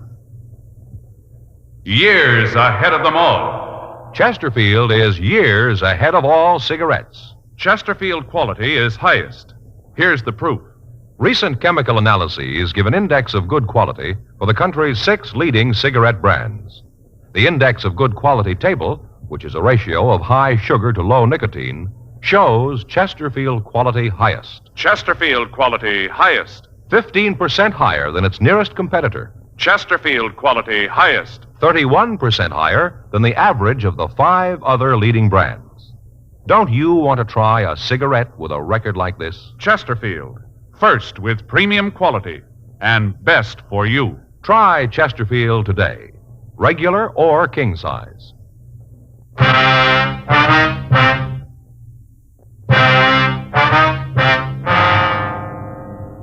10:37 a.m. We drove to the crime lab and talked with Sergeant J. Allen. He told us that when they checked for powder burns on the body, they hadn't found any.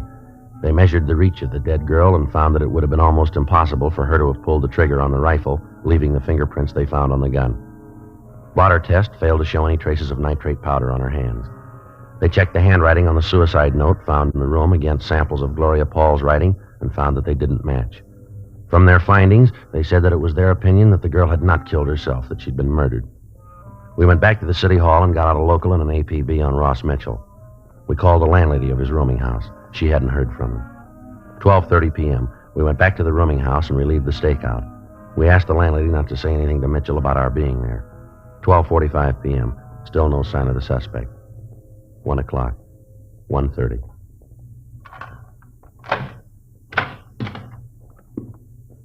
Who are you? What are you doing in my place? Come on in. Who are you? Police officers. Come on in. Close that door. Put that suitcase down. What's this all about, anyway? What have you guys been doing here? The place is You all Ross torn up. Mitchell? Yeah, why? You know a girl named Gloria Paul? What's she got to do with it? You know her? Yeah, I know her. When's the last time you saw her? Say, what's this all about? What's all these questions? When was the last time you saw Gloria Paul? Friday night, I guess. Don't you know for sure? All right, Friday night. You haven't seen her since? I told you, the last time was Friday You night. didn't see her Sunday? No. Where were you Saturday and Sunday? Out of town. Where? La Can you Cañada. prove you were there? Why? Can you prove you were there? I don't like all this. You guys coming in here asking a lot of questions. What are you trying to prove? Who are you staying with? A friend of mine. What's his name? I'm not going to have him dragged into this. You haven't got any choice. That's what you say. You haven't told me what this is all about. I'm not telling you anything till you tell Now, me. you look, Mitchell, understand this. We're not here to pass the time of day. You better come up with some answers quick. Now, who are you with? Friend of mine, guy named Sid Austin. What's his phone number? You going to call him? We got to check your alibi.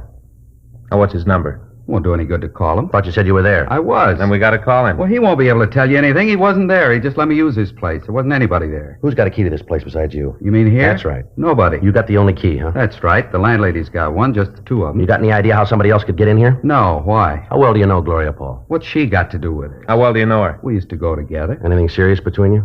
She thought we might get married. How'd you feel about it? I don't think that's any of your business. Maybe it is. How'd you feel about it? I liked her. She was a nice kid. Nothing more? No. Now you look. I think it's about time you told me what this is all about. Something to do with Gloria. Is that it? That's right. What? She's dead.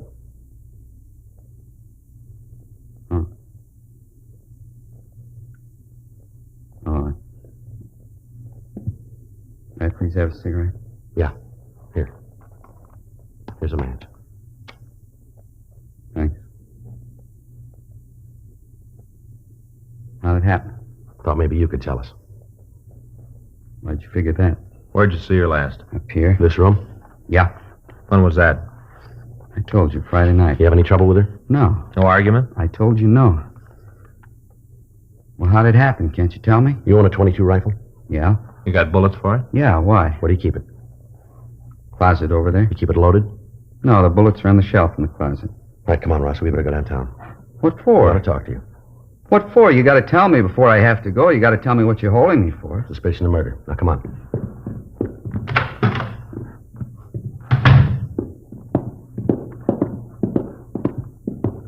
Where are you taking him? Downtown. Why? We want to talk to him. You didn't have anything to do with it, did you, Ross? I don't even know what this is all about. All I know is that Gloria's dead. She killed herself in your room.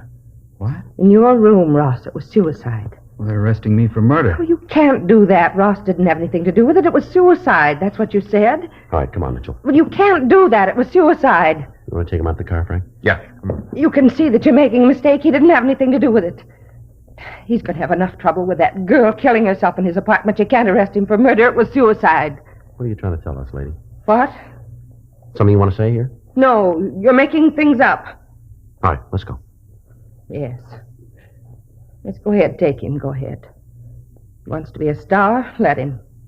Go ahead and take him and serve him right. The way he treats people. I tried to help him. God knows I tried. Got him to meet a lot of important people, a lot of contacts. You think he was interested? You bet he was. How does he show it? I'll tell you how. He thanks me for all I've done for him by running around, chasing after that young nobody, that Gloria. I tried to reason with her, tried to talk some sense into her. Told her that she couldn't do anything for him. Told her that I could make him a star, bigger than anybody. She said she loved him. She doesn't know how to love. You want to go ahead? Came over here all the time, begging Ross to marry her. I told her to get out of his life and stay out, to leave him alone. He didn't need her. When was all this? Sunday evening, she came here all dressed up. Oh, when they're young, they know everything. I'm one of the biggest stars this town ever had. She's a nobody. I know what's good for that boy. Didn't you tell us you didn't see the girl Sunday, isn't that right? That's what I said. Did you see her Sunday? Yes, I did. She wanted me to let her into Ross's apartment. Told her he wasn't there. She said it didn't make any difference. She'd wait for him. Yeah? I told her to leave him alone. She didn't understand him, didn't know how to take care of him. I know the right people. He could have written his own ticket in this town. He could have been big. You don't want him. I killed her. All right. Do you want to get a coat, ma'am? Yes. Doesn't make any difference. I did it to help him. I thought you'd think it was suicide. I didn't think you'd figure anything else. You wrote the note, did you? I did. That's what you've got to understand. For him, that was all that counted. He'd married her and he'd been through. I had to stop it. I didn't want to kill her. But you can see I couldn't let him marry her. Ross is a fine actor. Real talent. Doesn't come along often. All right, lady. Let's go. He'll understand, won't he? He'll know why I did it. He'll understand. I wouldn't know, ma'am. Oh? We'll let you ask him.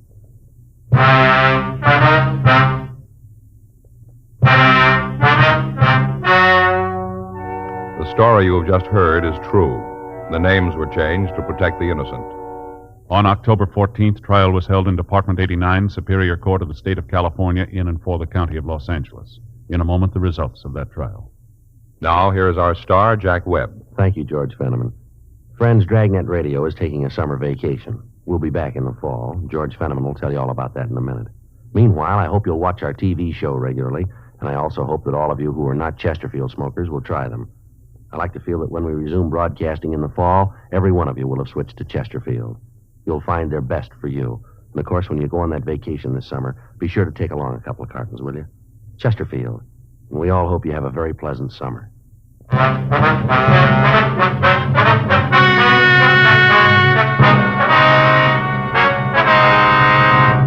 Thelma Alice Keene was tried and convicted of murder in the first degree.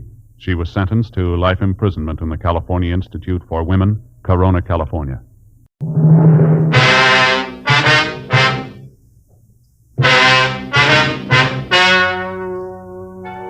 Ladies and gentlemen, the story you are about to hear is true. The names have been changed to protect the innocent.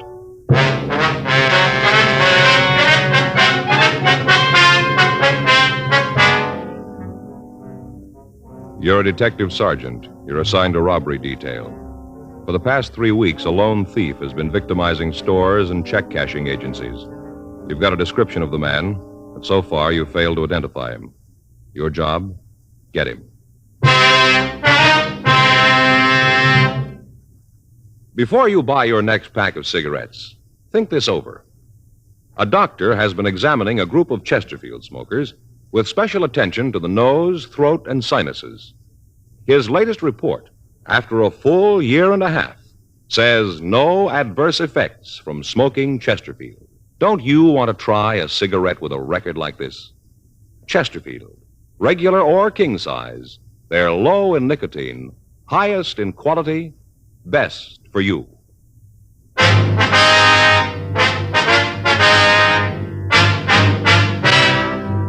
Dragnet, the documented drama of an actual crime. For the next 30 minutes, in cooperation with the Los Angeles Police Department, you will travel step by step on the side of the law through an actual case transcribed from official police files. From beginning to end, from crime to punishment, Dragnet is the story of your police force in action.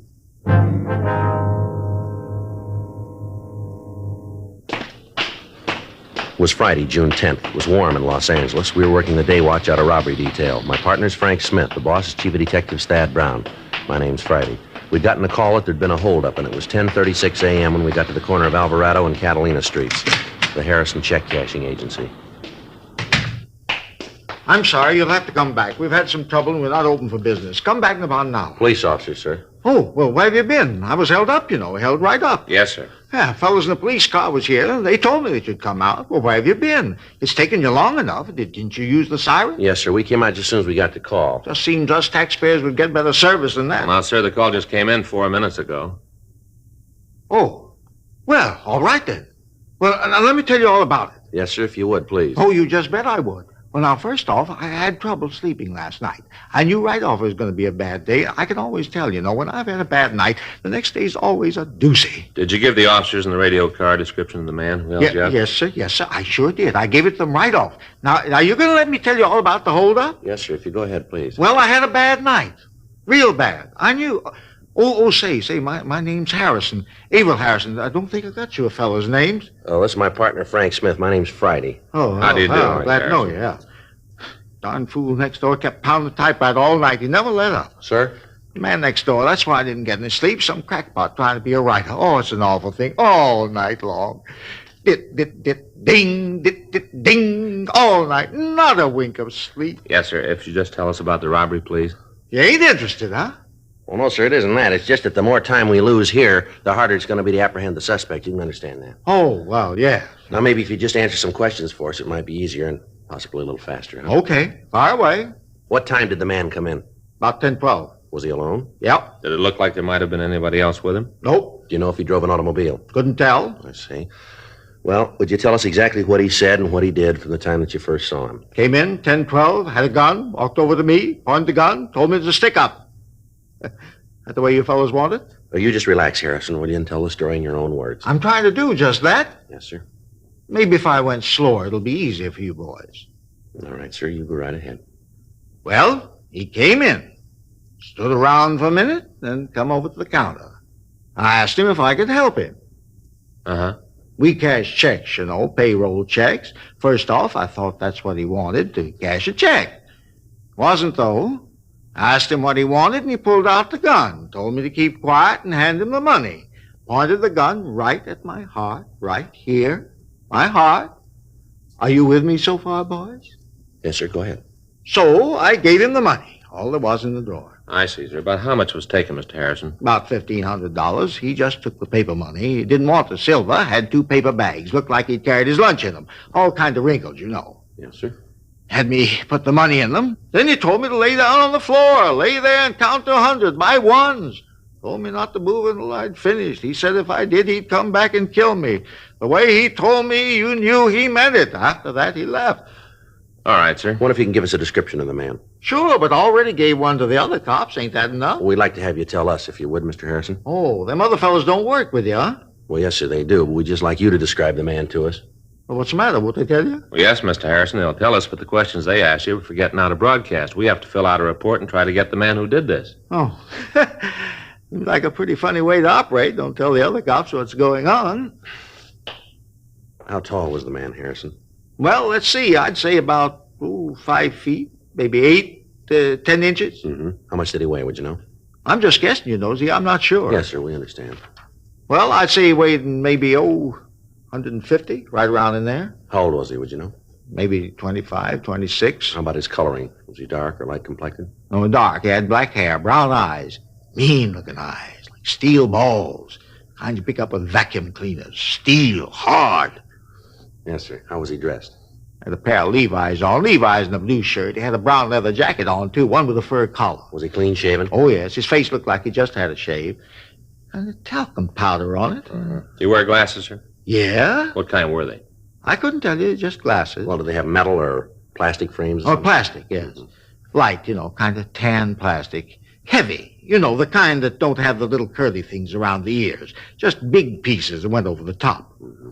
Did the man touch anything with his hands? No, he didn't. The other officers asked me that, too. He didn't touch a thing. Was anybody else present at the time? No one else. I was the only one here. Well, did the man have any marks or scars that you noticed? No, leastways not that I saw. Was there anything unusual about him? Anything that might help us identify him?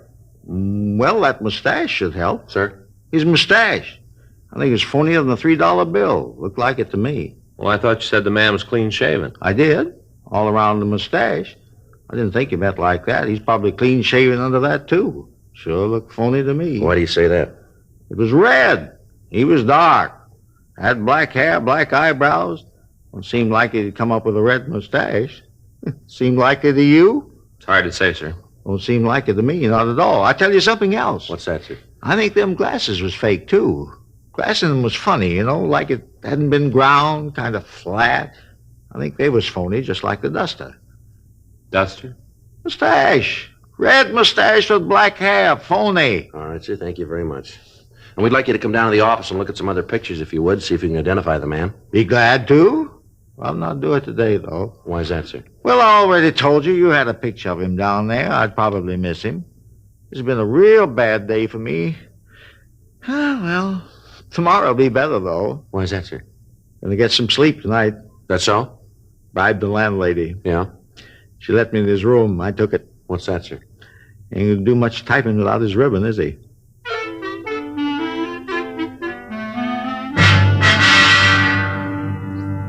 For the past 3 weeks, we'd heard the same story. A man had entered a check-cashing agency or a small neighborhood store and at gunpoint taken all the currency.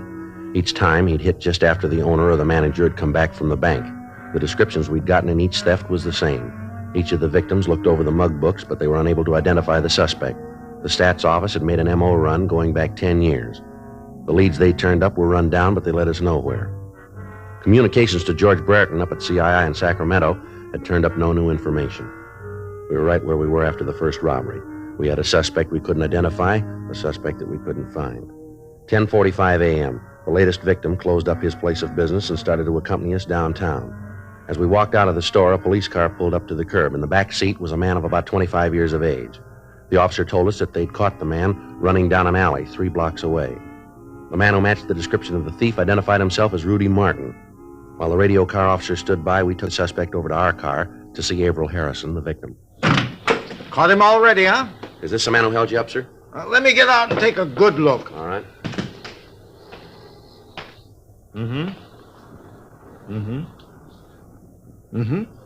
Tell him to turn sideways, north and south. All right, sir. No, I'll turn sideways. That's him. Are you sure? That's the man, even without his mustache and glasses, I can tell. He's lying. He don't know what he's saying. Don't you talk that way to me, young fella. And where's my money, huh? What'd you do with my money? I haven't got it. I never took any money from you or anybody else. You're crazy. I'll teach you to talk to me like Harrison, that. never mind.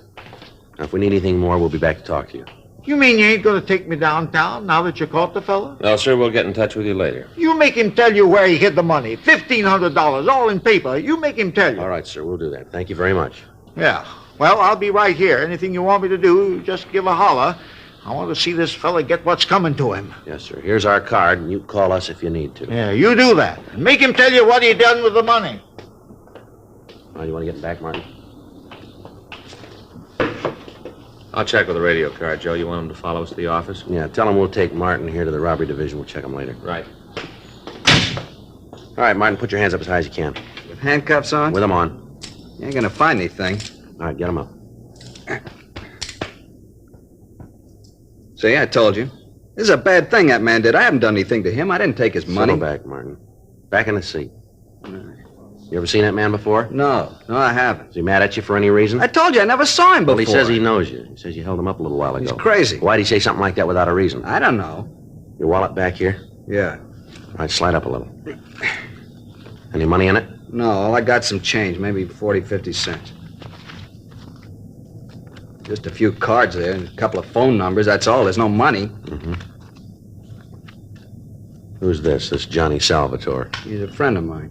Chris Turan? Another friend. They haven't done nothing. They're both nice guys. And look, you got no right to do this. You got no right to arrest me. I just want to talk to you. If you haven't done anything wrong, then you haven't got anything to worry about, have you? That sounds good, but what am I doing sitting here in his car with you? All right, now tell us the real story, huh? I have nothing to tell. I was over by Central Avenue when these two cops came by and picked me up. I wasn't doing anything. Officers say you were running down an alley. They say that you wouldn't stop when they told you to. Now, how about all that? I was scared. You can see how that had happened, can't you? What'd you do with the gun? Wasn't any gun. Victim says it was. I don't know what you're talking about. You registered for the draft, Martin? Yeah. Well, where's your draft card? Isn't it in the wallet? No, it isn't. Guess I must have lost it. You ever been arrested? Did you hear me, Martin? How about it? Yeah, a couple of times. What for? Back. Where? Here, back east. Where back east? KC. You sure that's all? Yeah. What were you doing in that alley this morning? I was on my way to see a guy. Who? A friend of mine. Okay, Joe. Yeah? I'll call in. We can get started. Right. 1K80 to Control 1. 1K80 to Control 1. Control 1 to 1K80. Go ahead. Prisoner in custody. Show us out to room 27A, City Hall. KMA 367. Roger, 1K80. KMA 367. You all set? Yeah, let's go. Now, who's this friend you're going to see, Martin? You have to know that? We have to know. Chris Tarrant. What are we going to see him about?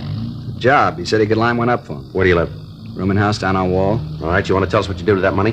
What money? I don't know how to tell you any better. I didn't have anything to do with that guy. I don't know nothing about any robbery. I was on my way to see a friend about a job. A couple of cops picked me up. That's all there is to it, nothing more. If you think you can make this thing stick, then you go right ahead. I don't think you can. Well, we got a lot of time, Martin. So have I. I got nothing to do. Night's sleep and a couple of meals. That's what I stand to come up with. I got no problems. Go ahead, lock me up. You're going to have to let me go. I don't care what the old guy says. I didn't hold him up. Not him nor anybody else can say I did. The clothes you got on match the ones the hold-up man wore. So what? A lot of people wear these kind of clothes. The victim identified you. The guy made a mistake. I told you that. All right, Martin, you called it. I hope you know what you're talking about. The victim of the robbery identified you, and there's 5 more we think we can tie you into. We make you on the rest of them, you got real trouble here. Now, you'll save us and yourself a lot of time if you'll tell us the truth. You wouldn't know it if you saw it. Well, there's one way to find out, isn't there? Yeah? Try us.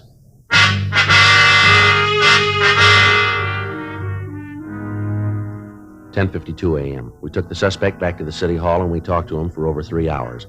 He refused to admit any knowledge of the holdups. We checked him through R&I and we came up with the arrest record that he told us about. In checking his record, we found that the suspect was wanted for draft evasion. In the meantime, the other victims of the holdup man had been brought down to the office. The suspect was placed in a show-up with several other persons. They all failed to identify Martin as the thief.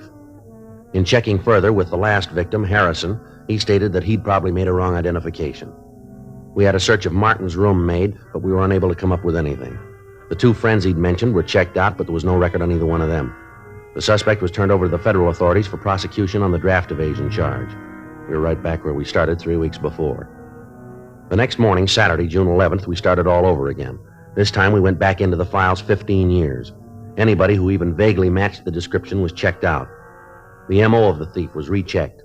The machines came up with an additional 17 possibles. Each of these were checked out. It took us 2 weeks, and at the end of that time, we were back where we started again. We had nothing but a description that apparently didn't match anybody in our files, and an M.O. that didn't fit any known criminal. During the time that we'd been checking out leads, the bandit was inactive. Additional cars from Metro Division had been assigned to the detail, and rolling stakeouts were maintained around check-cashing agencies throughout the city. The hold-up man had apparently dropped from sight. Saturday, June 25th, I checked into the office. Robbery, Smith. Yeah. Oh, yeah, Ben. Huh? Oh, just a minute. Little John. You see him, Joe? No, I don't think he's here. Little John? No, he's not here. No, Ben, he isn't here. All right, wait a minute. I'll check the book. Yeah, here. No, I left about an hour ago. Yeah, I'll be back. Want him to call you? Okay, wait a minute. Here's a pencil. Uh-huh. 0281? Right, yeah. Okay, Ben. I got something here. Teletype from San Diego from Hewen and Davis. Yeah? What is it? I'll read it to you. R.E. your APB, dated June 10th, R.E. robbery. Robbery occurred this city last night. M.O. and description matches your suspect. We have identification as Jerry Lane. San Diego number 146382. Are sending mug shots. Huh, looks like a break. Well, it might have been. You didn't let me finish. Yeah? He got away. 12:15 p.m. A special delivery letter arrived from San Diego with the mugshots of Jerry Lane. There was also a note from Sergeant Carl Davis. He explained that the suspect had held up a small liquor store in the city and had badly beaten the owner. A witness was shown the mug books and was able to pick out the bandit. He was identified as a Jerry Lane. He had only one arrest record, and that was for a misdemeanor offense in San Diego County. We checked the name through our identification bureau, but there was no record on him in our files. The mugshots from San Diego had been taken over 4 years previously, but the victims of the robberies in Los Angeles had no trouble identifying it, even without the glasses and the mustache. Additional broadcasts were gotten out carrying the name, and radiograms were sent to Washington and to Sacramento requesting any available information. Another week passed while the search went on. During that time, the hold-up man hit once more, this time in National City, just south of San Diego. From the reports we got, the M.O. matched the one previously used. The suspect made good his escape. Tuesday morning, 11:30 a.m. Frank and I had been out running down a lead. We just got back to the office. Well, there's another one that didn't go anyplace. Yeah? You know, Joe, if somebody could figure out a way to filter out the bad leads, it'd sure save a lot of legwork, wouldn't it? Yeah, I guess I get it. Robbery Friday. Yeah, all right. It's Hewen. Yeah? Hi, Pappy. Yeah. When was that? Yeah, anything on him? Yeah, well, you're probably right. Well, I guess the only thing we can do is put out another broadcast. Yeah. No, nothing up here. What'd you say? Right, yeah. Well, if anything else turns up, let us know, will you? Right. Oh, wait a minute. Say hello to Carl. All right, Pappy. Yeah, we'll be talking to you. Right. Thanks. Bye. What's he got? Well, it's our suspect, Jerry Lane. Yeah? He's going to have to stand for more than a 211 charge now. What do you mean? Latest victim just died.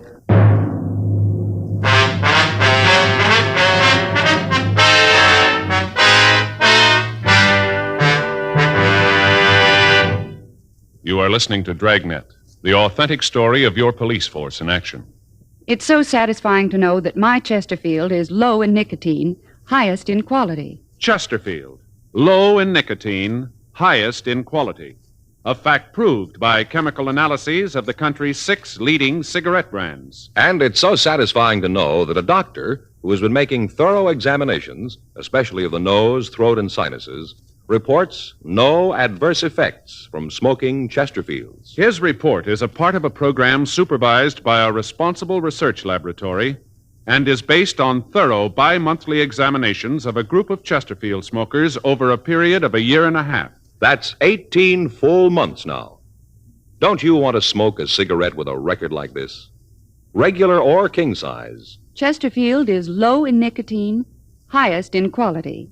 Best for me, best for you.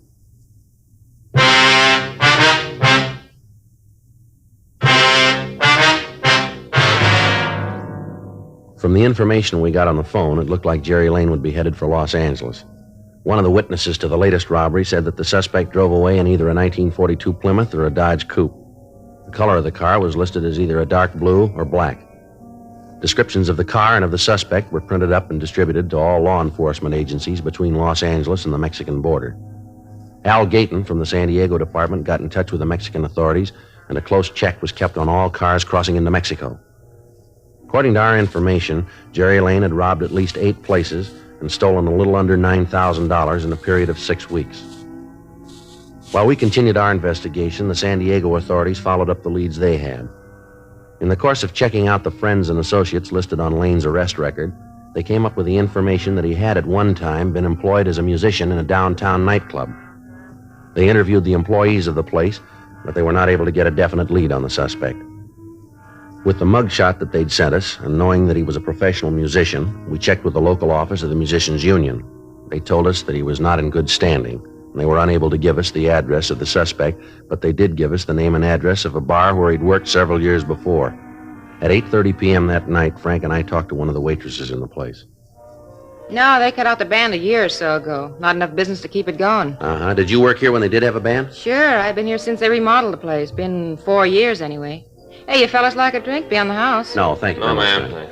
You know a man named Jerry Lane? What does he do? Well, he's a musician. We understand he plays clarinet. Lane. Yeah, it seems to me I do remember him. Not too tall, kind of nice looking if you went for the type. Yeah, I remember him. You know where we can get in touch with him? No, I haven't got the slightest idea. Got to be a pretty big lush. Had to let him go. Union told him lay off the booze, but he didn't pay no attention. Always showing up late. A real lush. Possible the owner might know where he is? It isn't likely. I'm married to the owner. I know most of the stuff that goes on around here. I see. Can you give us any idea where we might be able to get a lead on him? Some of his friends? Maybe another musician? No. Hey, wait a minute. Ma'am?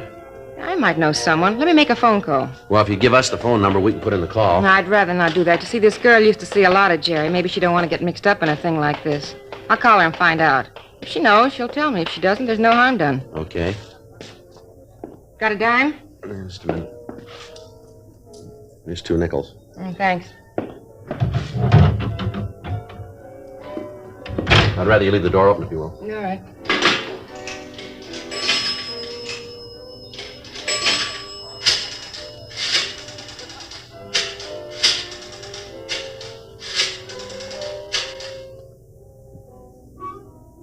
Hello, may I speak to Betty Hodgin, please? Yes. All right. They're calling her. Good. Nice girl. Never figured out what she saw in Jerry. Mm-hmm. Hello, Betty? Betty, this is Naomi. Just fine. You? Oh, yeah, he's fine. Say, Betty, I hate to bother you, but do you know where I can get in touch with Jerry Lane? Yeah. Uh-huh. Yeah, wait a minute. Have you got a pencil? Yeah.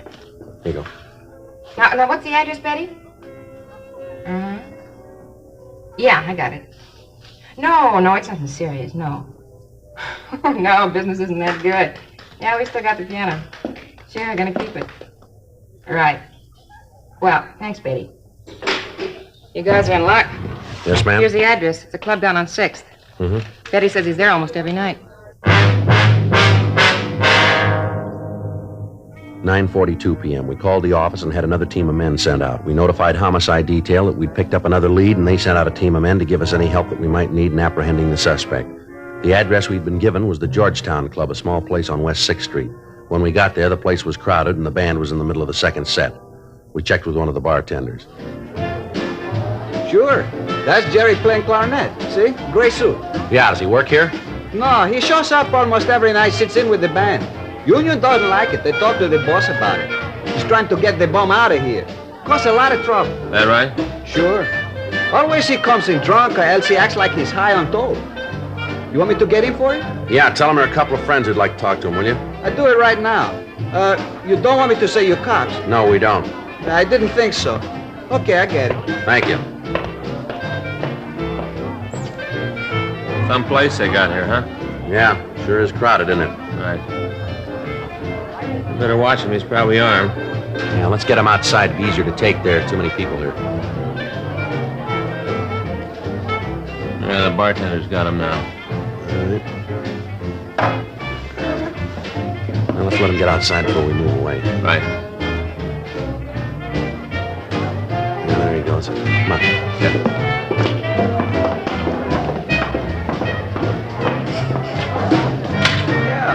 Sure, well, where are they? You said a couple of friends. Where are they? You said they would be here. Now, wait a minute. Here they are. Oh. I know you. Where did I know you fellas from? You Jerry Lane? Yeah, what do you want to see me about? I gotta get back in there. If you fellas don't need me no more, I'll get back to work, huh? No. Yeah, thanks a lot. Go ahead. No problem. All right, now, what's this all about? I don't know you guys. Police officers, you're under arrest. What for? Frank? Yeah. Stand still. What are you trying to do? You got nothing on me. Stand still. You stay away from me, cop. Now leave me alone. All right, hold it up, mister. All right, now come on your feet. Get up. Now stand still. Knees clean, Joe. Now put your hands behind you. I didn't do anything. You got no reason to shove me around. Cut my mouth. It's bleeding. Yeah, well, that makes two of us, mister. What are you after me for? What have I done? I have too much to drink? Is that it? I wasn't bothering anybody in there. That's a nice try, Lane, but it won't work. We got a half a dozen positive identifications on you for robbery. I didn't hurt anybody. You killed a man. Yeah. The last one, I heard he died. Is it true? Did he die? That's right. I didn't know what I was doing, you know. I wasn't responsible. I just didn't feel so good. It wasn't my fault. He wouldn't give me the money. I didn't know what I was doing. That's going to make a difference, isn't it? I didn't know what I was doing. I wouldn't know about that, Lane. That's going to be up to the jury, but you can bet on one thing. What's that? They'll know what they're doing.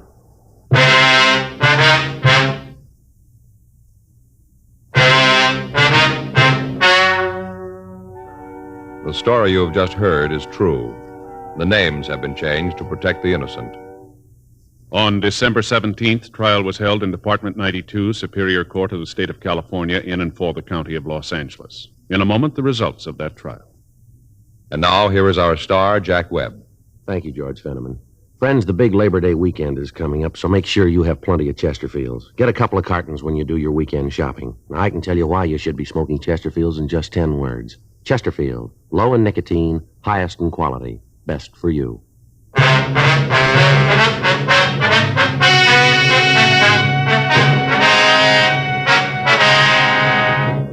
Gerald Carlisle Lane was tried and convicted of murder in the first degree and was executed in the lethal gas chamber at the state penitentiary, San Quentin, California.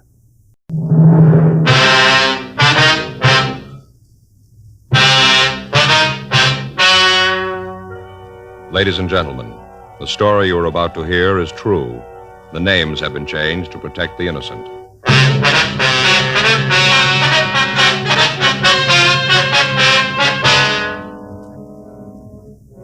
You're a detective sergeant. You're assigned to burglary detail. In the past 5 weeks, 17 homes in your city have been stripped of all valuables. There's no lead to the thief, no description. Your job, get him. Before you buy your next pack of cigarettes, think this over. A doctor has been examining a group of Chesterfield smokers with special attention to the nose, throat, and sinuses. His latest report, after a full year and a half, says no adverse effects from smoking Chesterfield. Don't you want to try a cigarette with a record like this? Chesterfield, regular or king size, they're low in nicotine, highest in quality, best for you.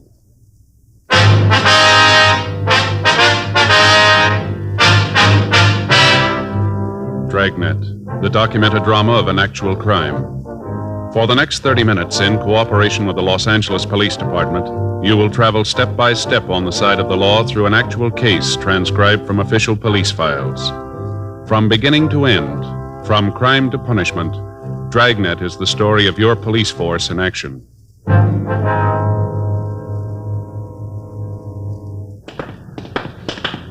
It was Wednesday, June 3rd. It was hot in Los Angeles. We were working the day watch out of burglary detail. My partner's Frank Smith. The boss is Captain Wisdom. My name's Friday. We'd just been relieved from stakeout, and we were on our way to get something to eat. It was 12:27 a.m. when we got to the corner of Fedora and Ardmore Streets. The Cakes and Griddle Cafe. Here's a couple back here, Joe. Yeah, that's fine.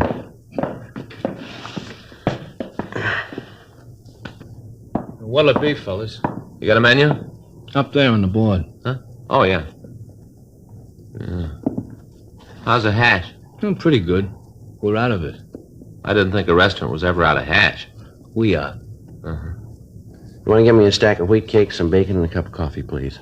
Hey, that sounds good. I'll have the same. But make mine plain hot cakes and sausage on the side, will you? Yeah. Oh, you want the coffee now? Yeah. Yeah, that'll be fine. Coming up. Say, put an egg on my hot cakes, huh? Yeah. Over light? Over light. Yeah. Well, I'm hungry, Joe. Well, I figured that. Is that the morning paper you got there? Yeah, this? Yeah. Yeah. Guess it is. Hand it over, will you? There you are. Thanks. What's on the front page? I'm looking at the sports, Joe. A lot of news there. Do you want to know what's going on in the world? Joe, I like the sports. I get the news all the time. Look, my boys, the Hollywood Stars, won again. Puts them 9 up. Looks like they might win the pennant. This Dale Long sure knocking them in. Who? Dale Long. Oh. Joe, you're not much of a baseball fan, are you? Yeah, I like to watch the series on TV. It's going to be pretty good. Looks like the Yanks and the Dodgers. Here's your coffee. Oh, thank you. The rest of it will be right here. Good. You fellas new in the neighborhood, aren't you? What's that? You're new around here, aren't you? Yeah. Stevens got 3 hits. Most of our trade is neighborhood people. Come in for coffee and cakes on the way home from the show. I could tell you fellas are new here. Haven't seen you before. Yeah. I'll get the rest of the order. Fine. We got 1 RBI. What? Stevens got 1 RBI. You got a what? RBI, Joe. Run, batted Oh, in. yeah. RBI. I know what you mean. Yeah. I didn't understand what you said. You got to know all that stuff to really watch a game. Yeah, I know that. Here you go, fellas. Wheat cakes and bacon, hot cakes and sausage. Wait a minute. Where's the egg? Inside. Where? Inside. Oh, look, Joe, underneath there, see? Yeah. Egg underneath. Here's the syrup. Thank you. Sure had some excitement around here. That right? Yeah. Don't you guys read the papers? He does. Yeah. Sports page. No, I mean the front page. What's been going on? He won't tell me. All the burglaries. Been 17 of them in the last 5 weeks. It's running the cops silly. Is that so? Sure. They don't know where they're going, running them silly. Say, you like a little more coffee? Yeah, I wouldn't mind, please. Very good coffee, too. You make it yourself here? Yeah, thanks a lot. Put a head on this, too, will you? Fine. There have been at least 5 detectives in here in the last couple of weeks asking questions. Trying to come up with a lead. Mm-hmm. Sure running them ragged. You guys haven't read about it, huh? Yeah, I think I've seen something about it somewhere. It's pretty funny. Just get this picture. Now get it. A guy. They figure it's one fella. He walks up to the back of a house. First off, he's sure there's nobody home. Then he walks up to one of the windows and punches a hole in the screen. Jimmy's the window, walks right in and lifts the jewelry in the house and takes off. Just as cool as can be. They figure he's hitting the places between 6 and 9. You get that? Between 6 and 9 p.m. They must have half the cops on the force looking for the guy. They're running rings around him. How's the case? Fine. Good. We got kind of secret recipe here. Wife made it up. Anyway, I was talking to one of the people who had it. You know, one of the victims, guy over on Hobart. He said the cops came in and went all over his house, took fingerprints, pictures, all that. Worked on his house for about 5 hours. Went all over the backyard looking for footprints. And you know what they came up with? No. Nothing. Absolutely nothing. All that time, all those men, and they didn't come up with nothing. He sure got the cops running in circles. You got a check? Check. Oh, yeah, here you go. Stack of wheats, bacon, hot sausage and egg, 2 coffees. I won't charge you for the refills. That's very nice of you, thank you. Oh, that's all right. Let's see, comes to $1.25, taxes $1.29. Okay. You got any pennies, Frank? Yeah, I got 2. Here, take a nickel, break it apart. I'll get my wallet, Joe. Maybe I got a couple in there. Hey. Yeah. Hey, how come you guys are carrying guns? You ain't gonna hold up the place, are you? There isn't any money here. We're police officers. Detectives? Yeah. Oh. Say, I hope you guys ain't sore about what I said. About you running in circles. No, forget it. That's all right. Oh, no, come on. Let this one be on the house. Take your money back. Sort of a way to say I'm sorry. No, that's all right. Forget it. I'd like to pop for the cakes. No, thanks. Thanks just the same. Well, hope you come back again. Sure. Say, just a minute. Yeah. I'd like to ask you a question. Mm-hmm. About this fellow who's been pulling the jobs. Yeah. When do you figure you're going to get him? When he runs out of circles.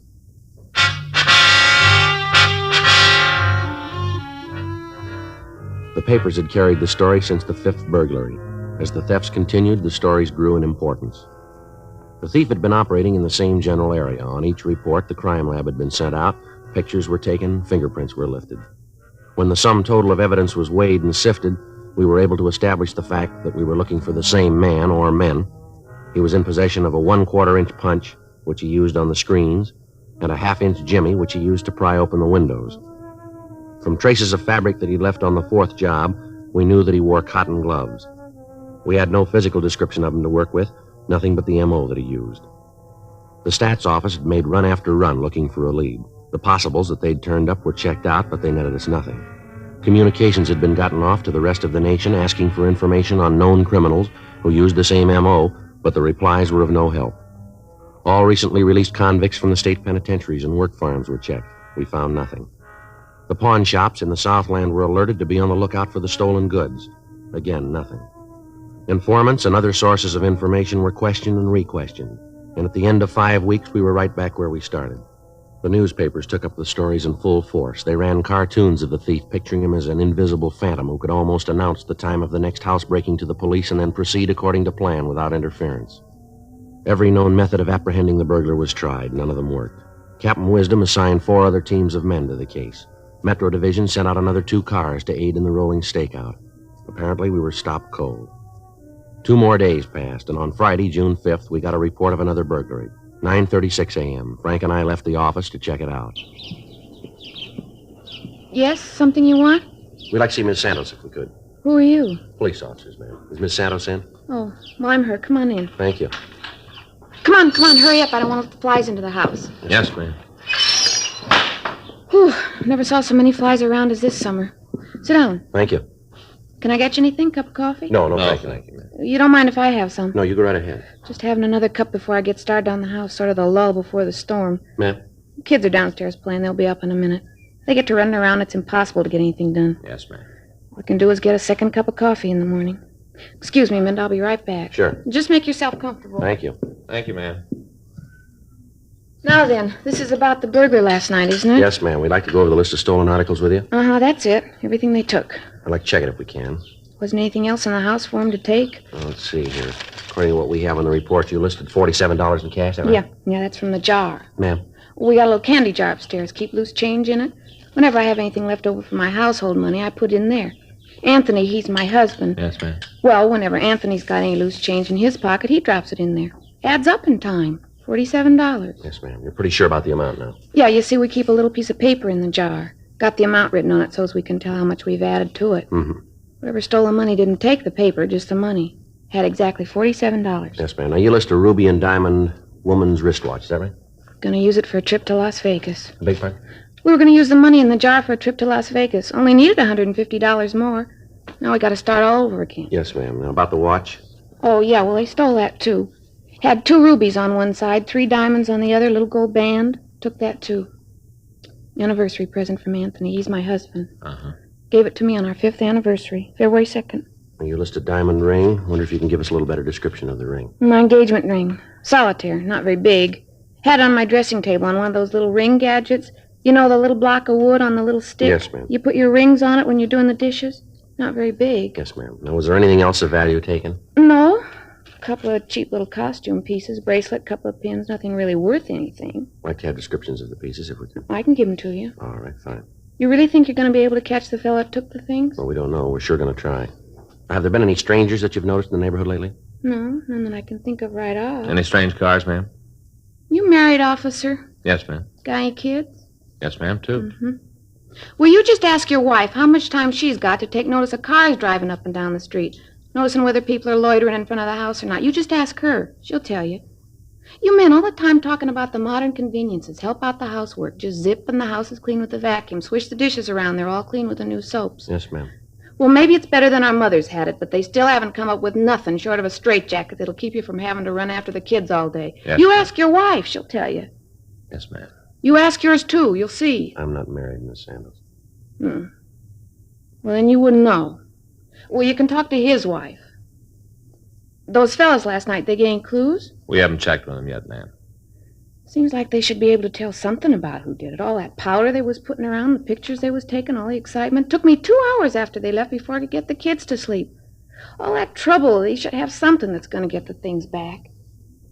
Should know one thing. What's that, ma'am? Man that stole the watch. Wish they'd taken the book. Beg pardon? The record book. It was right in the drawer of the dressing table. Where those people at the store are. If you don't find them, they will. I don't believe I understand, Miss Sandals. The people where we bought the wristwatch. They'll find him, sure. They won't let him get away with it. Ma'am? The watch. It isn't paid for. 10:42 a.m. We started to canvass the neighborhood. For the next hour, we talked to the people in the houses on both sides of the street. None of them could add anything to the story given us by the latest victim. 12 noon, Frank and I called the office and told them we'd be out for 7. As we were leaving our car, a tall, elderly man approached us. He identified himself as Ross Dunham. He explained that he lived in the corner house on the same street as Mrs. Santos. Yeah, my wife told me you were about the house this morning. Yes, sir, we were. Got something that maybe you can use. What's that, Mr. Dunn? Well, I noticed it right off. Didn't want to say anything about it to the missus. You know, women get upset. Thought it'd be better not to mention it. Yes, sir, what is it? Night before last, Thursday, I saw the car. What car was that, sir? The one I want to tell you about. I was going downtown to tell you officers about it. Felt kind of like it was my duty. You know, public spirit. Yes, sir. How about the car? Well, it was kind of warm night. Mrs. and I were sitting out on the porch in the glider, just taking the night air. Then I saw the car go by. Didn't think much about it at first. I see. Must have been about 6:30, right after supper. We just sitting there taking the air, having a glass of iced tea. Then I saw the car go by again, slow like he's looking the houses over. Could you describe the car for us, sir? Yeah, got written right down here someplace. Car went by the house 2 more times that night. 4 times all told. 4. Uh-huh. Yeah, I think I got it in my wallet.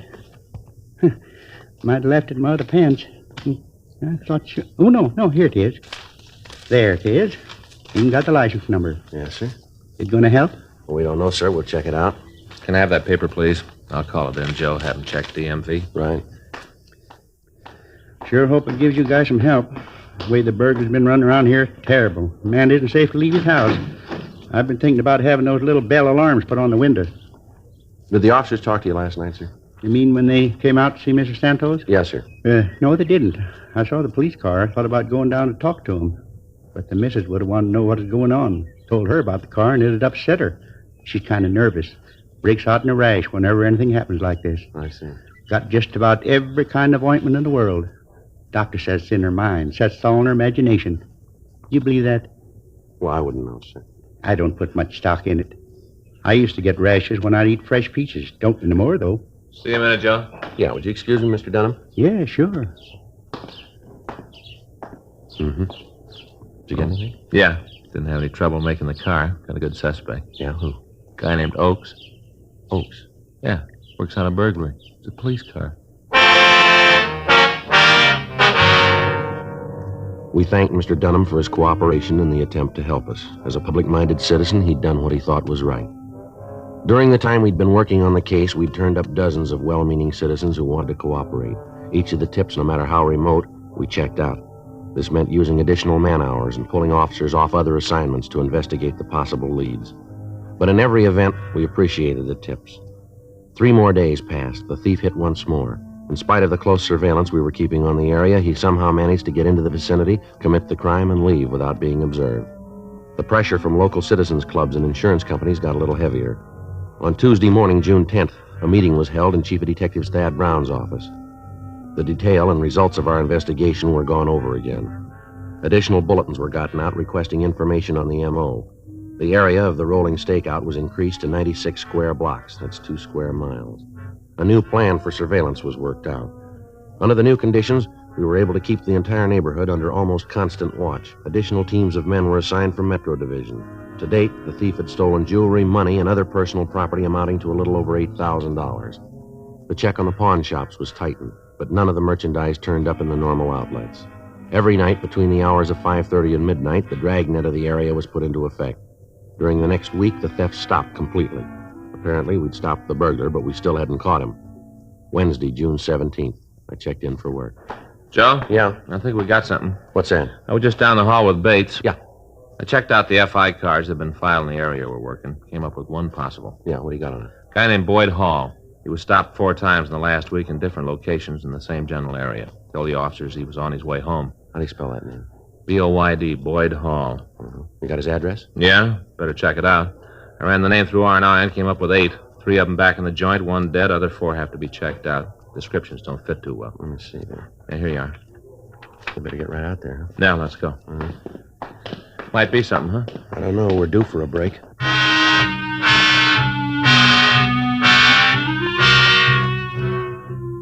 "15 minutes later, we turned off Vermont Avenue onto Venice Boulevard. 4 blocks to the left, and we turned onto Dewey Street. Another block and a half, and we pulled up in front of the address.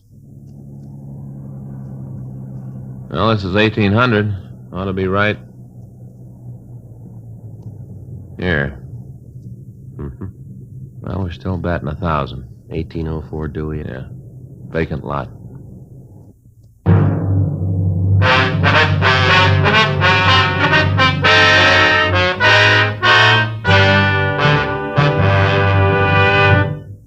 You are listening to Dragnet, the authentic story of your police force in action.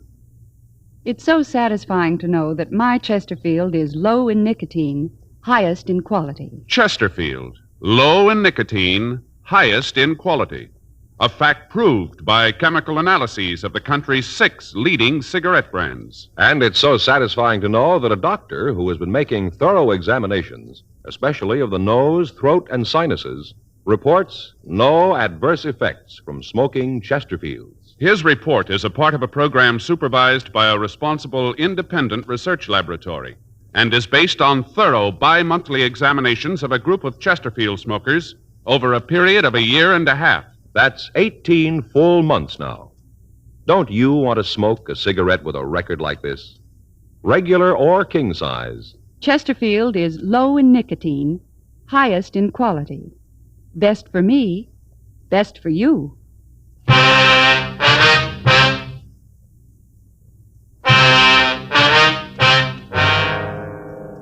Wednesday, June 17th, 8:48 a.m. We canvassed the neighborhood around the vacant lot. None of the people had ever heard of Boyd Hall. We asked about anyone answering the description listed on the FI cards. The neighbors couldn't help us there either. 11:17 a.m. We returned to the office and we started to check out the remaining 4 possibles. All of them were able to establish alibis for the time of the burglaries, and they were eliminated as suspects. We got in touch with the officers who'd filed the FI cards. They remembered the man. Each of the teams of men who'd stopped him had asked for identification. He'd produced a driver's license, personal cards, and several letters to himself bearing the Dewey Street address. He told the officers that he'd lived in the neighborhood and that he was returning to his home from a grocery store. The officers had checked the bag of groceries he was carrying and found nothing suspicious and let him proceed on his way. We got in touch with Sergeant Zook at the warrant office and asked him to check and see if there were any outstanding traffic warrants on Boyd Hall. He called back to tell us there were none. APBs and local broadcasts were sent out asking for information on anyone answering the description using the name Boyd Hall. We got in touch with the Department of Motor Vehicles and asked them to give us all the information they could on the suspect carrying California operator's license number Z941511, issued 12/5/52. They checked their files and told us that there was no record of a Boyd Hall being issued that particular license number. They also stated that no number had been given out on the Z series. This left little doubt that the license was a forgery and the name was an alias. In the meantime, the rolling stakeout continued. 2 days passed while we followed down leads. Saturday, June 20th, Frank and I were in position for the night surveillance, 8:30 p.m. Joe, up at the corner getting off the streetcar? Yeah, maybe. Description fits. And carrying a shopping bag. Now let's take a look. Right. Pull up here is good. Right.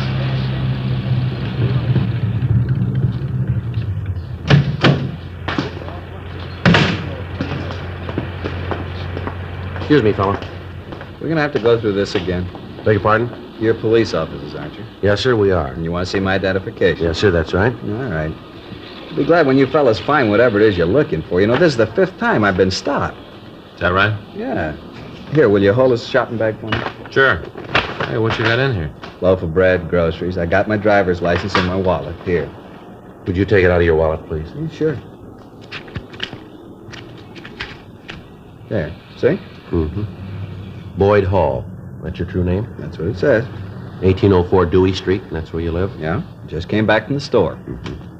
Well, we're sorry we bothered you, Mr. Hall. Perfectly all right. I know you're only doing what we pay you for. I tell you what, to make up for causing any inconvenience, let us drive you home, could we? Oh, that's not necessary. It's just a couple of blocks. I don't mind a walk. Don't like to put you fellas out. Well, don't worry about it. Get in the back seat, huh? Really, I appreciate the thought, but it's not necessary. Want to get in the back there? All right. Want to take the shopping bag in front, Frank? Yeah. Go ahead, Hall.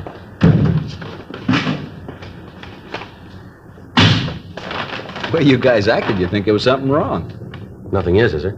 No, I was just saying the way you guys... Never mind. How long you lived in this neighborhood, Hall? A little while. We just bought the house. About how long would you say? Not long. How long? A couple of months. Mm-hmm. I think it's right at the next block, Frank. Yeah. Say, I sure appreciate this, but you guys don't have to go out of your way. Just drop me off the corner. I can walk. It's just a little ways down. No, it's no trouble at all. Here we are. Well, I sure want to thank you, officers. It's a real pleasure to know that our taxes are paying for the kind of service you've just given me. Well, it's going to get a little better. Hmm? Never mind. Want to get out of the car, we'll walk up with you. Yeah. That's okay. I'll carry the bag for you. Well, it might be better if I took it. No, no trouble. Now, which is your house, Hall? This one right here. Mm-hmm. That's 1802. Then that one's 1806. Let's walk down a little further, shall we? Mm-hmm. It's fine. Now, if we figure correctly, 1804 would be right here, wouldn't it? Don't suppose it'd do any good to say somebody stole the house. No, I don't suppose it would. You want to tell us about it? Yeah, I might as well. Now, let's get back in the car.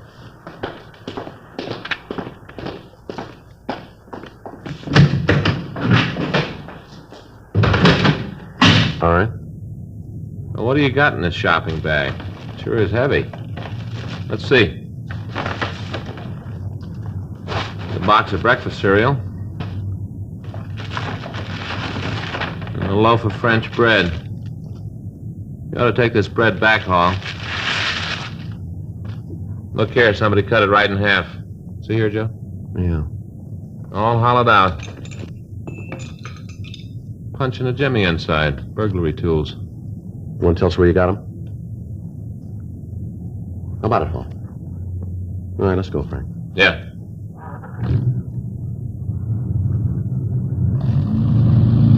Suppose you guys think you're pretty smart, don't you? No, not particularly. It took us 8 weeks to catch you. I should have let it go. Should have gotten out while the getting was good. Yeah, you should have. How you gonna know? I figured 10 weeks and then quit. Another 2 weeks, that's all I needed. Where's the stuff you took? Hotel room? You shoved any of it yet? No, it's all there. Every bit of it but the money. I lived on that. Figured when I got enough, I'd hit for the border, sell it in Mexico. Let's stop on the way and pick it up, huh? All right, place over on 6th. I'll show you. This isn't another vacant lot, is it? No, this is a McCoy. You know, I had it all figured, all the way down the line, every angle. Hey, how about it? Answer a question for me? All right. Is there any way to beat it, any way to come out on top? Well, you know the answer to that one better than we do. You tried. What do you think?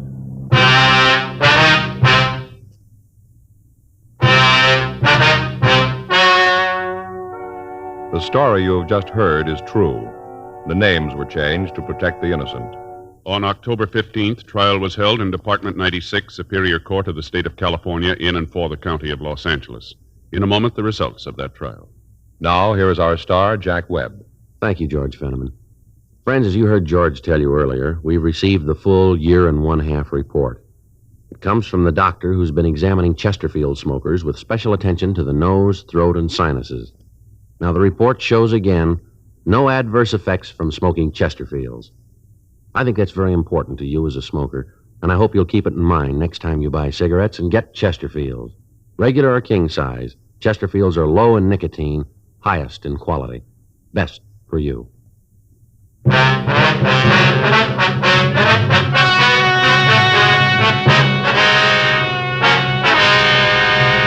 Lawrence Philip Harris, alias Boyd Hall, was tried and convicted on 6 counts of burglary in the first degree and received sentence as prescribed by law.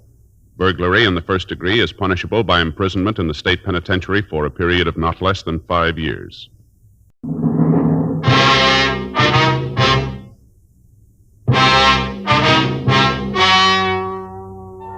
Ladies and gentlemen, the story you're about to hear is true.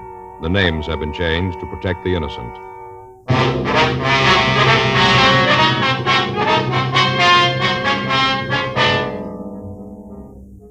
You're a detective sergeant. You're assigned to robbery detail. A hold-up man has robbed the owner of a neighborhood grocery store. The victim has been beaten unmercifully with a sawed-off shotgun. The assailant has escaped into the city without a trace. Your job? Find him. Smokers by the thousands are now changing to Chesterfield, the only cigarette ever to give you 1, proof of low nicotine, highest quality. 2, this proven record with smokers. No adverse effects to the nose, throat, and sinuses from smoking Chesterfield. Chesterfield, regular or king size, low in nicotine, highest in quality, best for you.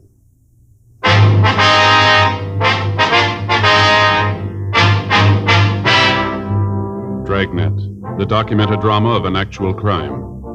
For the next 30 minutes, in cooperation with the Los Angeles Police Department, you will travel step by step on the side of the law through an actual case transcribed from official police files. From beginning to end, from crime to punishment, Dragnet is the story of your police force in action.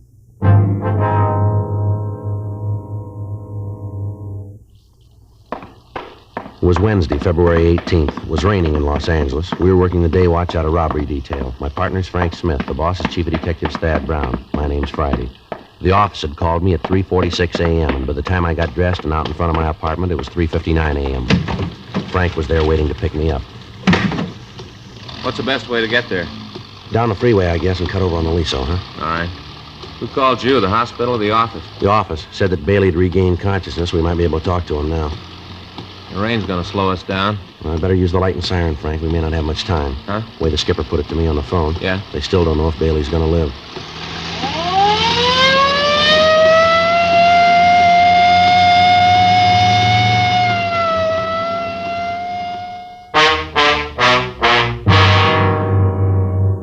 Raymond Bailey was 62 years old. He owned and operated a small neighborhood grocery store on the corner of Whitman and Beacon Streets. 2 days before, on Monday night, a man had entered the store and at the point of a sawed-off shotgun had robbed Bailey. After emptying the cash register and the safe, he'd slugged the elderly man with the barrel of the gun and he'd fled. Bailey had been rushed to Georgia Street Receiving Hospital and then transferred to the county hospital for treatment. For the past 2 days, he'd been under a heavy sedative and he'd been in a coma. He was suffering from a skull fracture, cuts, and bruises. His condition was listed as critical, and we left word to be called the minute he regained consciousness. 4:26 a.m. We got to the hospital. We went up to the 4th floor. We met and talked with the doctor who'd been taking care of Bailey. He told us that the patient had just been given another shot to ease the pain and that he'd probably drop off to sleep. We went into the hospital room and walked over to the side of the bed. It was a few minutes before the old man started to talk. I'll tell you what I remember. All seemed kind of far away, like I read about it in a book. Not like it really happened to me. All right, sir, if you just tell it in your own words, if you can. What time is it? It's 4:45, Mr. Bailey. Who's that? I'm Frank Smith. Oh, you a policeman, too? Yes, sir. Oh, 4:45, huh? That day or night? It's in the morning, sir. Uh-huh. I sure been out. If you'd tell us what happened, sir. How many of you are there in here? But just the two of us. Yeah. Way they got my head all bandaged, can't see. Say, officers. Yes, sir? Doctor said this is Wednesday. Is that true? Yes, sir, that's right. Wednesday the 18th. I can't figure where the time's gone. It can't be Wednesday. Why do you have to agree with him? Why don't you tell me for true? Well, sir, you've been asleep for a couple of days. Really? Yes, sir. Been pretty sick, huh? That's what they tell us. Mm-hmm. Seems like every time I turn around and give me another shot. Takes the pain away, but makes everything seem so far away, like nothing was really happening to me. Yes, sir, we understand. Think you could go on with the story? Oh, yeah. This fella came in Monday night. It was raining. Wasn't much business. I was figuring on closing when he came in. Took one of the carts and started to pick up stuff off the counter. Yes, sir. Well, the fella picked up a lot of stuff. Had a shopping bag with him, hung it on the cart. I figured that I'd have to check the bag when he got the check stand. We had a lot of shoplifting lately. I see. Well, after he looked the store over, he came up to the check stand. I checked out the stuff he had. Came to over $5. Oh, picked out all kinds of things, most of them imported. I see. These were all groceries, were they? Yes. I had the stuff, and it come to a little over $5. Oh, I got exactly how much. A little over $5. All right, sir. After I got everything all totaled up, well, I asked him if I could put it in a shopping bag for him. I didn't want to come right out and ask to see in it. After all, he might have just moved in the neighborhood, and I haven't got that many regulars that I can insult him. Yes, sir. That's when he pulled the gun. Pulled it right out of the shopping bag. Now, you saw that it was a shotgun, did you? Yes, sir. Barrel was short. I guess it'd been sawed off. Mm-hmm. He pointed at me and told me to give him the money in the cash register. All right, sir. And he told me to lay down on the floor and stay there for 5 minutes and not to move. Mm-hmm. I was going to do it. I wasn't going to give him any trouble. Money doesn't mean that much to me. You get to be my age, 62, and it's more important that you're alive than how much money you got. Yes, sir. A lot more important. Yes, sir. Well, I was just going to do like you said when Mrs. Colton came in the store. She's one of my regular customers, you know. I see. She saw the fellow with the gun, and she let out a scream. I tried to tell her to keep quiet, but before I could say much of anything, the fellow turned around and hit me with a gun. Oh, I say, hit me just about as hard as he could. I kind of remember the sirens coming, but after that it's kind of hazy. Like it didn't really happen to me, like I read about it. I see, sir. Now, can you tell us what the man looked like? Yeah, I guess I can. But before I do, though... Yes, sir. Would you tell me what time it really is? Well, right now it's 4:50, Mr. Bailey. 4:50 a.m. Wednesday morning? Yes, sir, that's right.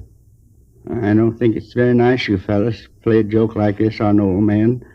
Seems like you could be honest. If I had my watch, I could tell myself.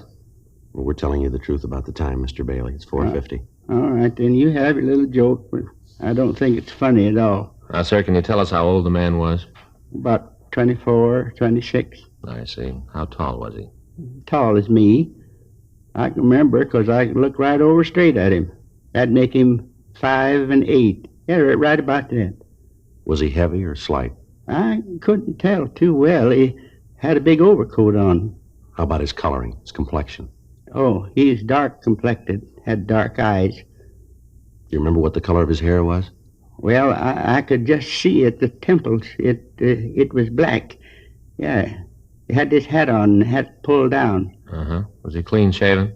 Yes, he was. I'm sorry to have to ask you all these questions, but we have to get to the bottom of this. Did he have any marks or scars? Yes, sir. He had a little mole on the side of his nose. Just a small little one. Which side of his nose, would you remember? Well, when he was facing me, it was on the left, so that'd be on his right. Yeah, that's right, on the right side. I hope we're not tiring you too much, but was there anything different about the way he talked? An accent, something like that? No. Say, how about the things he picked up? You get any fingerprints from him? No, sir. He must have taken all the groceries with him. Would you know the man if you saw him again, Mr. Bailey? You just bet I would. I'd remember that face till my dying day. I won't ever forget it. Think you've ever seen this man before? No, sir, never did. Would you know if he drove a car? Well, I don't think so. He was so wet when he come in. He must have walked a ways.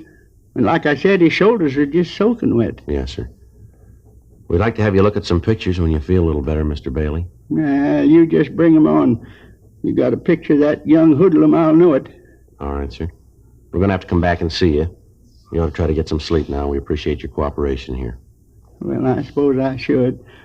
Last couple of minutes, you fellas been getting a little further away from me. Seems like none of this is happening to me, just like I'm dreaming it. Oh, we'll be back to see you, sir. Is there anything you need? No, sir, not a thing. All right, fine. Thanks very much, and you get some rest now. Yeah, I'll try. Hey, one thing you could do for me. What's that, sir? Would you ask the nurse to come by? I think the joke is funny, but you fellas carried it on too far. I'd like to know what time it really is. All right, Mr. Bailey. We'll send her in. Thank you. Goodbye, sir. Goodbye. Goodbye. Pardon me, nurse. Yes? What if you check Mr. Bailey in there? He'd like to know what time it is.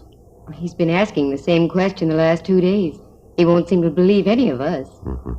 Would you know where we could find Dr. Cardell? Yes, sir, just down the hall, 2 doors past the turn. Thank you very much. Sure like to find out when we'll be able to look at those mug shots. Yeah, it's got a good description. Gonna make it easier. Yeah. I guess this is it. 2 doors past the turn. Yeah. Come in. Sorry to bother you again, Doctor. That's all right. What can I do for you? We were wondering when it would be possible for Mr. Bailey to look at some pictures for us. I mean, when he's well enough. Well, with the way he's been reacting to treatment, he'll live. Yes, sir. But you saw the bandage. Yes, sir. He's totally blind.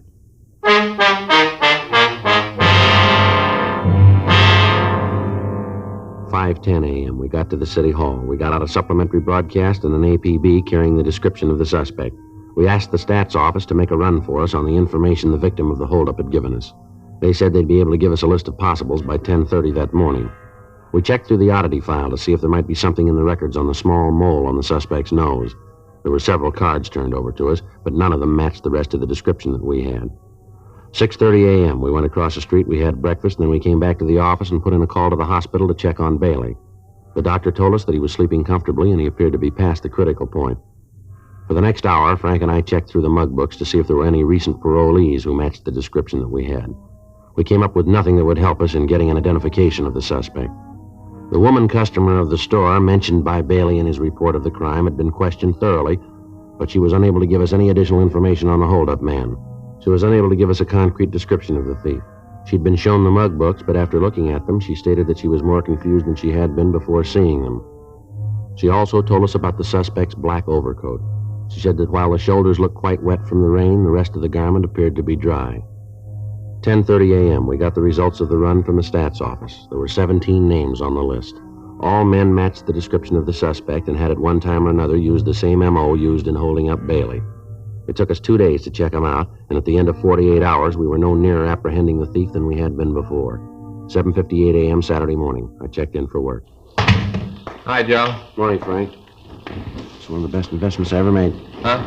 This trench coat sure gave me a lot of wear. Well, if you only used it this week, you'd gotten your money's worth. Yeah. Sure is the answer to the rain question, though. I've been wearing that plastic coat of mine so long, I'm beginning to feel like a package of frozen food. Yeah, you look like it, too. Yeah. Anything in the book? No. I talked to Stoner this morning, thought for a minute he had something for us. What's that?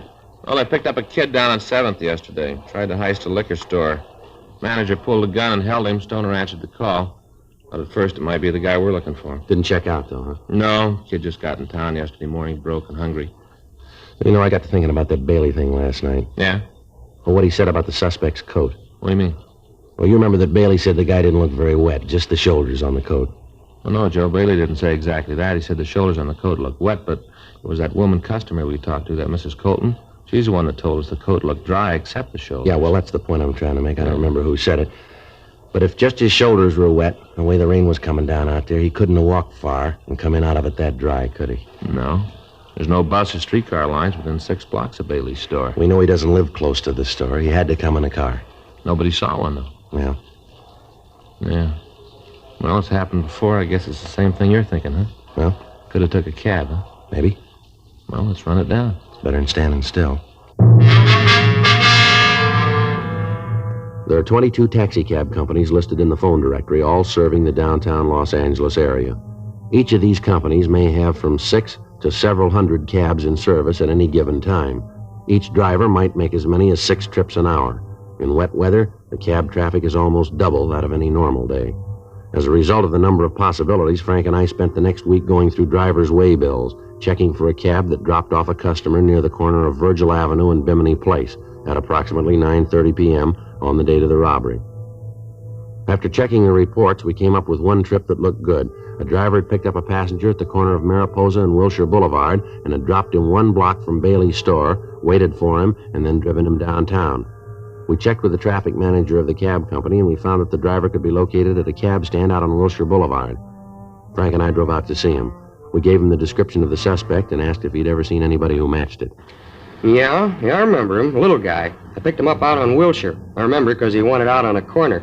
And I thought it was funny that he didn't want me to let him out in front of wherever it was he was going. Did you wait for him? Yeah, he gave me a sawbuck and said for me to wait. I dropped the flag and, I guess it was about a half an hour later, he came running back to the cab. Jumped in, told me to take him down to First and Spring. Let him out there. Remember him pretty good now. Had a big shopping bag. I see. Do you know where he went when he got out of your cab out on Bimini? No. I think it was an apartment out there. The way the rain was coming down, I didn't stick my head out to watch him. How about when you dropped him off downtown? You see where he went then? No. You think you'd know this man if you ever saw him again? Not sure. He wore his hat kind of down over his face, dark in the back of the cab. Might know him, then maybe I wouldn't. I'd like to have you come downtown and look at some pictures if you would, see if you can spot him for us. Sure, I gotta get cleared through the dispatcher first. That's all right. We'll take care of that. Say, what's this guy done? Something pretty bad, huh? Well, we want to talk to him. Going to a lot of trouble just to talk to a guy. Come on, you can tell me. I won't spread it around. What's a beat? What's he done, huh? That'll be a little better if we talk to him about it. Okay, that's the way you want to play it. I don't want to get nosy. I'll get you cleared with the dispatcher. Okay. I'd like to have you show us the apartment you think the man might have gone into, if you would. Sure, glad to do anything I can to help. Oh, say about those pictures. Yeah. Sure was dark that night. I hope I can point him out. Yes, sir, so do we.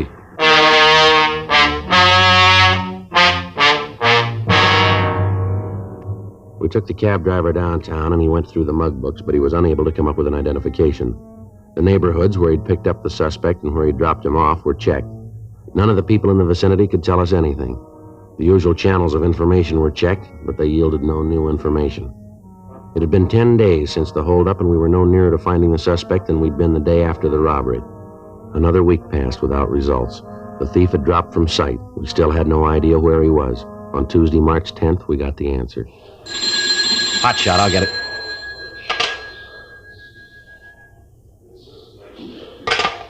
Anything? Yeah, he just hit again.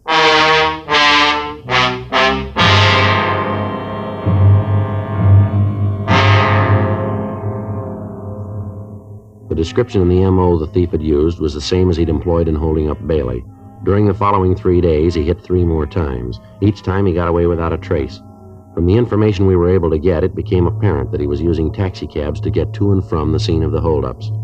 We checked the cab companies and got their full cooperation. They agreed to help us as much as they could, but explained that with the tremendous volume of business that they handled each day, it would be almost impossible to check every passenger that the drivers carried. We got out printed descriptions of the suspect, giving detailed information of the hat and the coat that he wore, the shopping bag that he carried, and the fact that he asked the drivers to wait for him. Another week passed without results. The bandit had stopped operating. Thursday, March 19th, 3 additional teams of men were assigned to the case, and a rolling stakeout was set up in the general area where the holdup man had been working. Additional cars were planted at the cab stands along Wilshire Boulevard and in the vicinity of First and Spring Streets. Another 2 days passed. On Thursday, March 21st, Frank and I were sitting in our car, staked out at the cab stand at the corner of Wilshire and Leeward, 8:46 p.m. That looks like it's going to rain again. Yeah. Those clouds have been moving in all afternoon. Pretty black, aren't they? Yeah. Sure cold, too. Mm-hmm. Attention all units. All units. 9648 Eldon Place, at 211 code 3. All units in the vicinity of 9648 Eldon Place, at 211 code 3. Let's go. Right. Couple blocks over. Yeah. Well, this is 9400. Should be 2 blocks down from here. All right. Better hold it. There's a cab headed this way. You see who's in it? No, he's pulling over to the other side. I'll take a look. Yeah, might be. You want to check it? Yeah. All right, I'll swing around. That cab's taking off. You see it? Yeah, he's up ahead, just turning off on Wilshire. See him? Yeah, I hope we don't lose him. There's only one man in the back seat. You get a good look at him when we pass? Not too good, no. Hat pulled down, that's about all. See him? Yeah, there he is up ahead. Yeah, probably pulled a gun on the driver. All right, stick to him now. Yeah. It looks like he's headed for MacArthur Park. Yeah. Turn right. Yeah. There's a cab. Come on, pull up. Come on.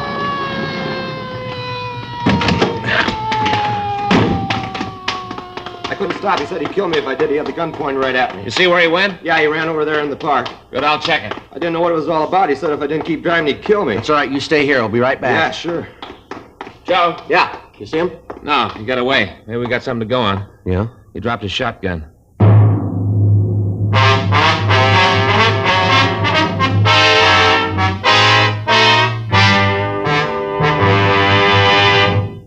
You are listening to Dragnet, the authentic story of your police force in action.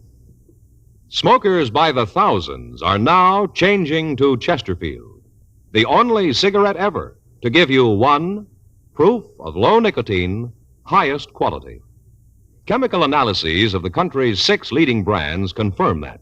2, the only cigarette ever to give you this proven record with smokers. Again and again, over a full year and 1/2, a group of Chesterfield smokers have been given thorough medical examinations. The doctor's reports are a matter of record. No adverse effects to the nose, throat, and sinuses from smoking Chesterfield. A responsible independent research laboratory supervises this continuing program. Chesterfield, the only cigarette ever with a record like this. Chesterfield, best for you.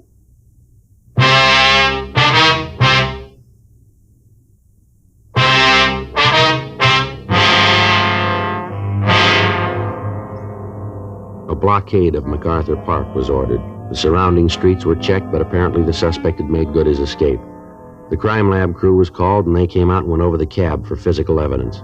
In the back seat of the cab, we found the shopping bag that the thief had carried. It was a plain brown paper bag with heavy cord handles. There was no way of tracing it. In the bottom of the bag, under several cans of food, there was a sales slip with a penciled notation. One of the prices that had been rung up had apparently been wrong, and after the total had been made, a credit to the customer had been deducted. There was no market name on the slip and no address, just a penciled notation. The shotgun and the cans of food were checked for fingerprints, but those that were found were so badly smudged that they were useless. The serial number was checked with gun records, and we found out that the gun had been reported stolen 3 months previously. We went out and talked to the man who'd made the report, but he couldn't help us. Lieutenant Lee Jones made photographs of the serrated edge of the sawed-off barrels, and they were booked as evidence. We checked at the store that had been robbed, but they told us that the sales slip wasn't theirs. Monday, March 23rd, we started out to find the store that had made out the slip. We checked all of the smaller grocery stores in the area where most of the cabs had been picked up. It took us the better part of 3 days. On Wednesday afternoon, we stopped at a small delicatessen at the corner of 3rd and Leeward Streets. The manager there told us that he didn't recognize the slip, but he said that it could have come from their cash register. He asked us to wait while he called his wife. She came over to the store and we showed her the receipt. Yeah, that's one I made out. The customer bought 4 cans of tomato sauce, and I made a mistake on the register. I overcharged him a penny on each can. He noticed that he made quite a scene. It was pretty embarrassing.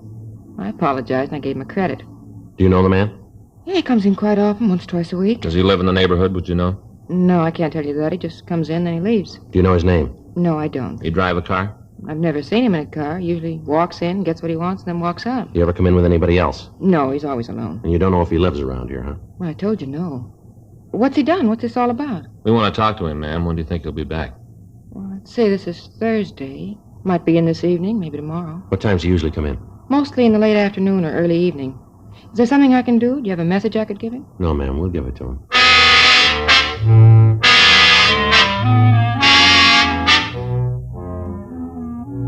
We called the office and told them where we were. Sergeants Murphy and Rafferty were sent out to help us cover the place. They'd stopped by the business office and brought out 2 shotguns for us. Frank and I checked the small store for some place to stake out. The only place we could find where we could keep the entire store under observation and yet not be seen ourselves was on top of one of the large refrigerators that held frozen foods and dairy products. Murphy and Rafferty took up their positions outside of the store, and we waited. At 5:30, it started to rain again. There was no sign of the suspect. 7 p.m., 8 p.m., still no sign of him, and the rain got heavier. 8:30, 9 p.m. Oh, every time this thing switches on, it feels like the dentist is working on the teeth. Sure not much room up here. Don't shove me off. Yeah, there just isn't one. What's that? Well, there just isn't any way a man can lay on top of an icebox and be comfortable. Yeah. Evening. Yeah. Glad to see you back. Huh? I thought you might be mad about me overcharging you the other day. Looking for anything special tonight? No, just a couple of can things. I can get them. Sure is raining. Yeah. Looks good. Yeah. Let's wait till he comes over this way. You can jump him then, huh? Right.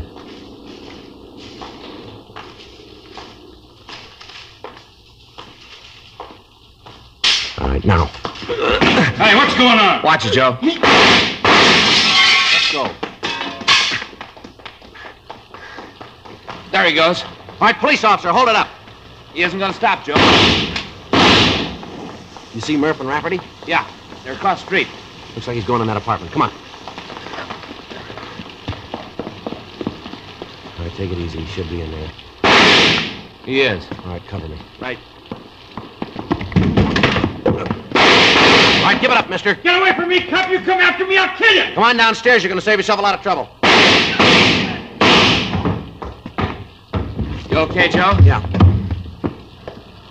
He's still alive. You want to call the ambulance? Yeah. Who told you?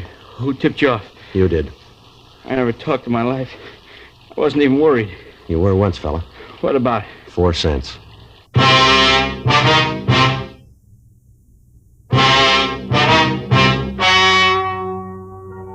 The story you have just heard is true. The names were changed to protect the innocent. On July 16th, trial was held in Department 96, Superior Court of the State of California, in and for the County of Los Angeles. In a moment, the results of that trial. Now, here is our star, Jack Webb. Thank you, George Fenneman. I only need 7 seconds to tell you why you should be smoking Chesterfields. Chesterfield is low in nicotine, highest in quality, best for you. I'd like you to try them. Regular or king size? Chesterfield.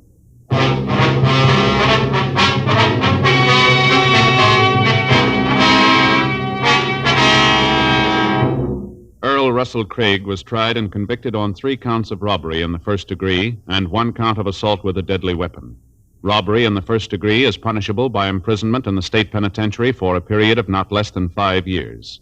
Assault with a deadly weapon is punishable by imprisonment for a period not to exceed 10 years.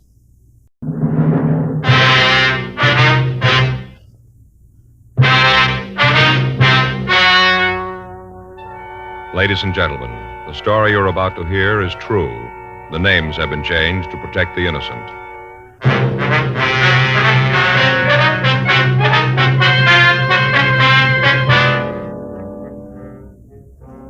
You're a detective sergeant. You're assigned to auto theft detail.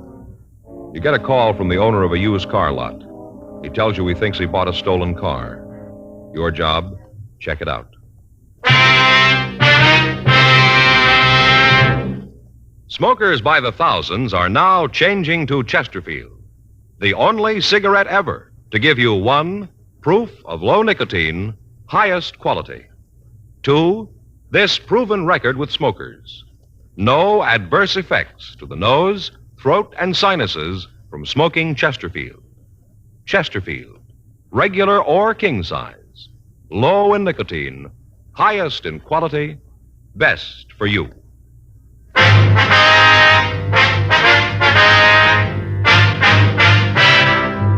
Dragnet, the documented drama of an actual crime.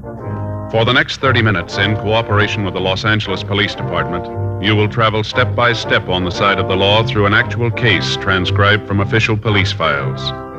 From beginning to end, from crime to punishment, Dragnet is the story of your police force in action.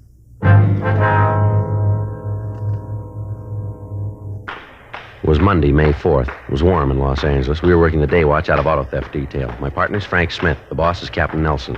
My name's Friday. I was on my way into the office, and it was 7:56 a.m. when I got to room 40. Auto theft. Is that you, Joe? Yeah. Hi. When'd you get in? Well, about 7:30. I woke up at 5. I couldn't get back to sleep. What's the matter? Oh, I'm sore, Joe. I don't think I could lift a pencil to make out a report today. Is that right? What happened? Baseball. Baseball? Yeah. I tell you something, Joe. I found it out yesterday. I ain't no Chuck Stevens. Is that right? Yeah. Yesterday morning, I got up early. I'm going to do a little work in the garden. It was a beautiful day, you know. Felt real great. Uh-huh. I got out in the backyard. Gonna take it easy, listen to the ball game, you know. Easy day. Yeah. And about 10, that guy next door, Neil Radcliffe, came over. That's the fellow in the fire department, isn't it? No, Joe, that's Bud Hendricks in the fire department. Neil works for an insurance company. Yeah. Well, Neil's company is going to sponsor a team in the Little League. You know, kids' baseball team. Mm-hmm. I think I read something about that in the papers, didn't I? Yeah, suppose you did. They're pretty good, too. Mm-hmm. Well, Neil's got sort of a tryout yesterday, lined up for his team. Practice, you know. Mm-hmm. And he wanted me to umpire. Do you know anything about being an umpire? Well, Joe, sure I do. And besides, Neil figures since I'm a policeman, the kids will believe me. He had a little trouble with them himself last week. I always thought you had to go to some sort of a school to be an umpire. Well, Joe, you do for the regular leagues, but this was just a practice game. Neil's team and some kids in the neighborhood. Yeah. So I told him, sure, I'd do it. I changed my clothes, went out to the park with him. You know, I thought it might be good public relations for the police department. You know what they tell us. Being an umpire would be good public relations, huh? Well, Joe, the bulletins say get out, get around the neighborhood, know your friends and their kids. All right, go ahead. Joe, those kids are on the wrong league. What do you mean? They're murderers. Well, how's that? The way they play the game, baseball. I never saw such ball. Is that a fact? Yeah. I figured, you know, softball, underhands, kids pitching, be easy to call. Mm-hmm. Joe, it's regulation hardball. Just like that. Bases are a little closer, but it's just like the big leagues and the way those kids throw the ball. A couple of times there, I thought they were just kidding. I'd hear this thump, never see the ball. Thought the kid catcher would just hit in his hand, his glove, you know. And all of a sudden he'd turn around, there'd it be, right in his mitt. Mm-hmm. You know, Well, how'd you get so sore if you just umpired the game? You stood in one place, didn't you? While I was up in the game, yeah, but this team of Neil's was skunking the other kids so bad that we had a little reorganization. What do you mean, reorganization? Well, the end of the second inning, the score was 14-2, and I thought that was a little unfair to the neighborhood kids. Being the umpire, you certainly had the right to think it was unfair. Well, I got out and I told them what I thought, so I decided to play first base for him. You what? I played first base for him. With all those kids? Sure. Fun. I played 5 straight innings. That's what I was just going to ask you. Yeah. Finally, I had to quit. Could hardly move. Didn't seem to make any difference where I was, Joe. Those kids weren't there. They just ran me ragged. Yeah, well, maybe you better take it a little easy today, huh? Would you like the day off? No, not the day off, Joe, but, you know, I'll take it easy. Faye rubbed liniment on my back all night. All over my arms and legs. Man, I'm sore. It even hurt to get dressed this morning. Mm-hmm. Well, what was the final score, anyway? Well, at the end of the second inning, it was 14-2 in favor of the Little Saints. You told me all that. It's Neil's team. 14-2. You got in the game and played. What did it end up with? You know, I didn't even get one hit. You didn't? No. 3 times the bat, didn't even get a hit. Yeah, well, that's too bad. What was the final score of the game? Did you hear me? The final score of the game? Oh. Not the original score, but after you played 5 innings, what was the score, the total? I was just curious to know. Yeah. 46-12 when I left.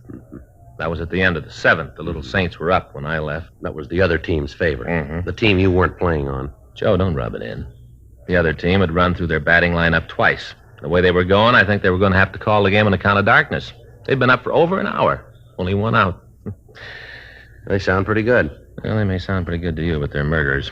You know, Joe, those kids grew up. There isn't going to be a ball club in the country that's going to have a chance against them. I never saw anything like it. Mm-hmm. I'm sorry I missed being there to see you play. I bet you are. It was pretty bad, Joe, really. Well, you'd never know it. Had me marked down for 10 errors when I left. Only 10. It wasn't 5 innings. I guess you got to be pretty bad to run up a score like that. Oh, I wouldn't say that. I was, Joe, though. I was pretty bad. I get it. Auto theft Friday. Yes, sir. Sure, we'll be right out. Want to give me that name again, please? And that address. Fine. No, right away. Yes, sir. Friday. That's right. Right. Bye. What do you got? Well, I don't think you're going to get much rest today. There's a used car dealer out on Washington Boulevard. Yeah? He thinks he bought a stolen car.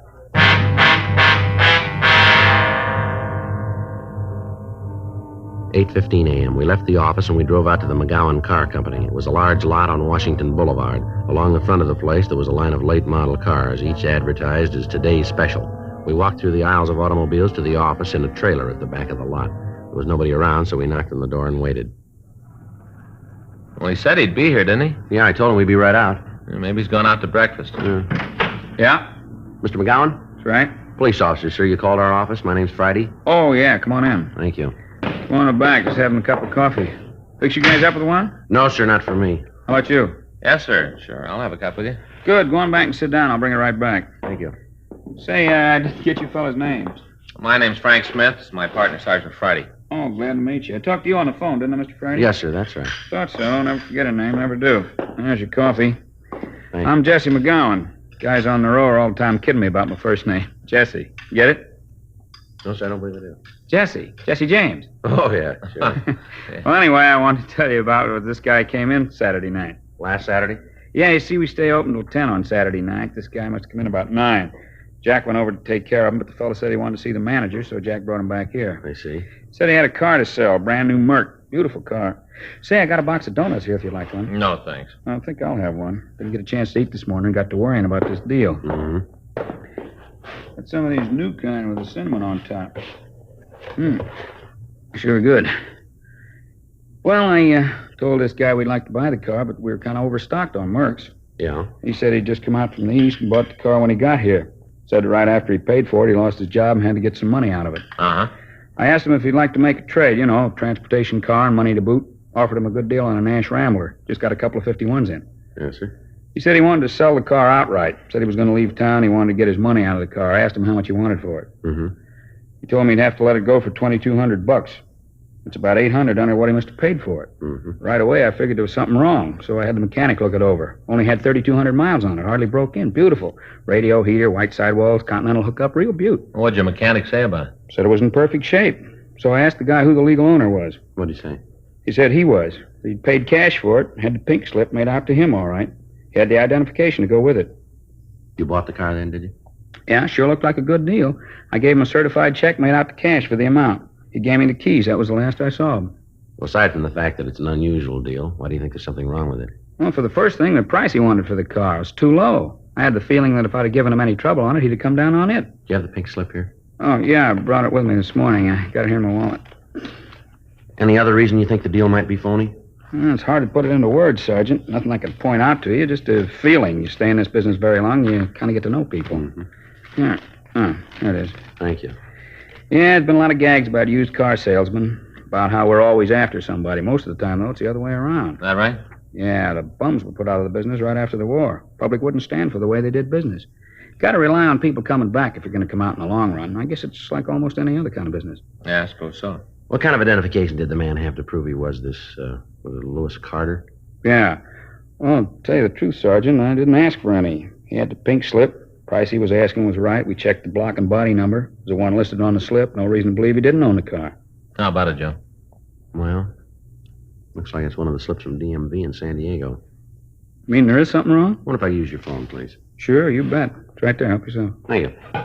Can I dial a Michigan number on this? Yeah. All right.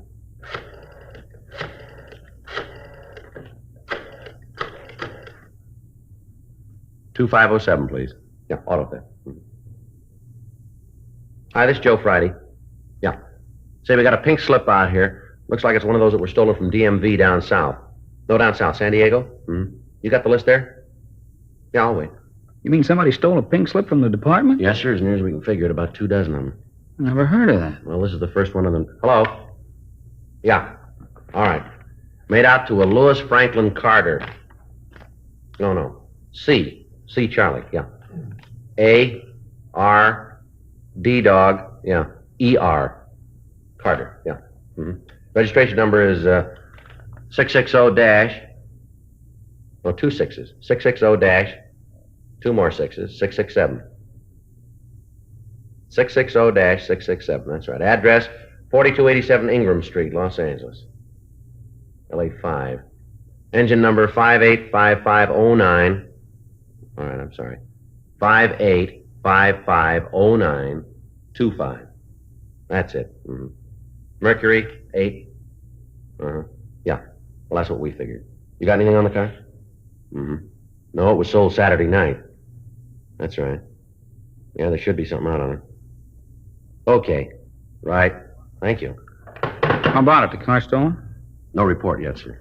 I gotta call the bank. Now, you said you gave the man a certified check. Yeah, I gotta stop payment on it. Ain't gonna be easy either. He can cash it any place. Sure looks like I'm out $2,200. Well, it isn't likely he's been able to cash it by this time, sir. Maybe not, but I'll give long odds that he's standing in line when the door's open. I better give him a call.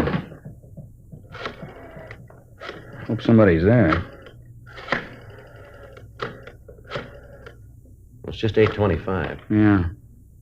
Probably a little early. Yeah. Doesn't sound like anybody's there yet. Well, keep trying. I gotta get that check. See what I mean? What's that?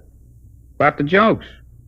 Now, we're the ones always trying to get away with a fast deal. No such thing. Take this one, for instance. Yeah? I bought the car in good faith. Paid cash for it. Gave the guy just what he asked for. Well, not quite, sir. Huh? We get a little more than that.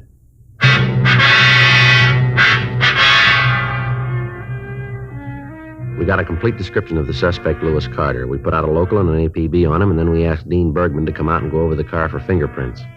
The owner of the used car lot, Jesse McGowan, told us that the car had been washed and cleaned thoroughly, but he didn't think we'd be able to come up with any fingerprints. 9 a.m. We put in a call to the bank and asked them to stop payment on the check and to notify their branch offices to do the same. McGowan supplied the number of the check, and the information was gotten out to the other banks and check cashing agencies in the area. Bergman finished checking the car, and he told us that the only print that he'd been able to find was a partial thumbprint under the dashboard. We rolled the prints of the man who'd washed the car, along with those of McGowan and the other people on the lot who'd come in contact with the automobile. None of theirs matched. We checked with the office and told them that we'd check out the address listed on the pink slip. 9:37 a.m. We pulled up in front of 4287 Ingram Street. It was a large two-story place that had been converted into a rooming house. There were several cars parked in the front yard. We went up to the front door and rang the bell. Want to try it again? Yeah. I didn't know there were any of those around anymore. Don't see many of them nowadays. What? What kind of doorbell? Oh, yeah. Yeah? I'd like to see Lewis Carter. I'm him. What do you want? Police officers. We'd like to talk to you. Cops? What do you want with me? Might be better if we talked inside. Huh? Inside? Oh, yeah. Come on in. I just got up. Either one of you guys got a cigarette? Yeah. Thanks. How about a match? Here. Thanks. Well, what do you want to see me about? Something wrong? You own a 53 Mercury convertible? Yeah, why? You know where it is? It should be out in front. Why? You leave the keys in your car when you park it? Once in a while I forget it, yeah. Look, I don't know if it's there now, though. Your car's been stolen, Mr. Carter. Huh? Your car's been stolen. Wait a minute. Yeah, you're right. Well, where is it? You got it back for me? Is it in the police garage? No, sir, I'm afraid it's not that easy. It was sold Saturday night. Sold? Who to? A used car dealer out on Washington. Who owns the car, sir? Well, I do. Do you have the pink slip on it? No, I didn't get it back from the Department of Motor Vehicles yet. Why? Well, the man that sold the car had the pink slip with him. Well, I don't care if he did have it. The car doesn't belong to him. He had no right to sell it. When's the last time you saw your car? I guess it was Saturday afternoon. I came home early. I parked it out in front. Yeah, Saturday afternoon. How is it you didn't know the car was taken? Officer, you saw the front of this place. Must be half a dozen cars parked out there. The rumors, they use the yard. You didn't use the car over the weekend, then, is that it? Oh, no, I didn't. I got home Saturday afternoon, like I told you. I spent the whole weekend doing some painting in one of the upstairs rooms. It's been vacant a long time. I figured maybe if I put a little paint on it, I might be able to rent it. Mm-hmm. You see, my wife used to take care of the place. She and I had some trouble. She went back east to see her mother. Seems like the house went to pot after she left, and we're really going to have trouble when she comes back and sees this mess. How many people do you have living here? 9. Mm-hmm. I'd like to have you take a look at this description, see if any of them fit it. You figure it might be one of them? Well, we'd like you to check the description if you would. Okay. No, I'm pretty sure it isn't one of them. None of them match this. Wonder if you can give us their names. Oh, sure I can. Why do you have to have them? Just routine. Oh, yeah. Well, I can give them to you, but I'm sure they aren't mixed up in it. Yes, sir. The thing I can't figure is how he got the pink slip. It was stolen, sir. From the state? Yes, sir. Last month, someone broke into their offices in San Diego and stole 24 registration slips. How much you get for the car? $2,200? $2,200. Thing cost me over $3,000. Guy must be a jerk, huh? I don't know. It didn't cost him anything.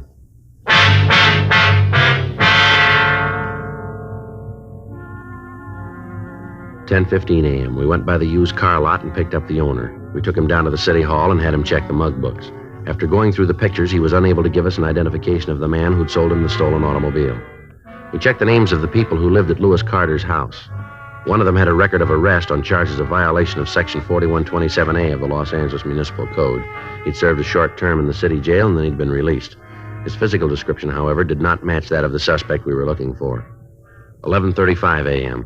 We had the used car dealer taken back to his lot, and Frank and I checked into the office. About the only thing we got working for us is the check. Yeah, I hope they get the word out in time. He gets his hands on that money, and he can go a long way. I get it. Auto theft Friday. Yes, sir. Yes, sir, we did. Right. That's right. Be there as soon as we can make it. Right. Bye. Well, he isn't going far. What do you mean? He's at the bank now.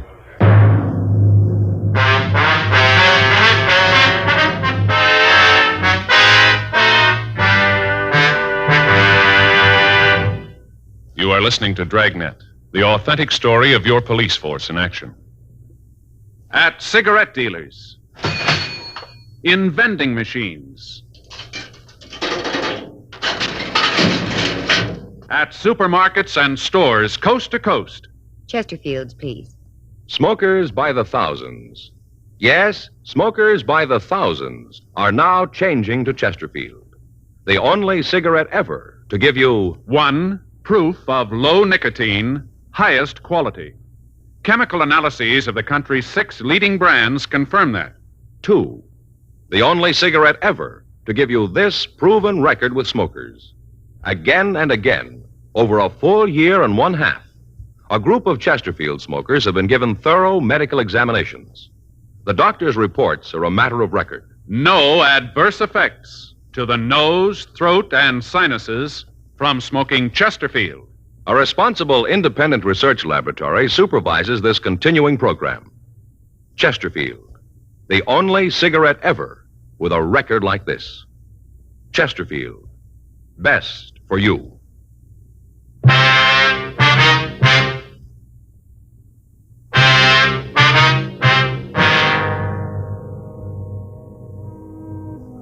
We'd gotten a call from a branch office of the bank that the check had been drawn on. At 11:30 a.m. that morning, a man had walked into the bank and presented a check for the amount of $2,200 drawn on the account of Jesse McGowan.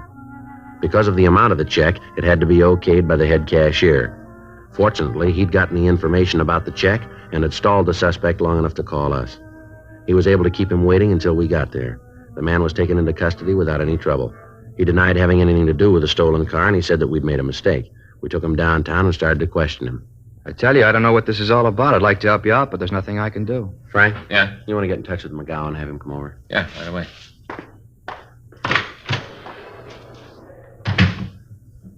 Oh, you want to tell me again where you got that check? It was against the law to have a check. I'd like to know where you got this one. I won it. Where? Look, I don't know what this is all about. I'm not about to get any of my friends in trouble by naming them. I got nothing to do with this, let alone my pals. You'll save yourself a lot more trouble if you'll tell us where you got the check. All right, I won it in a poker game. Pretty high stakes. Yeah, we gave up kid games. Where'd you win it from? I told you I wasn't going to name any names. We're going to get them sooner or later, you know that. Not from me, you aren't. You build it any way you want. That's the way I figure it. When was this poker game? Saturday night. Where? I'm sorry, there's another one I can't answer. You been in San Diego lately? Not for a couple of months. When's the last time you were down there? I don't remember right off. It'll help if you can. What do you mean, help me? I got no trouble. You guys make a pinch while I'm trying to cash a check. I won the money. It was a payment for a debt. All I was trying to do was get my money. There's nothing wrong with that. There's nothing wrong. Why don't you tell us who you won the money from? And have you guys throw a beef at them? Nothing doing. I read where you fellas spend your time breaking up a game of old maid. It's a little more serious than that, isn't it? Well, maybe to you. I got no problem. All I got to do is sit tight. You keep believing that, mister. You keep acting like this, and you'll see what a problem you really got here. McGowan's on his way over, Joe. Who's McGowan? He's the man who wrote the check you tried to cash. Waste of time. You don't know me. We'll let him decide that. Go ahead. Have your fun. A couple of questions we'd like to ask you. Go ahead. I got nothing more important to do. Checked your name through our identification bureau. Came up with some mighty interesting things. Is that right? Yeah. Let me see, Frank. Here. True name Harold Drake, is that right? Yeah. Your address is listed as 2917 Ledgewood Drive, is that right? Yep. You told us you'd never been arrested. I haven't. Let's take a look at the picture. You got the room rigged for movies? I'm going to tell you something, Drake. You mark it down, you remember it. The sooner you stop playing footsie with us, the better it's going to be for you, understand? When do you bring out the rubber hose? That went out with the story you're trying to hand us. Here's the picture. Mm-hmm. Yeah, the guy looks a lot like me. Didn't know any better, you might think we were twins. Yeah, if you didn't know better. But we do, huh? Oh, come off it, Drake, will you? We got you nailed and you know it. You want to sit there and dream up these fairy tales? That's up to you, but we got a job to do. We know you'll stand for this, and so do you. Now, why don't you save us both a lot of trouble and cop out? Look, I'd like to do it, Sergeant. No lie, I really would. But I can't cop out to something I had nothing to do with. All right. Start all over again. Where did you get the check? A guy gave it to me to pay off a poker debt. You going to tell us who the guy is? No. I think it's time to stop playing games. Now, let's get down to what we got on the books here. You claim you never been arrested. We got a package on you here that shows 3 arrests and 2 convictions. On a guy that looks like me. Let's go down the hall and roll your prints. That'll clean it up, won't I'm for that. Now, go on. Tell me the rest of the fairy tale. I'll lay it out for you in 1-syllable words. That'll make it easy for you. You broke into the offices of DMV down in San Diego on February 28th. Yeah, day goes nice in February. Somebody's going to write a song about it sometime. You stole 26 pink slips, ready for mailing to the owners. You must mean somebody else. Now, that smile's going to come off your face, Drake, when McGowan walks in. Look, here. I don't know who Mr. McGowan is, but I'll be happy to meet him. Now, tell me, what did I do after I stole the pink slips? You got the address of Lewis Carter. Then you went to his home on Saturday night and you stole his car. You drove it down to McGowan's used car lot, and with a pink slip, you sold it to him for $2,200. I was busy that night, wasn't I? What are you trying to prove with all this talk, Drake? You trying to make it rough on yourself? Is that what you want? I'm not trying to do anything. All I'm doing is trying to go along with you guys. I'll check and see if McGowan's here. All right.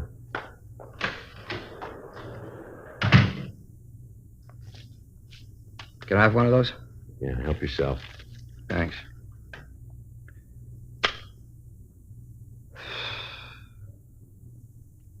And I wouldn't have your job for all the money in the world. All right. Yeah, it's a lousy way to live. Going around trying to get people to cop out to things they didn't do. That's the way it looks to you, doesn't it? From anywhere I sit, it turns out just that way. A couple of things wrong. What? Your record, for one thing. If you can prove it's mine. All we got to do is walk down the hall and you've had it. As soon as we check the prints, we've turned the key. Sounds good the way you tell it. It's going to sound better the way the judge says it, isn't it? Who's writing for you? You were arrested in 1939 for auto theft. You served 3 years. Arrested in 1945, suspicion grand theft auto. Dismissed. Yeah, you see. They knew they had the wrong guy. Nobody's told us. Another arrest in 1946, grand theft auto. Served 4 years. Case of mistaken identity. Is that what happened both times? Some people got very bad eyes. Now, you take this fellow McGowan you're bringing in here. Wouldn't be at all surprised if he had bad eyes. You know, there's one way to get yourself out of this, and that's to tell us where you got that check. I don't know how to do it any more simple than I have, Sergeant. I won it playing poker, and I'm not going to tell you who I won it from. It wouldn't do any good. I don't know who's been giving you advice, mister, but you aren't playing it very smart. Really? The guy who dreamed up this routine probably spent the next 20 years at Q. As a matter of fact, he's still walking around. All right, mister, let's go down the hall and check your prints. Come on in, Mr. McGowan. That's the man. You sure about that? Swear to it in court. What are you trying to do? Cause me a lot of trouble? I haven't done anything, and you know it. Now you come in here and you say that's the man. You know what they can do to me? All right, Drake, that's enough of that. Let's go, Mr. McGowan. Swear to it in court. That's the man who sold me the car. How about it, Drake? Nothing more, huh? Yeah, we'll roll your prints and check them against the record. I got a couple of parcels from San Diego. If yours match up, and I think they will, you've had it. No way out, huh? Not that I can see. Oh, what happens, now this is just a wild question for the sake of argument. What happens if I cop out, plead guilty? We got nothing to say about that. You can't help out, huh? No, sir. Save the taxpayers a lot of money, no trial. I told you we got nothing to say about that. Not much to gain then by copping out, huh? We got you made if you do or you don't. Maybe make it a little easier if there's no jury trial. That's up to the judge. Nothing you can do? It'll go into the book that way. Mm-hmm. Got another cigarette? They're right there. Help yourself. Thanks.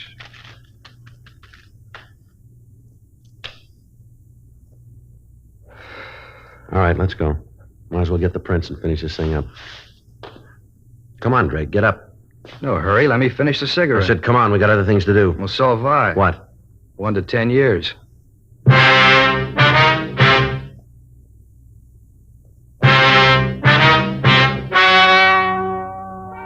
The story you have just heard is true. The names were changed to protect the innocent. On September 15th, trial was held in Department 98, Superior Court of the State of California, in and for the County of Los Angeles. In a moment, the results of that trial. And now, here is our star, Jack Webb. Thank you, George Fenneman. Well, this is brief, but I think very much to the point. Chesterfield is the only cigarette that gives you proof of low nicotine, highest quality. That's what I want in my cigarette, and that's what you should look for in yours. Chesterfield, regular or king size, best for you. Try 'em.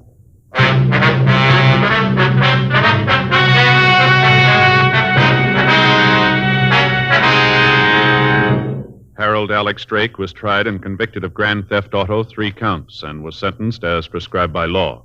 Grand theft auto is punishable by imprisonment in the state penitentiary for a period of from 1 to 10 years. A hold was placed on the suspect by San Diego County for prosecution on the burglary charge.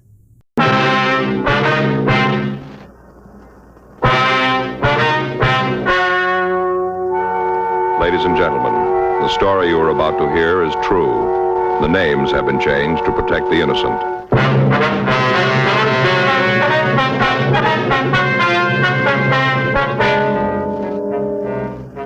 You're a detective sergeant.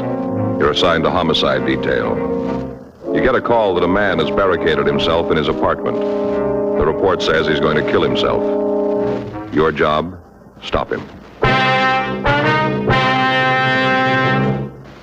Smokers by the thousands are now changing to Chesterfield, the only cigarette ever to give you 1, proof of low nicotine, highest quality. 2, this proven record with smokers. No adverse effects to the nose, throat, and sinuses from smoking Chesterfield. Chesterfield, regular or king size, low in nicotine, highest in quality, best for you.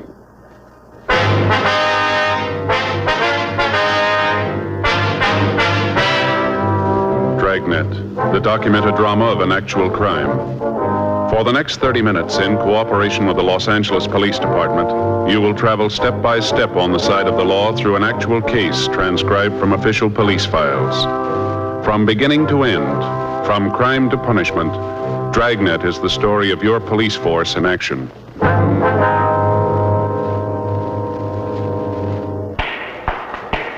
It was Wednesday, November 18th. It was cold in Los Angeles. We were working the day watch out of homicide detail. My partner's Frank Smith. The boss is Captain Warman. My name's Friday. I was on my way back to the office, and it was 10:32 a.m. when I got to room 42. Homicide. Joe? Yeah? That didn't take too long. No, Saul just got the coffee made. Here you are. Thanks. Boy, it sure is hot. Mm-hmm. Anything come in? No, it's been pretty quiet. I got it. Homicide, Friday. Yes, ma'am. Mm-hmm. Yes, ma'am. When was that? Mm-hmm. No, ma'am. No, if you'll wait just... Yes, I understand, but... Yes, ma'am. If you'll wait just a moment, I'll transfer you to robbery. Yes, ma'am. Well, I'll explain it to you over there. Right. Would you hold on, please? Would you give this call to 2511, please? Yes, that's right. Sure dismal weather. Yeah. Feels like it's going to rain, doesn't it? Paper says it might hit tonight. Yeah. Well, I hope it clears up before Sunday. What do you got figured out this time? Well, Joe, I don't understand why you say it that way. You don't, huh? No. Well, what do you got figured? Take a look at this. I got just the ticket right here. The ticket, huh? Yes, sir, look at that. The answer to every homeowner's prayer. Take a look. Yeah. Gonna be a beauty, isn't it? No, if you say so. Now, look here, Joe. Look what it says. Easy, simple, install in a few hours. Just the ticket. Do you need one of these? Have you seen our backyard lately? No, not for a couple of weeks. Looked all right the last time I did see it. Well, you ought to see it now. It's pretty bad. It is, huh? Awful. I just stand there, look at Perry's yard, and want to throw rocks at mine. Perry's the fireman, isn't he? No, Joe. That's Neil you're thinking of. He lives on the other side. Perry's the insurance salesman. Yeah, that's right. Yeah. He's the one who tries all the sales talks out on you, is that Yeah, right? tells me all about him. That's pretty good, too. Joe, would you believe it? Up to now, I've bought $246,000 worth of insurance. What? Yeah, me, just a policeman. Of course, that's all on paper, just on paper. Yeah. What's wrong with your yard? Too dry. Too dry. Yeah. Hot weather this summer, you know. Little plants that Faye put out drop like flies, Joe. They died. Like flies. But this is the answer, this right here. See? Home sprinkler system. Install it yourself. What's that? Look at it. Well, what is it? It's a home sprinkler system, Joe. Read what it says here. Resists corrosion, rust, and rot. It's the answer. It is. Right. I'm going to put one of these little gems in my backyard. Just turn on the faucet. Everything's all watered. Don't have to stand there with a hose. Just turn it on and it's watered. You're going to put this in yourself, are you? Well, I could, Joe. Like it says here in the paper, shouldn't be any trouble at all. Who's going to do it? Well, I thought I'd get all the stuff together and then just start on it Sunday. You know, about 10:30 in the morning. Old Perry and Neil work out in their yards at that time. They do, huh? Yeah. They'll see this little gem and they're going to hop over the fence, see what it's all about. And then what happens? I got him, Joe. I got him. You have? Sure, Joe. They see me laying out the sprinkler system right off. They're going to want to help. Well, if you want him to give you a hand, why don't you just ask him? Well, you just can't do it that way, Joe. It wouldn't be right. It wouldn't, huh? No. You got to be subtle. Remember the kid that whitewashed the fence? Who? You know, Huck Finn or whatever his name was. Whitewashed the fence. You still reading those books? No, but I remember that he was pretty subtle. Mm-hmm. I got it figured out. They'll come over and, you know, look around, start asking questions, and next thing they'll be working. After we get the system in, I'll throw a little barbecue and just sit around, turn on the new sprinkler, and it'll be cool. Yeah. Sure hope it clears up before Sunday. Well, it doesn't matter, does it? Well, sure, Joe. If it rains Sunday, old Perry and Neil won't be out in their yards. They won't be able to see me with the hoses and the sprinkler heads. Yeah, but if it rains, there won't be any need to put in the sprinkler system right away, will there? I got it. Homicide, Friday. Yeah, Sid. Uh-huh. Did you talk to him? What'd he say? Right. All right, we'll be right over. Want to get your coat? What is it? Sid Hughes over at the Mirror. Yeah. Just got a call from a guy who's going to kill himself.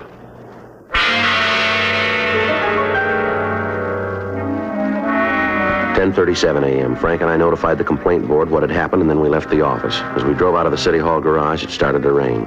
We turned up First Street and then over to Spring. Sid Hughes, the reporter who'd called me, was waiting in front of the Mirror building. Sid, over here. Oh. You got the address, Sid? Yeah, here. 2682 North Ardmore, out by the Ambassador. Hi, Smith. Hi, Sid. All right, let's go. What do you got on it, Sid? Well, a couple of minutes ago, the guy called. I answered the phone. Told me his name was Jan Padachek. Said he was going to kill himself. Yeah?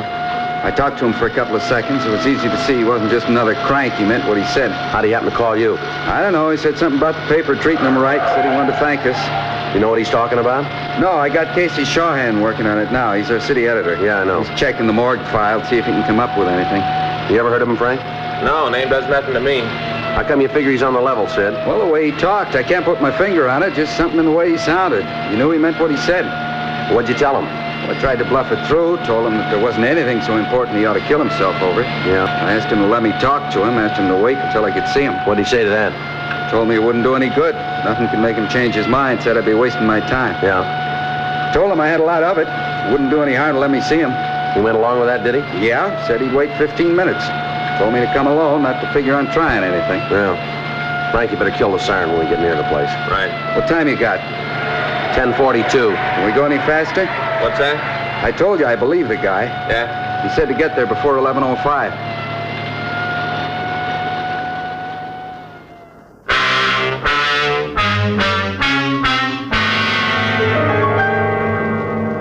.2682 Ardmore was a two-story Spanish-type apartment house. There was a large courtyard in the center of the U-shaped building. Apartment number 8 was at the rear of the yard. When we got there were several other people standing by the entrance. 2 police units had arrived, and the officers were trying to keep the crowd away from the door to the apartment. 11:03 a.m. As we walked back toward Padachek's apartment, Sid Hughes and I tried to figure some way to talk the man out of carrying out his threat to take his own life. I'm not sure how to handle this thing, Joe. I'd feel pretty bad if I went in and botched it up. I wish you could do it. Well, has Patachek ever seen you before? I don't think so. Why? Well, we can try a switch if you want to. Tell him I'm Sid Hughes. That'd be better, Joe. You got some idea what to do in there. I'm not sure I could swing it. All right. I told him I'd shove one of my cards from the newspaper under the door. That way he'd know it was me. All right. Now, after you're inside, I'll try and get in touch with Casey and see what he's been able to come up with on Patachek. Good. Oh, better leave your gun here. Told him I'd come unarmed. All right. You think it's a good idea to go in there without a gun, Joe? Well, we haven't got much to say about it. The big thing right now is to try to get him out alive. Yeah, I guess you're right. Okay, you want to hang on to this for me? Right. All right, let's give it a try.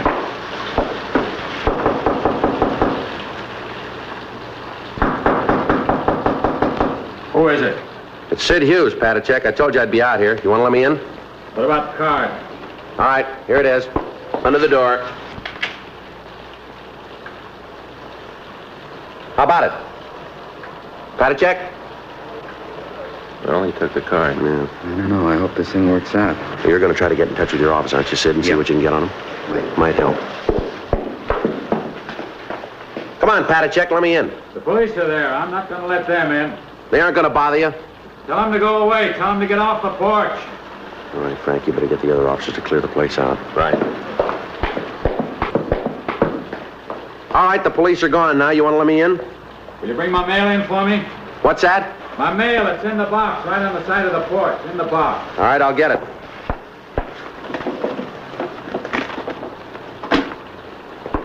All right, now let me in, huh? Come on. I'll stand right there. You don't need that gun. I'm not going to cause you any trouble. Turn around. I told you I was coming unarmed. Turn around. We'll see. All right, let's go upstairs. All right. Just a minute.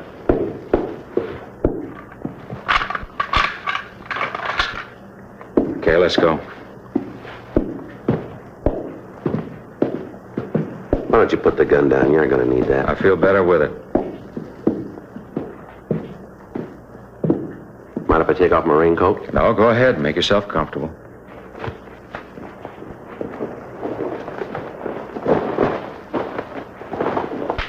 Here's your mail. Thanks. Aren't you going to open it up? No reason to. There's nothing important. You can't tell. There might be. There isn't. I know that. You want a cigarette? No, but you go ahead. Here, have one of these. I want to be able to see your hands. All right.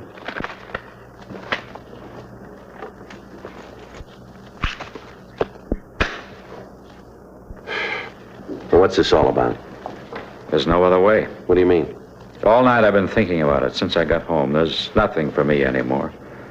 I'm not going to prison. If they think they're going to take me, then they're wrong. Well, who says you're going to prison? The authorities. They said I have to go to jail for 90 days. I know how they plan it. They tell me 90 days, and then they'll keep me there for more. Well, I'm not going back to prison. You ever been in jail before? Yes, 5 years. What for? For nothing. 5 years because I didn't agree with what they were doing. I'm not going back. I'm not going. I'll kill myself first. All right, take it easy. You want to start from the beginning and tell me what happened?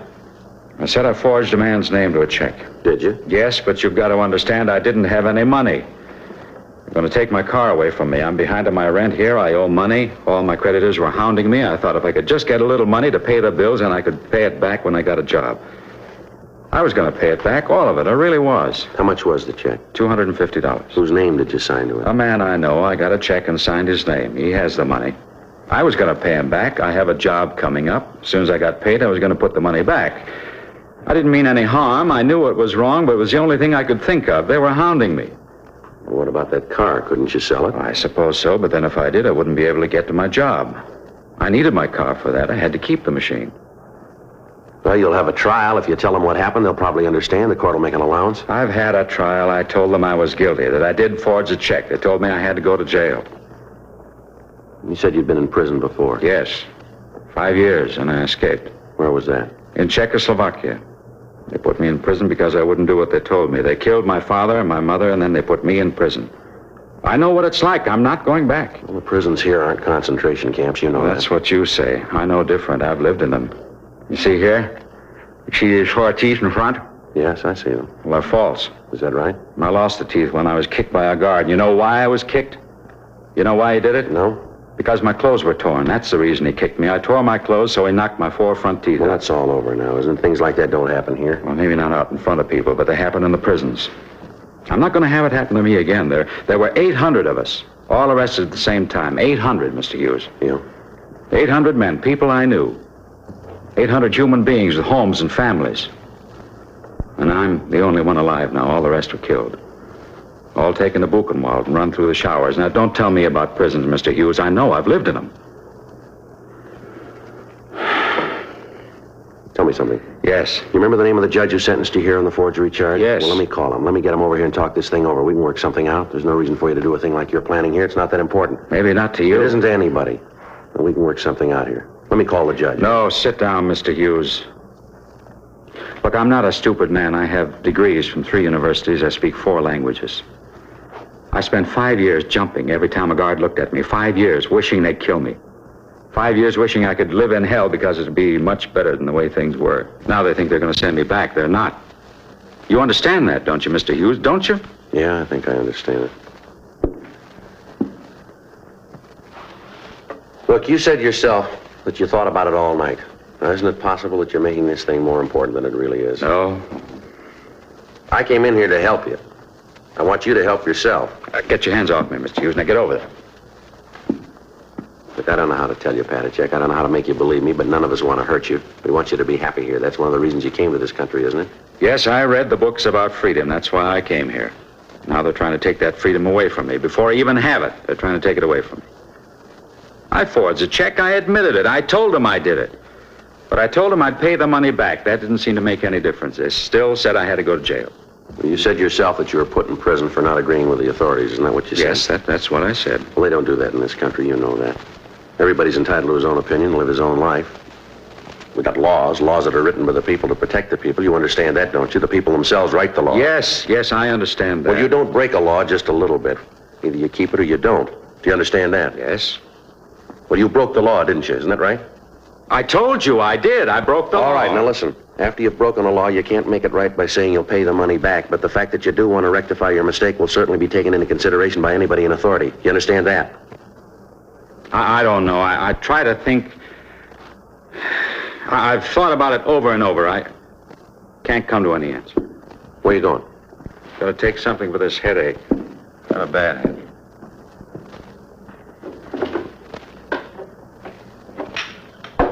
What's this here? What? This note here on the bureau. That's what I wrote. Tell why I did it, so they'd know. Nobody understands what has happened to me. I cannot accept a jail term. All I want is to find peace and freedom. I guess this is the only way to do that.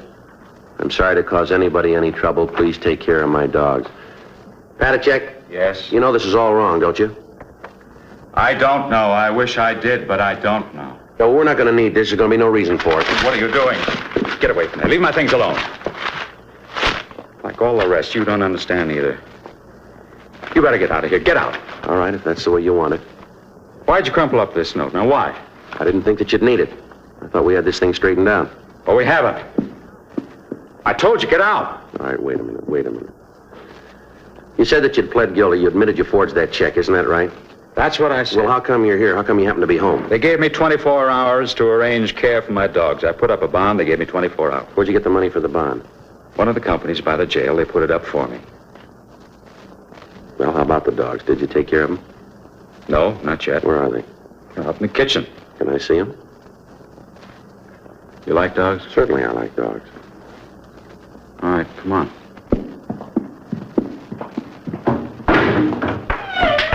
There they are. This one's Marta. This little one's Eric.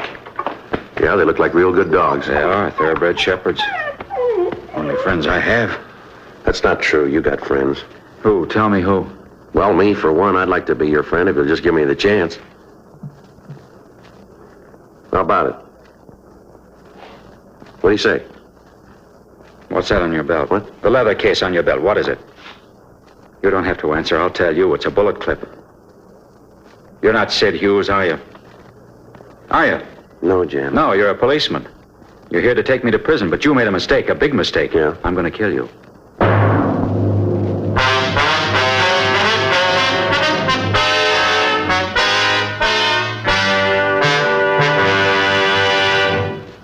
You are listening to Dragnet, the authentic story of your police force in action. At cigarette dealers, in vending machines, at supermarkets and stores coast to coast. Chesterfields, please. Smokers by the thousands. Yes, smokers by the thousands are now changing to Chesterfield. The only cigarette ever to give you one, proof of low nicotine, highest quality. Chemical analyses of the country's 6 leading brands confirm that. 2, the only cigarette ever to give you this proven record with smokers. Again and again, over a full year and 1/2, a group of Chesterfield smokers have been given thorough medical examinations. The doctor's reports are a matter of record. No adverse effects to the nose, throat, and sinuses from smoking Chesterfield. A responsible independent research laboratory supervises this continuing program. Chesterfield, the only cigarette ever with a record like this. Chesterfield, best for you.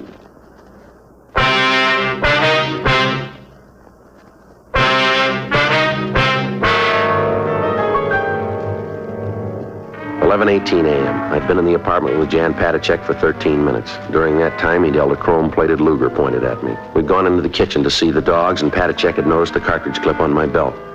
When I'd given my gun and holster to Frank, I'd forgotten to take the clip off. Patacek had noticed it when I kneeled down to pet the dogs. He'd looked at it for a minute, and then he motioned me to go into the living room. He followed, keeping the gun pointed at me. When we got into the center of the room, he told me to sit down, and he walked over to the other side of the room and sat on a chair. There's some cigarettes on the table next to you. Please give me one. Yeah, sure. Here. Just throw it over here. All right, here you are. Thanks. Take one yourself if you like.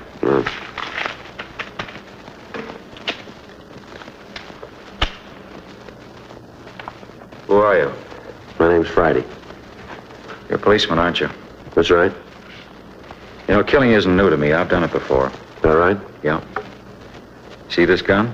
Yeah. I killed the man who owned it. He was the one at the prison camp, the one who kicked me. After I escaped, I went back. Now I have the gun. Now I don't have to listen to other people who tell me what to do or when or how to do it. You'll listen to me because you know if you don't, I'll kill you. You know that, don't you? Maybe. I've seen a lot of killing. I know what it is. I won't hesitate to kill you. What about the people you know here? What about? How are they going to feel after you've done away with yourself? It won't matter to them. You sound pretty sure about that. I'm as sure as I can be. You mean that in the 2 years that you've been over here in this country, you haven't made any friends that are going to care about Not you? at all. What about the people in that picture?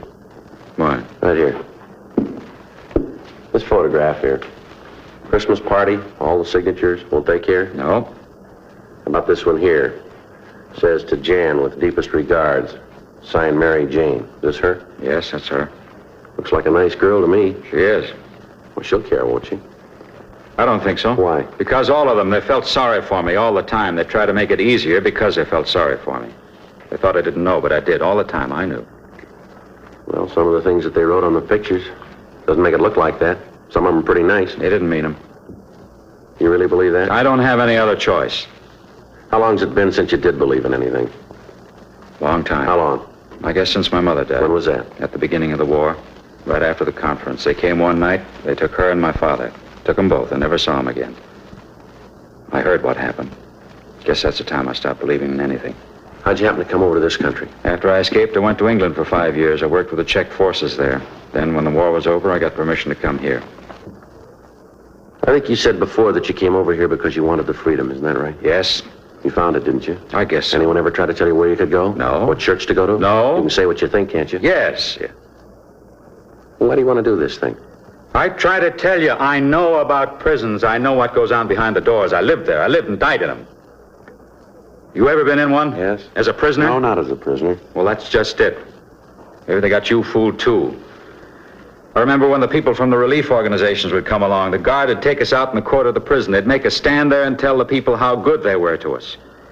If we didn't say it that way, then they'd take us back and beat us to death. I know what goes on behind the doors. I know because I saw it. I lived it. Now, don't tell me what happens. Now, you and your law come along and tell me that you're going to send me back. What about them? Who's going to take care of the dogs? Isn't that the reason that you're here? Not the reason you came home? Who's going to take care of them? I don't know. Somebody will. They're going to miss you. They'll miss me feeding them, that's all. You know better than me. Mother, Eric, be quiet. They seem to mind, don't they? They're well trained. You ever shown them? No. We have a lot of good dog shows around here. You ought to show them. They'd probably do real good.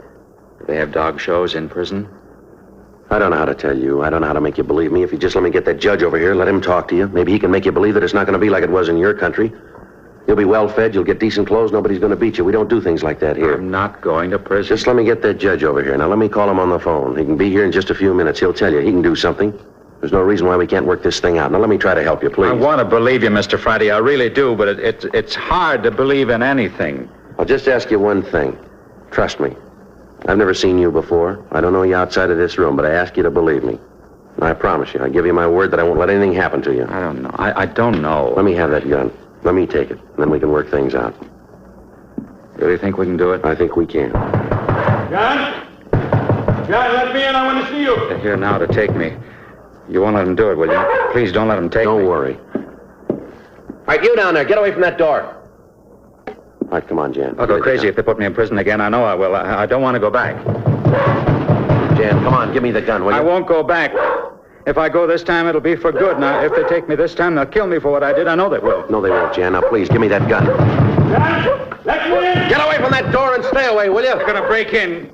Now, quick, we got to hide. If they find us, they'll kill us both. Come on, Jan, believe me. I won't let anybody hurt you. I promise. I give you my word. Now, give me that gun. You mean that? I do.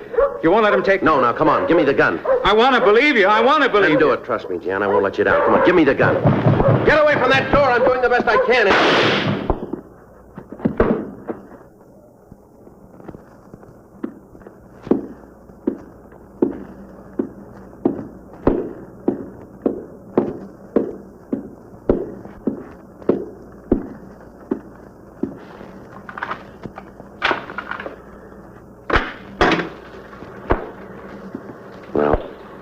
Who is he? Now, just stand still, you. All right. We did all we could, Joe. This guy got by us. Says Patachek owed him money. We tried to stop him, Joe. Yeah. You the man who was with him? That's right. Well, you had no business up there. That's what you get for trying to impede justice. That's just You want to tell me get. something? What were you doing pounding on that door? Patachek owed me money. I heard he was going to jail. I wanted to get it before he left. I had a right to be here. If you'd kept your nose out of this, I'd have gotten it straightened out. Sure you would have. Patachek's dead. I know that. I heard the shot. I'm out $200 he owed me.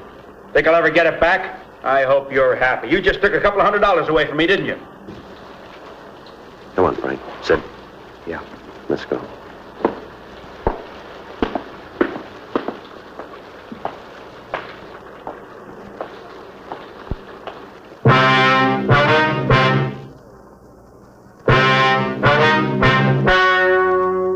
The story you have just heard is true. The names were changed to protect the innocent. On November 19th, an autopsy was performed in the coroner's office in Falls County of Los Angeles, state of California. In a moment, the results of that autopsy. Now, here is our star, Jack Webb. Thank you, George Fenneman. Friends, we've been getting letters from people all over the country telling us that they've switched to Chesterfield. And just as I've been telling you, thousands of smokers are changing to Chesterfield because only Chesterfield gives proof of low nicotine, highest quality. That's why I recommend you try them today. Regular or king size, you'll find Chesterfield best for you.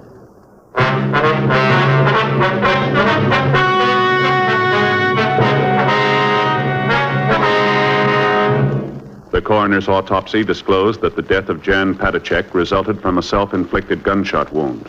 It was officially recorded as a suicide.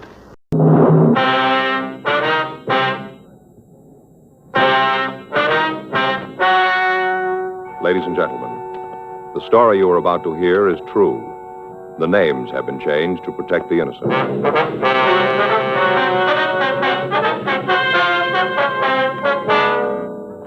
You're a detective sergeant. You're assigned to forgery detail.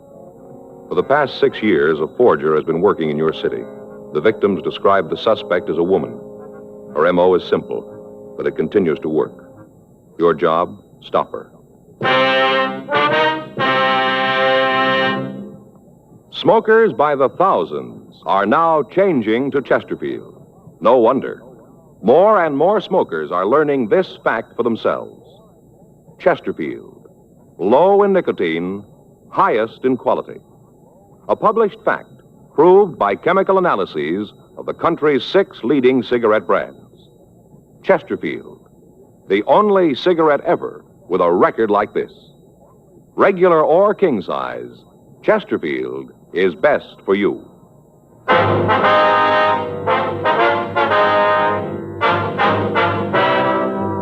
Dragnet, the documented drama of an actual crime. For the next 30 minutes, in cooperation with the Los Angeles Police Department, you will travel step by step on the side of the law through an actual case transcribed from official police files. From beginning to end, from crime to punishment, Dragnet is the story of your police force in action.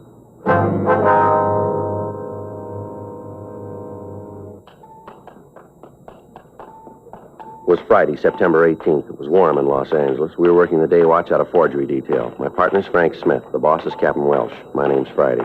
We were on our way out from the office, and it was 10:42 a.m. when we got to the 9th floor of the Beckworth department store, the credit manager's office.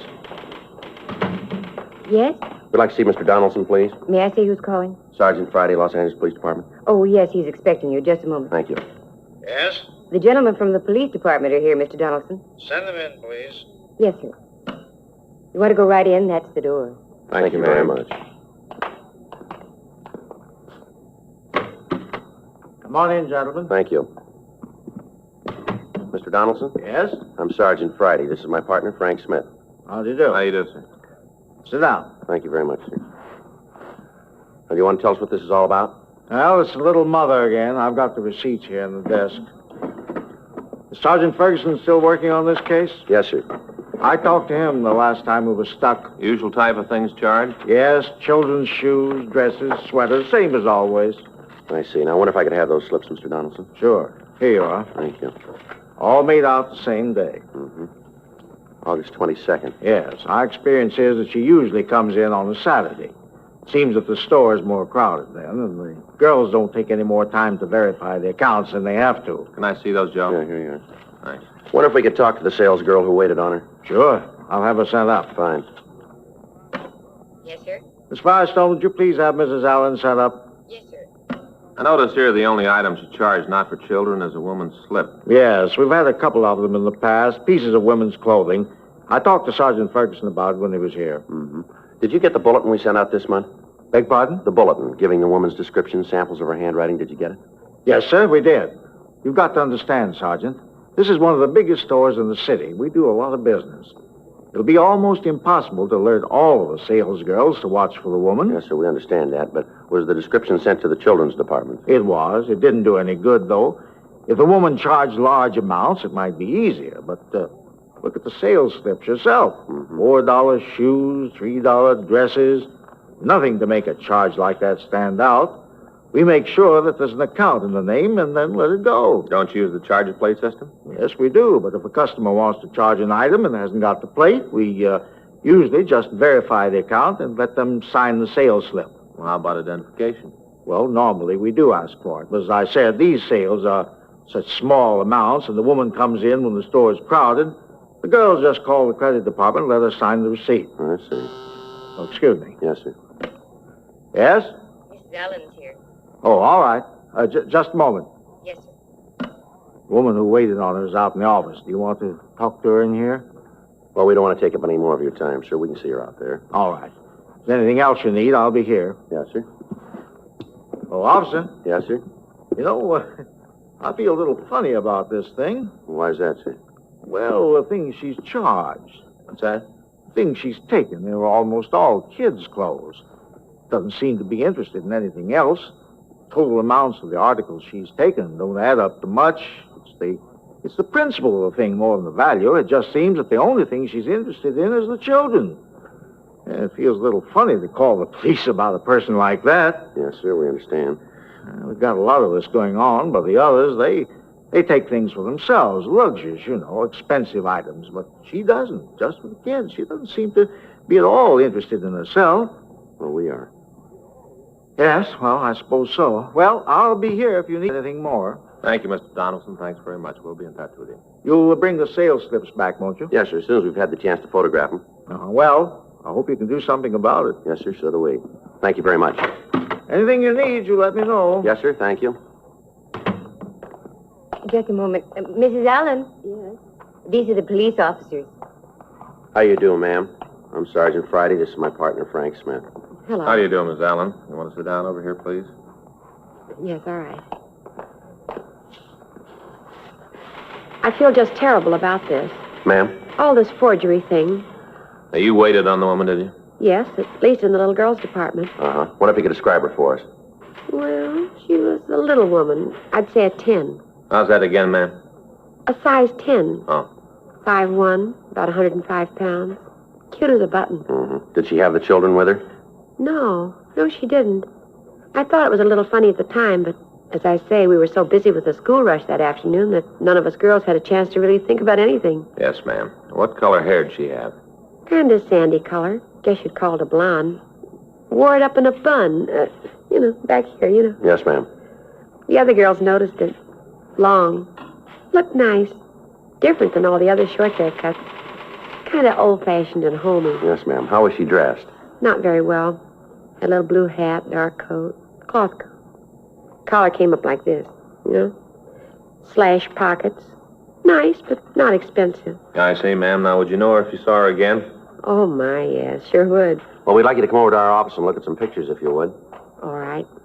I'll have to talk to the floor manager. We'll take care of that, Miss Allen. All right. You think that you might have a picture of her? We don't know. I kind of hope not. Ma'am? I hope you don't have a picture. I guess it's a little sinful to even think of it, but she had a reason for what she did. I'm sure of it. Why do you say that, Mrs. Allen? Officer, I've been selling for a long time. I met a lot of people in that time. Nice ones and nasty ones. And believe me, this is one of the sweetest people I've ever served. Mm-hmm. I understand that you call her the Little Mother. Is that right? Well, we don't, ma'am. That's what the newspapers call her. Well, it fits her to a T. Right to a T. Where she bustled around those dresses, looking, testing. She was just like a mother hen trying to find something for her brood. Little doll, cute as a button. She just got to have a reason for what she's doing. Sergeant Friday? Yes, Mr. Donaldson? I'm glad I caught you. I think we've got it. Sir? The Little Mother is downstairs now.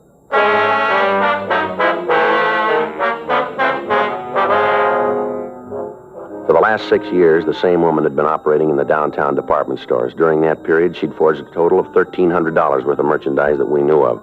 Because of her M.O., there was no way of telling how much more had gone undetected. The operation was a simple one. She'd enter a store, go to one of the departments. There she'd pick up articles of apparel, mostly for children, and then ask to charge them. She'd explain that she'd forgotten her charger plate, and after the account had been verified, she'd sign the charge slip. These slips would be put in the mail to the people who maintained the account, and it wouldn't be until they noticed a discrepancy that we'd be notified. Usually a month would pass between the time the clothing was taken and we were told of it. In the 6 years that the Little Mother, as the newspapers had dubbed her, had been operating, almost every team of detectives in the forgery detail had worked on the case. Statements from salesgirls who'd waited on her were taken.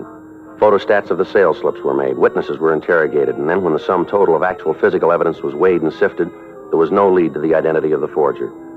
The police department had gotten out printed bulletins and copies of composite drawings of the suspect, and these had been distributed to all department stores in the area.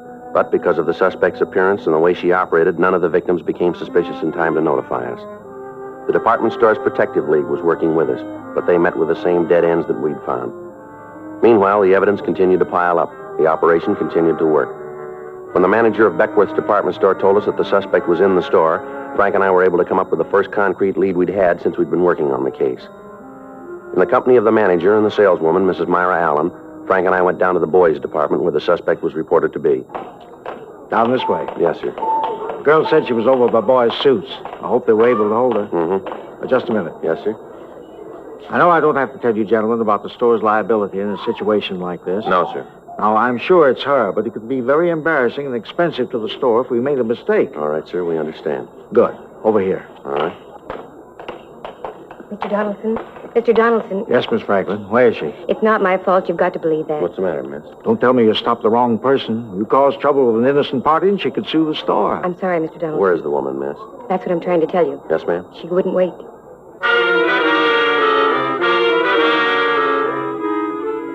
A quick search of the immediate vicinity in the store failed to turn up the suspect. The department store security staff was notified and a watch was put on all of the doors. The credit department was notified and they took action. We checked with the elevator operators. We found one that told us she'd seen a woman who answered the description get in her car. She explained that the woman seemed to be in a hurry and had left the elevator as soon as it had reached the main floor. A further check of the store netted us nothing. The suspect had escaped. In the downtown crowds, it would have been almost impossible to try to find her on the streets.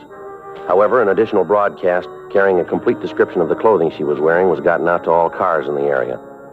The first good chance we'd had for apprehending her was gone. We had to go back to the legwork and the waiting. 3 months passed. During that time, Frank and I cleaned up a series of counterfeit payroll check cashings. Another 30 days went by without activity for the little mother. There were 4 new sales slips added to the file, but when the leads resulting from these were checked out, we were no closer to her than we'd been 6 years before. Thursday, December 17th, 12:55 p.m. I checked into the office. Joe, that you? Yeah. What do you got? Oh, just talked to Skipper. Yeah. Got a couple of more beefs about the little mother.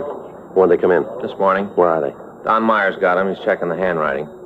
Well, how about the name she used? Wait a minute. I got him here in my book. There they are, Mrs. Norris Farrow, Mrs. James Slagle, I guess it is, and Mrs. Ross Neiman. I called the stores and got the information on these people. Did you talk to them? Yeah. Asked all the routine stuff. None of them can think of any friends who match the description. How about the things she charged? Anything there? No. Usual items. Let's see. 2 pair of Levi's for kids, 1 child's cotton dress. There's one thing different. What's that? Well, I checked the sizes of the clothes. The last bunch of sales slips we had, the dresses were for a 10-year-old. Yeah. This time she bought them for a 12-year-old. Kids are getting bigger, Joe. Well, that's a big help. All we got to do is look for a couple of kids that are growing. Well, I was just trying to help, Joe. No, I mean, there just doesn't seem to be anywhere to go. All the time we've put in, all the people we've talked to, all we got for it is a file drawer all to ourselves on the thing. I get it. Forgery, Friday. Who? Yes, ma'am. Mm-hmm. Yes, ma'am. I remember. Where is she now? I see. Yeah, we can be right over. Yes, ma'am. Bye. Bye. Well, we got it. What do you mean? That was Mrs. Allen. Remember the sales lady over at Beckworth's? Oh, yeah, I think I do. What'd she have to say? Told me she's having lunch in a restaurant at the corner of Jackson and Hill. Yeah. Our suspect's sitting next to her.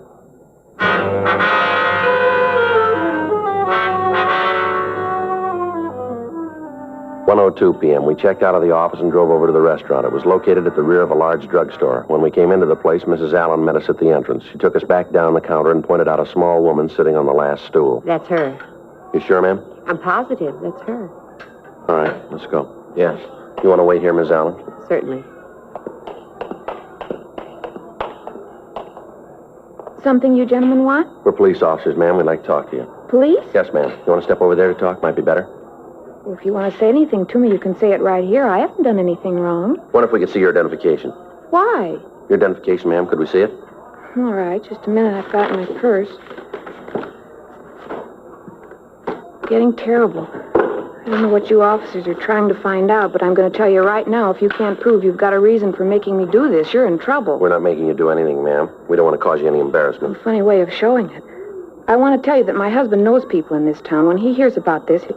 Oh, here you are. Here's my driver's license. Would you take it out of your wallet, please? Here. Mrs. Evelyn Nelson? And that's who I am. This your present address? No, it isn't. We moved a few months ago, but I haven't had a chance to have it changed. Is that all you want? No, Miss Nelson, it isn't. I wonder if we could talk to you in our office. Why? I always thought you had to arrest people before you could order them around. We're asking you to come over to the city hall with us, if you will, ma'am. There are a few things we'd like to check out. What things? Wonder if I could see what you've got in the bags here. What are you looking for? Would you mind if we took a look? Well, there's just some clothes for my children. Nothing in there to interest you. Well, then it wouldn't hurt if we looked, would it? Go ahead. You won't find anything. You want to take a couple of these, Frank? Yeah, I got it.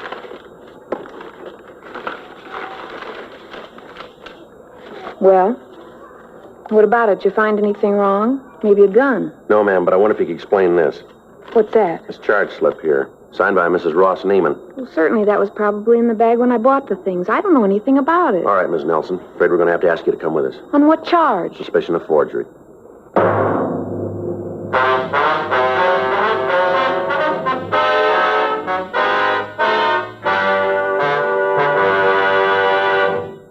You are listening to Dragnet, the authentic story of your police force in action. At cigarette dealers, in vending machines, at supermarkets and stores coast to coast. Chesterfield, please. Smokers by the thousands. Yes, smokers by the thousands are now changing to Chesterfield. the only cigarette ever to give you 1. Proof of low nicotine, highest quality. Chemical analyses of the country's 6 leading brands confirm that. 2. The only cigarette ever to give you this proven record with smokers. Again and again, over a full year and 1/2, a group of Chesterfield smokers have been given thorough medical examinations. The doctor's reports are a matter of record. No adverse effects to the nose, throat, and sinuses from smoking Chesterfield. A responsible independent research laboratory supervises this continuing program. Chesterfield, the only cigarette ever with a record like this. Chesterfield, best for you.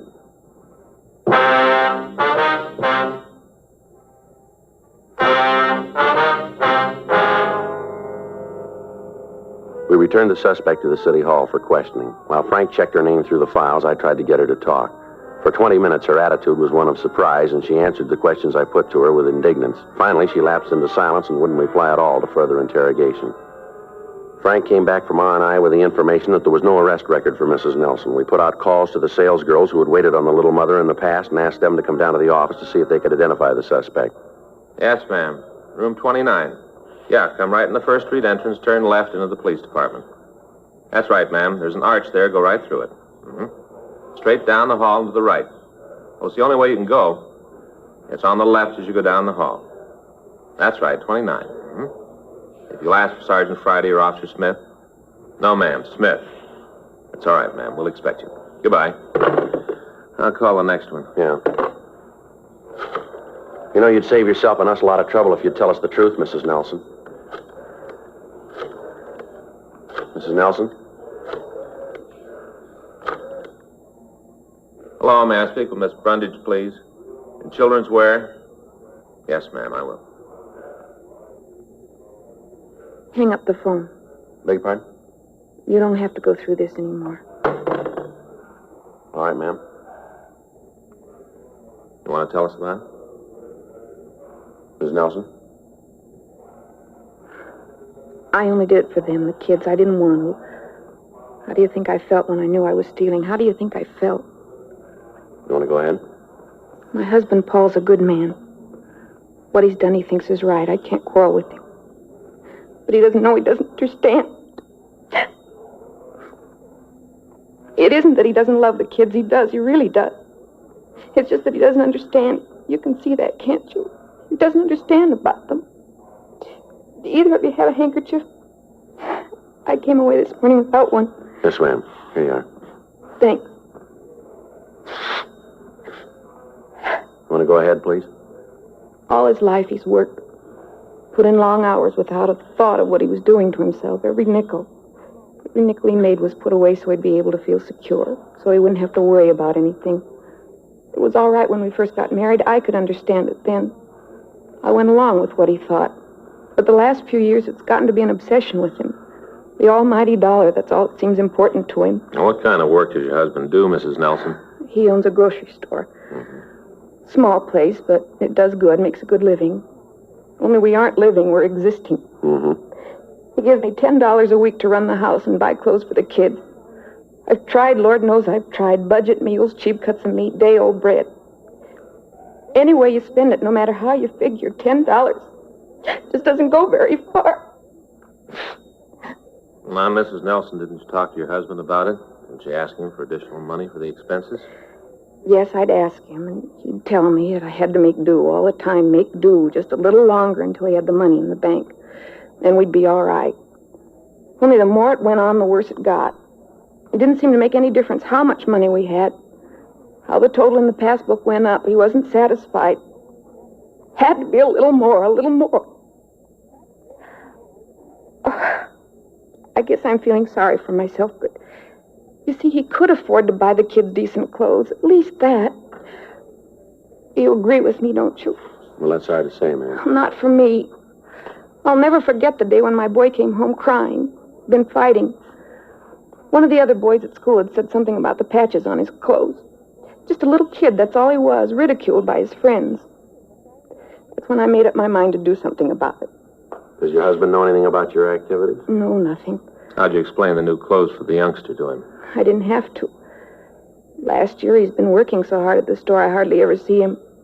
The kids don't hardly know him. He even spends Sunday at the store dressing the windows. You mean he spends all his time there? Every minute he's not asleep. He let one clerk he had go so he could save the money. Always save the money. It doesn't make any difference who gets hurt. Get that $1 and put it away. That's what counts. Put the $1 away. You know something, officer? What's that, Miss Nelson? I haven't been able to sit down and talk to my husband for 6 weeks. 6 weeks. He gets home at 12:30, 1 o'clock in the morning. He's up and gone at 6:30. Kids are always asking when Daddy's coming home. How do you answer him? How do you make him understand? I can't. I've tried the only way I know how. And I did it so wrong. All right, Miss Nelson. We'll try to work it out. Can I use your phone? I've got to tell the children what to do about dinner. I'll call for you if you like, ma'am. What's the number? Hollywood 98844.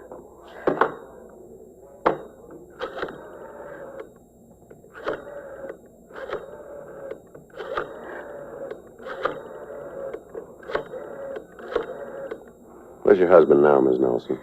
At the store, I guess. You're going to call him? I think we should, ma'am. Let him know what's happened. I guess so. Somebody's got to take care Hello, of the I'm kids. calling for Mrs. Nelson. I wonder if I could speak to her son. This is Sergeant Friday, Los Angeles Police Department. Who? Yes, no, she's down here now. Room 29. All right, fine. Was that my boy? I wanted to talk to him. No, ma'am, that was your husband. He's on his way down here.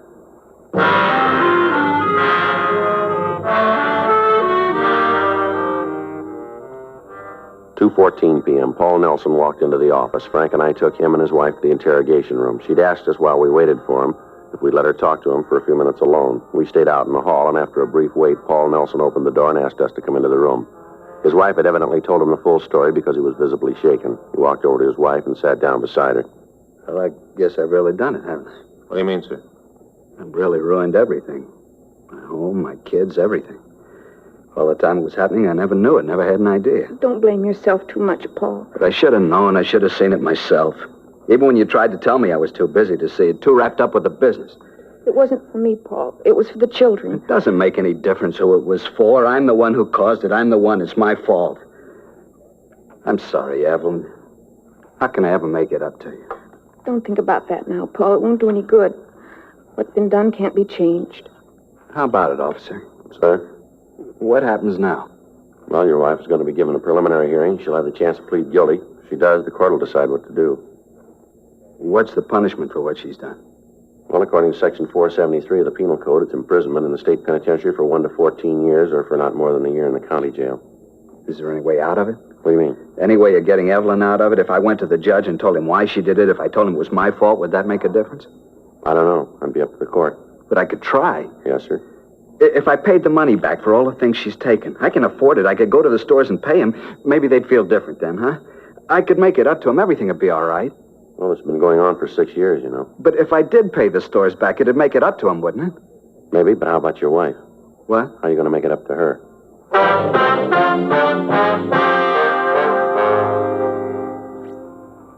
4:30 p.m. The suspect was released on a writ. The next afternoon, Frank and I met with Mr. and Mrs. Nelson and their attorney. We talked over the case. It seemed that the husband's change of heart was permanent. He swore that he'd never give his wife cause for unhappiness again.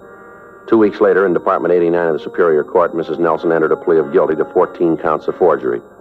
When the court reviewed the circumstances and was informed that Mr. Nelson intended to make full restitution, the probation board recommended that Mrs. Nelson be placed on probation for 3 years. After the hearing, Frank and I had a brief talk with the couple. They thanked us for our consideration and understanding. Apparently, the cause of trouble between the Nelsons had been erased. Another 2 weeks went by. January 22nd, Frank and I got back from lunch and we checked into the office. Here they are, dear. Mr. Friday, Mr. Smith? Ms. Nelson, Mr. Nelson, how are you? Just fine, Sergeant. How are you two? Fine, thank you very much, ma'am. What can we do for you? That's what we want to do for you. Sir? You got the boxes, honey? Yeah, here they are. It's not much, but we thought that you'd like them. Made them ourselves. To say thanks. Look at that, Joe. Mm-hmm. That's not necessary, ma'am. You didn't have to do that. No, we wanted to. Toll House cookies. Eve made a box for each of you. Real good, lots of chocolate. Well, that's very nice of you. We just hope you'll enjoy them. Yes, ma'am, I'm sure we will. Yes, ma'am. How are things going with you? Oh, just fine. Paul and I have gotten everything straightened out. I help him out at the store now. That way he's got more time to spend with the kids. Things just couldn't be much better. Well, we're glad to hear that. It's a funny thing to say, Mr. Friday, but it's true. The best thing that ever happened to us. What's that, Miss Nelson? My getting arrested. The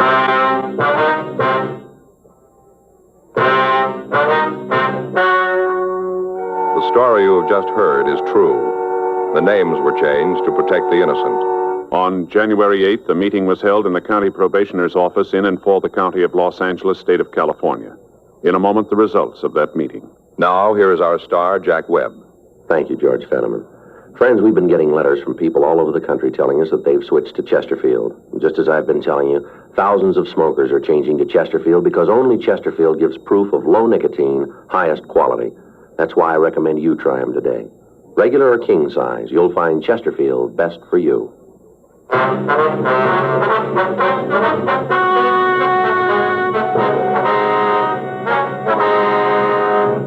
At the end of 3 years, Mrs. Evelyn Margaret Nelson had fulfilled the requirements of her probation, and the case was officially marked closed.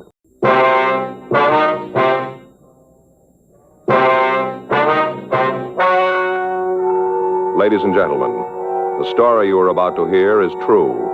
The names have been changed to protect the innocent. Dragnet is brought to you by Chesterfield, made by Liggett and Myers.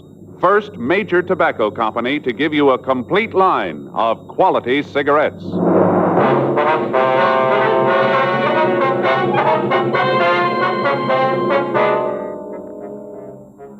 You're a detective sergeant. You're assigned to robbery detail. 2 hold-up men have been operating in your city. You've got descriptions of the men and of the car they're driving. Your job, get them. Smokers by the thousands are now changing to Chesterfield. No wonder. More and more smokers are learning this fact for themselves. Chesterfield, low in nicotine, highest in quality. A published fact proved by chemical analyses of the country's 6 leading cigarette brands. Chesterfield, the only cigarette ever with a record like this. Regular or king size, Chesterfield is best for you.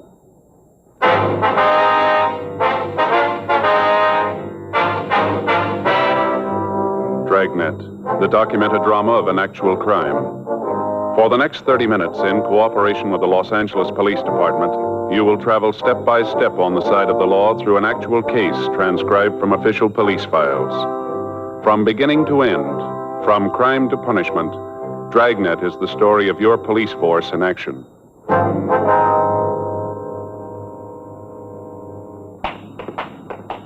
It was Tuesday, April 14th. It was warm in Los Angeles. We were working the day watch out of robbery detail. My partner's Frank Smith. The boss is Chief of Detectives Thad Brown. My name's Friday. We were on our way out from the office, and it was 10:46 a.m. when we got to the corner of Calhoun Street and Van Nuys Boulevard. The Universal Hobby Shop. Yes, sir. What can I do for you? We'd like to see Stanley McGowan, please. Oh, Stan's not in right now. Anything I can do for you? When do you expect him? It shouldn't be long. He just went out for some coffee. Hey, sure there's nothing I can do? No, sir. You know where he went? No, I don't. Probably up the street. He'll be right back, though, if you want to wait. All right, fine. Pull up a couple of those stools. Make yourself comfortable. Thank you. You mind if I go ahead with this? I'd like to get it finished this afternoon. No, sir. You go right ahead. Pretty jazzy deals. You seen them? What's that? These boat models. Put them in a bottle. Oh, yeah. Mm-hmm. This is a new one. Just came in. Take a look. Jean Lafitte's boat. Pretty, isn't it? How's that? Lafitte, the pirate, you know. Oh, yeah. How do you get it inside the bottle? Well, the bottle comes in 2 halves. It's cut apart lengthwise. You put the boat in and glue the halves together. There are a couple all finished over there. Look pretty good. Mm-hmm. How long's McGowan been working here? Oh, I guess it's been about 6 months, round in there. You guys friends of his? We want to talk to him. Oh. That's funny about him. What's that? Well, he doesn't seem to have any close friends. Hey, you know, like you could call up and ask a favor from. Never hear him talk about anybody like that. You ever seen any of his associates? Oh, a couple of times when we get ready to close up, there might be a guy waiting for Stan. Most of the time he plays a single, though. I've tried a couple of times to get him out, you know, stop at the bar on the way home, have a couple of drinks. Stan won't have any part of it, plays it single. If you have a car, would you know? Not that I've ever seen. Say, will you hand me that gold paint over there? Yeah, sure. This one? No, the small one. Yeah, that's right. Here you are. Ah, thanks. Yeah, a little bit of this goes a long way. Touch up the tops of the mast here and she'll be ready to rig. Well, these friends of his that pick him up, what kind of car do they drive? What are all these questions for? Who are you guys? Police officers. This is Frank Smith. My name's Friday. Cops. Well, what do you want with Stan? He done something? We just want to talk to him. I sure hope it isn't anything serious. I'd sure hate to lose Stan. That's so? Yeah, he's one of the best riggers we've ever had. There's a couple of his models over there. Take a look. That one in the case, $150, old Ironsides. One of the best boats we've turned out. Stan did that. Sure got a steady hand. That's what it takes when it comes to rigging, steady hand. Want to go out now, Rudy? Yeah, in a minute. A couple of fellas here want to talk to you. You want to see me? Your name's Stanley McGowan? Yeah, that's right. What's this about? They're cops, Stan. Yeah? This is Frank Smith. My name's Friday. I'd like to talk to you, McGowan. Sure, what about? Might be better if we went out to the car, huh? Make no difference to me. You fellas stay here. I'll go out for some coffee. All right, thank you. Bring you back some? No. No, thanks. I won't be long. Okay.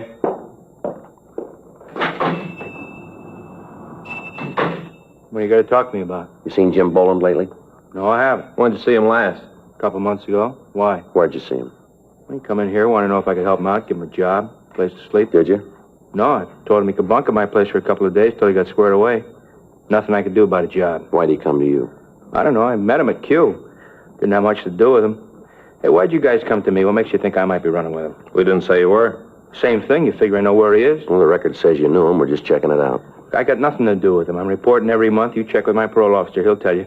I've been carrying the bucket since the day I got out of the joint. I'm going to keep on carrying it. We got no beefs with you, McGowan. We just want to get in touch with Boland. I'm sorry. There's nothing I can do to help you out.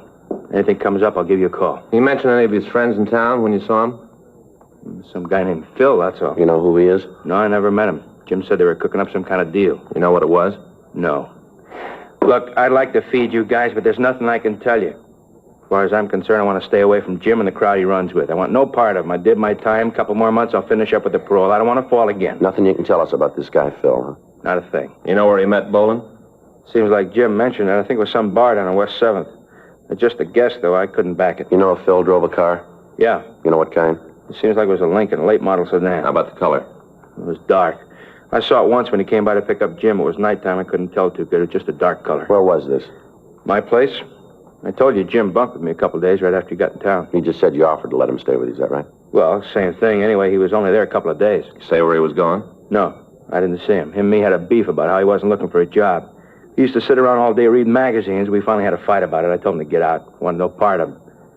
I came home that night. He was gone. I haven't seen him since. I don't much want to either. Mm-hmm. Look, what are you after him for? What's he done? Just want to talk to him. You got a piece of these market jobs around town? Why do you ask that? Sounds like Jim, the way he works. I just figured maybe it was him. He checked the board. He violating parole? They tell us he hasn't shown up for 3 weeks. That's too bad. Kind of figured maybe he'd swing it this time. How do you mean? A couple of times up in the joint, we'd get to talking. He said he finally learned it. Figured out there was no way to beat it. Said if he got his parole, he's going to stick by it. Get a job, carry a bucket. Too bad. Mm-hmm. All that talk, I really believed he meant it. So did the parole board. 6 weeks before, on March 3rd, the manager of a large supermarket had arrived at work. When he opened the front door, he found that a customer had followed him into the building. When the manager told the person that the store wasn't open for business yet, the man had drawn a gun and demanded that the safe be opened. The manager complied, and after taking $1,400 from the safe, the thief had fled. The manager was able to give us a good description of the hold-up man and an accurate description of his car. He was unable to give us the license number, and he could tell us little about the man who remained in the car. Immediate broadcasts were gotten out on the thieves, but they'd apparently made good their escape. On March 12th, the procedure was repeated. Again, we were able to get good descriptions, but we were unable to come up with the suspects. In the following 4 weeks, the thieves hit 5 more times. Each time, the M.O. employed was the same. The descriptions from each of the victims tallied with those that we'd already gotten. The description of the car was the same. This information was turned over to the stats office for compilation. Their findings listed 14 possible suspects. The packages of these men were pulled from R&I, and the mugshots were shown to the victims. In each instance, one picture was picked as bearing a close resemblance to the hold-up man. The prime suspect was identified as James Boland, WMA, 32 years old. He'd been arrested twice for violation of Section 211 of the Penal Code. He'd been convicted once and had been sentenced to San Quentin for a period of from 5 years to life However, at the prison, his behavior and attitude had been good, and he'd been paroled on February 19th, 10 days before the first holdup. We found that Boland had violated his parole and was wanted by the state adult authority. A check of his friends netted us no new information. His relatives could tell us nothing about his whereabouts. The legwork continued. Informants were questioned, but were of no material aid. Saturday, April 18th, 8:46 p.m. I'd just gotten home from work, and I was unlocking my front door.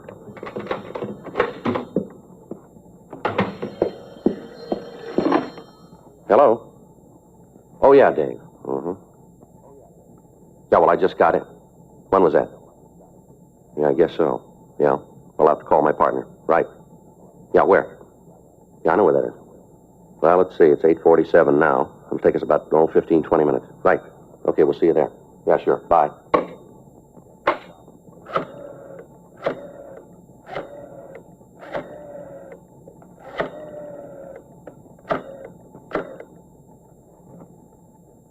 Hello, Fay? Yeah. Frank there yet? What if I could talk to him? Yeah.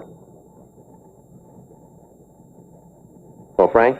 I just got a call from Dave Hyde. Yeah. Says he wants to see us right away. Bar down on 6th Street. Yeah. No, all the way downstairs. Okay. What?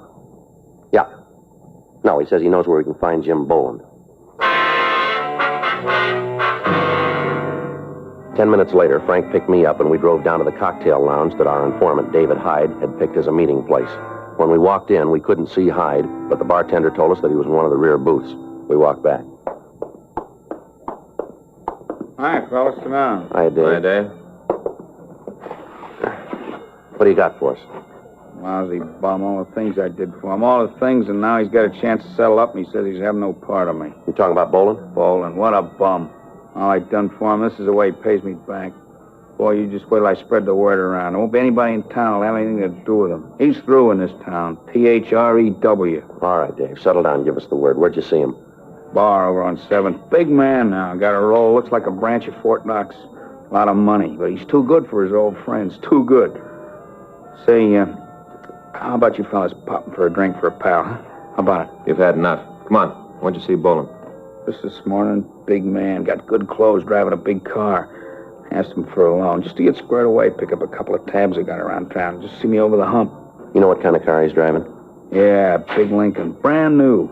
Got red leather trim on the seats. Even got one of those seats that goes up and down, but he can't give a pal a helping hand. I spread this word around town. He's really finished. Ain't a guy in town to touch him with a 12-foot pole or a real darb, a real darb. You know where he's living? Nah, I don't know. Probably got a house out in Bel Air. Looks like he can afford it. Who's he running with, you know? Yeah, some guy who's lighting cigarettes. What's that? Some guy who lights his cigarettes all the time. Supposed to be some gun from the East. Thinks he's such a big shot. The cheap kind, you know. Kind of guy who has his suits cut so as you can see they're carrying a gun. You know, cheap. You know this fella's name? A couple of times I heard old Jim call him Phil. Phil something, I don't know. A real darb. Hey, fellas, how about a drink? I'm feeling real bad. You still on H? Oh, no, I swear to you. I haven't had a pop in a long time. I'm trying to get off this stuff. Figured if I could get drunk enough, it wouldn't be so bad. Rough go. Come on, how about a drink? You've had enough, Dave. You know if Boland's carrying a gun?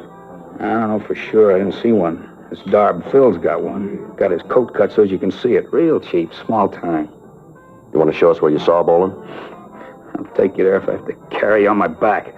What a way to treat a friend. All the times I've helped him when he's had a bad yen, and now he treats me this way. Real dog in a manger. I got a lot of friends in this town, a lot of buddies. Word gets out about Jim, he's finished. Miserable bum. I think about the rough times him and me had together, I get ill. I-L. All right, let's go. If you nail him, you going back to the joint? Suppose so. How long are they going to give him? It's up to the court. Ain't a court in the world that'll give that bum what he's got coming. All I want to see is that he gets it good. I want to see him turn the key and lose it after what he did to me. I'll tell you something else, too. Yeah, what's that? He's building a big habit. Is he hooked? He ain't chipping with it. I bet money he's shooting 4 or 5 caps a day. That much easy. You sure about that? Well, why'd I lie to you? What reason I got to lie? All right, Hyde, let's go. Hey, how about a quick belt before we go, huh? I'm feeling rocky. Just a quick one. Let's pick up Boland first, then we'll see what we can do for you. Yeah, then you'll take care of it, huh? We'll see. Yeah, just so he gets his every pound. Can't wait to see the look on his face when he finds out the whistle's been blown. Oh, I can't wait. Neither can we. Let's go. 9:13 p.m. Hyde, Frank, and I drove over to West 7th Street. Our informant pointed out the bar where he'd seen the suspect, Boland. He told us that when he'd seen him last, Boland said that he'd be in the bar that night. We called the office and told them where we were, and then we went into the place. Boland wasn't there, but the bartender said that he was expected. The three of us sat down in a booth at the rear of the place, and we ordered black coffee for our informant. We waited. 9:30 p.m. 10. 10:30. There he is, coming in now. When you saw him this morning, did he say this guy Phil was going to be here? No, not to me. How about it, Joe? You better get out of here, Dave. Use the side door, will you? Yeah. We'll check with you later. All right, let's go. Boland? What? You Jim Boland? What do you want? Police officers, you're under arrest. All right, Boland, come on, get up. Come on your feet. Stand still. He's clean, Joe. What's going on? What are you pulling a deal like this for? I didn't cause any trouble. All right, come on, let's go. Somebody blew the whistle on me. Somebody did. I'm going to find out, and I'm going to get to him. I swear I'll get to him. Where's Phil? Huh? Phil, where is he? I don't know what you're talking about. All right, Boland, let's go. Listen, you tell whoever it was blew the whistle they better start looking for a place to hide, because I'm going to get to him if it's the last thing I do. You called it. What? It might be.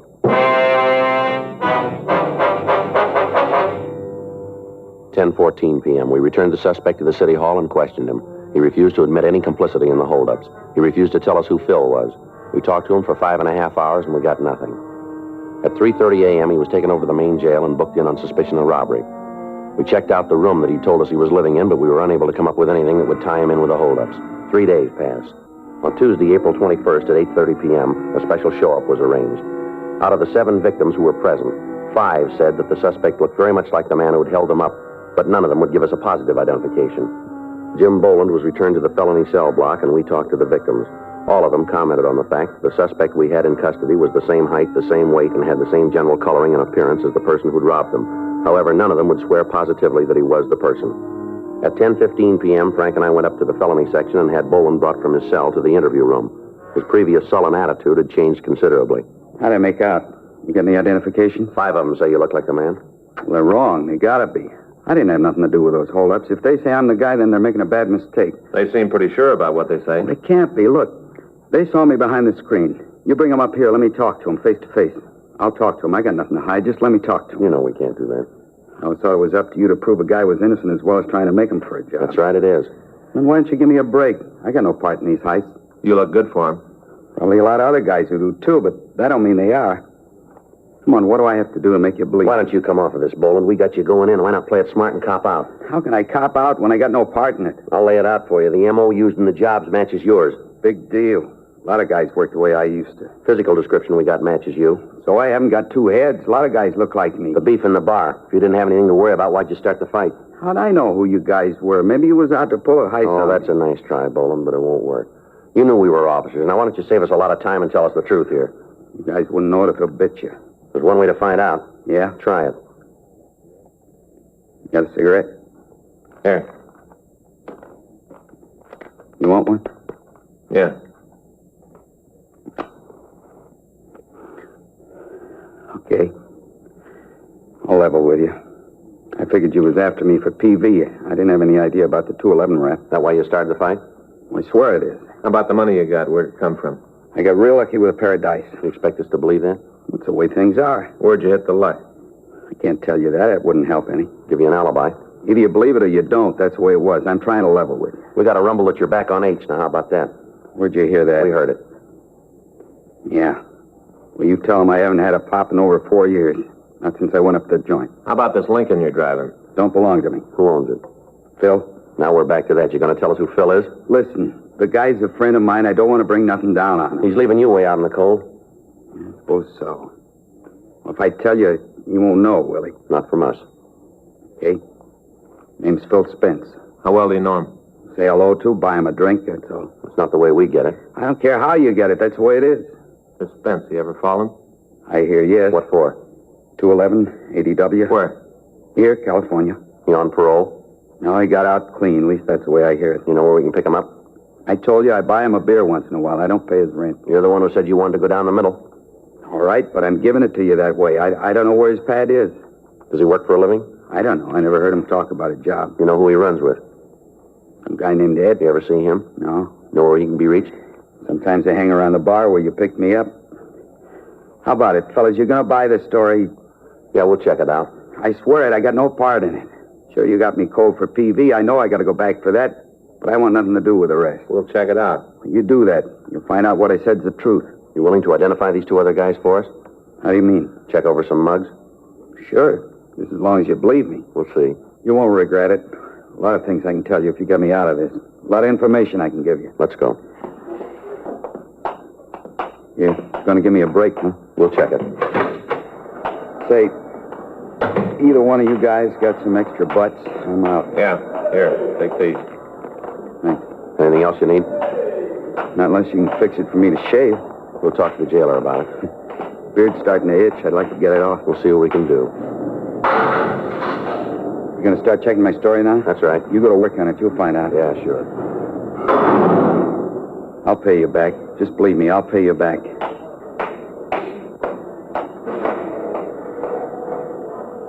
Figure he's telling the truth? It's hard to say. The identifications weren't too sure. Everything else is. There's only one way. Yeah. Check him out.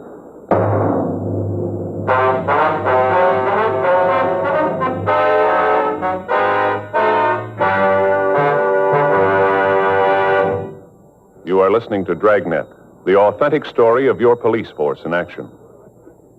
At cigarette dealers, in vending machines, at supermarkets and stores coast to coast. Chesterfield, please. Smokers by the thousands. Yes, smokers by the thousands are now changing to Chesterfield, the only cigarette ever to give you one, proof of low nicotine, highest quality. Chemical analyses of the country's 6 leading brands confirm that. 2, the only cigarette ever to give you this proven record with smokers. Again and again, over a full year and 1/2, a group of Chesterfield smokers have been given thorough medical examinations. The doctor's reports are a matter of record. No adverse effects to the nose, throat, and sinuses from smoking Chesterfield. A responsible independent research laboratory supervises this continuing program. Chesterfield, the only cigarette ever with a record like this. Chesterfield, best for you.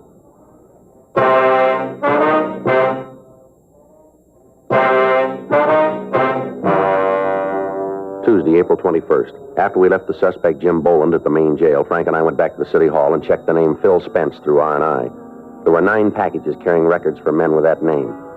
2 of them had served terms for robbery in the state penitentiary at Folsom, California. We got off communications to George Brereton up at Sacramento and to Washington, requesting information on known criminals having that name. 12:30 a.m. We went back to the jail and had Boland brought from his cell. We showed him the mug shots from the packages we had, but he failed to give us an identification. We talked to him about Phil Spence. He gave us all of the information he could about the missing suspect's habits. At this point, we were still not sure that Boland wasn't implicated in the holdups, but we had to check out what facts we had. The one point which seemed to verify Boland's story was that the victims were unable to give a positive identification of him.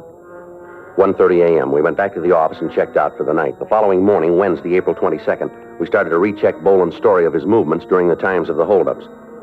Upon re-questioning some of the witnesses, we found that they weren't as sure as they had been of the facts. That afternoon, we got a kickback from Sacramento. It contained 3 more possibles. CII said that they were sending us mugshots of the men by airmail special delivery. Boland gave us a list of places Spence was known to frequent. We came up with the name of a girl that the suspect was known to see from time to time. We got the address and we went out to talk to her.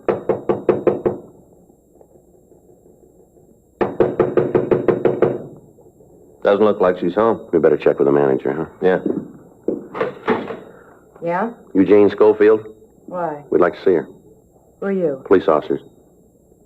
Come in. I'm her. What do you want? I'd like to ask you a few questions. No, I figured that. Move some of those clothes and sit down. Can I get you anything? Drink, maybe? No, ma'am. thanks. Thank you. All right. What do you want to talk about? How long's it been since you've seen Phil Spence? Who says I know him? We understand you know him pretty well. I've gone out with him a couple of times. That's the end of it. When'd you see him last? A couple of days ago. Monday night, I think. You know where he is now? No. You know where he lives? Some hotel over on Flower. You know the name of the place? No. You ever been there? No. You know what Spence does for a living?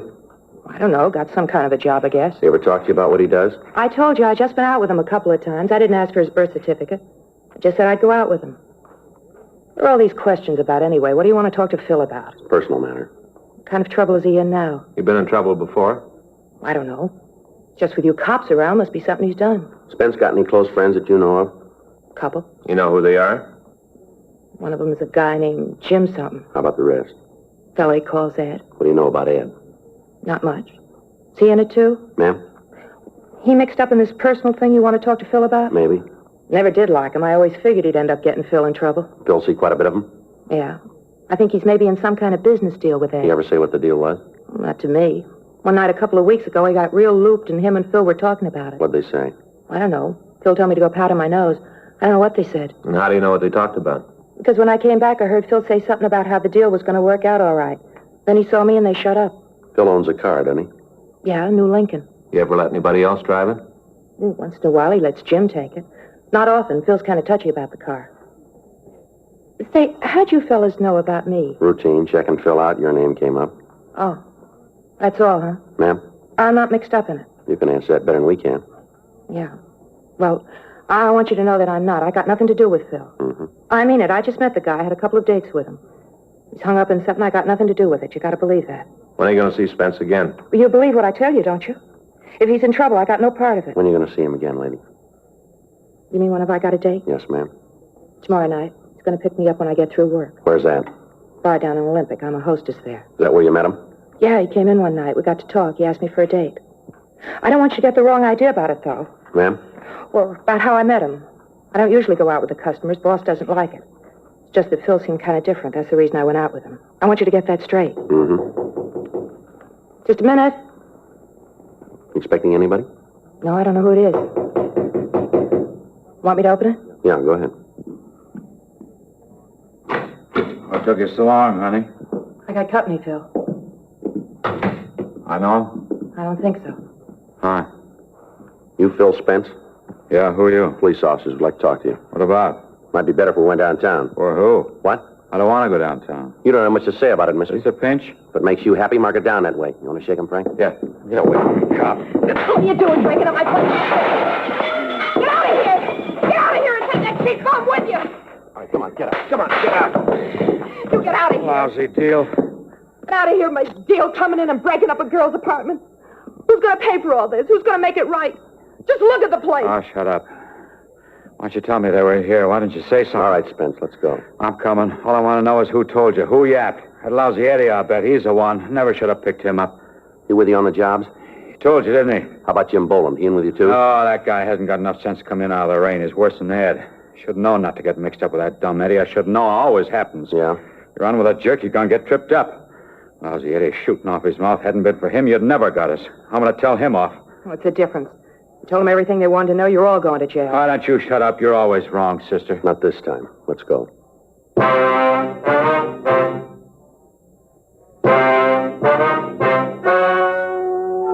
The story you have just heard is true. The names were changed to protect the innocent.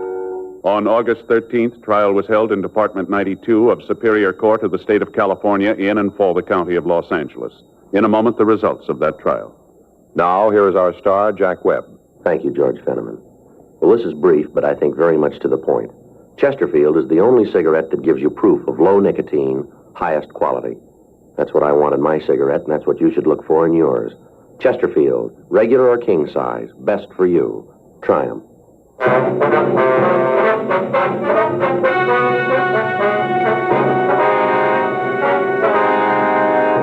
Philip Donald Spence and Edwin Floyd Morse were tried and convicted on 4 counts of robbery in the first degree and were sentenced as prescribed by law. Robbery in the first degree is punishable by imprisonment in the state penitentiary for a period of not less than 5 years. Jim Nathan Boland was released to the state adult authority for action on violation of his parole.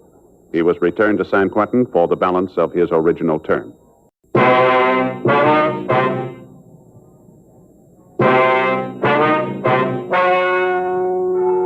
Ladies and gentlemen, the story you are about to hear is true. The names have been changed to protect the innocent. Dragnet is brought to you by Chesterfield, made by Liggett and Myers.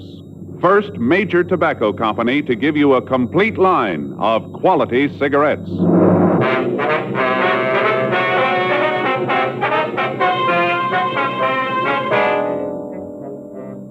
You're a detective sergeant. You're assigned to auto detail. An organized gang of thieves has been stripping cars in your city. None of the stolen merchandise has turned up. There's no lead to the identity of the members of the gang. Your job? Stop them.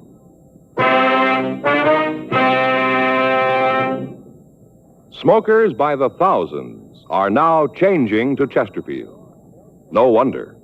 More and more smokers are learning this fact for themselves. Chesterfield, low in nicotine, highest in quality. A published fact proved by chemical analyses of the country's 6 leading cigarette brands. Chesterfield, the only cigarette ever with a record like this. Regular or king size, Chesterfield is best for you.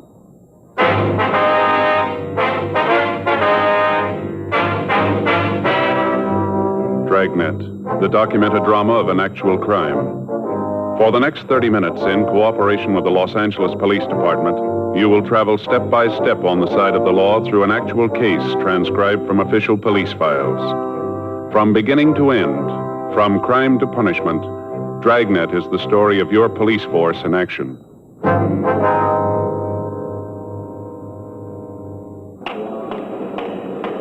It was Tuesday, June 13th. It was overcast in Los Angeles. We were working the day watch out of auto theft detail. My partner's Frank Smith. The boss is Captain Nelson. My name's Friday. I was on my way into the office, and it was 7:52 a.m. when I got to room 45. Auto theft. Morning, Joe. Hi, Bob. You seen Frank? No, he hasn't come in yet. Oh, all right. Hey, Joe? Yeah. When Art gets in, tell him I'm down R&I, huh? Yeah, sure. Bob, how's it going? Oh, pretty good. What happened to you? Well, if it's all the same to you, I'd rather not talk about it. That bad, huh? You seen Joe? Yeah, he's over his locker. Thanks. Morning, Joe. What happened to you? Joe, I'd rather not discuss it. Well, what happened? All those scratches on your face there? Please, Joe. Well, I was just asking. Look pretty bad, huh? Joe? Yeah. I look pretty bad, huh? I thought you didn't want to talk about it, you said. If word about this gets out, Joe, I ain't ever going to live it down. Is that right? I've been had, Joe. Cop for 12 years, I've been had. Well, what's it all about? You won't spread this around, will you? Look, I just asked you what happened. Now, if you don't want to tell me, I'll go along with you. You don't have to say a word. Come on, let's get on the reports. What do you say? You better get in touch with Bowles when he comes in and try to check some of these out, huh? You're not even interested, huh? All right. You want to tell me about it? Well, if you really want to hear. Go ahead. Well, last night I took Faye down to the store. She had a little shopping to do. Small stuff, you know. Pot holders, dish towels, things like that. Yeah. I got a parking place right in front of the store, so I waited in the car for her. Mm-hmm. I was sitting there listening to the radio when this fella walked up to the car. He leaned in the window and asked me if I had a minute. I told him I did and asked him what he wanted. Did you know the guy? Never saw him before. Didn't know him from Adam. Uh-huh. Right off, I could see the guy had trouble. How do you mean? Well, he looked real bad, like he'd been on a drunk for at least a week. His clothes were all rumpled up, looked like he slept in them for a week. You know how I mean. Yeah. What did this guy want to talk to you about? When I saw him, I figured he was going to put the bite on me, so I braced myself, you know. You braced yourself, huh? Yeah, you know. I'm a real sucker for hard luck stories.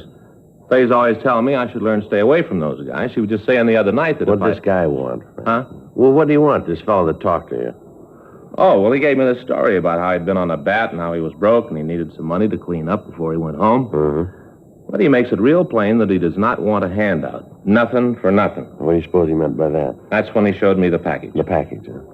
Yeah. What package? Well, the one he was carrying. Didn't I tell you that? No, you didn't yet. Well, you see, before I couldn't see it. Then he showed it to me. It's all done up in tissue paper, ribbons and all. Paper was kind of dirty, like he'd been carrying it for a long time. Ribbon was a little tired, but it was there. Mm-hmm. So he asked me if I wanted to buy it. That was this package.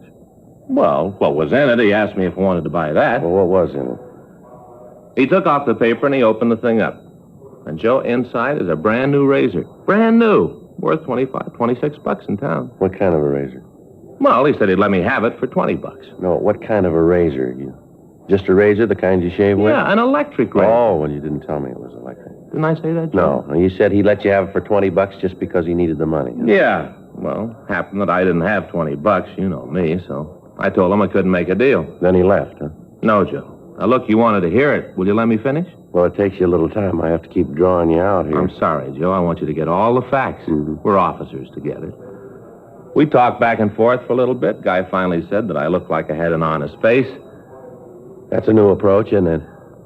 Joe. Well. So finally he says you let me have the razor for $15. So I bought it. That's how you cut your face up, huh, with that new electric razor? Well, in a way. You see, I had to buy some blades last night, and since I had the new electric, I didn't do it. Well, you don't need blades for an electric. No, it wasn't for the electric, Joe. It was for the old one that I had at home. home. But you had the electric now. Sure, and once I had that in my hand, I didn't want any blades. Only thing I had in the house was a blade that was a week old. So I got up this morning, plugged in my brand new electric. What do you figure happened? Well, I'm going to take a real blind guess. It didn't run. How'd you know? Well, the same thing happened to Murphy over in robbery last month. There was a big laugh around here. You were one of the guys who laughed the most, don't you remember? Yeah. Oh, yeah, I remember now. Miserable. Murphy know about this yet? No. I ain't about to tell him either. Friday, Smith? Yeah, Skipper. See you guys? Right. Close the door. Sit down. Thank you. What happened to you, Smith? It's a long story, Skipper. Well, you can tell me later. Why don't you guys take a look at this? What do you got there? Just saw Chief Brown on the way in. He's getting pressure from the corner pocket. They want this thing cleared up. What is it, Joe? Last few weeks, car stripping's taken a big jump. Not the usual line of stuff. Not just happening in certain neighborhoods. We got reports there from the Valley, Hollywood, Wilshire, all of the divisions. Same thing's happening all over town. Talk to the boys in the sheriff's office. They're getting it. Same in Burbank, Beverly Hills, Santa Monica. Doesn't seem to be any place they aren't getting to.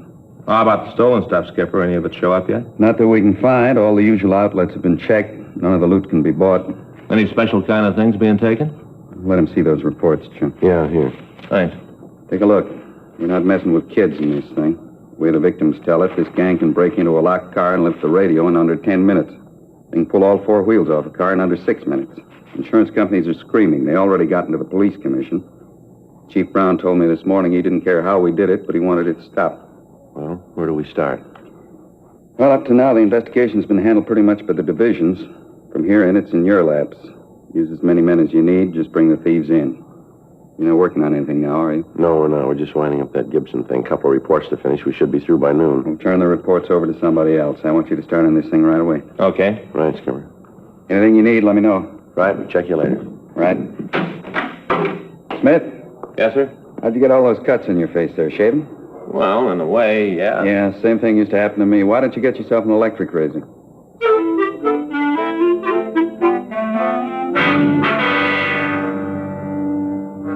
Eight 11 a.m. Frank and I asked one of the other men in the detail to take care of the reports on the case that we'd finished, and then we started through the statements we'd gotten from Captain Nelson. From them, we got a pretty good idea of how the car stripping ring was operating. There seemed to be a definite plan for the thefts. Most of the stolen articles were in the luxury class. Only radios were taken from Cadillacs and Lincolns. Heaters were stolen from Chryslers. Special hubcaps from foreign cars were listed among the stolen property. We had the stats office make a run on the MO that we could piece together, but their information led us nowhere. In none of the reports was there a possible description of the thief. The times the cars were stripped and the locations where the burglaries occurred made it apparent that it was a large-scale operation. For the next 2 days, we talked to the victims. We double-checked the time of the thefts and the movement of the victims immediately preceding the car stripping. We asked about people loitering in the vicinity of the parked cars.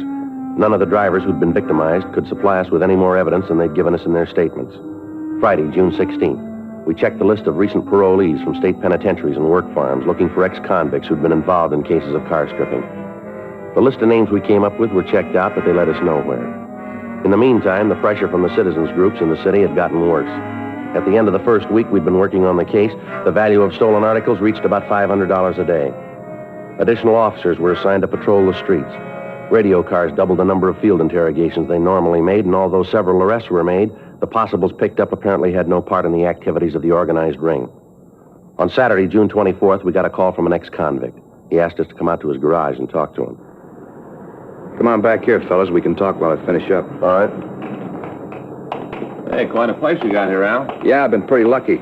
Got just about all I can handle now, and the way business is going, I'm going to have to take on some more help. How many men you got working for you now, Al? 2 full-time. Saturdays, I got a couple of kids who come in and help out with the wash jobs.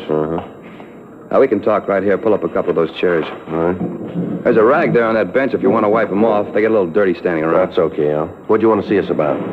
Well, first off, I want to tell you guys that I appreciate the way you treated me when I fell. I'll never forget it. Real nice. Don't worry about it, Al. I read in the papers where you're getting a lot of heat on the stripping going around. Yeah, that's right. I just wondered how you're doing on it. Well, it's going pretty slow. Why, do you know anything? I got a couple of rumbles. You know, it's hard not to hear them. I heard that none of the stuff's been shoved, that right? We haven't seen any of it. Well, the way I get it, you aren't about to. Hey, hand me that socket wrench, will you? This one? Yeah, Here you go. Thanks. Fella came in here a couple days ago. I knew him from before. He said he wanted to do business. He asked me if I was interested in some good buys and used radios. I told him I might be if they were good. He said these were the best, all GMs. Then he gave me the price. When I heard that, I knew something was off. What was he asking? I told him he could deliver 6 Cadillac radios for $28.50 apiece. I asked him where he got them. What did he say to that? He told me it wasn't any of my business. Said where he got them didn't make the radios play any different. What makes you figure he might be in on the operation we're after? Well, I told him that if he could make deliveries at that price, I'd want a lot more than a half a dozen. Yeah? Well, he said he couldn't supply them. Said that he only could spring 6. I asked him if he was working alone. He told me no. I figured I ought to give you guys a call. Might be something for you. You said you know him, huh? Yeah, from before. Say, you guys like a cold beer? No, Al. No, thanks, sir. Well, you mind if I have one? It's kind of hot. No, go ahead. Thanks. Day gets a little hot. You really notice it. Are you sure you guys don't want a beer? No. No, thanks.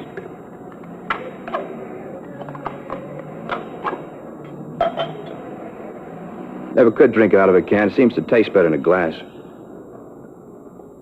Oh, that's good. Who was the guy, Al? Oh, it's Manny Phillips. You know where you get in touch with him? Haven't got the slightest idea. Has he ever fallen? Yeah, I did time at Q for GTA. Is he on parole? I don't know. I think he made it free like I told you. I didn't know him real well. Used to hang around, never had much to do with him. Yeah, this is the first time I've seen him since I got out. I've been steering clear of the old bunch. Makes it easier if you don't pal around with them. Business I got's going good. Got no trouble with anybody, and I want it to go on like this. Never could figure it. Guy falls out, and right away he's back with the same old bunch. How you going to stay clean like that? Well, you aren't. Somewhere along the line, you got to make a mistake. You're right back where you started. How long did it take you to learn it? I spent 4.5 years at the joint. Well, some of them fall harder than that, Al. Yeah? And they still don't learn.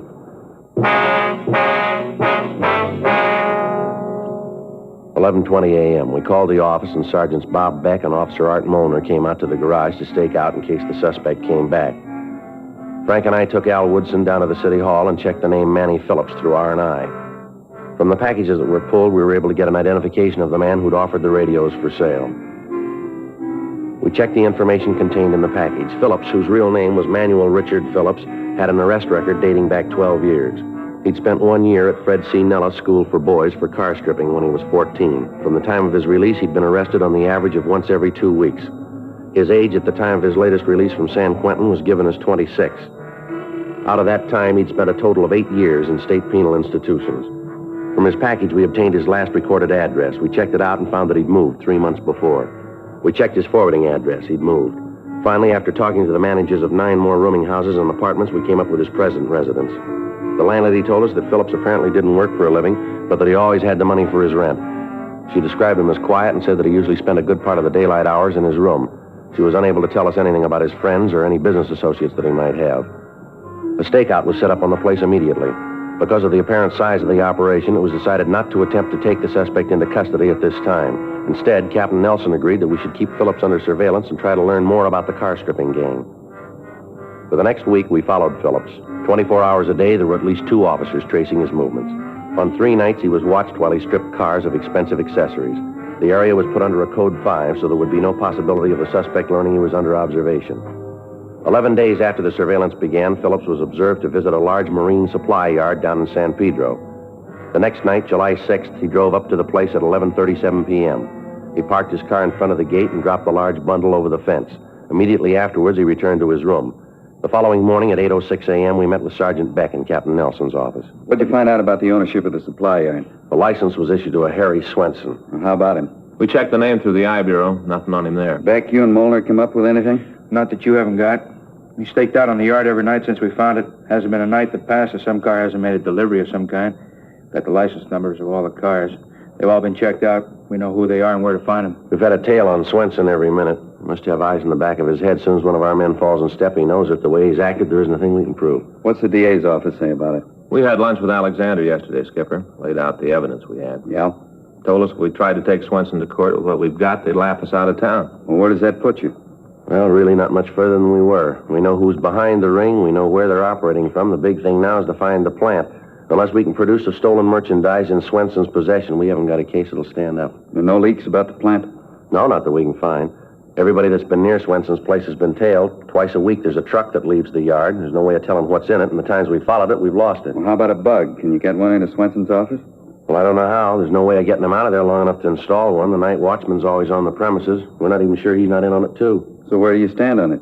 Well, your guess is as good as ours. Alexander says that without finding the plant, we can't take him to court. Now, we've used every trick in the book to get him to lead us to it, and not one of them's worked. They haven't left a thing open. They're playing it real smart. How many men involved in the operation? Well, we're not sure, but as near as we can figure, 12. That's not counting Swenson or that night watchman. You've been in the business long enough to know it, then. What's that? When there's that many men working, there's got to be a leak someplace. Yeah. Find it.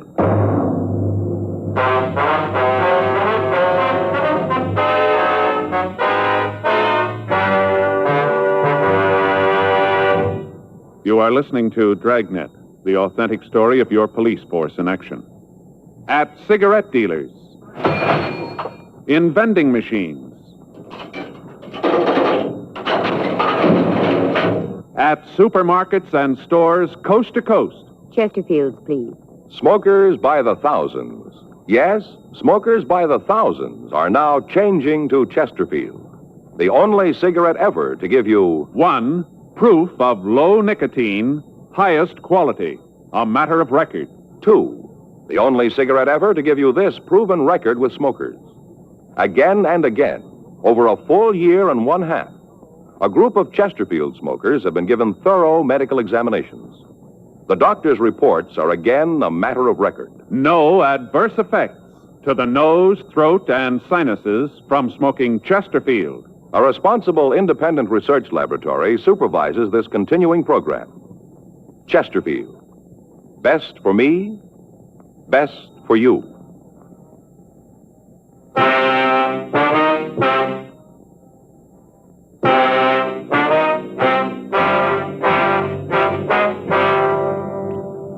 For the next week, a close surveillance was kept on Swenson's marine supply yard, but there were no breaks. Kickbacks from George Bratton up at CII in Sacramento and from Washington, D.C. didn't disclose any previous criminal record on the suspect. During that week, on Tuesday, July 11th, and on Thursday, July 13th, a large stake truck left the yard. The back of the truck was covered with a piece of canvas so that we were unable to see what was in it, but we were reasonably sure that it contained stolen merchandise. In scouting the neighborhood for a possible place to establish a more workable stakeout, we came across an empty office on the second floor of the building directly across the street from Swenson's place of business. Officers equipped with binoculars maintained a constant watch on the activities in the yard. After another week, the events that had been seen were reported to Assistant District Attorney Adolph Alexander, and he stated that if we could get pictures of the operation, we might be able to make a case that would stand up in court. Monday, July 17th, we met with Sergeant Putoff in the crime lab. How far are you going to have to be from the subject, Joe? Well, second floor across the street. Well, you going to be able to take all the pictures during the day? Don't think so, Putoff. Most of the activity runs after 9 at night. Mm-hmm. Well, best bet probably infrared, then. We can shoot it with a 4x5. How about light? Oh, is there any sort of telephone pole, traffic signal in front of the place? Yeah, I think so. The way I remember it, there's a phone pole about 10 feet to the left of the gate as you face the yard. Well, we can tie the lights to that, then. Well, any chance they could be spotted? Outside. We can put them up pretty high. Be regular lamp reflectors with heavy infrared filters. If you know they're there and look up, you're going to be able to spot them. Any chance of taking movies? Yeah, we can swing that. Life magazine's been experimenting with a new fast film. Results I've seen with it are pretty amazing. All you need is one street lamp. We can use that. Well, if you have to string the infrared lights, wouldn't it be better to shoot the movies on that kind of film? Well, you'd get something. Film's pretty slow, though. You better to use the stuff Life's come up with. All right, how long will it take you to set it up? Well, how careful do we have to be? Well, these guys are pretty cagey. They get any idea at all, we're dead. Mm-hmm. Well, we can have a couple of men go out in the morning. We can outfit them as linemen. They should be able to have the rig ready for you by tomorrow night. We can start shooting pictures then, huh? Should be able to, yeah. All right. Is Jay Allen around, do you know? Well, I think he's over the court this morning, Joe. Well, then maybe you can help us out there, too. What's that? We're trying to figure some way to tail a truck. We've been trying to find the plant these guys are using for a couple of weeks now, and we just can't get near them. We wondered if Jay might have any ideas on that. Probably use fluorescent paint. That ought to do it. What's the gimmick there? They tie a can of transparent fluorescent lacquer to the back of the truck, punch a hole in the can, and all you got to do is follow the drops. You punch a hole in the can, won't all the stuff run out? Well, there's a couple of brands on the market. They've got enough viscosity so the paint will stay in the can. Regulate the frequency of the drops by the size of the hole. Can you see it? Not without ultraviolet lamp. Tie one of those to the hood of your car and you got it made. You got the equipment here to do that? Mm-hmm. Well, would you have Jay give us a call when he comes in? Right. He'll know more about it than I do. Be able to give you all the dope. Okay. I'll get right on the other for you. Thanks a lot. Say, how long you been after this bunch? Well, let's see. We got the assignment on June 13th. That'd make it over a month now. A lot of time. Well, maybe now we'll have something to show for it.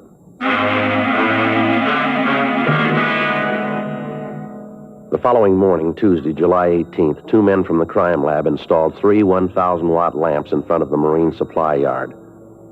The reflectors were equipped with heavy infrared filters.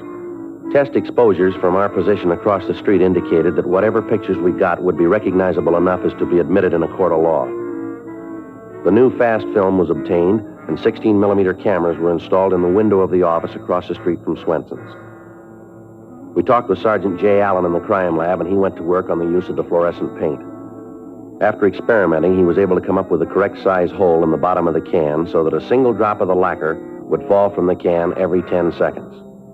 A portable ultraviolet lamp was obtained and was ready for immediate installation on our car. For the next 3 nights, we sat in our vantage point and we photographed all activity on the suspect's premises. The pictures were shown to Adolph Alexander in the district attorney's office, and he told us that they would play a large part in the prosecution of the case. However, he said that if we could come up with the hiding place of the stolen loot, the conviction would be assured. Tuesday morning, July 25th, 3:15 a.m., Frank and I took the can of fluorescent paint and climbed the fence into the supply yard. Back here. Right. Lousy thing, I didn't see. All right, you better hold it a minute. Who's there? The watchman. Yeah. Better get back in the shadows. Yeah, come on, easy. Come on out, I know you're there.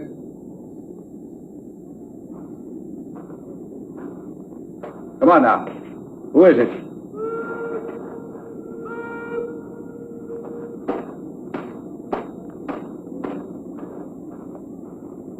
That was close. Yeah. All right, let's go. The truck should be back in the shed. Right.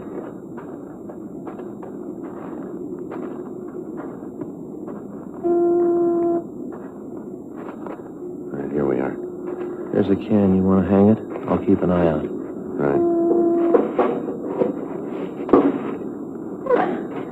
Can't get this thing on here. Who thought up this handle? This didn't work at all. Wait a minute. You bend it down? Yeah. Give me your handkerchief. Wait a minute. There's a sharp edge on this wire. Okay, here it is. All right, wait a minute. We still clear there? Yeah. How about that watchman? Went back. Right there we are. How about the stopper in the can? I got it in place. The first bump should knock it out. I hope so. It's got to work. All right, now let's try to get out of here. See if you can kick something else, will you, on the way? Tuesday night at 11:35 p.m., the stake truck pulled out of Swenson's Marine Supply Yard. Sergeant Bob Beck, Frank, and I were parked in an alley just down the street. We let the truck get a good 20-minute start on us, and then the ultraviolet lamp was attached to the hood of our car. Frank started the motor, and we pulled out into the street. Spot anything yet? No.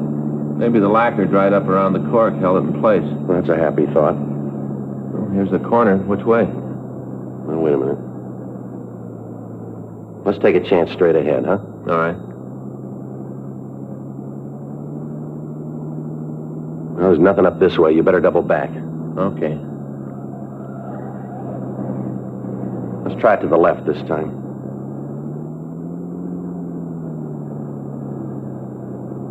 How about it? See anything yet? Go on up a little more, will you? Yeah, there it is. Yeah. Look at that stuff. It's really lit up. For the next 35 minutes, we followed the trail left by the fluorescent paint. From time to time, we'd lose the trail, but we'd always pick it up again. The truck followed the main highway from San Pedro to Santa Monica and then turned left up Santa Monica Canyon. The trail wound around toward Sunset Boulevard and turned to the left. About 1 mile from the beach, the drops indicated that the truck had left the main street and turned onto a private dirt road. Half a mile along the road, the trail stopped in front of a large wooden building in the middle of a field. We turned off the car lights and went up to the place. The blinds on the windows were drawn, but there were lights on in a front room. Sergeant Beck covered the rear of the building, and Frank and I went up to the front door.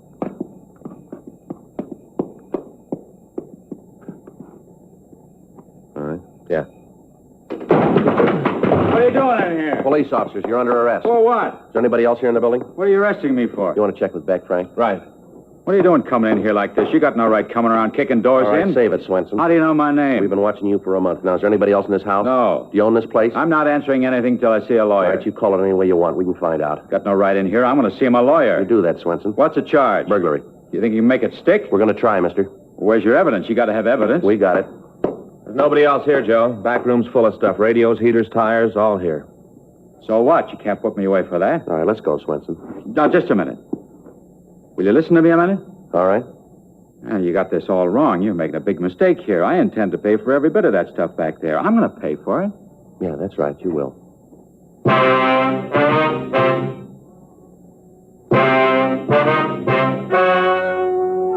The story you have just heard is true. The names were changed to protect the innocent.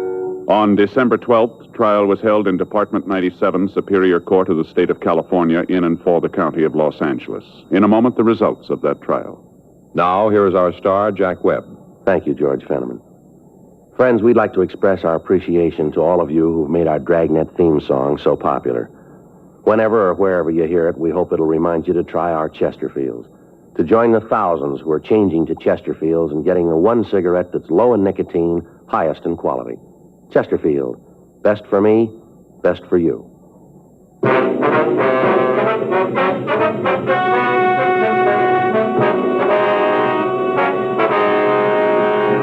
All other members of the gang were taken into custody and were brought to trial. Harry Ralph Swenson, along with his accomplices, was tried and convicted of 14 counts of burglary in the second degree and received sentence as prescribed by law. Burglary in the second degree is punishable by imprisonment in the state penitentiary for a period of not less than 1, nor more than 15 years.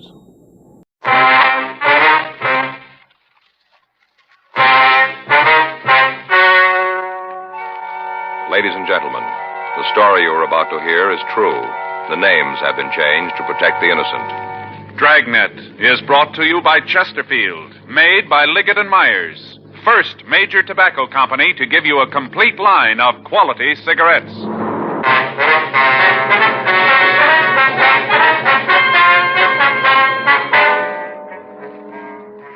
You're a detective sergeant. You're assigned to Bunko Fugitive Detail. An extortion ring is operating in your city. The victims are wealthy businessmen. The thieves claim they're policemen. Your job, check them out. Friends, this month's Chesterfield poster features the world's greatest golfer, Ben Hogan. Now, here's what he has to say about Chesterfields. I'm a Chesterfield smoker, and have been for 7 years. The reason's simple. Chesterfield is the best for me. They're milder, and they taste great. Try them yourself. Take Ben Hogan's advice. Try Chesterfield, the only cigarette ever to give you proof of low nicotine, highest quality, and a proven record with smokers. Chesterfield, regular or king size, best for you.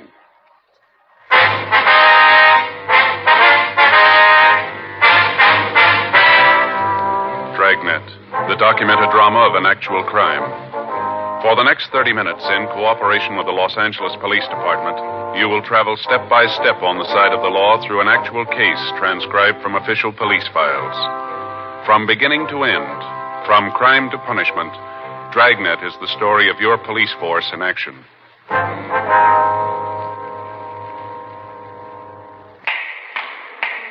It was Tuesday, August 10th. It was warm in Los Angeles. We were working the day watch out of Bunko Fugitive Detail. My partner's Frank Smith. The boss is Captain Didion. My name's Friday.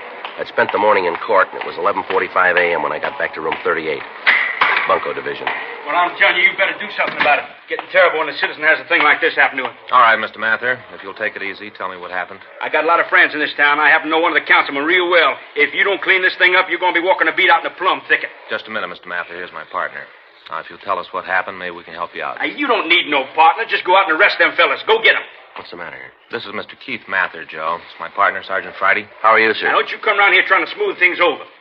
I'm not going to be happy till them hoodlums are in jail where they belong. I'm telling you the same as I told this fella. You do something about this, I'm going to take it to the mayor. What's the matter here, Frank? I don't know. Been trying to find out. Well, what you going to do about it?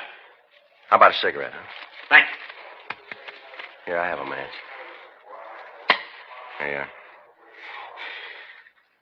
How about it? Sir? Well, how about it? What you going to do? Well, sir, if you'd start right at the beginning and tell us what this is all about, maybe we can give you a hand. Well, there isn't a shoe shine in the world that's worth $5. I don't care what kind of wax they use, not for $5, no, sir. Shoe shine? Yes. They call it imported wax. Where they charge for it must be brought in from Timbuktu. Ridiculous. I'll get the report. Right. Take a match and light it, then they burn the edges of your shoe soles. Don't do nothing but smoke up your shoes, that's all. Just smoke up your shoes. A $5 hot foot. You want to give us your full name, sir? Keith Jefferson Mather. Right down the street to threaten me. Where'd this happen, sir? Shoe shine stand, the corner of Main and Cola. Little place with pin-up pictures all over the walls. Never seen so many pin-ups. Mm-hmm. Do you know if they had a card showing the prices of the shines? Well, I didn't see one. Only them pictures, hard to tell. Well, if you just tell us in your own words exactly what happened, will you please? I was on my way to work. Had a very busy day, a lot of important appointments. I just parked my car and I was walking along and went by this place. Fella standing there asked me if I wanted to shine. Just so happened I did, so I climbed up in the chair. Well, I was sitting there reading the paper, and the man asked me if I wanted imported wax. I wasn't paying a lot of attention. I guess I said yes. Next thing I know, I think he's trying to give me a hot foot. I looked down. He's got this big kitchen match out. He's burning the edges of my soles. Smoke coming up. I told him to stop it. I got down from the chair. I was plenty sore. You can just bet I was sore. Plenty. Yes, sir, we can understand. Well, I handed him $50. Figured that'd take care of the tip, too. Wasn't a very good shine. Come right down to it, a $50 was too much. All that smoke. Next thing I know, he said the shine was $5. $5? Almost climbed right down top of the place. Couldn't believe my ears. Can you imagine $5 for a shine? That's when the men got out of the car, did they? That's right. Them three fellas got right out. Say, how'd you know about that? Well, sir, this isn't a new operation. You mean tell me this happened before? Yes, sir. We get a couple of dozen complaints a week. We'll finish up this report, and then if you'll point out the place, we'll have a look. Then you can just start writing. I told you I had a lot of important appointments. I can't spend all day here. Can I see someone here, please? Yes, sir. You want to go ahead with this, Frank? I'll see what he wants. Yes, sir. Yes, sir. Could I help you? I want to give myself up. Sir? This is Bunko Fugitive, isn't it? That's what it says on the door. Yes, sir. That's right. I want to give myself up. I'm tired of running. I haven't got any place to go. Would you like to tell me what this is all about? I gave him every nickel I had. I haven't even got enough money to go home. All I want's enough to eat on and get back home. I gave him everything. I don't believe I understand you, sir. I gave him all the money I had. He said it'd be all right. Now I'm broke, and I want to borrow enough to get home. Well, who are you talking about? Who'd you give the money to? Policeman. The man who'd walked into the office identified himself as Martin Dietrich. From the story he gave us, it appeared that he'd been the victim of a shakedown by a person or persons representing themselves as police officers. We turned the shoeshine parlor complaint over to one of the other officers for investigation, and then we took Dietrich across the street to the Federal Cafe. We sat down in a booth and ordered coffee while the victim had breakfast. He acted as if he hadn't eaten in several days. Frank and I waited until he finished, and then we started to question him. Now, if you'll just tell us what happened, Dietrich. Sure. I'm from Chicago. I work for a wholesale drug company back there, and I had to come out here on business. I got in last Saturday. That'd be August 7th, would it? Yeah, the 7th. I got in at 8:45 on the Super Chief. Well, I didn't have any business to do until yesterday, so I thought I'd look the town over, get settled, you know? Yes, sir. I didn't even have a hotel reservation, so after I got off the train, I was waiting for my baggage to be checked through, and I went over to the coffee shop for some coffee. Sat down, started to read the paper, and must have been there for about 15, 20 minutes when this guy came in and sat down next to me. Go ahead. He just sat there for a couple of minutes. I didn't pay any attention to him. Busy reading the paper, you know. Mm-hmm. Then he asked me for a match. I gave him one, told him to keep the pack. I remember telling him that. Next thing I know, we're in a big conversation. Turns out he's from Chicago, too. Did he tell you his name? He said it was Gabriel Bush. Told me he was in the wholesale liquor business. Said he was out here on a selling trip, checking up on the branch office. Well, I went right along with him. Seemed like such a nice fellow. Well-dressed, cultured. Yeah, even knowing it, you sure wouldn't figure him for what he was. What was that, sir? A narcotic addict. You sure about that? Well, I should be. It cost me over $3,000 to find out. You want to go on, sir? We got a cab and went out to a big hotel on Wilshire. He had reservations there. He signed the card, and we went up the room. The way he acted, you'd never know anything was wrong, never even suspected. I see. Well, we no sooner got in the room than Gabe started to unpack his suitcase. Gabe? Yeah, Gabriel Bush. Oh, yeah. He told me to call him Gabe. Said he was named after a great uncle or something. Didn't care much for the name. I see. Go ahead, please. Well, he unpacked his bag, and I guess I should have noticed something then, the way he acted. How do you mean? When he took the stuff out of his bag, he acted like he didn't want me to see what he was doing. But he did it in a funny way, so I couldn't miss noticing it. You know what I mean? I think I do, yeah. Well, he went into the bathroom, stayed in there a couple of minutes, and then when he came out, he had his sleeve rolled up, had a piece of cotton on his arm, like when they give you a transfusion. You know, here? Yeah. And he had this little leather case, and when he went to put it away, he dropped it. Spilled the stuff in it all over the floor. I should have gotten out right then, right there. If I'd have had any brains, I would have gotten out. What was in the case, do you know? All the stuff for taking narcotics, hypodermic needle, all that stuff. Now, what did he say when he dropped this? He just tried to laugh it off. Then he told me that he was a diabetic, said that he had to take insulin shots. About that time, the other two guys came in. What did these two men want? Said Gabe was a narcotic addict. Said they'd been after him for a long time and that they'd gotten word from the Chicago police that he was coming out here. Yeah? He told me that they'd been following us since we got off the train. Been following us all the time. What'd they do then? Took us downstairs and put us in a car. Said they were going to take us to jail. Tried to talk to him, tell him I didn't have any part in what Gabe was doing. I didn't even know about the narcotics. One of them said they knew that. That you weren't involved in it? Yeah. Then the other one opened up the glove compartment of the car and took out a microphone, called in here to police headquarters. Gave them Gabe's name and mine. Said they had us in custody and were bringing us in. And I kept asking the one guy in the back with me to let me go, let me get out of the car. What'd he say? Oh, he told me that they'd like to, but it was too late. That they'd already called in my name, said they couldn't do anything about it now. I told him how it'd ruin me if the story got out. How could I explain it to my bosses? That's when they told me there was a way. Yeah. The one fellow said that if I could afford to take care of all the policemen who knew that I'd been picked up, maybe they could fix it. The other one, the one in the front seat, said that wasn't a good idea, that they should book me. Well, they got in a discussion about it. The one guy wanted to let me go. The other one said not to. Finally, the one with me, the one in the back seat, won out. I gave him all the money I had, $3,350. How much? $3,350. I see. Then they pulled the car over to the curb and told me to get out. The badge these two men showed you, did it look like this one? I think so. I was so worried I didn't get a real close look at it. I think it was the same. I see. Either one of them tell you their names? Not the one in the front seat. The one who wanted to let me go said his name was Lang. Said he was a sergeant. He tell you where he worked? Just narcotics, that's all he said. You gave him this money all in cash, did you? Yeah, all of it. Say, do you know him? You know these two officers? No, sir, we don't. You said they were policemen. The badges, the police car, even the radio. Did you hear anyone talk back to him on that radio? I don't remember. I was so upset about what was happening, I didn't pay any attention to what was going on. All I could think about was that I was going to jail, and for something I didn't know anything about. No, I don't remember. What kind of a car was it? A Chevrolet. What color? Sort of a light gray. Will you show us the hotel where all this happened? Sure, but I don't understand all this. The other two policemen said that if I gave them the money, everything would be all right. They said they could fix it up. Now, I don't want any trouble. All I want is enough money to get home. They said they'd fix the whole thing up. They told me there wouldn't be any trouble. No trouble. Yes, sir. You think they're really cops? I don't know, but they're wrong about one thing. What's that? There's going to be trouble. 12:52 p.m. We took the victim, Martin Dietrich, back to the city hall. We got in touch with Lieutenant Iannone, Internal Affairs Division. We filled him in on what had happened. He started an immediate check of all police officers in the city and the county. Working from the description we'd gotten from the victim, we notified the narcotics detail. They went to work on it. A local and an APB were gotten out on the suspects.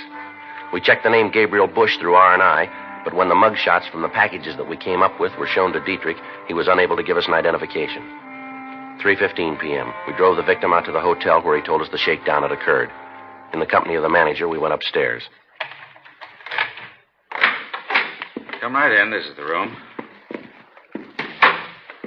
How about it, Dietrich? Yeah, this is where he brought me.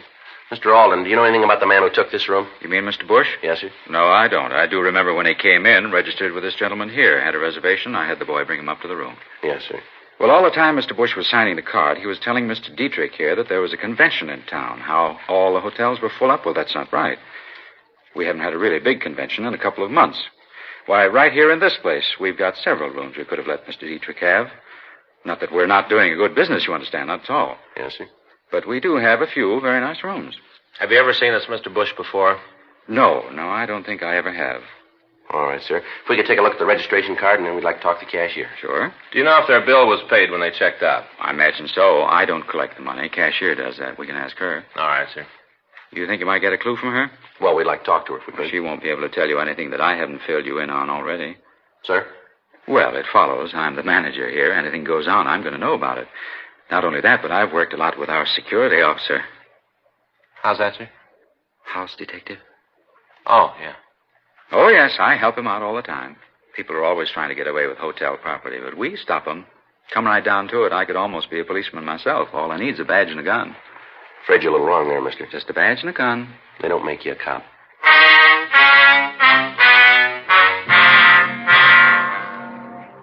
4:38 p.m. We talked to the cashier at the hotel. She told us that the bill for the room had been paid by Gabriel Bush at 2:15 the afternoon of the shakedown, 3 hours after Martin Dietrich had turned over all his money to the thieves.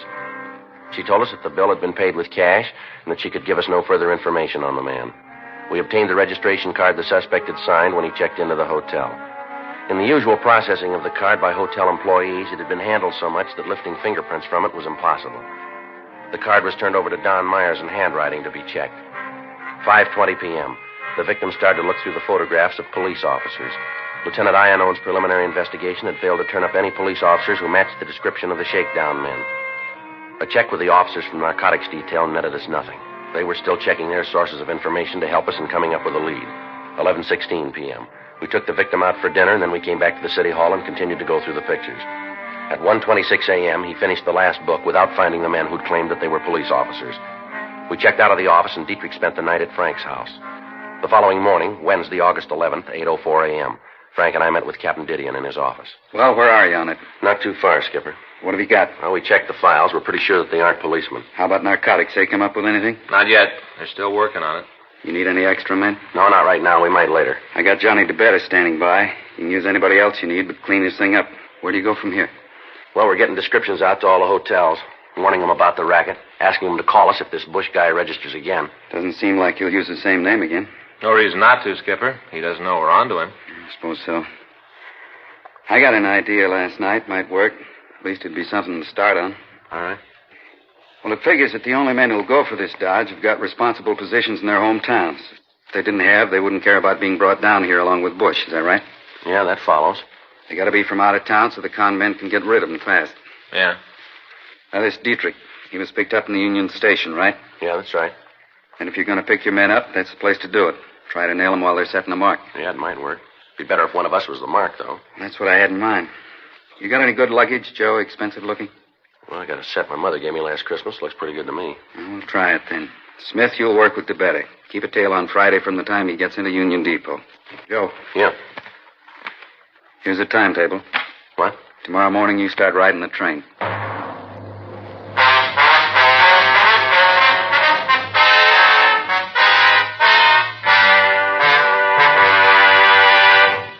You are listening to Dragnet, the authentic story of your police force in action. It's taking place at your dealers, cigarette dealers coast to coast. Smokers by the thousands are now changing to Chesterfield. Join them today, and you'll be smoking the only cigarette that gives you proof of low nicotine, highest quality. I want you to know that's a matter of record. And so's this. As I've been telling you, Chesterfield is the only cigarette with this proven record with smokers. No adverse effects to the nose, throat, and sinuses from smoking Chesterfields. Good reasons why you should change to Chesterfield? You bet. Ask for Chesterfield. Regular or king size, best for you.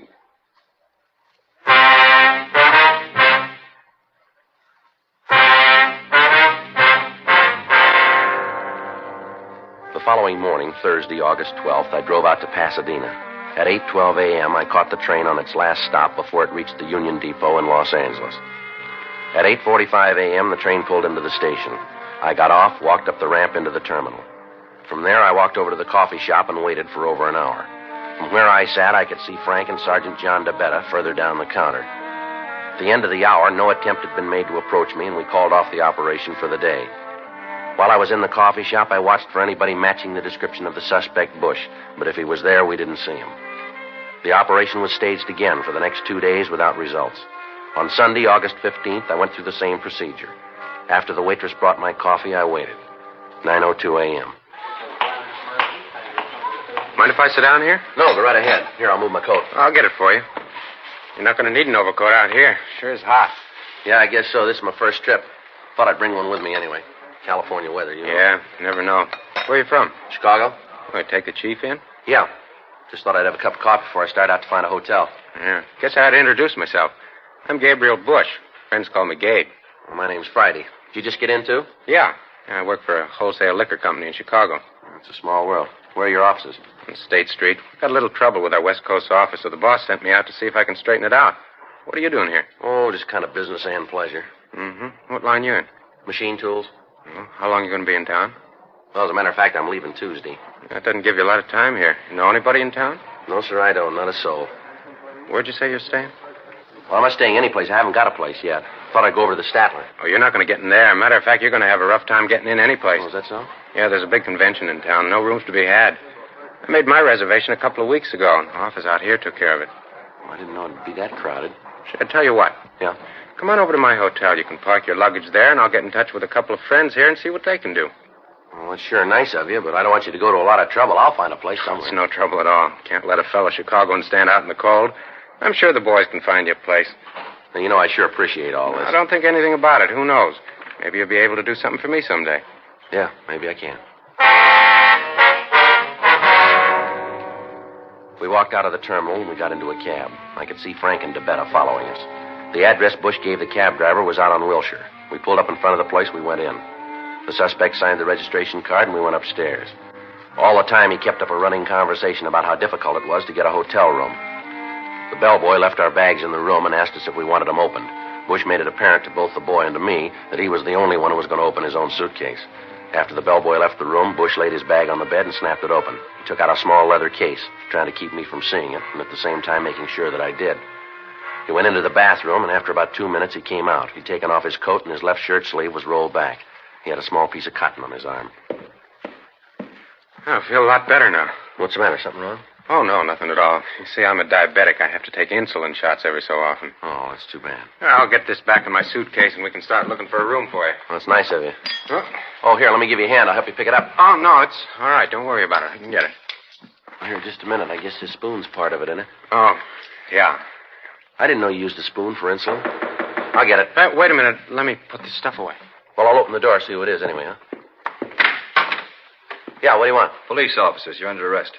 What for? Narcotics.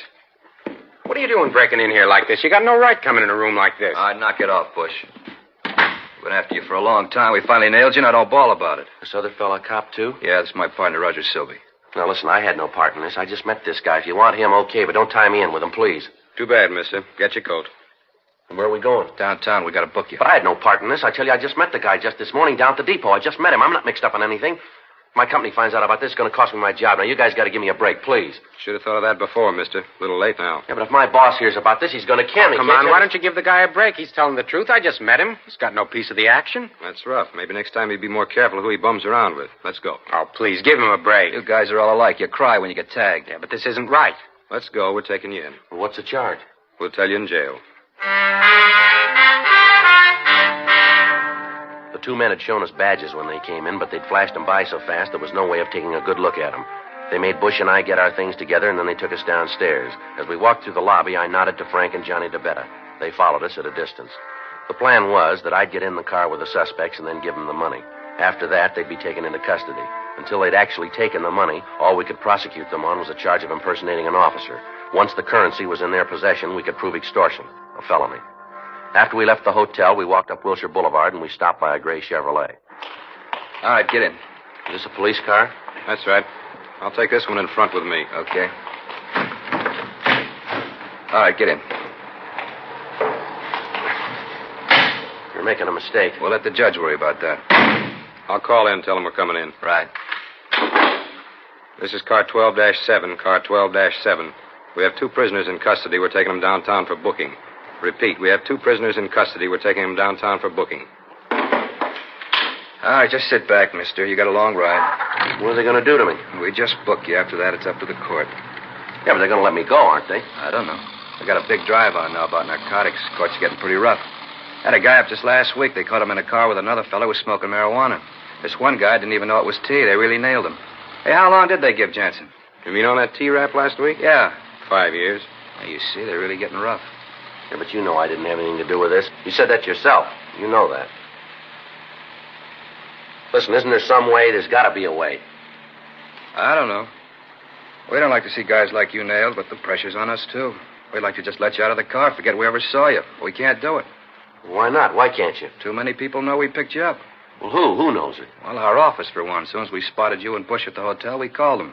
Told them we were going to take you into custody. My partner just called in and told them we had you. People on the radio know it. Must be a couple of dozen. No, I'm sorry. There's nothing we can do. Sorry. It's a lousy deal. It's going to ruin me. You guys know that. I'll lose my job. I'll be through. I don't know. We'd like to help you out, but you can see there just isn't any way. But there's got to be. Shelby? Yeah? How about it? Can't we just let him out? You tell me how we're going to get away with it. How are we going to explain when he isn't there to be booked? Oh, look, he's a nice guy. I don't want to see him get into trouble for something he didn't do. Neither do I, but how do you figure to square it? Well, you're bright cops. Come on, give the guy a break. Suppose we could take care of the watch, Commander. Maybe he'd forget we called in. Taking care of him is expensive. Yeah. How much money you got on you? Well, about $2,500. It's not too much. Can you raise any more? No, not without sending home. I can't do that. How about it, Sylvie? $2,500 enough? Won't go very far. A lot of people to take care of. That's all he's got. Ain't enough. Let's book him. Oh, come on. We've been riding together a long time, Sylvie. This is the lousiest deal we've ever had to pull. We take the $2,500 and explain it to the commander. It'll work. Come on, let's give the guy a chance. If it goes wrong, it's on your neck. All right. I'll take the beef. Okay, shove him out. We got to take Bush in, though. All right. Come on, give me the money. Sure. Here you are. It's all there. Okay. Sylvie? Pull over. Let's let him out. Where are we? 4th and Spring. Would you mind dropping me off a couple of blocks up the street? This isn't a taxi service, mister. You're coming out of this smelling like a rose. Don't press your luck. No, just a couple of blocks up there near First. Why, what's over there? City Hall. You're under arrest.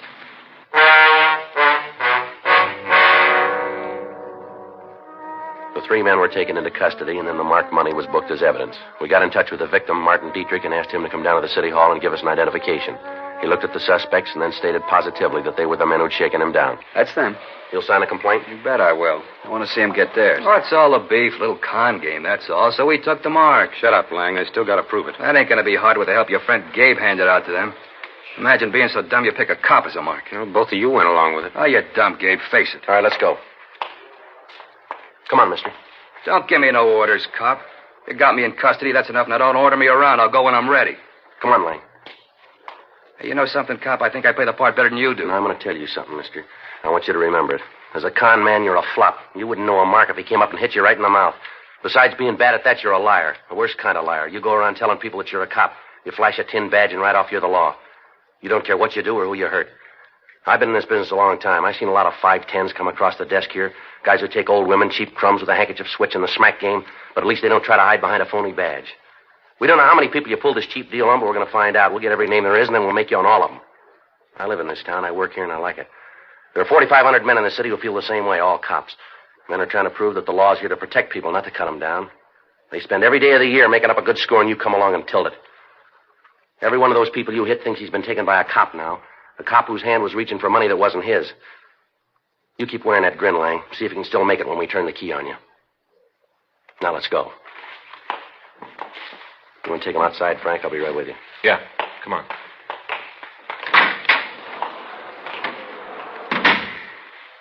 That all you need me for? Yeah, Martin, we'll be in touch with you. Right. Too bad about all this, isn't it? Yeah. All those people that bunch took, they're always going to think those guys were real cops. Yeah, that's right. Never going to know. Of course, you can't blame them, not really. Look how they got to me. I guess there just ain't any way to tell if a guy flashes a badge, you know. How you going to tell? Yeah, there's one way. How you going to know he's a fake? When he asks you for money.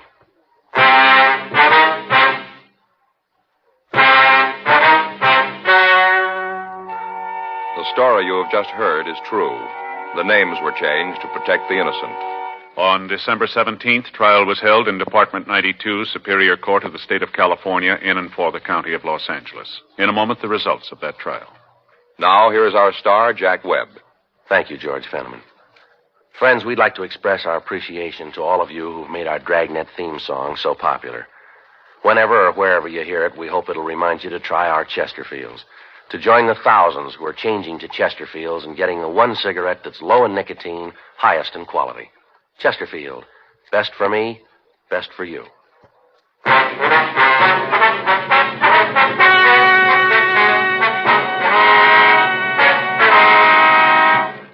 Richard Lang, Richard Harris Silby, and Gabriel Norris Bush were tried and convicted of violation of Section 518 PC, extortion. They received sentences prescribed by law.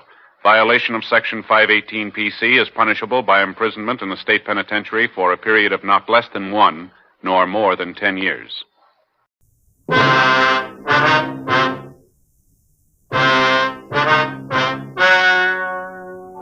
Ladies and gentlemen, the story you are about to hear is true. The names have been changed to protect the innocent.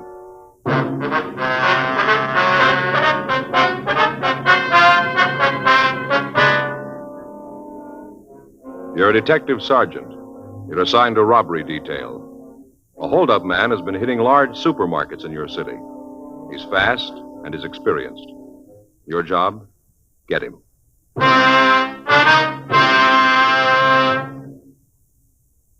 Tonight, I have a new report for you. A most important one, too.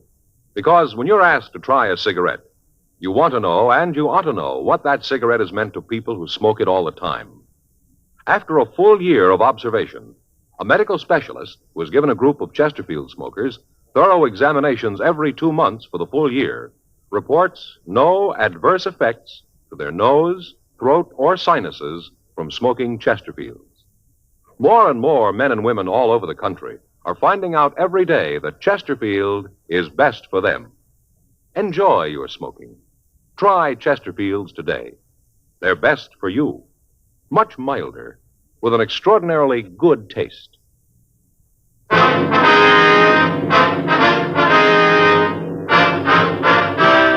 Dragnet, the documented drama of an actual crime.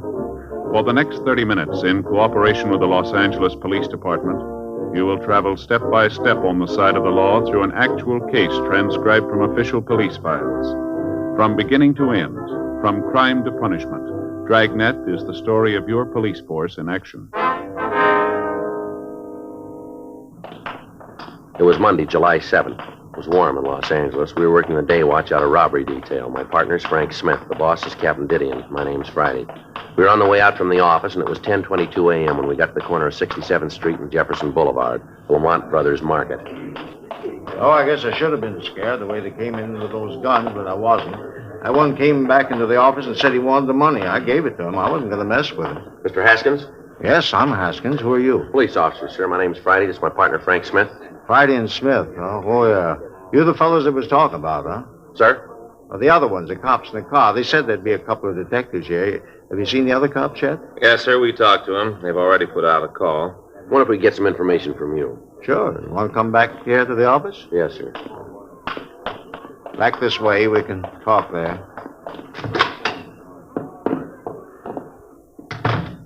Just sit down. Mr. Haskins, if you'd just tell us what happened, please. Well, it's pretty simple. I was sitting here getting the money ready for the bank, and this guy came in. He said he wanted the money. Had a gun, so I gave it to him. That's it. Nothing more. He just took the money and left. Mm-hmm. What time was it, sir? Oh, around 8:30, 8:45. How many men were there, sir? Well, there was two. Two is all I saw. I don't think there was any more of them. All right, sir. If you could just tell us exactly what happened. Well, I told you they came in. They took the money. I know, sir, but if you'd go into more detail. Well, I came in about 7:30 this morning, like always. Checked things over the store to make sure that everything was okay. Then I started checking out the week's receipts. Uh-huh. Well, then, like I said, it must have been 8:45 or so, and heard this knock on the door. Thought there must be something wrong. The employees know not to bother me when I'm making up the deposit slips. Yes, sir. That's when I knew that something was wrong. Right away, I said to myself, Larry, there's something up. Something isn't good. Yes, sir. Well, it was right. Went over to the door and unlocked it. There he was, this big fellow, stood there with a gun. The way his eyes lit up when he saw all that money laying on the desk. You got any idea of how much money was taken, sir? Well, it was about 6,000 cash. I guess another 1,500 in checks, more or less. Uh-huh. I wonder if you'd give us a description of this man, could you? Well, like I said, he was a big one, real mountain of a man, well over 6 feet. Had this gun, you know. Uh-huh. He stood there and said, "This is a stick-up. I want that money." And he pointed at the money with his gun. Oh, what kind of a gun was it? Could you tell? That's a great question. Of course I could tell. He had right under my nose. Shotgun, sawed off. Had the stock cut down, too. Looked like a horse pistol. The way he handles that thing, I wasn't going to mess with him. Uh-huh. I told him, take the money. Take it and get out, not to shoot that thing off. He did. Walked right over to the desk and scooped up the money. He had a paper bag. He put it down by the table and he scooped the money into it. Then he said to me to stay put, not to try to yell or be brave. Didn't have to tell me that. I wouldn't have tried anything. He said there was another man, is that right? Yes, I saw him when he left. He was a little fellow. Mm-hmm. About how tall, would you say? Well, it's kind of hard to tell. I didn't get very close to him. Well, was he armed, too? Yeah, he was carrying a revolver. They drive a car, would you know? Well, if they did, I didn't see it. You went out after them, then? I should say not. The way that one fellow waved that gun around, I stayed right here. He said to stay put, and that's just what I did.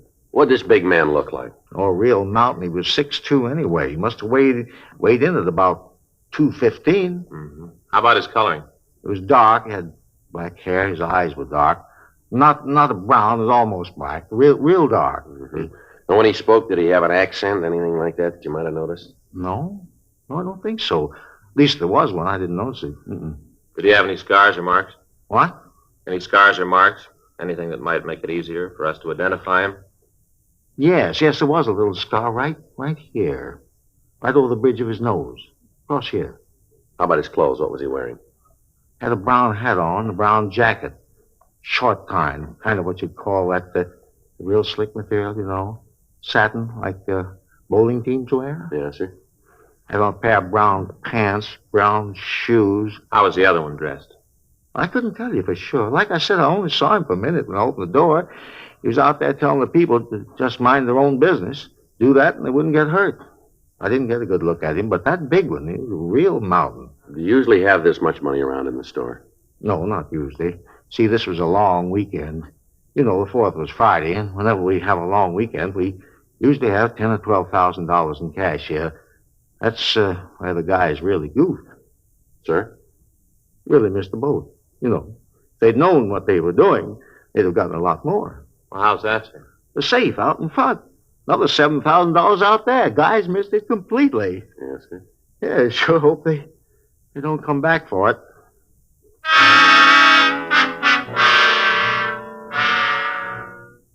$11:05 a.m. Frank and I checked with the officers in the radio unit that had answered the call. They'd gotten out a broadcast on the bandits and then started a canvass of the neighborhood, but they didn't find anyone who could give them any information. One of the clerks was able to describe the smaller of the two suspects, and we got out a local and an APB on them. Then we took the market manager downtown to look at the mug books. He told us that the larger man had worn gloves all the time he was in the store, so there was no need to look for fingerprints. The market bandits had been operating for the past 8 months. In that time, they'd held up 17 stores. Their method of operation was always the same. They'd hit only after a weekend or on the Monday following a holiday weekend. They'd hit only the larger supermarkets of the ranch type. Their operations had taken them all over the Southland. We'd tried to stake the markets that might be hit, but their field of operations had been so wide that it was impossible. 2:15 p.m. The market manager, Larry Haskins, started on the 6th mug book. Sure, a lot of them. Yes, sir. All these fellas, all committed some crime, huh? Yes, sir, that's right. That one there looks like my brother-in-law. He's got a weak chin. Yeah, just like him. No. Go through a few of these, and they all begin to look alike. Did you ever notice that? Yes, sir. Hey, wait a minute. Yes, sir. This fella here. This one right here, you see? Mm-hmm. That's the fella, no doubt about it. That's the one.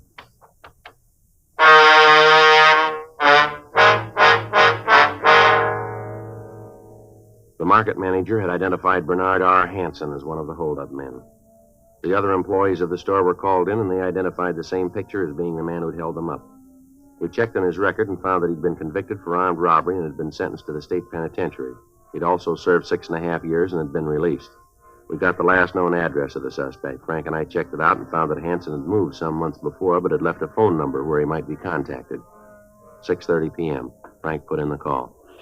Yes, sir. That's right, sir. You sure about that, are you? I see. Well, if there's anything more you can think of, I'd appreciate a call. That's right, Michigan 5211. Extension 2511. Smith, that's right. Or if I'm not in, ask for Joe Friday. No, sir, Friday, like the day in the week. That's right. All right, thank you very much, Doctor. Goodbye. Anything? Yeah, I talked to Dr. Corby. The place is a rest home. Hanson's there as a patient. Been there for the past 4 months. Doctor says he's bedridden.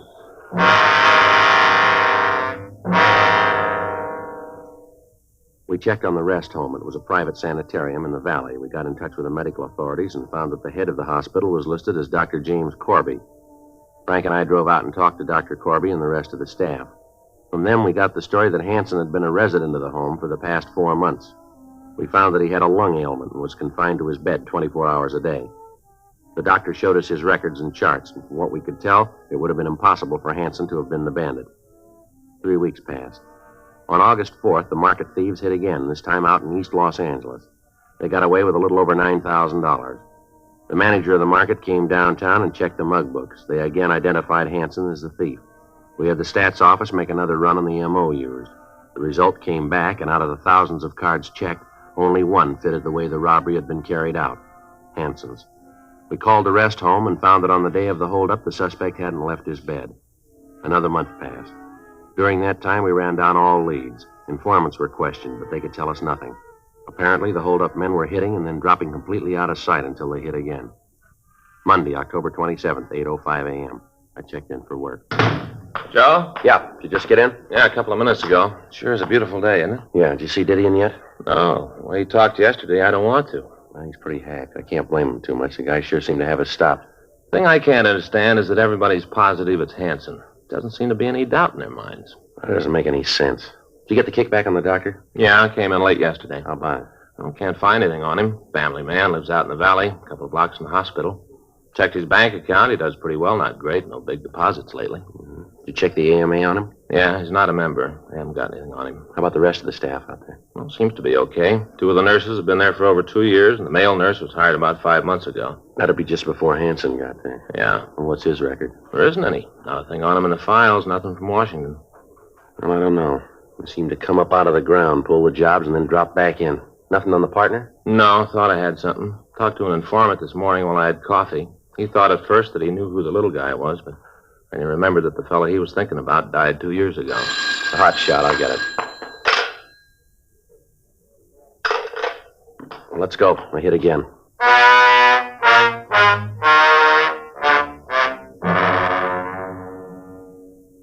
At 8:01 a.m. that morning, a pair of hold-up men had walked into a market out on Adams Boulevard and robbed the place of a little under $11,000. The manager gave us a description of the hold-up men. One was large, dark, and had a small scar over the bridge of his nose. The other was small, sandy-haired, and had no visible marks or scars. We showed the manager mugshots of Hanson, and he positively identified him as the larger of the 2 men. A local and an APB was gotten out on the pair, and then Frank and I drove out to the hospital to see Hanson. 8:46 a.m. We talked with Dr. Corby. I know you men are trying to do your duty, but I've told you before it couldn't possibly be Mr. Hanson. I know for a fact that he hasn't been out of his bed this morning. Was it possible for him to get out of his room without you knowing it? No. Wonder if we could see him, Doctor. No, I don't think that'd be possible. He's still asleep, and I can't have him disturbed. You're sure, though, that he couldn't have left the hospital without you knowing it? Absolutely. No chance of it. What time does Hanson generally wake up, Doctor? Depends. Usually, though, I'd say he's awake by 9:30 or so. Wonder if we could wait and talk to him. If you like. I'll tell one of the nurses to call you when he's awake. All right, sir. That'd be fine. One thing, though, I must insist on. What's that, Doctor? He mustn't be excited. I don't think you gentlemen really know how ill Mr. Hanson is. If you had any idea, you wouldn't be out here with this ridiculous questioning. Yes, sir. We understand. We're just trying to get this thing straightened out as soon as we can. Fine. I'll go along with you part of the way, but I'll not have my patient disturbed. Any excitement would be very bad for him. Well, don't worry, Doctor. We'll be as brief as possible. Fine. If you'll excuse me now, I've got some things to do.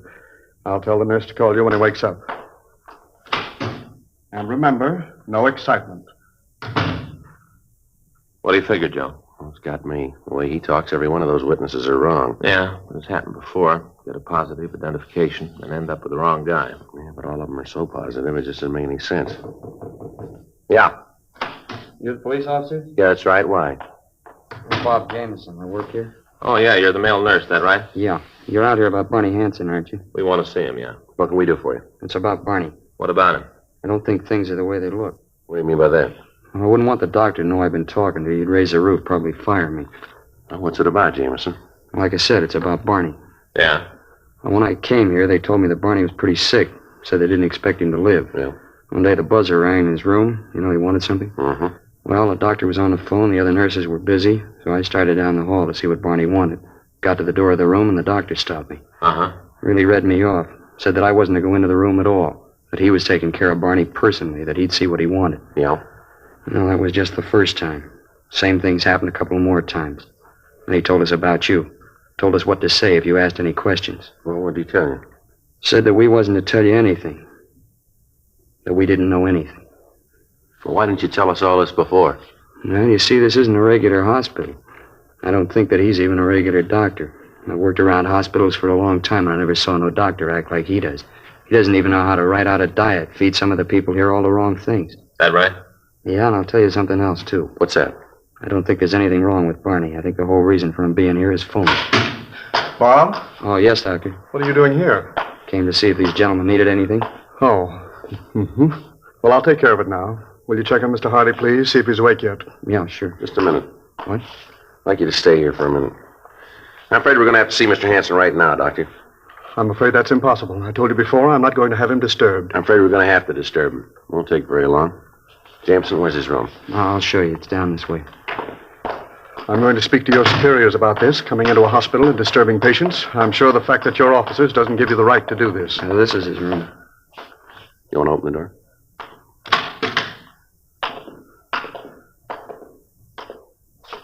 Well, how about it, Doctor? Well, I don't understand it. He's got to be here. He can't get out of bed. I'm sure there's some explanation for his disappearance. Yeah, maybe you can explain this, too. This stuff here in his bed. What is it, John? A gun and some money.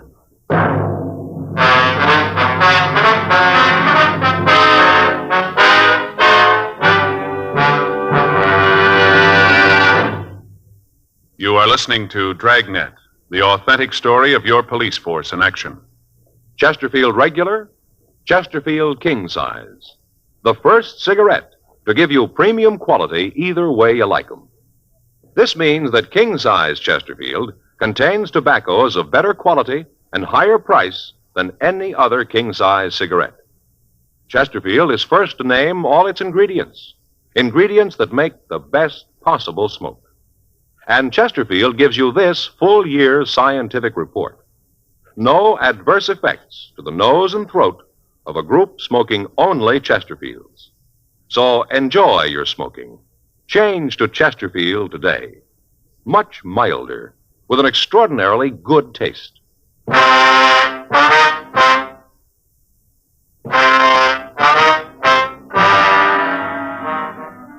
9:30 a.m. We called the office, and 2 more teams of men came out to help us search the place. Hanson was not on the grounds of the hospital. In his room, we found several floor plan drawings of markets that had been robbed. The drawings showed the location of the manager's office and of the safe.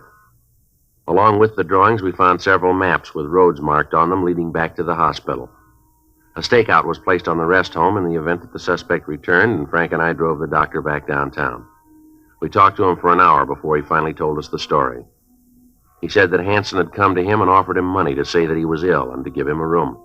The doctor went on to say that after he got started, he tried to get out of the deal, but that Hanson said he'd get his family if the doctor said anything about his activities to the police. Dr. Corby gave us the name of Hanson's accomplice, Marty Peterson. He said that he didn't know where Peterson lived, but that he usually came out a couple of times a week to see Hanson. We notified the stakeout to be on the lookout for Peterson, and then we booked Dr. Corby at the main jail.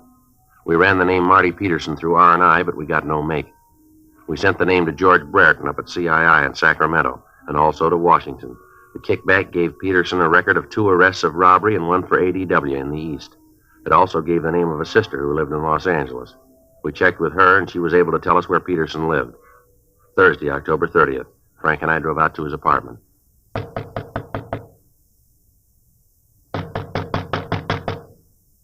Who is it? The manager. Just a minute.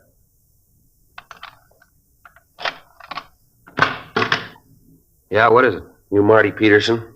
Yeah, what do you want? Police officers, you're under arrest. Come on, drop on up. Get out of here, you lousy fuzz. All right, come on, get up. You got no right to come in here and bother me. What's all this about? Want to shake him? Yeah, come on, get your hands up on that wall.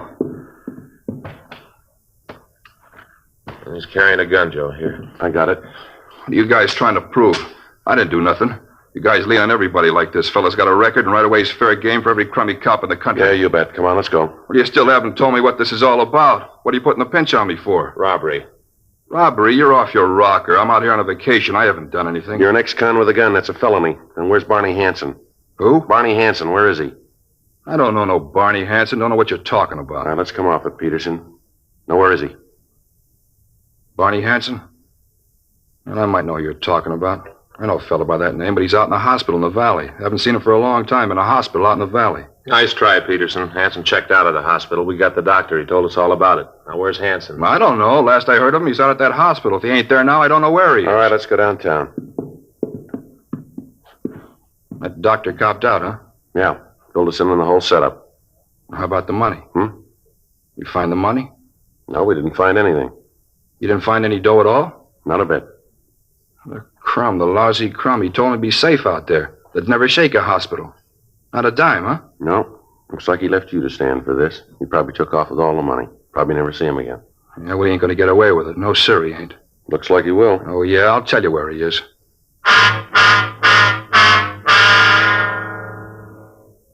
We took Marty Hansen down to the city hall, and he was booked at the main jail. Before he was booked, he gave us the name and address of Hansen's girlfriend. Frank and I drove over and talked to her. She told us that she hadn't seen the suspect for several weeks. She said that she'd heard that Hansen had been running around with another girl. She also told us that she'd heard Hansen had bought a new car and was running around with a new bunch of friends. She said that she hadn't seen him since he got the new car, but that she'd heard it was a new Oldsmobile and it was painted a fire engine red. We called the office and arranged for a stakeout on her apartment, and then we began to check out the Oldsmobile dealers in the Los Angeles area. 2 teams of men were assigned to help us in running down the list. It took us 2 days to talk to the dealers in town. Each of the dealers was shown a mugshot of Hansen. 2 days went by. Finally, we got an identification. A dealer out on Franklin in Hollywood reported that he'd sold a car to Hansen. However, when we checked the address he gave us, we found that Hansen had moved a week before and left no forwarding address. We got in touch with the Department of Motor Vehicles, and from them we got the address where they'd sent the pink slip. It was an apartment house out on Highland Avenue. Frank and I went out to check it out. Yes? Bernard Hansen in? No, he isn't. Something you wanted? You expecting him? I don't know. I haven't seen him this morning. I just got here myself. What if we could talk to you? Who are you? Police officers. My name's Friday. This is my partner, Frank Smith. How do you do? I'm Lily Edwards. Come on in. Thank you. Thank you, ma'am. Get you anything? Cup of coffee? Anything? No, thanks. When'd you last see Hansen? Last night. We got a date at 2:30 this afternoon. What time is it now? Well, it's 2:37, ma'am. Late. He'll be along in a minute. What do you want to see him about? Done something? Better if we could talk to him. Personal, huh? Yes, ma'am. He's a wild one, old Barney. Him and that red car. Real wild. Ma'am? That car he drives. You know, it's a red Olds. He's like a kid with it, always wiping it off, taking care of it. I think he'd bring it up here at night if he could. Never seen anything like it. Mm-hmm. How long you known Hansen, Miss Edwards? Not long. Couple of weeks, I guess. Not much more than that. Where'd you meet him? Well, I hope you won't get the wrong idea, but... Ma'am? Well, I live down on Vine Street, below Fountain, you know? Yeah. Well, I usually have morning coffee at the drugstore, the big one on Vine. Well, one morning Barney comes in. I guess it's about 9, somewhere around there. He plunks down on a stool next to mine. Then he takes out a package of cigarettes and starts to light one. He's shaking so much he can hardly hold the match up to the cigarette. Well, I got to laughing because I thought he was hung over. Anyways, we got to talking, and the next thing I knew, he asked me out to lunch. Uh-huh. Well, I knew it wasn't proper, but I figured, well, he seemed like a nice guy, so I told him that I'd meet him. We had lunch that day, and we sort of been going together since. I see. Hansen ever told you what he did for a living?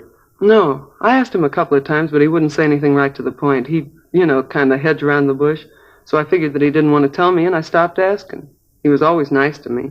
No need for me to pry into his personal affairs. What time you got now? It's 2:40, ma'am. Can't understand it. He's usually so prompt. I hope nothing happened to him. He said sure to meet him at 2:30.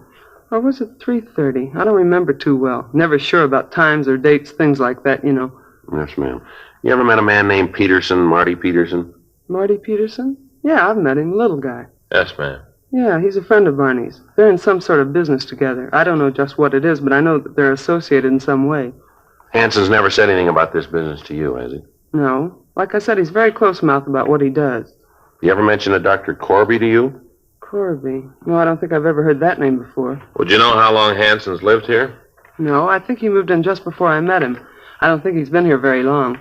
Say, what are all these questions about? I hope I haven't said anything to get Barney in trouble. He's such a nice guy. I sure wouldn't want to do that. No, ma'am, you haven't done that. Hi, Lily.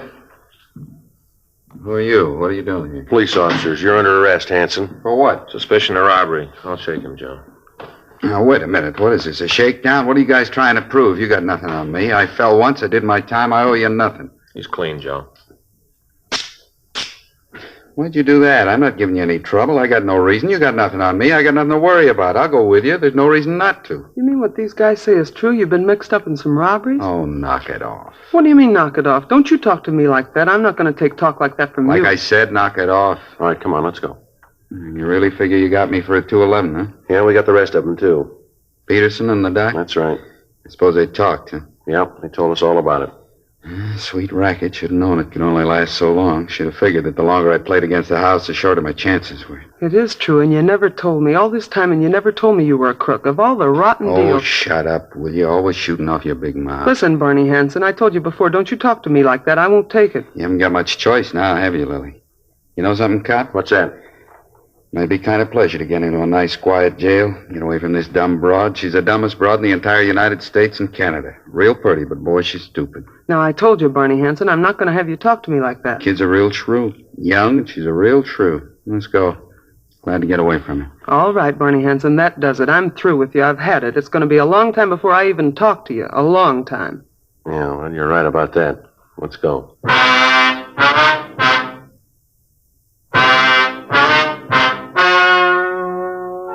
The story you have just